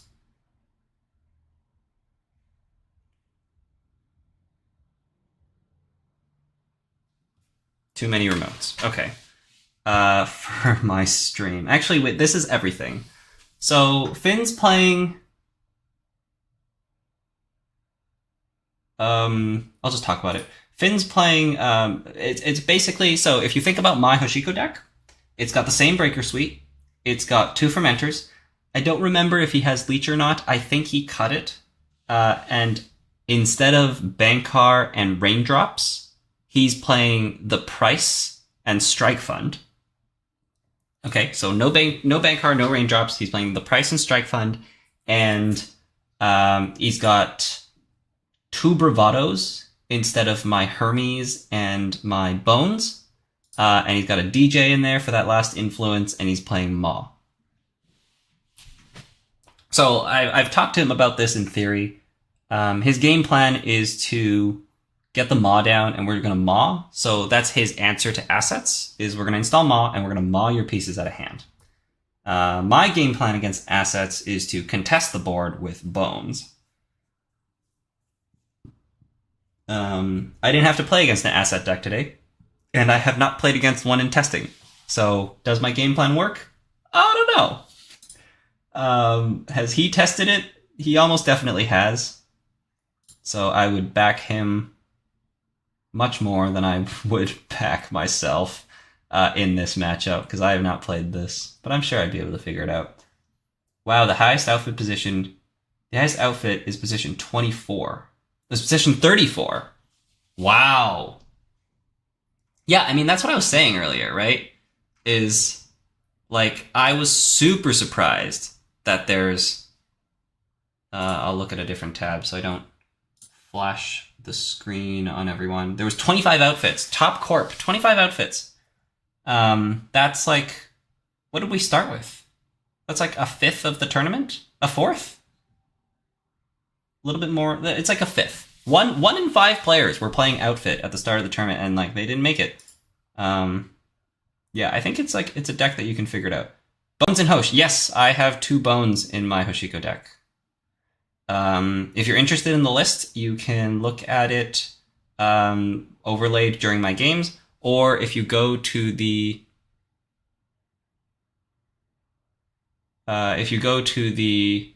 start of if you go to the end of round 1, I explain the Hoshiko deck and I talk about it. And it'll also be timestamped once this is posted and I end the stream. Turns out when Fast Advance outfit plays as well at other Continentals, runners start packing Fast Advance. Hey, no, I don't think so, Joe. That's not how you beat that deck. If you have Fast Advance hate, that's really good. Especially with the Arisanas. There's a bunch of Arisanas. The Arisanas play Clot. And... yeah, and you can Clot them. And I think the game plan, if you have Clot, is... Okay, first of all, the game plan when you don't have Clot is you don't run. So they can't play their too big to fail unless they find one before they play their other econ operations. So by the time they hedge fund and then play government subsidy, they can't play too big to fail anymore. But the point is, if you don't run, they don't res their ice, so they don't get bad pub. Which also means they can't play. They're too big to fail, which also means they don't get bad pub. And you set up your board, and you spend the first couple turns setting up. At some point, they're going to try to big deal you, and that costs 17 credits. So they need to have gotten quite the god draw in order to get to a number of money such that they can play big deal and res the ice that they have installed on centrals, trying to protect their centrals. And of course, at that time, you've set up breakers, you've set up money. So it's really hard, because if you play a hedge fund and play a gov sub, you're at 15. If you play another econ operation, you're at 20. Like, you really need to play at least 2 more to be at a comfortable number of credits to res your ice after a big deal. So that deck is really good if your opponent doesn't come in with that game plan, and your opponent goes, I'm ready to run, let's run. And then they spend their money, they get their ice res, they play their too big to fail, and then they big deal. And if they big deal after their ice is resed, then their ice is res, right? They got the protection, they got their Atlas counter, they're going to win the game. But if they spend 17 credits for an Atlas counter, or 18 credits for 2 Atlas counters, and it leaves their centrals open, like, then you go like Stargate, Hippo R&D, run HQ twice, right? And if you're Hermes, you just bounce the piece of ice as well. It's just super awkward for them. So I think that's the game plan, is you wait for them to big deal, and then you put the pressure on. If you have Clot, things get even worse for them, because if you have Clot, they have to, if they go install advance, then you Clot them, and they can't get their 2 Atlas counters. And if they're spending all their money, maybe you don't even Clot them, and you do the same game plan where they're dead broke, and you just run around. But if they're threatening 2 Atlas counters, then you Clot them. If they're threatening 1 Atlas counter, like if they go install a card, you just let them pay 17 for 1 Atlas counter. Because if they get 1 Atlas counter, you still have Clot. Yeah, so like thinking about that, it's tough, but you have to go in with that type of game plan. Encoder, I lost to Encoder in the cut of North American Continentals, and Encoder plays the deck very differently, and I didn't know this going in, and that lost me the game, because I spent my first 2 turns carrying out this game plan, and he went and installed a Atlas behind a Trebuchet. And then he scored it. And then he he got a bit lucky. Like, he went, I like ran his open R&D, because I was playing Freedom. I was like, no way you jam an agenda. First of all, no way you jam an agenda. But second of all, no way you jam an agenda with an open R&D against Freedom. But he went ahead and did that. And I ran R&D, maybe trashed a spin or something. And then we saw envelopment. And then after he scores, he goes, mandatory draw envelopment, click 1, draw Atlas, put the Atlas in the remote, put the envelopment over top. And he's like, okay. Like, that's pretty good if you can draw like that. But the other thing is, like, that way of playing the deck is, like, super risky, because because I can just poke the Trebuchet, because I had nothing on the board. Like, you can poke and then early, and then you install your breaker, install your Botulus, get in. So, like, Outfit's ice is not very face check. Like, if you have nothing on the board and Trebuchet doesn't trash something, face checking it is fine. Which makes the early rush, like if you're rushing turn 1, rushing turn 2, kind of bad. If your opponent is playing in a way where they're conscious of not installing something, that they are not okay with getting Trebuchet. But yeah, in that game, I like put a Botulus on HQ, expecting them to ice centrals and try to fast advance, and that's not at all what he was doing, and that's what lost me that game. But that's the other way of playing the deck, and I think that way is worse in most cases because it's more risky. Like it could lead to faster and convincing wins, but I think like the first couple jams are like the first jam and the second jam are very risky, especially considering the deck only has Spin Doctor and it doesn't even play RustRydah. So there's like Like if you install something and you ice it, it's definitely not spin. You know? Yeah. Yeah. So the outfit that I played today, because I did play against one today, was going for the big deal thing. And I think what happened was they just didn't find their big deal. And then they started making a remote, and by that time I was kind of set up and good to go.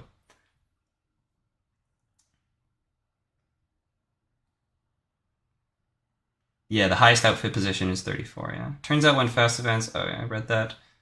Cool, thanks. We'll watch it after this round. Charlie opened with too big to fail, then econ'd up to 34 cards before pushing his big deal, yeah. If you can draw your econ operations, that's good. Sorry, I should be commentating, hey? I enjoy commentating. I should commentate more, but like, yeah. We got an SIU. Okay, so this looks like the same NEH deck that Ranji played in North American Continentals and won with, which is much worse of a deck when you know what is going on. And I think Finn knows what's going on because he's probably looked at it, and he's seen enough of the deck now that we should know what's going on here. We haven't seen any agendas yet, but that's because this deck buries all of its agendas with DBS. Although we have a bunch of mod triggers, so I wouldn't be surprised if there's 1 or 2 or even 3 agendas in archives. But the thing is, Finn is sticking to the plan. There's no threat, so we're not going to run. I guess the main threat is SIU for a tag. SIU for a tag, Reaper function, end of the line. But Finn is just sitting here, we're moneying up, and if the runner can stay above the corp on credits, then the corp can't do their thing. And if the corp can't do their thing, then they can't win the game. And if the corp can't win the game, then you win the game. So that's why we are not running archives here. Because like stealing Bologna, counterproductive. Like I think if there's 2 Bolognas in here, it'll be interesting to see if he steals them. There's 1 Bologna. Like, he might feel comfortable enough on his credit lead that he just takes it. But yeah, no, he doesn't even take it. Because Finn doesn't even... Like, in my mind, it's like, okay, like, maybe something happens and we need to steal agendas. But no, nothing's going to happen. We just have more money than the corp. SIU can't hurt you. Also, SIU can just be trashed. Like, we can just be checking all this as long as we don't run last click into Behold. If we don't run last click into Behold, then we win the game. How many steel skins have been gone? 2. So there's 1 more steel skin. Yeah. Honestly, the biggest issue right now for Finn, and this is an issue in my deck too, but like, it's so much of it's very rarely an actual issue, is that we've got 5 cards in hand, 5 cards in the deck, and every turn you're drawing 2. If you make a run, you get a DreamNet draw, you get your Hoshiko draw at the start of the next turn. So we're actually heavily incentivized to not run, because then we don't draw 2 cards. Because maybe there's a world where they like Reaper function you down. But even then, like how are they gonna kill you, really? How many Reaper functions do we have? Like, we're gonna spin it back, draw it, and then Finn's not gonna run it? That's not gonna happen. But this guy's gonna play super carefully. I know that. So there's 1 Behold in the bin. There's 2 more Beholds out there. Don't run into Behold.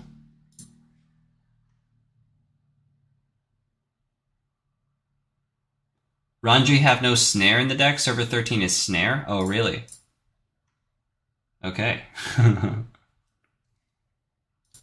Ranji has no snare. Server 13 is snare. Ooh, we're running server 14.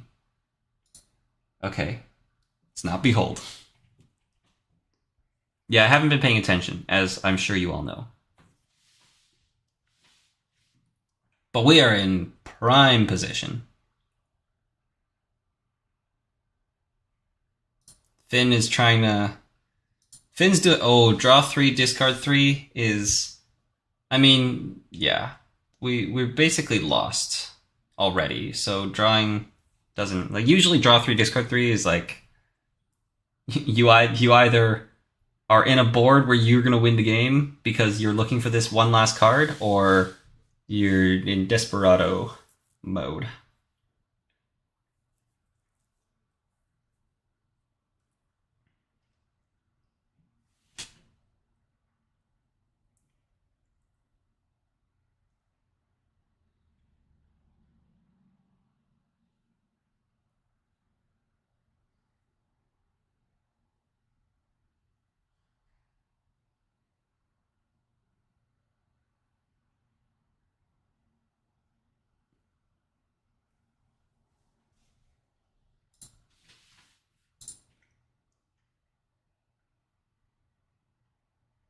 Second Carmen. Yeah.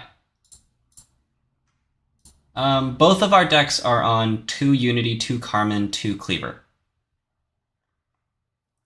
I think we basically took all the ice, put it on a spreadsheet, took all the ice that we see, that we expect to see at this tournament, put it on a spreadsheet, took all the breakers that we're considering, and we just like broke down the numbers, and this is the best breaker suite. If you think about all the ice that you're expecting to see, this is the best breaker suite. Like this is worse than Corroder against 10 strength Pharaohs, but nobody plays 10 strength Pharaohs. Yeah. Carmen kind of sucks against Drafter. It's good against a lot of other stuff. It kind of sucks against Drafter. You gotta pay 4 for Drafter. So Finn solved that problem with Ice Carver. He used to solve it with Leech, and then I talked him into Ice Carver because I found that Leech wasn't doing me anything, so I just cut it out of my deck. And Finn wants something for Drafter, so he's playing an Ice Carver. I am just breaking Drafter with my face because I have Bankar. Because I think Ice Carver is like, it's a little clunky to install sometimes. All 3 spins are out of the game, by the way. So if we Stargate an agenda here, we just win.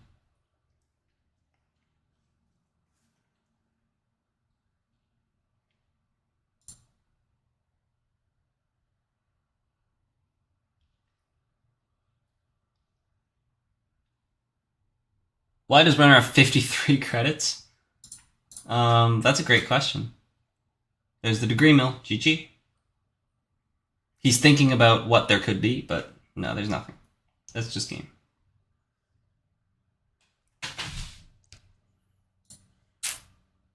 The runner is 53 credits because we popped Fermenter, we drew and played all these cards for money, and that's a great question. How do we have so much money? I don't know. We didn't have to break anything, really, so we're just, like, paying trash costs, I guess? Yeah. Alright, okay, I'm gonna pay a bit more attention during the second game. I'll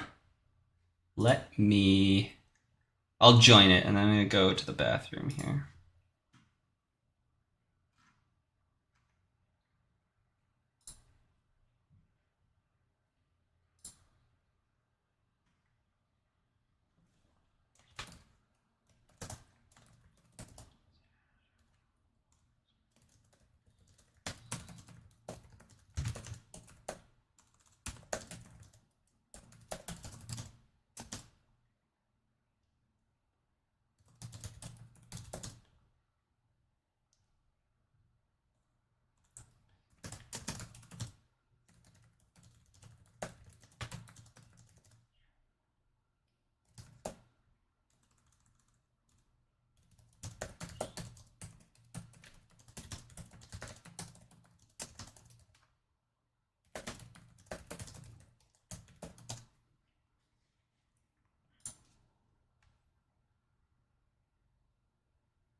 If we missed the game, it's here.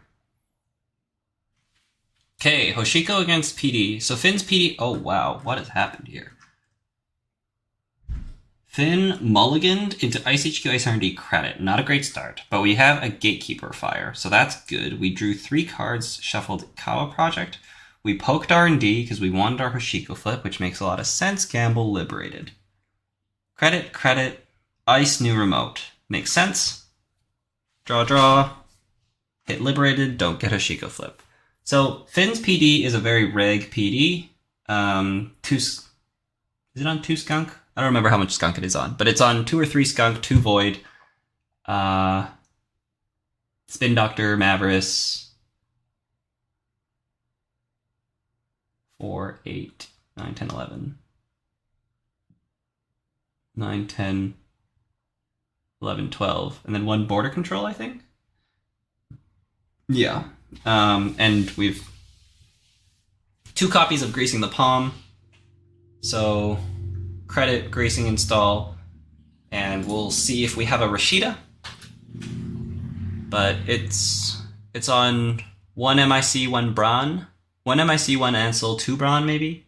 Yeah, I talked him into Bran like the day before decklist submission, or the day of decklist submission. Basically I was like, dude, Bran's numbers are just too good. He tried it once because Finn's always like, oh, I gotta try it. So he tried it, was impressed enough that he played it. So that's where we are. Yeah, very, very reg, very good PD. Yeah, PD's strong. It's just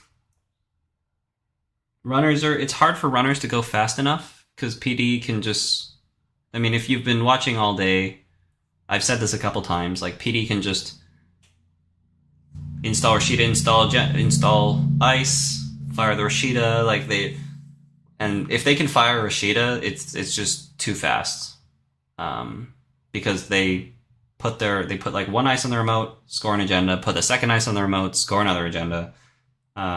Like their setup time is very quick. They score agendas very efficiently, and they can score off-world very efficiently and get money for it. Super strong, very hard to contest. Very, very hard to contest.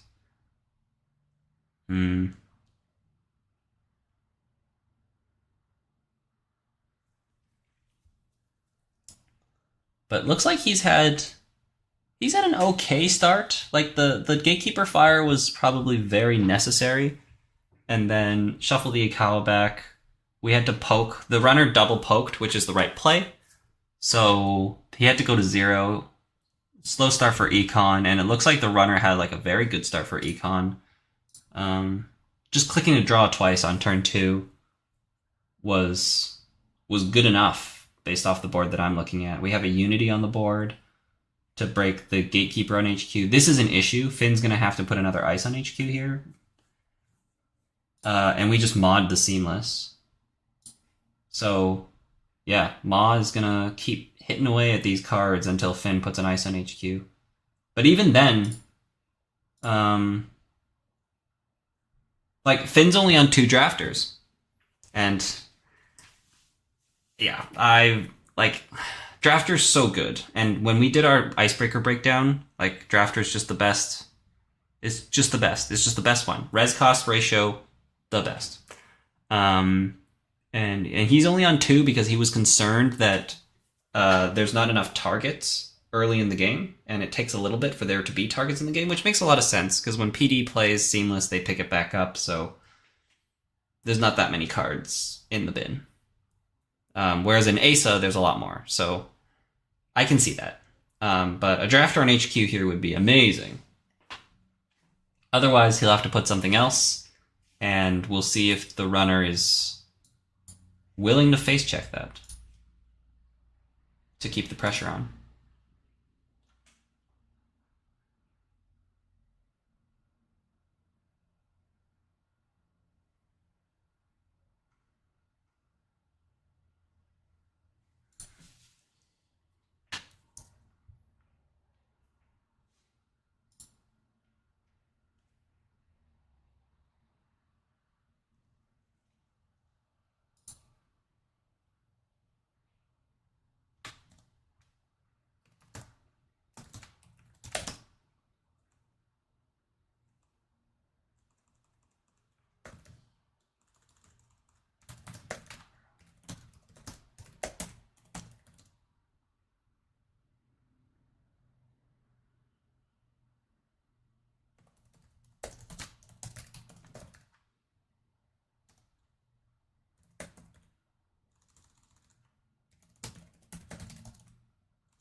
I'm not too familiar with tournament structure. How many rounds are left to play? None. So let me catch up here. I missed a turn. Draw, moshing, ice, run HQ, into gatekeeper, break, daily casts. Vitruvius for RustRydah. Install RustRydah, hedge fund, ice HQ. We've popped Fermenter for 10 credits and installed Gachapon. So there are no more rounds left. So if you go on Cobra, and anybody can go on this, by the way. So cobra.ai, cobr.ai. And if you go there, you should be able to click on this tournament, which is 2022 Null Signal Games, EMEA, Netrunner Continental. You'll see the current standings. It doesn't tell you how many rounds there are. I guess you need to be a player in the Discord to know that. But at the start of the tournament, they tell you how many rounds you're going to play based off of the number of players that show up. So you can find that information on the Null Signal Games website if you wish, under the Tournaments tab. But basically, I think we had like 143 players at the start of the day, and they look at that number of players and they go, we need to play X amount of rounds and have a cut to a top some number that is a power of 2. So that's either 4, 8, or 16. So I'm not totally sure how that math works. If you're interested in that, I don't know how to help you. I don't know about that, but basically at the start of the tournament, we were told there's going to be 7 rounds and a cut to top 16. So this is round 7. Every round in double-sided Swiss, you are paired against somebody that has the same number of prestige as you. Sometimes you get paired up or paired down if there's an odd number, but you get paired up against somebody with the same points as you if they can, and what happens is you play both sides. So you play your corp against their runner, and you play your runner against their corp, and then you get 3 points for a win, 1 point for a draw, 0 points for a loss for each of those games. So the max number of points you can get per round is 6. And then you do that for 7 rounds, and this is round 7.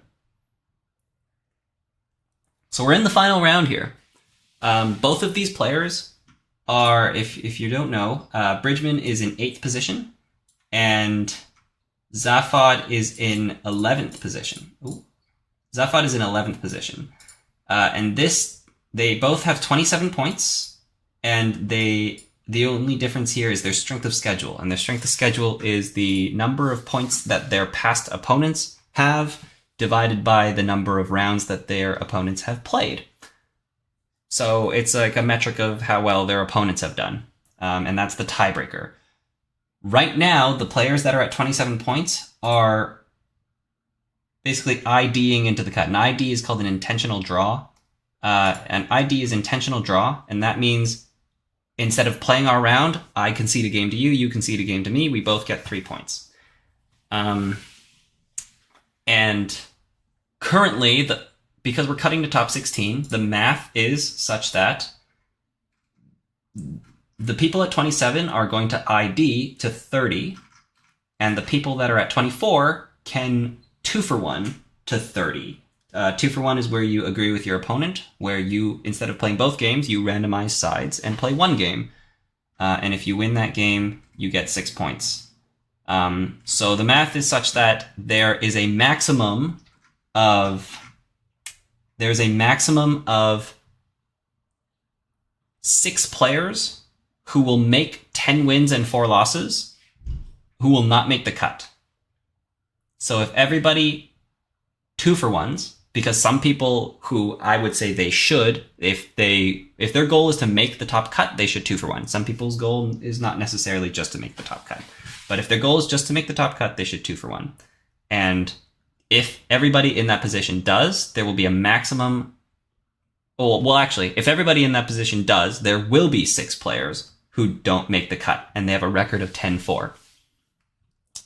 So right now, I have ID'd into a record of 10-4, and these 2 players could have ID'd. Zaphod wanted to ID, and Bridgeman, who did this at Worlds, basically could have ID'd into the cut, but he was concerned about his strength of schedule because that's the tiebreaker. At Worlds, it wasn't. At Worlds, there were tiebreaker rounds, and now they're no longer tiebreaker rounds. So the tiebreaker is strength of schedule.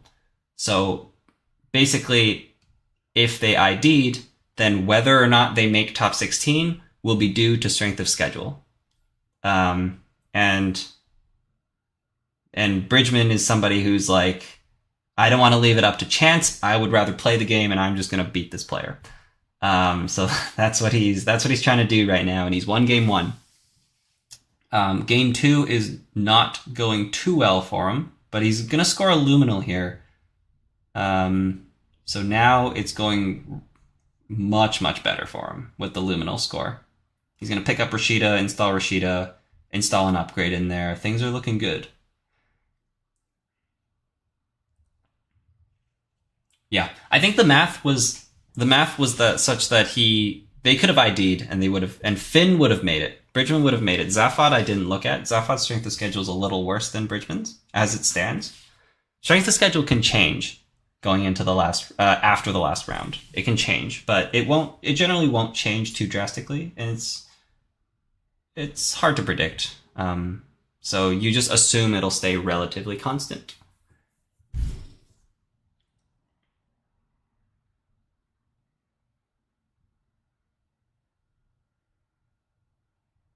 ID for just 2 points. 2 ties. Yeah, so an ID, unfortunately, is not 2 ties. An ID, because it's double-sided Swiss, is I lose 1, and then I win 1. If it's single-sided Swiss, then it would be a tie, which makes IDing worse. Much prefer single-sided Swiss, by the way. Single-sided Swiss is where instead of playing both games, you play one game, and then next round you play against a different opponent, and you play one game. And the side is assigned to you, but the algorithm will make it so that it tries to balance the sides that you play. Glad I got repaired away from Bridgeman. LOL. Yeah, hey. Yeah, you gotta avoid him. He's a very, very, very good player. Very good player. And he will play. If there's a chance that he doesn't make it, he will play. Unfortunately, he was asking in our Discord, is it safe? And I wasn't, I was talking to chat, I was looking at Discord I was looking at a different channel. So, I didn't see it in time. And then he was basically like, I don't know what to do. So if he's uncertain, he's gonna play. But I basically said after it was too late, after he decided he was gonna play, I told him that it's basically with certainty that he will make a cut. Without playing.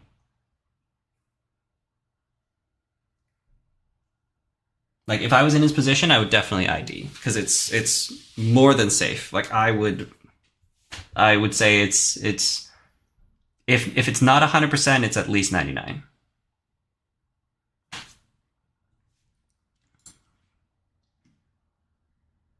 In double-sided Swiss, just 2 points for ID. Hope sometime we can do that. But then why not just play single-sided Swiss? In single-sided Swiss, you get to play against more opponents, which just means you get to meet more people. I like that. In an online tournament, I guess that doesn't apply as much.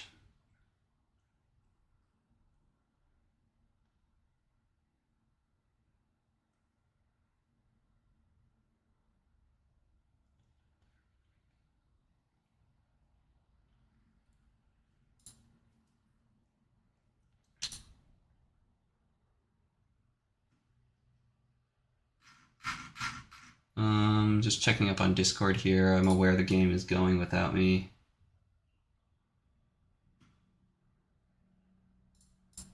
Okay. What's happened? I think we saw a brand fire. Install Drafter from archives. Draw. Install Ice R&D. We drew 3 cards. Clicking for cards. Super slow. Installing Fermenter. If this is Ikawa project, this is game. Does Finn have it?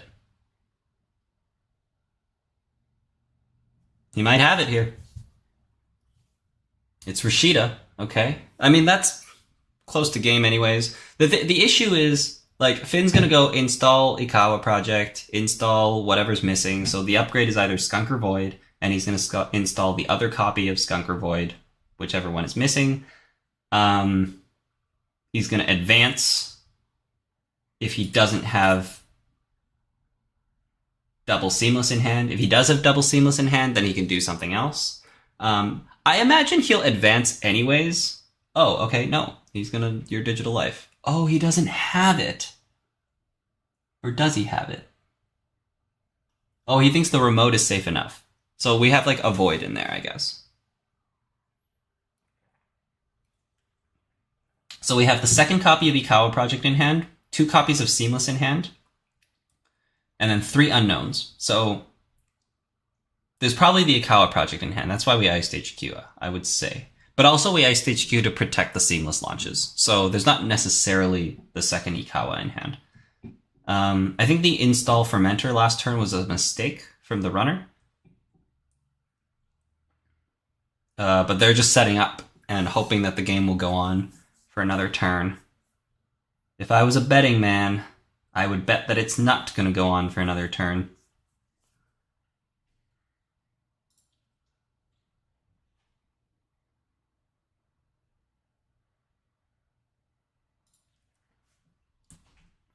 Gotta pay $4 for Carmen. We're $1 short to break this drafter. So we need to let the corp add a card to hand, which is going to be seamless.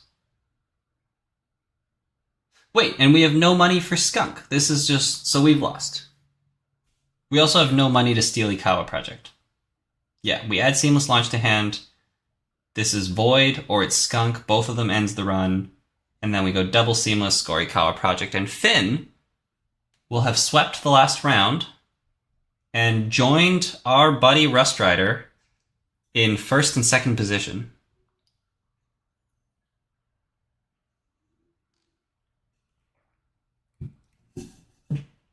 There it is. Seamless number 1, seamless number 2, advance, score Ikawa. GG. This guy's a menace. Absolute menace. Ruining people's dreams in the last round. We're gonna go on Discord and go let him know.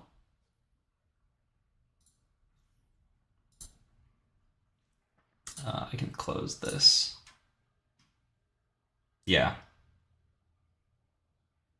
At Worlds, he was in the same position where he was unsure about his strength of schedule. But the thing is, at Worlds, it was so much safer because at Worlds, you play a tiebreaker round. So worst case, you play a tiebreaker. Best case, you don't play a tiebreaker. But I think his SOS was not that good, and he played. And he played because he wanted a top spot in the cut. So he played, he wanted to finish top 8, he swept his round, he finished in first position at Worlds. And it actually mattered in the cut, because in the cut he played against, what's the guy's name? Quacktopus? Played against Quacktopus in the, who was in second seed. So Quacktopus was like in RustRydah's position. Quacktopus was the only player who had swept 4 rounds. In round 4, he swept me. And then Quacktopus was the only player that was up there. So he was set for first seed. And then Finn swept up when everybody else around him ID'd. So then Finn took first seed because he had a better SOS than Quacktopus. And then in the cut, they played against each other, and the game went to time. And Finn won the game because he was the higher seed. Which is crazy. That's a crazy chain of events. But, man, it works out for him.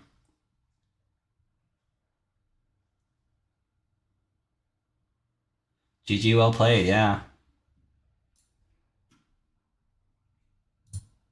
Should we call him?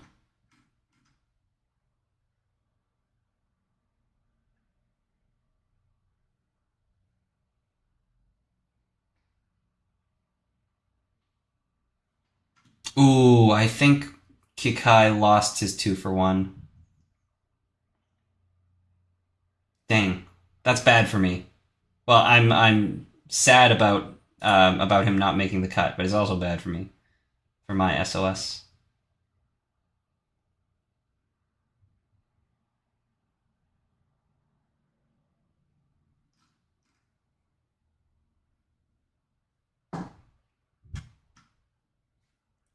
Absolute menace.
Okay. How are we doing?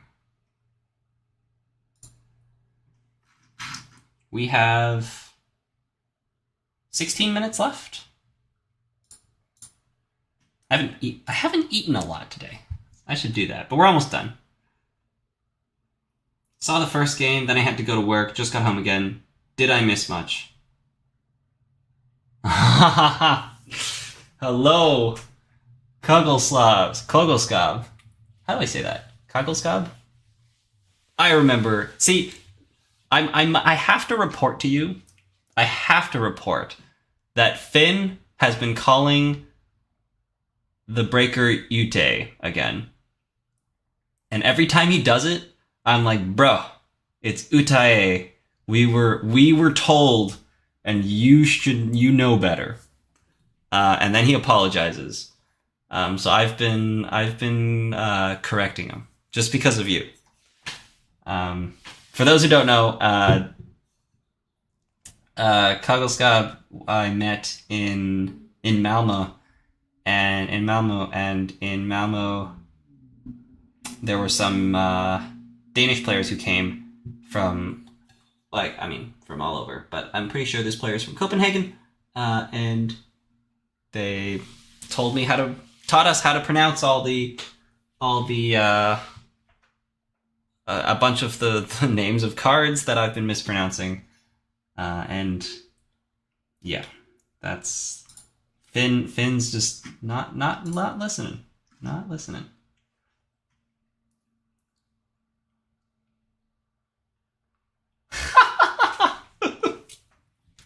So I said in our group chat, Bridgeman being the absolute menace that he has, being the absolute menace that he has pulled the same thing that he pulled at Worlds, which is be in a position where you're totally safe to ID, but instead you play and you sweep. So now you steal first seed away from the guy who had it locked. Because, like, RustRydah, who's our teammate, prepped with him,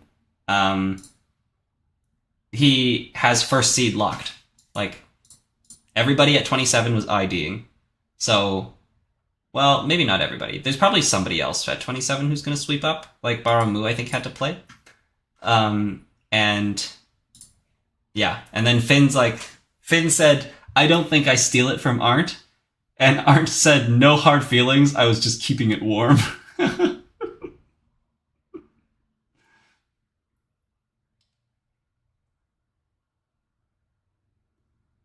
Rotom will be in third, I think. Ooh, so Rotom swept up. Let's see. ID. Baramu and Deer played out to a runner split.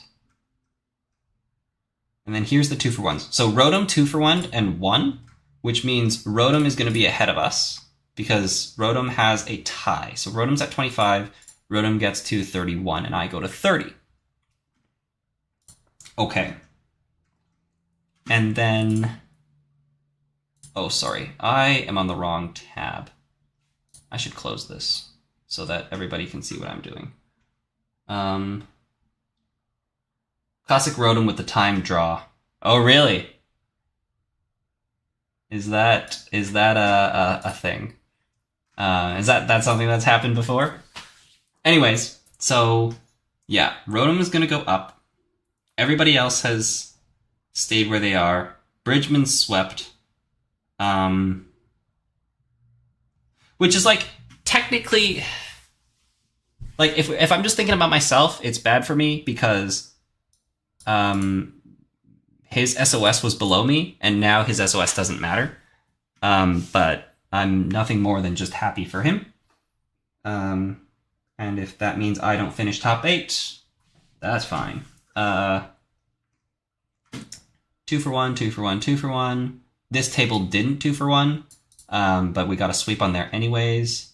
And everybody's 2-for-1 all the way down to table 22, where we have Bartman versus Virulence. So if we go Bartman, who's at 21, and Virulence is also at 21. Okay, so that's one table that split, and therefore knocking both of them out. Berzelius and Cobalt. Berzelius is at 21, and Cobalt, who's at 21. That's a second table that's split, therefore knocking both of them out.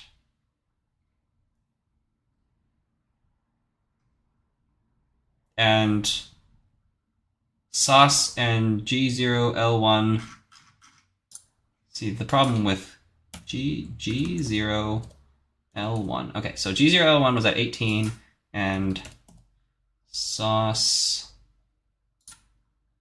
is at 19. Okay, so there's the cutoff table.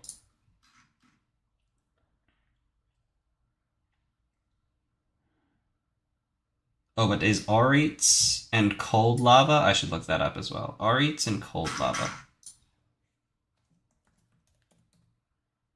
Aurites is at 21. Cold Lava should be at 21 as well. Why is this not showing up? Cold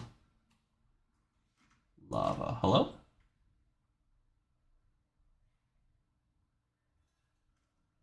Oh, there we go.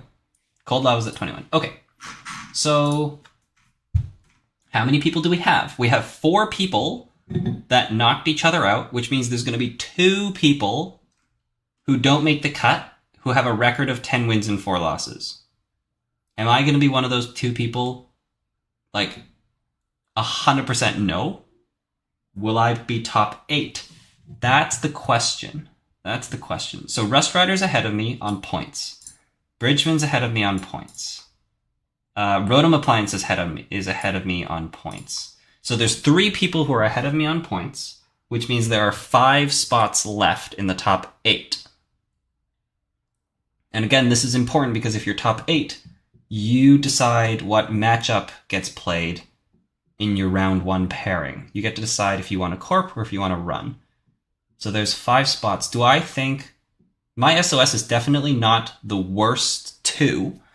But I don't know if it's the best 5. Because Veronica's SOS is really good. And mine is 3.5. Like, 3.5 jumping up to 3.667 possible. So let's see, the 27s, the 24s, there's a 4 in here. How did Lost Geek, Freedon, and Osclate do? Lost Geek lost. Okay, so that's good for me, because Lost Geek had a good SOS. Well, it's good for me for the purposes of making top 8. It's bad for me for the purposes of making top 16. Lost Geek, Freedon, and Osclate. Osclate won, and Freedon lost. Okay, so there's only one of those players. So Veronica probably finishes with a better SOS than me. Freedon probably finishes with a better SOS than me. Or sorry, no, not Freedon. Osclate. And then there's a couple other ones here, right? Like 3.66s. And then the 3.5s. Like obviously the 3.583, they start with a better chance than I do. Did Minstrel win? No, Minstrel lost. Okay, so I didn't make top 8. Did we make top 16? Now we're wondering. I probably did. Like close to 100%, right? But like I think Ben lost. Ooh, okay, Brandon made it. Swept against NJP in the 2-for-1. Very good, sir. Very good, sir. Where's Ben? I'm pretty sure, based off the message in Discord, it sounds like he lost the 2-for-1. Yeah. Okay, so 2 of my past opponents lost the 2-for-1. Minstrel, Kikai. Niichan's girl won. Very good.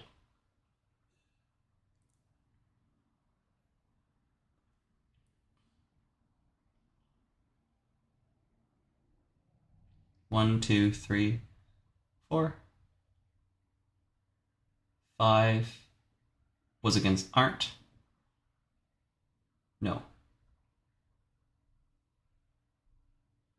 I don't know.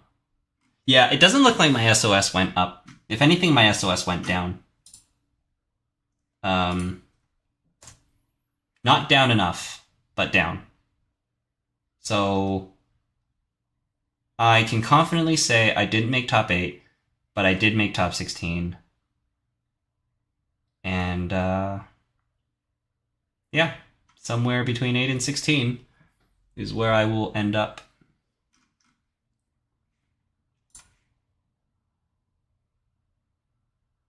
Yeah, he gets them so often and ends up messing with everyone's cut math.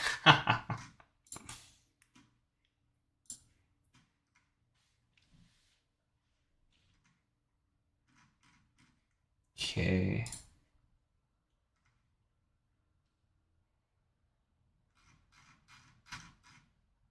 Okay, round 7 is finished. So all the games have been... Time has been called. And we're just waiting for a conclusion here.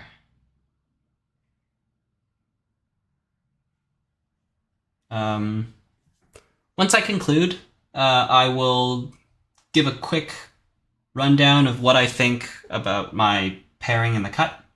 And then I will close the stream, go eat, talk with my teammates, and prepare for tomorrow, because I'm going to have to wake up in 12 hours and 20 minutes. And it's 1:38 p.m. But I feel energized.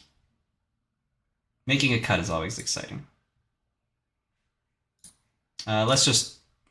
Oh, we're done. Okay, I'm going to run to the bathroom real quick.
Okay.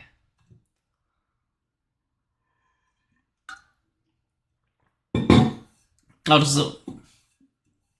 also dying to find out how Man United did, but I don't want to just find out. I want to watch the game. But I'm not going to watch the whole game. I'll just watch highlights. So that's something else that's happening.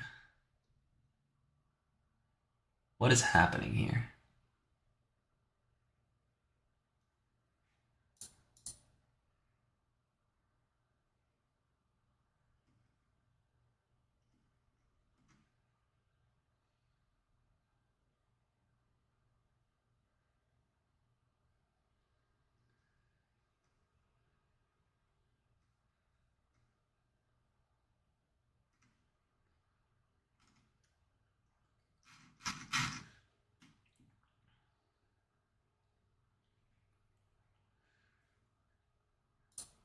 Has this loaded? Oh, here we go. All right. It'd be a miracle if I made top 8. We didn't make top 8. We are in 11th seed. 11th seed. RustRydah, Bridgeman. RustRydah retaining the top seed despite Finn sweeping up. Rotom is there, and then Veronica at the top seed with the really strong SOS. Greg, Sosha, Captain Nice, Deer, Mortivore, Osclate, myself, Watzlav, Percomus, Niichan's girl. I'm not totally sure who this is. I don't know who this is. Is it Tuno? Oh, and Brandon is in 16th. Wait, there's a lot more people who didn't make it than I calculated.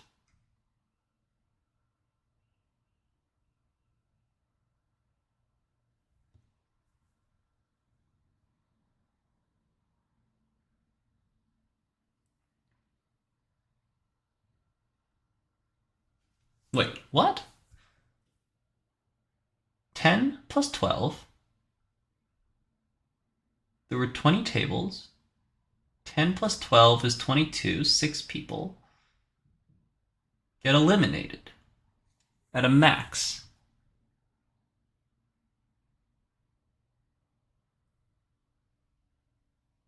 Wow. I really screwed that up. That's interesting. Huh. I really did screw that up. Jesus. Okay. That's... yeah. I don't have... when I click standings, it toggles between final and round 6. I really screwed up the cut math here. I was confident that was correct. I'm going to try to figure out what happened there, but I also need to go talk to Brandon. Let me just join Brandon and go scream with him.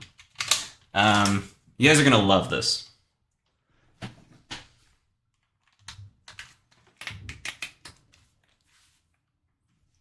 Alright. If you're... those who are still here, you ready? Here we go. With Bob and Hoshiko. Hello. Good day. Yeah! Yeah, let's go! Sneaking in the back door, baby! Superstars, let's get it. Hold on, we're just going over the cut. Sorry. Socket 234 entered the building. You're on stream right now. I was just gonna come in and scream with you for 10 seconds, and then we will chat in a bit, I'm sure. Yeah. Okay. Hello. Yes. Okay. All hail his all hail his majesty. Yes, the king. Okay.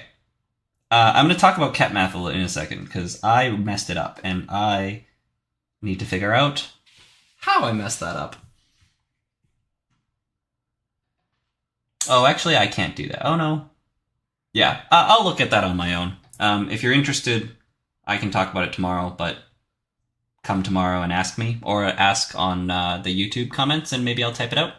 But I'm gonna look at that on my own for sure, because I was, like, if I'm all about making the cut and my cut math is wrong and I was 100% confident about it, that's a problem.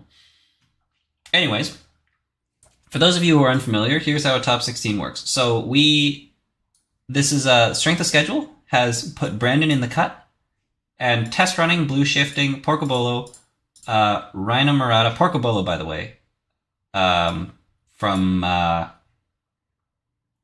city close to Milan in Italy. Met him during my Europe trip in Italy. Great guy. His wife, Etienne, amazing as well. The whole Italian meta was like very, very, very clearly like one of the big highlights of my trip. But yeah, met him in Italy. Great guy. RystRydah Murata. This is Leopold, who's on my team. Unfortunately, didn't make it. Although he had to 2-for-1 up, so it was kind of out of his hands. Baramu, who was not able to get the sweep, also didn't make it. Baramu being the only person at 27 who split and got knocked out. But at least you didn't ID and get knocked out. So you played it out, fought it out, and unfortunately I saw that you got the runner split against Deer, who did make it in an 8th spot, which is just at the position where you get choice. So, oh wow, look at that. I'm getting distracted, hang on.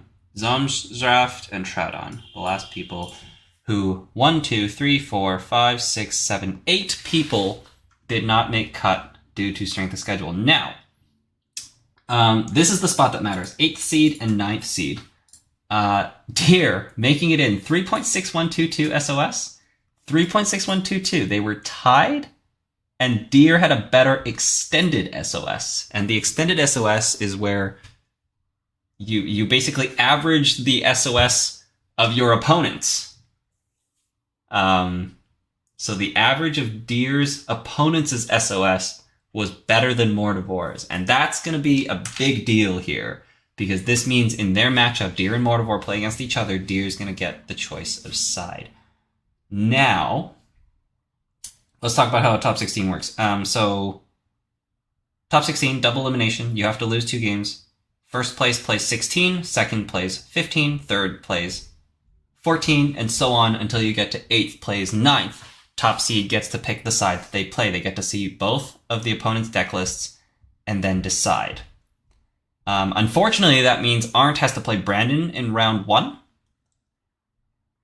So we're going to have a team kill in round 1. I am against 1, 2, 3, 1, 2, 3, 4, 5, 6. 1, 2, 3, 4, 5, 6. Sosha. I'm against Sosha, who's playing Ob and Hoshiko. See, I was gonna give some comments about the matchups, but this could be anything.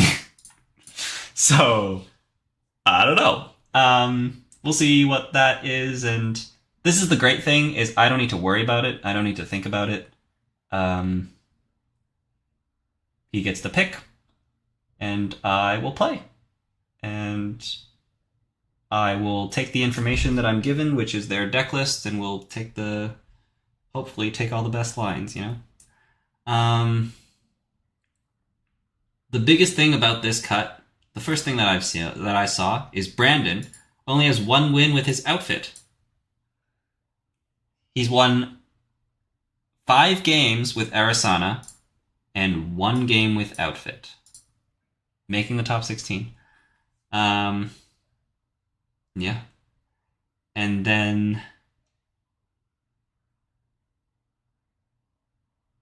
so a lot of 2-for-1s. He was in 2-for-1 town. He was in 2-for-1 town pretty early, it seems like. But he won all his 2-for-1s. He made the top 16, just squeezing in there the back door, as he said. So, super happy for him. And yeah, I can't wait to chat with my team, go eat, and figure out the plan for tomorrow. Yeah, Ob Hoshiko. I don't know. I think my Ob matchup is pretty good. like the thing is, I say that based off of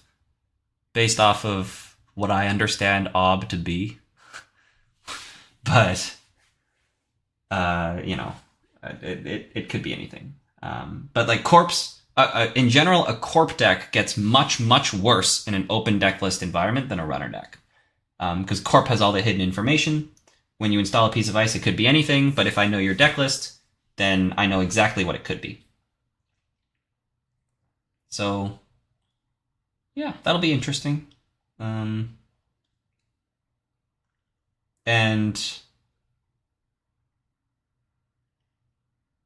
yeah, like if they're on rig shooter, so the main thing about Ob is like when they Stavka and half rune you, you just have just install 2 Carmins, and then they can't trash your rig. And if they can't trash your rig, then your money is better than theirs, because you can break all their ice fairly cheaply, or comparatively cheaply, because your econ is very good. So the Ob generally requires that trick to win the game, unless something happens, like unless they like rush out and I can't find a breaker. But that can happen against anybody, right? So I've found that usually against Anarchs, like they can money up and dig through their deck, find their breakers, get 2 Carmins down, and if you can do that fast enough, then Ob can't do too much. And then their runner is Hoshiko, and I don't know what their Hoshiko is on, because Hoshiko could be on anything. We've seen Ma, we've seen Hermes. My deck is on 1 Hermes. It's basically not on Hermes. Yeah. Am I coming to Worlds? Yes, I am coming to Worlds. I have my tickets booked already, my accommodations booked, everything's good to go. I will be coming to Worlds.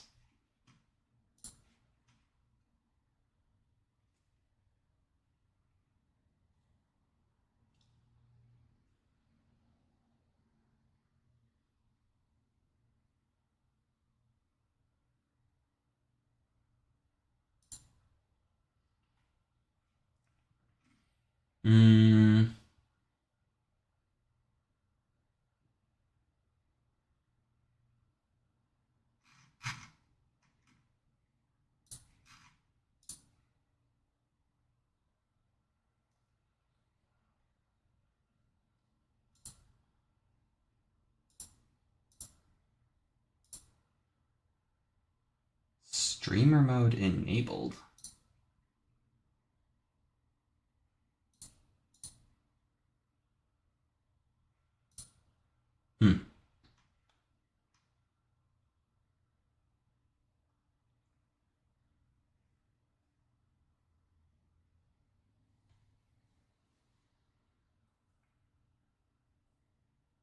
See you tomorrow for check-in at 2 a.m. The first round of the Top Cut will begin at 2:30 a.m. Good night from me. All right.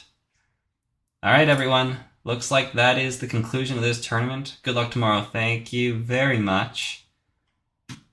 Whew. It's been a long stream. It's been almost 11 hours.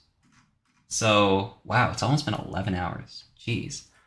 It's time for me to call it. I will be back tomorrow, and yeah, hope to see all of you tomorrow. Thanks for hanging out. Bye-bye.